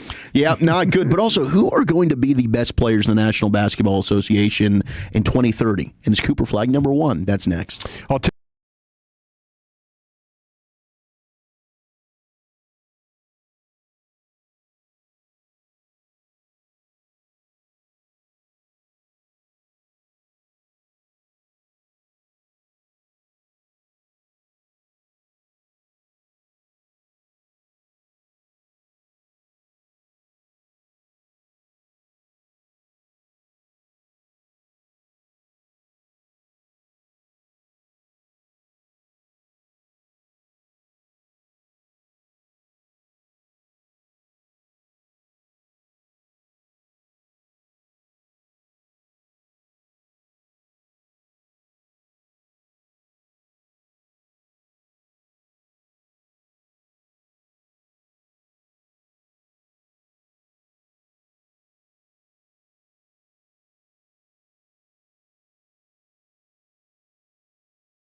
time. This is Texas. This is Classic Chevrolet. Together, let's drive, relax, and enjoy the difference. Based on new Chevrolet registrations 2023 through 2025. Thank you very much, Lucius. It is the G-Bag Nation here on 105.3 The Fan. And we got the finest coming up at 5 o'clock. We're going all the way till 7. Fred and Blake will be in here. Fan After Dark time coming up 7 to 11. It's time now for a mixed bag, though, and here's Wolchuk. Let's do it. Let's shake it up. Let's hit a mixed bag. You want a chocolate? Mama. Mama. Leave the gun. Mama. Take the cannoli. Mama always said life was like a box of chocolates. How do they get to that? Just throw it in the bag. You never know what you're going to get. Well, UFC 329 really just turned into the Patty Pimblett show, as it should. I mean, Patty is an absolute Patty stud. the Batty, huh? Oh, Patty the Batty. Yep, he is maybe the new face of the UFC after an outstanding first-round submission, tremendous performance. I mean, this thing, he was over, boom. Much like the Conor Holloway fight, although... I thought Patty was going to run out of gas just on the intro. Just get into the octagon. Dude, I mean, his intro is freaking electric. It really is. But yeah, he was having so much fun. But it was crazy listening to him talk post-fight that he was considering retiring if he didn't win this. He's like, man, if I can't beat Saint Denis, then what am I doing this for? So thank God he won. Saint Denis, man. Yeah, that would have been sad. If Saint Denis, how do he feel? Yeah, it's like, what are you calling me a bum? Like, no. I mean, Saint Denis is a good fighter, but no. Shout out to Patty after he lost to Justin Gaethje, who now after beating Ilia Topuria in the White House card is a champion. But my gosh, what a performance from Patty! But then we did get the main event, and Conor McGregor and all the conspiracies are running wild here. I really don't think that he had a torn ACL going into this thing. I don't think Conor comes out and throws that kick if that knee was already hurt. Now, could he have had some type of injury going into that maybe he wasn't even aware of? I get it. You know, we've done slow-mos. He's 38 years old. Yes. And how old did we fight? A 5-year layoff. Yeah. And he suffered a catastrophic knee injury the last time he was in. Yeah. His body's just giving out on him. Yeah. And I don't think that he throws that kick if he knew that he already had a torn ACL. But now he's going to have surgery, and he says he wants to come back and fight for the final fight that he has on his contract. I'm sure that he will. I wish he would just retire. Him and Cody Garbrandt, who got knocked out in the prelims. And Cody Garbrandt is also a former featherweight champion. Both of them should be done. It was a hell of a run. It was great. 2013 to 2018 was amazing. But I don't think we need to see Conor McGregor fight again in the UFC. I understand if he wants to, he'll be able to. Dana's not going to tell him no, and I'll watch it. But I think we're good here because I just think the more times he's going to step in there, he's just going to the legacy is just going to continue to get worse and worse and worse. Embarrass himself? Yeah. I mean, it really was. It was sad. It was, easily one of the biggest letdowns in UFC history. Unequivocally. And yeah, I saw the His video. His walkout was longer than the fight. Yeah, it was. Yeah. I saw the video of him going into a pain management center, but again, he's already coming off of a major knee injury. That could have been for anything. The internet was joking that Bam Adebayo threw more punches this weekend than Conor McGregor did. I mean, it's a joke, but it's true. Yeah. It was I just sad. think the public are a bunch of suckers here for watching this guy. You know, I mean, he's a pull. He's a drag. You're the sucker for betting on him. He just called you a sucker. Did you hear that? Well, me and however other million, but I'll take that because watching it, it was sad to see, man. But yes, if you actually put money on that, which a lot of people did, and Vegas made a ton of money on it. Yeah, they took $1 million from Drake, didn't they? Ooh, they sure did. Yeah. And the second Drake threw money on it, I'm like, he is so screwed. He is so screwed.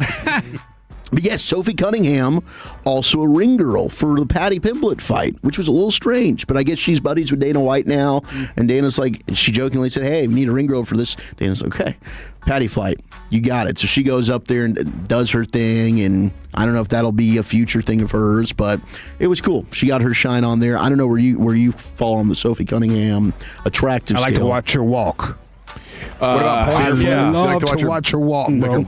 I'm not intentionally following Sophie Cunningham. She just keeps popping up in my algorithm for some reason. She's had a big showing Yeah, she's lately. blowing up. She's probably going to be able to retire from basketball because the social media thing is just The point was huge for her. Yeah.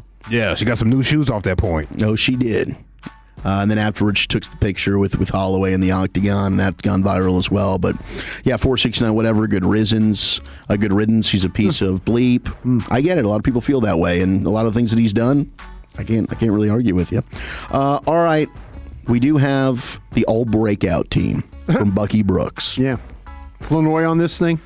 I feel like Flournoy broke out. I know, that's what I'm saying. Ryan Flournoy isn't on here, and he should be. Tongue in cheek. And then, give me Jaden Blue, bro. Jaden Blue on the all breakout team. Oh wait, this is for the whole. Oh, it's not like one per team. No. This is like he's going like yeah. If he's putting a team together, and there is not a Jaden Blue sighting. No, of course not. But there is a running back in Jaden Blue's draft class, and it's a guy that we were pretty high on. In fact, really, really high on. We were saying, should the Cowboys take him in the first round if he's there? And then he ran behind one of the worst offensive lines we've ever seen in the history of the sport. It's Ashton Jeanty. Yeah. He's got Ashton Jeanty as his running back. He's got Cam Ward as his quarterback. You guys buying like a Titans sneaky good season? I'm kind of starting to.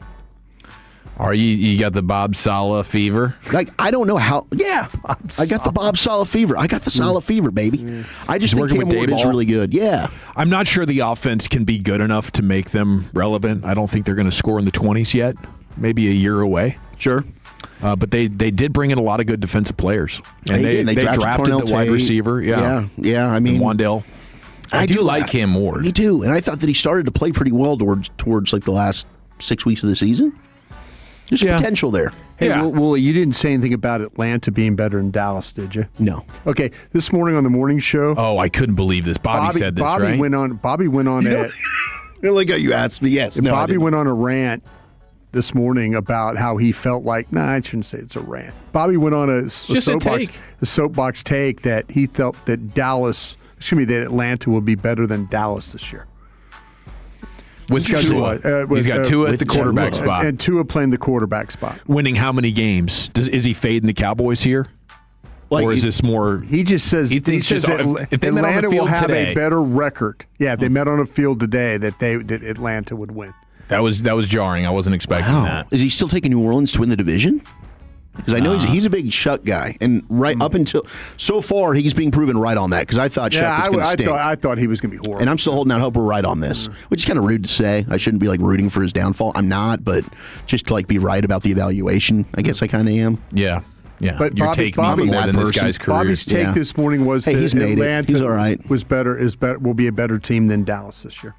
Buying Stefanski and Ulbrich might have. They've got a lot of talent on the team. I don't think it's a terrible, but. I mean, with Tua and Penix, how I don't know how you can say that. Hey, June radio, baby. I guess I'll chalk it up to June radio, but that is a little wild. I'm glad you didn't say that. I just want to make sure. No, I didn't. I did not say that. Cam Ward, Ashton Jeanty, Emeka Egbuka, who I do think kind of broke out the first half of last season. Yeah, he was amazing. But then things kind of simmered down for him a little bit. Luther Burden, who really could be primed for a big season without DJ Moore. Yeah. Isaac Tesla. And I love that pick because Isaac Tesla, like you could see, this dude was super talented, 6'4", 214 at Arkansas. Yeah. Damn right. He's a contested ball monster. He had to be playing at Arkansas. And he's so fast. Yeah, that could be nice. I mean, seriously, he's like a soccer goalie. Yeah, Gunnar Helm. God, diving all over the place. Patrick Paul, the tackle for the Dolphins, which would be big for them. Yeah, he ended up being really good last year. Amarius Mims, who's still just 23 years old, going to be going into year 3 for Cincinnati. Gosh, Joe Burrow's praying for that. Dominic Pooney, the guard from the 49ers. Anthony Belton, converted tackle to guard. He is huge, 6'6", 336. And then Jared Wilson, the center for the Patriots. Boy, could they use that. And they trade. You had the trade there for them. They need a center. Can he step up? That's interesting to me. So, hey, there's your all-breakout team. We'll see if Bucky ends up hitting it, but no Cowboys listed. I find that offensive that he left Ryan Flournoy off the list, Brian. It's disappointing. I thought Bucky'd be better than that. Beebe would have cracked it. Beebe's broken out. Come on. No, but you're right. 3 down, 2 to go. Finest coming up next, Chief. The Cowboys player we most need to be dominant this year, next in the nation. Tolo means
And by our D&M Leasing Studios, you're rolling with the G-Bag Nation on 105.3 The Fan. Yeah, buddy, here we go. Hour 4, G-Bag Nation, 105.3 The Fan.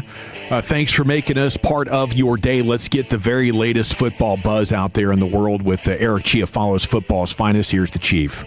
Yes, sir. Thank you very much. The Cowboy we all need to be rooting most for right after this. But at the end of the day, it's about taking it a day by a time, a day and a day, just continuing to do that. You cannot lose games in the NFL and still win. To win games, you have to win the game, not lose the game. It doesn't matter. He pulls another rabbit out of his head. Okay, so I was thinking about this over the weekend. We were doing a Love of the Star podcast episode, me and Broadus, and you can check that out right now wherever you get your podcast. But I was just scanning through the roster a little bit, and when you think about who's the player that we should be rooting most for, and I think that player is Jalen Thompson. He was their big swing in free agency, a type of swing that they like what I said, huh? That they really never make. Did you say it? No. When you said we were at the Love Brian freaking said it. No. We were doing like Love of the Star, and we were talking about why you would hope that Jalen Thompson works out. Yeah, and why that Christian Parker works out. Yeah, Christian Parker would be right there at the top of the list. It proves to the front office that, okay, this is the way we need to be doing things. Yeah, they take a swing in free agency with Jalen Thompson, 3 years, $33 million or whatever, $22 million guaranteed, a type of swing that they really don't make. Yeah. When's the last time they made a big free agency move? Yeah. And so if they swing and miss on Thompson, if he's ends up being injured guy or just unproductive, and I don't think he will be. I think if he's healthy, I think he is a really good player. And Christian Parker and Ryan Smith, was the DB coach or the corners coach in Arizona, now here on Christian Parker's staff, I do think he's going to be set up to be a productive player in this defense if he can stay healthy. But I think it's something that we should really be rooting for, because I think they will hold that up as a reason for free agent pessimism once again if they take a big swing like they did on Jalen Thompson and he doesn't find success on the field. So if you want that to continue, I think you need to see, and it goes to Christian Parker as well, with the way that Shoddy has built this staff. If Shoddy comes correct with Parker and he ends up being awesome, then it's just more opportunity for, okay, the Joneses, let's change the way that we usually do our staff building and our big coaching staff hires, the way that we go about interviewing them and bringing them in. You're letting Shoddy handle that. If that's successful, then that can continue. I think if Jalen Thompson has a big year, then that's all the more reason why Shoddy and company can go to the Joneses in free agency and say, look what we did, dude. We're a different group of coaches here. When we evaluate somebody on the outside, and the Joneses hate bringing in big money players from the outside. They love to re-sign their own guys, but they don't like to go get a free agent player that's on another team and spend top-tier money on them. So I think if Jalen Thompson can be successful this year, it can set you up for hopefully more play in free agency moving forward. Yeah, they lost confidence, and I think it was around 15 years ago, maybe to the date. In July of 2011, they thought they'd sign Nnamdi Asomugha. Turned out Asomugha was not going to work out for the Eagles or them, as his best days were behind him. The next offseason, they signed Brandon Carr, who was a pretty big overpay. You got average and dependable corner play. And then after that, they kind of shut it off. So, the idea that maybe Shoddy can open their eyes to this, the advantages you can find and the bargains you can find in March, and maybe Kobe Durant's one of them. Maybe Jalen Thompson's is another one of them, where for $16 million you get 2 really good defensive starters. That's what you need from your team, not, hey, we're going to re-sign everybody we draft that's a hit. You have to look at, what does our team need right now? And is the best use of our money to re-sign guys that we've drafted, or can we find a better fit? But you have to be bold, and you have to be willing to scout those guys and fit those guys. And they lost confidence in their ability to process those decisions for over a decade, which is alarming. Yeah, very much so. Yeah, the 901 says Thompson was not a big swing. A big swing would have been Crosby or Garrett. Now, Crosby or Garrett would have been trades, so this is free agency. Well, yeah, they tried. And they put forth a nice offer for Crosby. The Ravens just said, hey, we'll give you 2 ones. Or else it would have been the Cowboys on the other side of that. Yeah, and in terms of big free agent acquisition terms throughout the league, yeah, Jalen Thompson's not some huge swing. Yeah, what, $12 million a year? But yeah, that's big money. No, well, especially from Dallas. For Dallas, for sure it is. So I just think that we all need to be rooting for Jalen Thompson. He already had the pec issue that was keeping him out of OTAs. I'm not confident that he's going to be durable. But if he so you is, bring that up. Bleacher Report and KNC talked about this earlier, but I saw this during the prep. They said biggest bust to watch out for on the Cowboys, it was Jalen Thompson. Like, I hadn't even put that into fathom, right, in my brain. I hadn't even considered it. We all loved the signing of Jalen Thompson. And you've got his DB coach that's come over from Arizona, and when you watch his tape, my God, it's like this might be the most underrated secondary player in all of football. But to your point, he's already starting with the pec issue. Now I'm like, I might be talking myself into fear, but now I'm getting a little nervous. It's just with the injuries, and you can't really control that or foresee that. But I think that would be the only thing that would hold him back from being a really productive player here. He's a little bit undersized, and he flies around in the run game, making plays which you love, but that has probably worked against him from a durability standpoint. So, yeah, I feel like he's a guy that we need to be on the field healthy and successful this year so that hopefully the Cowboys will start to be a little bit more of players when it comes to free agency. Now, I just confirmed this because I just saw it and I wanted to make sure I wasn't getting ball sacked. But how about this for a stat of the day from Jordan Moore on Twitter? France in the World Cup has more wins at Gillette Stadium than the Jets do since 2011. Since 2011? Since 2011. What? Mark Sanchez year. How many wins? Is it 2?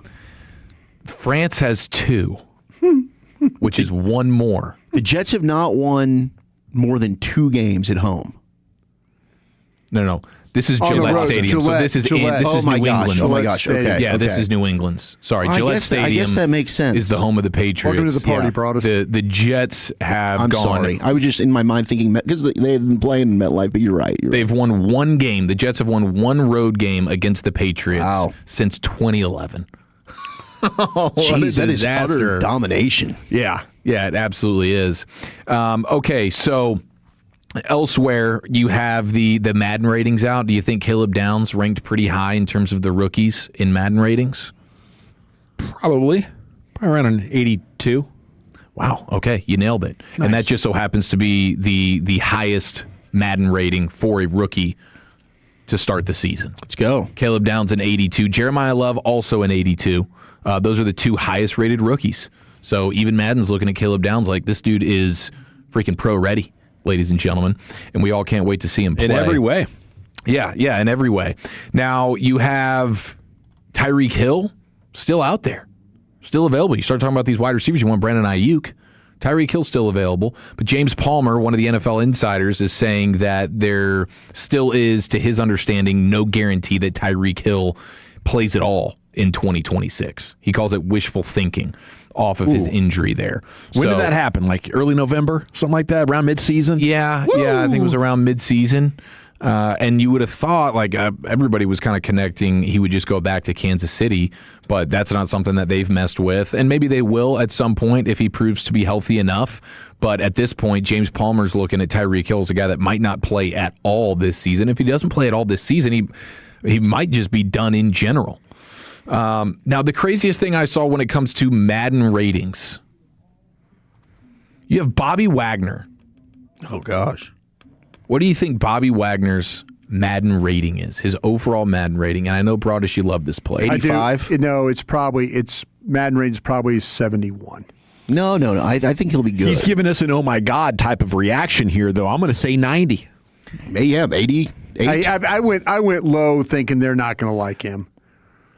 89 overall. Yeah, okay. Woo! They have him as an 89 overall player. Okay? Better than Cooper DeJean and tied with Quinyon Mitchell. They probably leaned heavy PFF on this one because PFF, I think, is really overvaluing him. As a run defender, I understand if you have a run defense grade in Madden, you would have it extremely high, but everything else about his game is not a high B player, borderline A player. That is crazy to me. The blitzing? Oh, yeah, the blitzing. The blitzing in the run game, baby. The blitzing. The blitzing and in the run defense is his deficiencies or his pass defense, and that's if you do believe in Pro Football Focus, they grade him really, really high in the blitzing. They grade him really, really high in the run defense. The pass rush is where he falls off the cliff. I mean, the pass coverage is where he falls off the cliff. Still a free agent, though, right? Right. Yeah, right, still a free agent. Yeah. And Broadus is he's been the leader on the Bobby Wagner bandwagon, trying to get him up in here. Even though we haven't had him mock himself into a Cowboys uniform on Instagram yet, like we did Von Miller. But Bobby Wagner's still available, and yeah, maybe they would make a move there when it comes to just having a thoroughbred run defender and blitzer, as Broadus has mentioned. Now, last week you had the Dan Patrick show with Seahawks head coach Mike Macdonald, and Mike Macdonald referenced somebody that is kind of affiliated with the Patriots, or at least was at one point, who helped him in terms of the preparation for the Super Bowl versus New England. So Patrick's asking him, like, hey, who would, like, give me somebody that would surprise me that maybe assisted you, that you sought advice from during the Super Bowl. And he was like, man, I don't want to betray any trust. Patrick offers up, was it Bill Belichick? And he's like, no, it wasn't. Everybody ran with the idea that it was Tom Brady, because Tom Brady was recruiting Kubiak, the OC for the Seahawks, to come be the head coach in Vegas, where Brady's an owner now. But so the internet ran with it all weekend. Like, I've been thinking that's definitely Tom Brady. Dan Patrick said on his show today, like after the interview on the air with McDonald, Patrick asked him, like, seriously though, who was it? Like, I'm not going to say anything off the record. And Patrick spent like 5 minutes on his show today saying it was not Tom Brady. So we'll have to continue to try. I know, like, who would be the person that would sort of betray Patriots fans and their organization by helping Mike Macdonald defeat them in the Super Bowl if it's not Tom Brady and it's not Bill Belichick? I don't know who that person would be. Was it the coach that was just fired to make room for Vrabel? Who was it, the former linebacker? Oh, Gerard Mayo. Gerard Mayo. I look for fired people. Yeah, that'd be interesting. Yeah, Gerard Mayo would be interesting. Patricia? Yeah, I mean, Joe Judge. I don't know, just like guys that were there. Yeah, that don't really have any more skin in the game when it comes to the Patriots. Yeah, I don't know. But beat him in a way of with the current coaching staff. It'd have to be somebody that's kind of around the team, right? That you're, I mean, a level of familiarity. Yeah, I mean, you're not like talking to somebody that was there 2 years ago. Doesn't, I mean, it's hey, how do you currently beat this team? Yeah, so, I mean, it's somebody. I mean, like a Matt Patricia would make sense because he knows Josh McDaniels very well, who's the offensive coordinator. And I don't know that Matt Patricia would be able to tell Mike Macdonald and his big defensive brain anything he wouldn't already know. What the hell could this be? Gerard Mayo makes sense just because he was just there, and so he knows the personnel at least to some extent.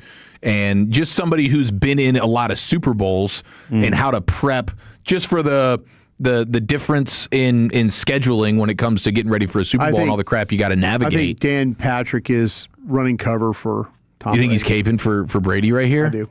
Dang. Brady made a ton of sense. Yeah, Brady made too much sense. Brady, and then the situation again with McDonald, he coached at Michigan. But I will say, I also did see, I think it was Zach Gelb, said he called and asked Mike Macdonald, and he said no, it wasn't Brady. So it's two different people that are saying it wasn't Brady. But maybe he's just running cover for Brady. Yeah. The guy that believes it is Portnoy. Yeah, Portnoy for believes sure. it's Tom Brady, without a doubt. It just makes so much sense. Yeah. It makes so much sense for it to be Brady. Yeah. With the way that he was trying to get Kubiak to be the next head coach of the Raiders. What about Schefter? Is that like totally he's in bed with Kraft? Conflict of interest? Yeah, I don't know that Schefter. He's like, I don't know how much with the Patriots people and giving them information. That would be really, really dirty. That would be breaching all of the bylaws when it comes to maybe it was journalistic and credibility. Everybody's texting in Rossini right now at 877. Steve Belichick and his tongue. 881-1053. All right, you did have the Aaron Donald sighting on the practice fields in Los right. Angeles. Oh, so that was real. That was real. I never know if it's AI. Like Dak's biceps. I don't know what's real anymore. Yeah, it was good. That's a sack, isn't it? That's an absolute sack. Yeah, like Dak's looking lean and good. Like that looked a little like. I mean, you could just go look at the shirtless photos of him running sprints in Park City, Utah, with the offense right now, and you can see that is Dak, which is a super fit dude, but it's not like bodybuilder biceps. So the picture that's going around of super jacked Prescott is no, that is not real, and I don't want it to be real. I don't want Mr. Biceps quarterback. No, when has that ever been successful? I can't think of a time. He looked like the David Boston of quarterback. Yeah, he really did.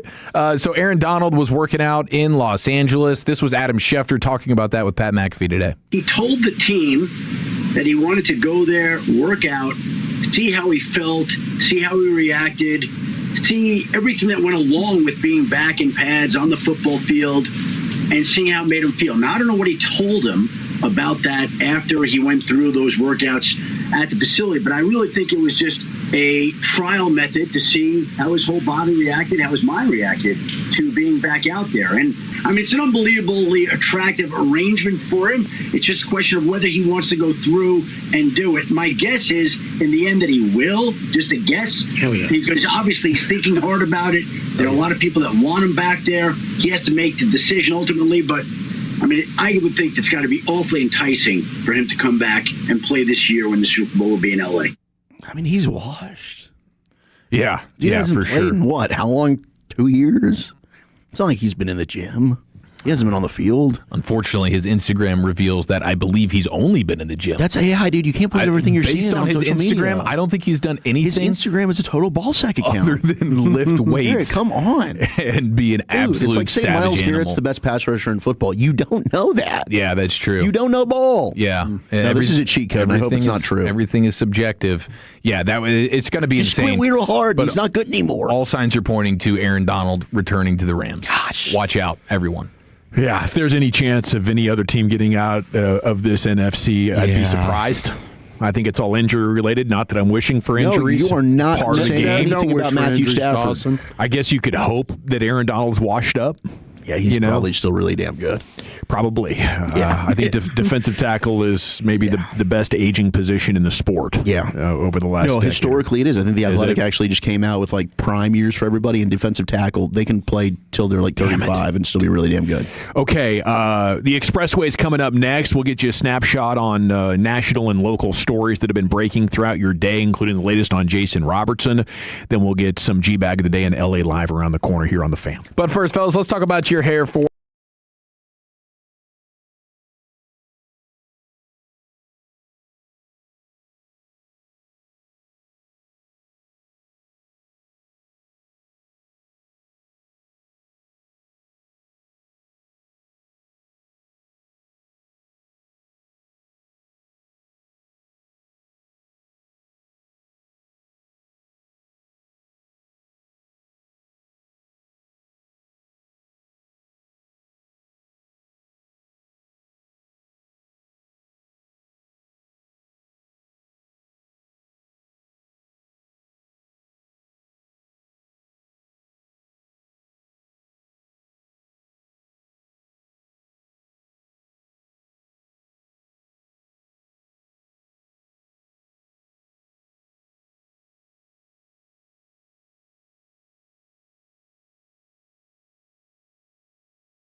G-Bag Nation here on 105.3 The Fan.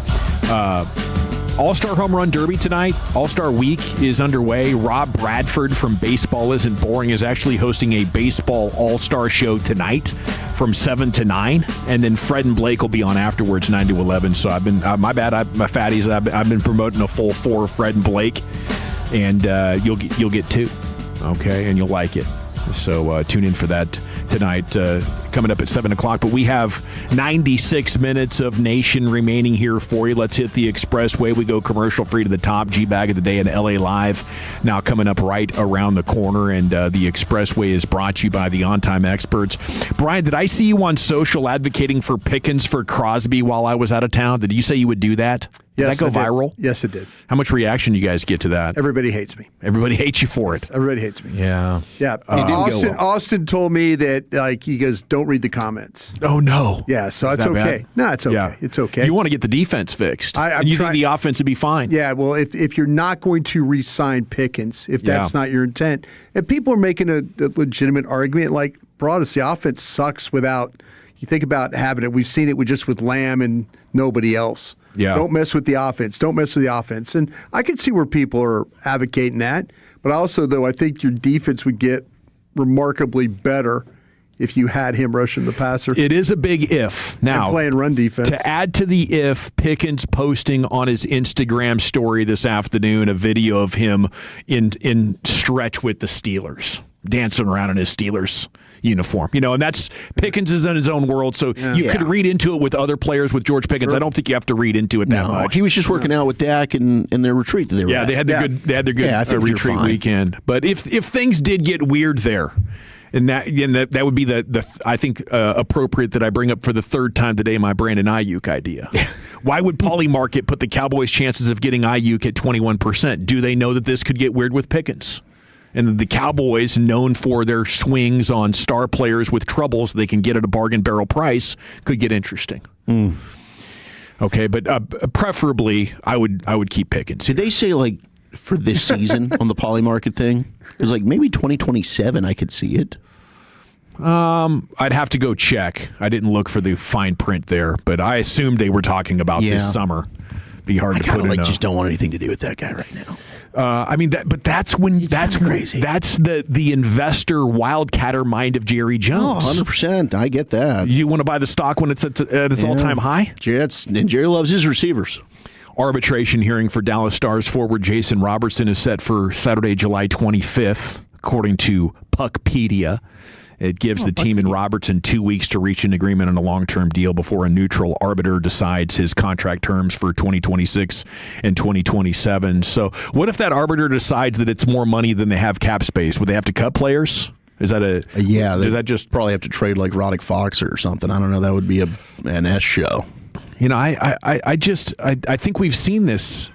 And we know what the team can look like around Robertson. I would love to know what the other options are, but I'm sure Jim Nill has thoroughly investigated everything. And they had a hell of a trade set up, and then Columbus backed out of it, like Zach Werenski did. Yeah, I'd like to get back into that game of looking for trades. Mavs and Grizzlies tonight at 6 on ESPN. Summer League Game 2, Morez Johnson with 27 points, 8 rebounds in Game 1 on Saturday. I'm excited to get this on the telly here coming up in about 30 minutes or so. We had KG on in the 3 o'clock segment. If you want to go back and listen to that with the Odyssey app, you can. He gave us a thorough review. He's live in Vegas.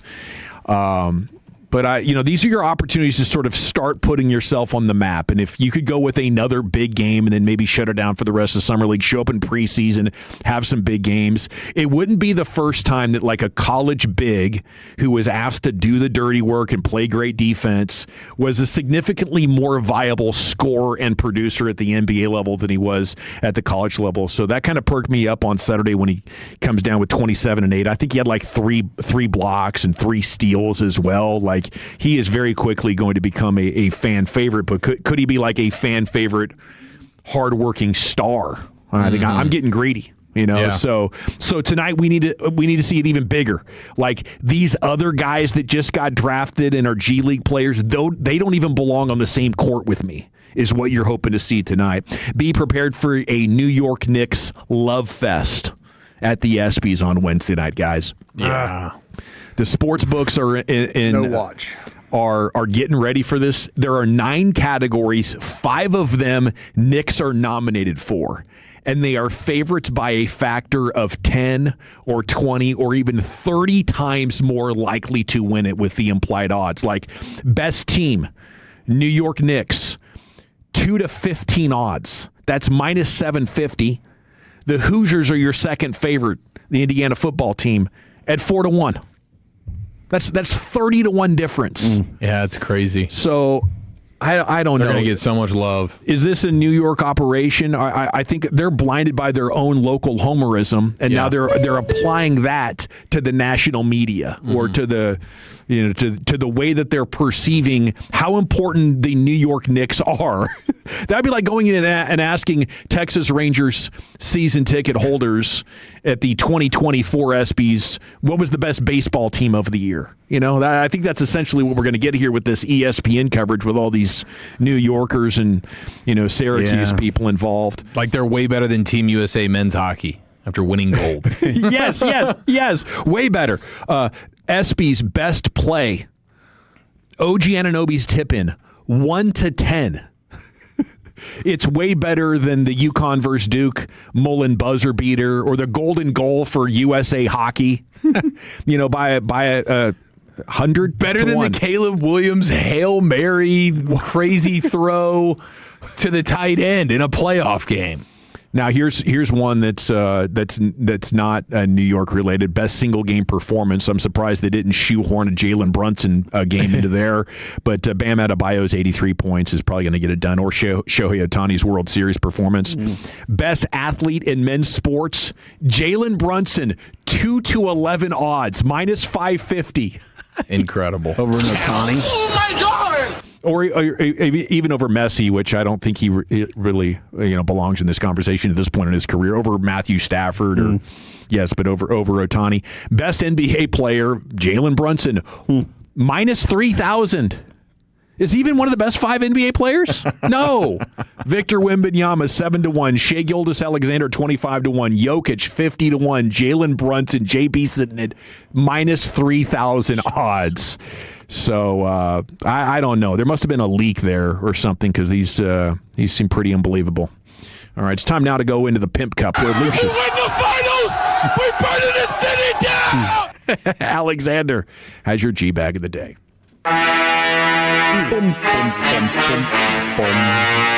And the dude from Saturday Night Live is hosting the ESPYs, right? Is that right? Yeah, I got the cat from Saturday Night Live hosting the ESPYs Marcello? Man.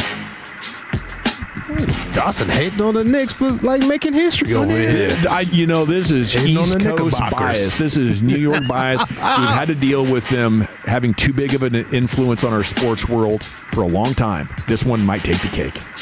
My cousin said the Knicks winning up there has really changed the vibe in New York. He was like, you can walk down the street and say, what's up to somebody. Hey, what's up? Yeah. He said, at the bodega, the cashier handed him his money and said, have a good day. I was like, damn, this is regular stuff, dog. It's been 30 years since anyone said, have a good day. Miserable up there, bro. All right, G-Bag of the day. We do it every weekday on The Fan at 5:30. It's fueled by East Dallas Motor Cars, eastdallasmotorcars.com. Going for 2 today. Is a combo pack from the Nightcap with Shannon Sharpe and Ocho Cinco, ISO Joe. They had boxing champion Shakur Stevenson join them to promote his signing with Zuffa Boxing. And it fell apart. It fell all the way apart. Shannon basically told Stevenson that he doesn't like his style of boxing. Shakur Stevenson basically just had his Floyd Money Mayweather and Rude Jude moment by arguing with the host. If you guys remember that back there. Long time ago when Floyd Mayweather. Yeah, that was gold. That was great. Your fights are boring. That's what he told Floyd. But anyway, Shannon Sharpe says he doesn't like the style of boxing. Shakur Stevenson basically says you don't know boxing to even talk about it, and the whole thing fell apart and started arguing with each other. I assume that you don't know shit about boxing. That's all I'm trying to tell you. You don't know about basketball, but you got an opinion on it. I don't try to debate. If I'm sitting here with Kawhi Leonard, I wouldn't try to debate with Kawhi Leonard about basketball. I'm not that ignorant. So I can't have an opinion about what I'm trying to tell you is you're being ignorant. That's it. I get all that. That's fine. You're being ignorant. Shakur, book ignorant is something that should never come out of your mouth because you don't have a degree. Damn. I run circles around you in the class. Brother, I don't give a about a classroom. Be respectful. I've never called you ignorant. I've never called you ignorant. On the planet that has not finished high school or finished school that is smarter than the book smart mother. They didn't call me ignorant. You did. Ignorant. Be respectful. You're being ignorant when it comes to the sport of boxing. You're ignorant about all sports. I don't care. I'm not trying to be the smartest about all sports. I have an opinion about my style and what I like to see. And you can have your opinion. I didn't try to say, would you this, you that. You can have your opinion. I don't have no problems with your opinion. I think that. No, yes, I don't. You just called me ignorant, but I said you're ignorant in the sport of boxing. I done told you this 100 times. Which whether you want to hear it or opinion. not. In boxing, you are ignorant. It's my opinion. And I stand by that. One more time. It's my opinion. Yes, dude. I don't give a bleep about a classroom. What great. It's my opinion. That was amazing. You don't know anything about all sports. Seems like it got into semantics there It briefly. got crazy, bro. I told you they argued for like 8 to 10 minutes. Dang. And Good then the content, rest of the though. interview, it was fantastic. I watched the whole thing. Then the rest of the interview was like, it was contention there the whole time. The whole time. I played this earlier. This is from the same clip. They even talking about sparring. Who would win a fight, Shannon Sharp or Shakur Stevenson? It don't even seem right, man. You jumped on Shakur. That man 130 pounds. I'm like, man, just chill, man. This is street fighting, man. We're not talking boxing. I am not just a boxer. I am from Newark, New Jersey. You better ask about me. Them get knocked out too. I don't know why y'all think y'all from New York and Jersey think y'all can't get forward. Where you from? Where the hell you from? I'm from Georgia, GA. Glenville. I ain't never heard of that. South Georgia. I ain't never heard of that. We'll be on the map if I whip your ass. That's true. Yeah. Now, who do you think would win? Isn't he like 135 pounds? Shannon Sharp, yeah, dude is like small. Shannon's twice as big as him. Yeah, he's huge, man. Tree fall hard. But if you just wait in like Anaconda, if you hugged him and took him down, but I'm still gonna go with the pro fighter. Throw him around. You can throw that little dude around. I think I think get your little ass over here. I think you can just cover up and maybe take a couple of body blows and then grab him. You didn't know I was gonna throw your little ass down, did you?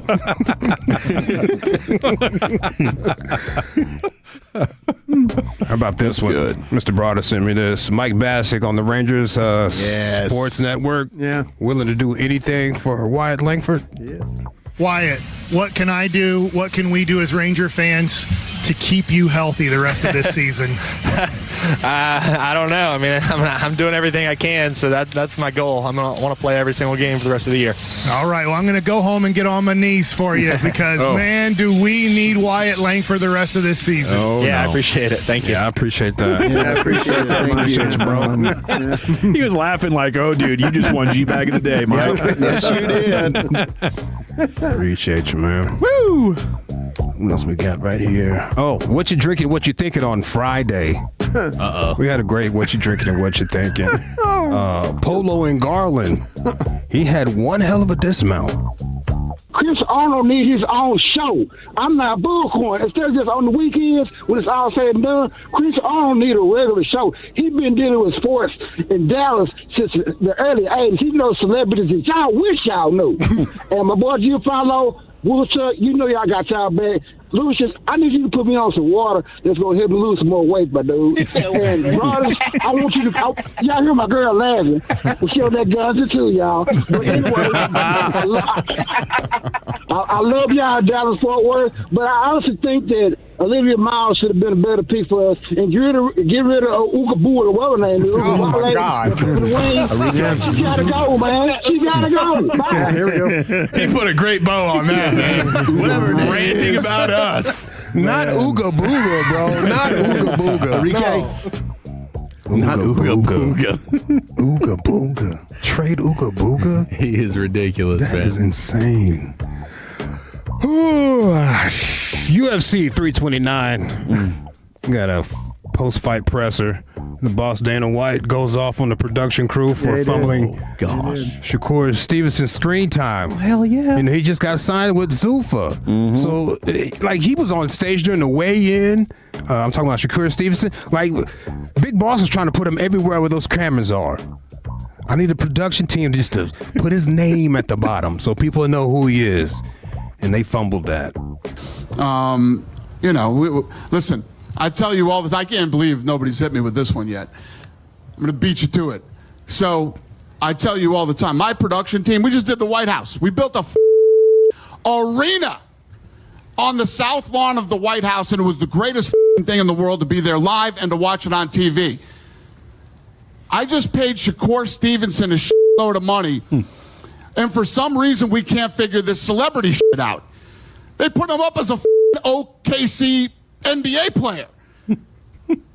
Are you kidding me? I mean, it's absolutely crazy. But we are the absolute worst to ever do the celebrity thing. When we put celebrities up, we are the worst. I just had this debate in the back with my guys while I was screaming at everybody back there, and they said, no, soccer's worse.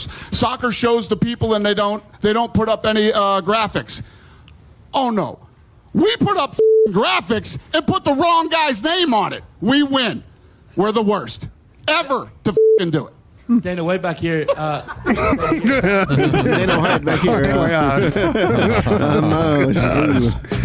Yeah, they had him as Jalen Williams. Yeah, okay. They made him a basketball player. Nothing like him. They fumbled that. That's embarrassing. But he's signed with you guys now. Get it right. Yeah. You guys on the same squad basically at this point. Down. Jeez. All right, yesterday was your church day. I pray you got your blessing. Shout out to my Reverend Dr. Pastor and politician, Mr. Frederick Douglass Haynes at the Wild Wild West over there in Oak Cliff. Now, this pastor right here is controversial, very toxic. Dr. James David Manning. Jeez. Well, he has an observation. He's out there in Harlem, I think. That's what I think his church is. I'm not totally for sure. I see it online a lot. But yeah, he has an observation about Beyonce. I was down there, that brother, John, and he said, what you got against Jay-Z? Well, a lot against him. But I said, have you noticed his wife? I said, his wife, Beyonce, who was a bitch and a slut. Oh, what? No. I had a big pastor. I said, you ever see how she opened her legs? You know, I said, but I seen a whole lot of women open their legs. Because a woman got open, she got open. And most women can only open their legs, but so wide. After that, they start breaking their hip bones. You force them open any wider. They open, they do the best they can. You got to take what they can do. That Beyonce, that girl can crab walk. I swear. She can make that leg go that way, that leg go that way, and it's all right sitting right there. That's how come she's so famous. Because, I mean, you can just, ain't no stress, ain't no friction. You can get right to it, right? What? Okay. Can I had to bleep a pastor, bro. I had to bleep a pastor. Beyonce, you to that man. Dr. James David Manning. Controversial, very toxic. That is wild. Yeah, that's why she's so famous. Because she can spread her legs forward. Oh, my Lord. Crab walking, that's wild. It's pretty cool, though. All right, that's it. All righty. Is it Shakur Stevenson with Shannon Back Sharp? to you, Dawson. Thank you, Lucius. Yeah. That was incredible. Is it Bassick with Langford? Is it Polo and Garland? Is it Dana White? Or is it Church Day observation about Beyonce from Dr. James David Manning? That's my vote, Chief. That's quite a clip. That is so irresponsible on your part. So irresponsible. Give me Mikey B. Lucius? Dana White. We are tied at 1, Wolchuk. I'm going to go with Mikey. Brian? Polo and Garland. By a score of 2-1 to 1. Kaboom. And your new G-Bag of the Day champion, it's former 105 through the Fan host and Rangers analyst Mike Bassick here with you. If you ever missed the champ, Lucius replays it for you every afternoon about 2:20. And speaking of Lucius, here he is with some LA Live. And boy, Mike really loves his Rangers. He does. Yes, he does. Really loves his Rangers. All right, let's get into a Monday, Friday edition of LA Live right after the great Rick James. All right, you square, it's time to smoke.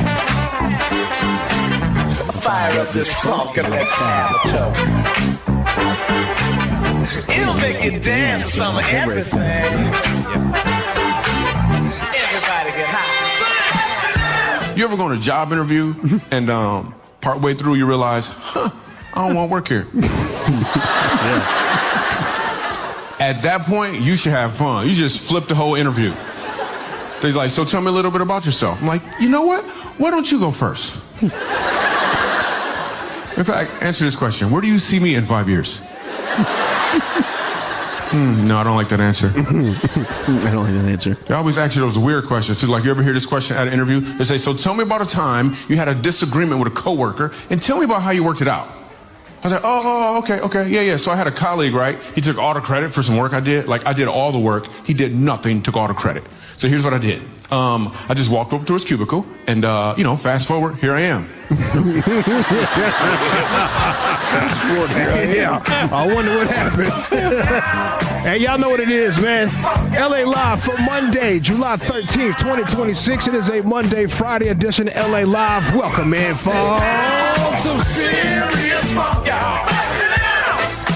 Shout out to the now disbanded Dallas hip-hop group PPT for naming today Monday, Friday. LA Live is brought to you by Metro Flow Plumbing. Shout out to those blue-collar ballers over there. Hope everyone had a fantastic weekend, a great weekend. I had a restful weekend because I tried doing some two-a-days last week. Oh, you did? Yeah. I'm trying to bring down the baller belly a little bit. Uh-huh. Gotten out of control. Yeah. Feeling out of control. No, but, here's the one thing about gaining weight. Nobody tells you. No. Nobody tells you, bro. I had to look at. I was looking at my photos, and my shirt was all coming out a little bit. Yeah. Like the side angles. I was like, why am I even standing at the side in this photo? Yeah. I should do different. But now, do you want to be told? Absolutely. For me, it's motivating. Absolutely. Yeah, I hear that and I'm like, absolutely. Damn it. Please tell me. Yeah. Absolutely. No Oreos this week. Yeah, that's like telling me I have a booger in my nose. Let me know. Man, you're getting kind of fat, fam. Just let you know. You're getting fat and you got a booger in your nose. Too many double cheeseburgers, LA. You gotta chill, baby. Is this like anybody can lob this at you or just specific to like a couple of close people? Anybody can walk up. But you have to know and see me for years, absolutely. But yeah, man, doing two-a-days, got tired as hell. I was done by about Wednesday night. Thursday morning was awful. I couldn't get out of bed. It was terrible. Thursday was a Noah day. Thursday was terrible. I'm good here. Yeah. 4 straight recovery days. Yeah. It was. But I'm going to go see the men's team. There you go. Nice. And I'm going to get back on the tour-a-days. I am. I 100% am. That's a fact. Hey, it was a Jay-Z winning weekend. Shout out to everybody that was in the Bronx Yankee Stadium this weekend. It was Jay-Z 30. That refers to the 3-night concert at Yankee Stadium in New York, celebrating the 30th anniversary of Reasonable Doubt and the 25th anniversary of The Blueprint. Seeing people from DFW in the building. A lot of people you probably wouldn't know. I'm not going to say their names, but Ro Parrish. People know Ro Parrish. I seen Ro out there. Shout out to him. My cousin was there all 3 nights. He said the first night, Friday night, was the best night for hip-hop fans because Jay-Z did Reasonable Doubt album. Jay-Z also brought out Nas, and they both performed together like a super group. That's badass. Like a super group. They were doing each other's lyrics and bars. It was crazy. He sent me some videos of those, too. He told me I can post in front like I was there, but I told him, come on, man. Nobody gonna believe me, man. They didn't stream this thing anywhere? No, but I'm hoping it streams later. It'll pop up, but no. I just seen clips, and it didn't stream. Jay-Z completely sold out all 3 nights at Yankee Stadium. He actually broke the Revenue's all-time single concert attendance record. Right there. Lucius, do those concerts go really late? Did he come on stage that like Sunday night was really, really late. 20 or something like that? Yeah, that Sunday night was really, really late. They had people ransacking, trying to get in there. I heard like thousands of people actually were able to get into the concert at a certain time. Oh, they found a spot. They found a spot, bro. They found a spot. All right, let's do this.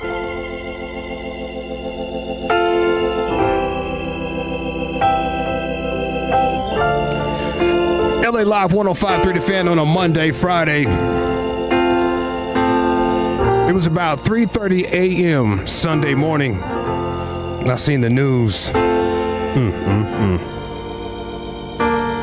United States Senator representing South Carolina.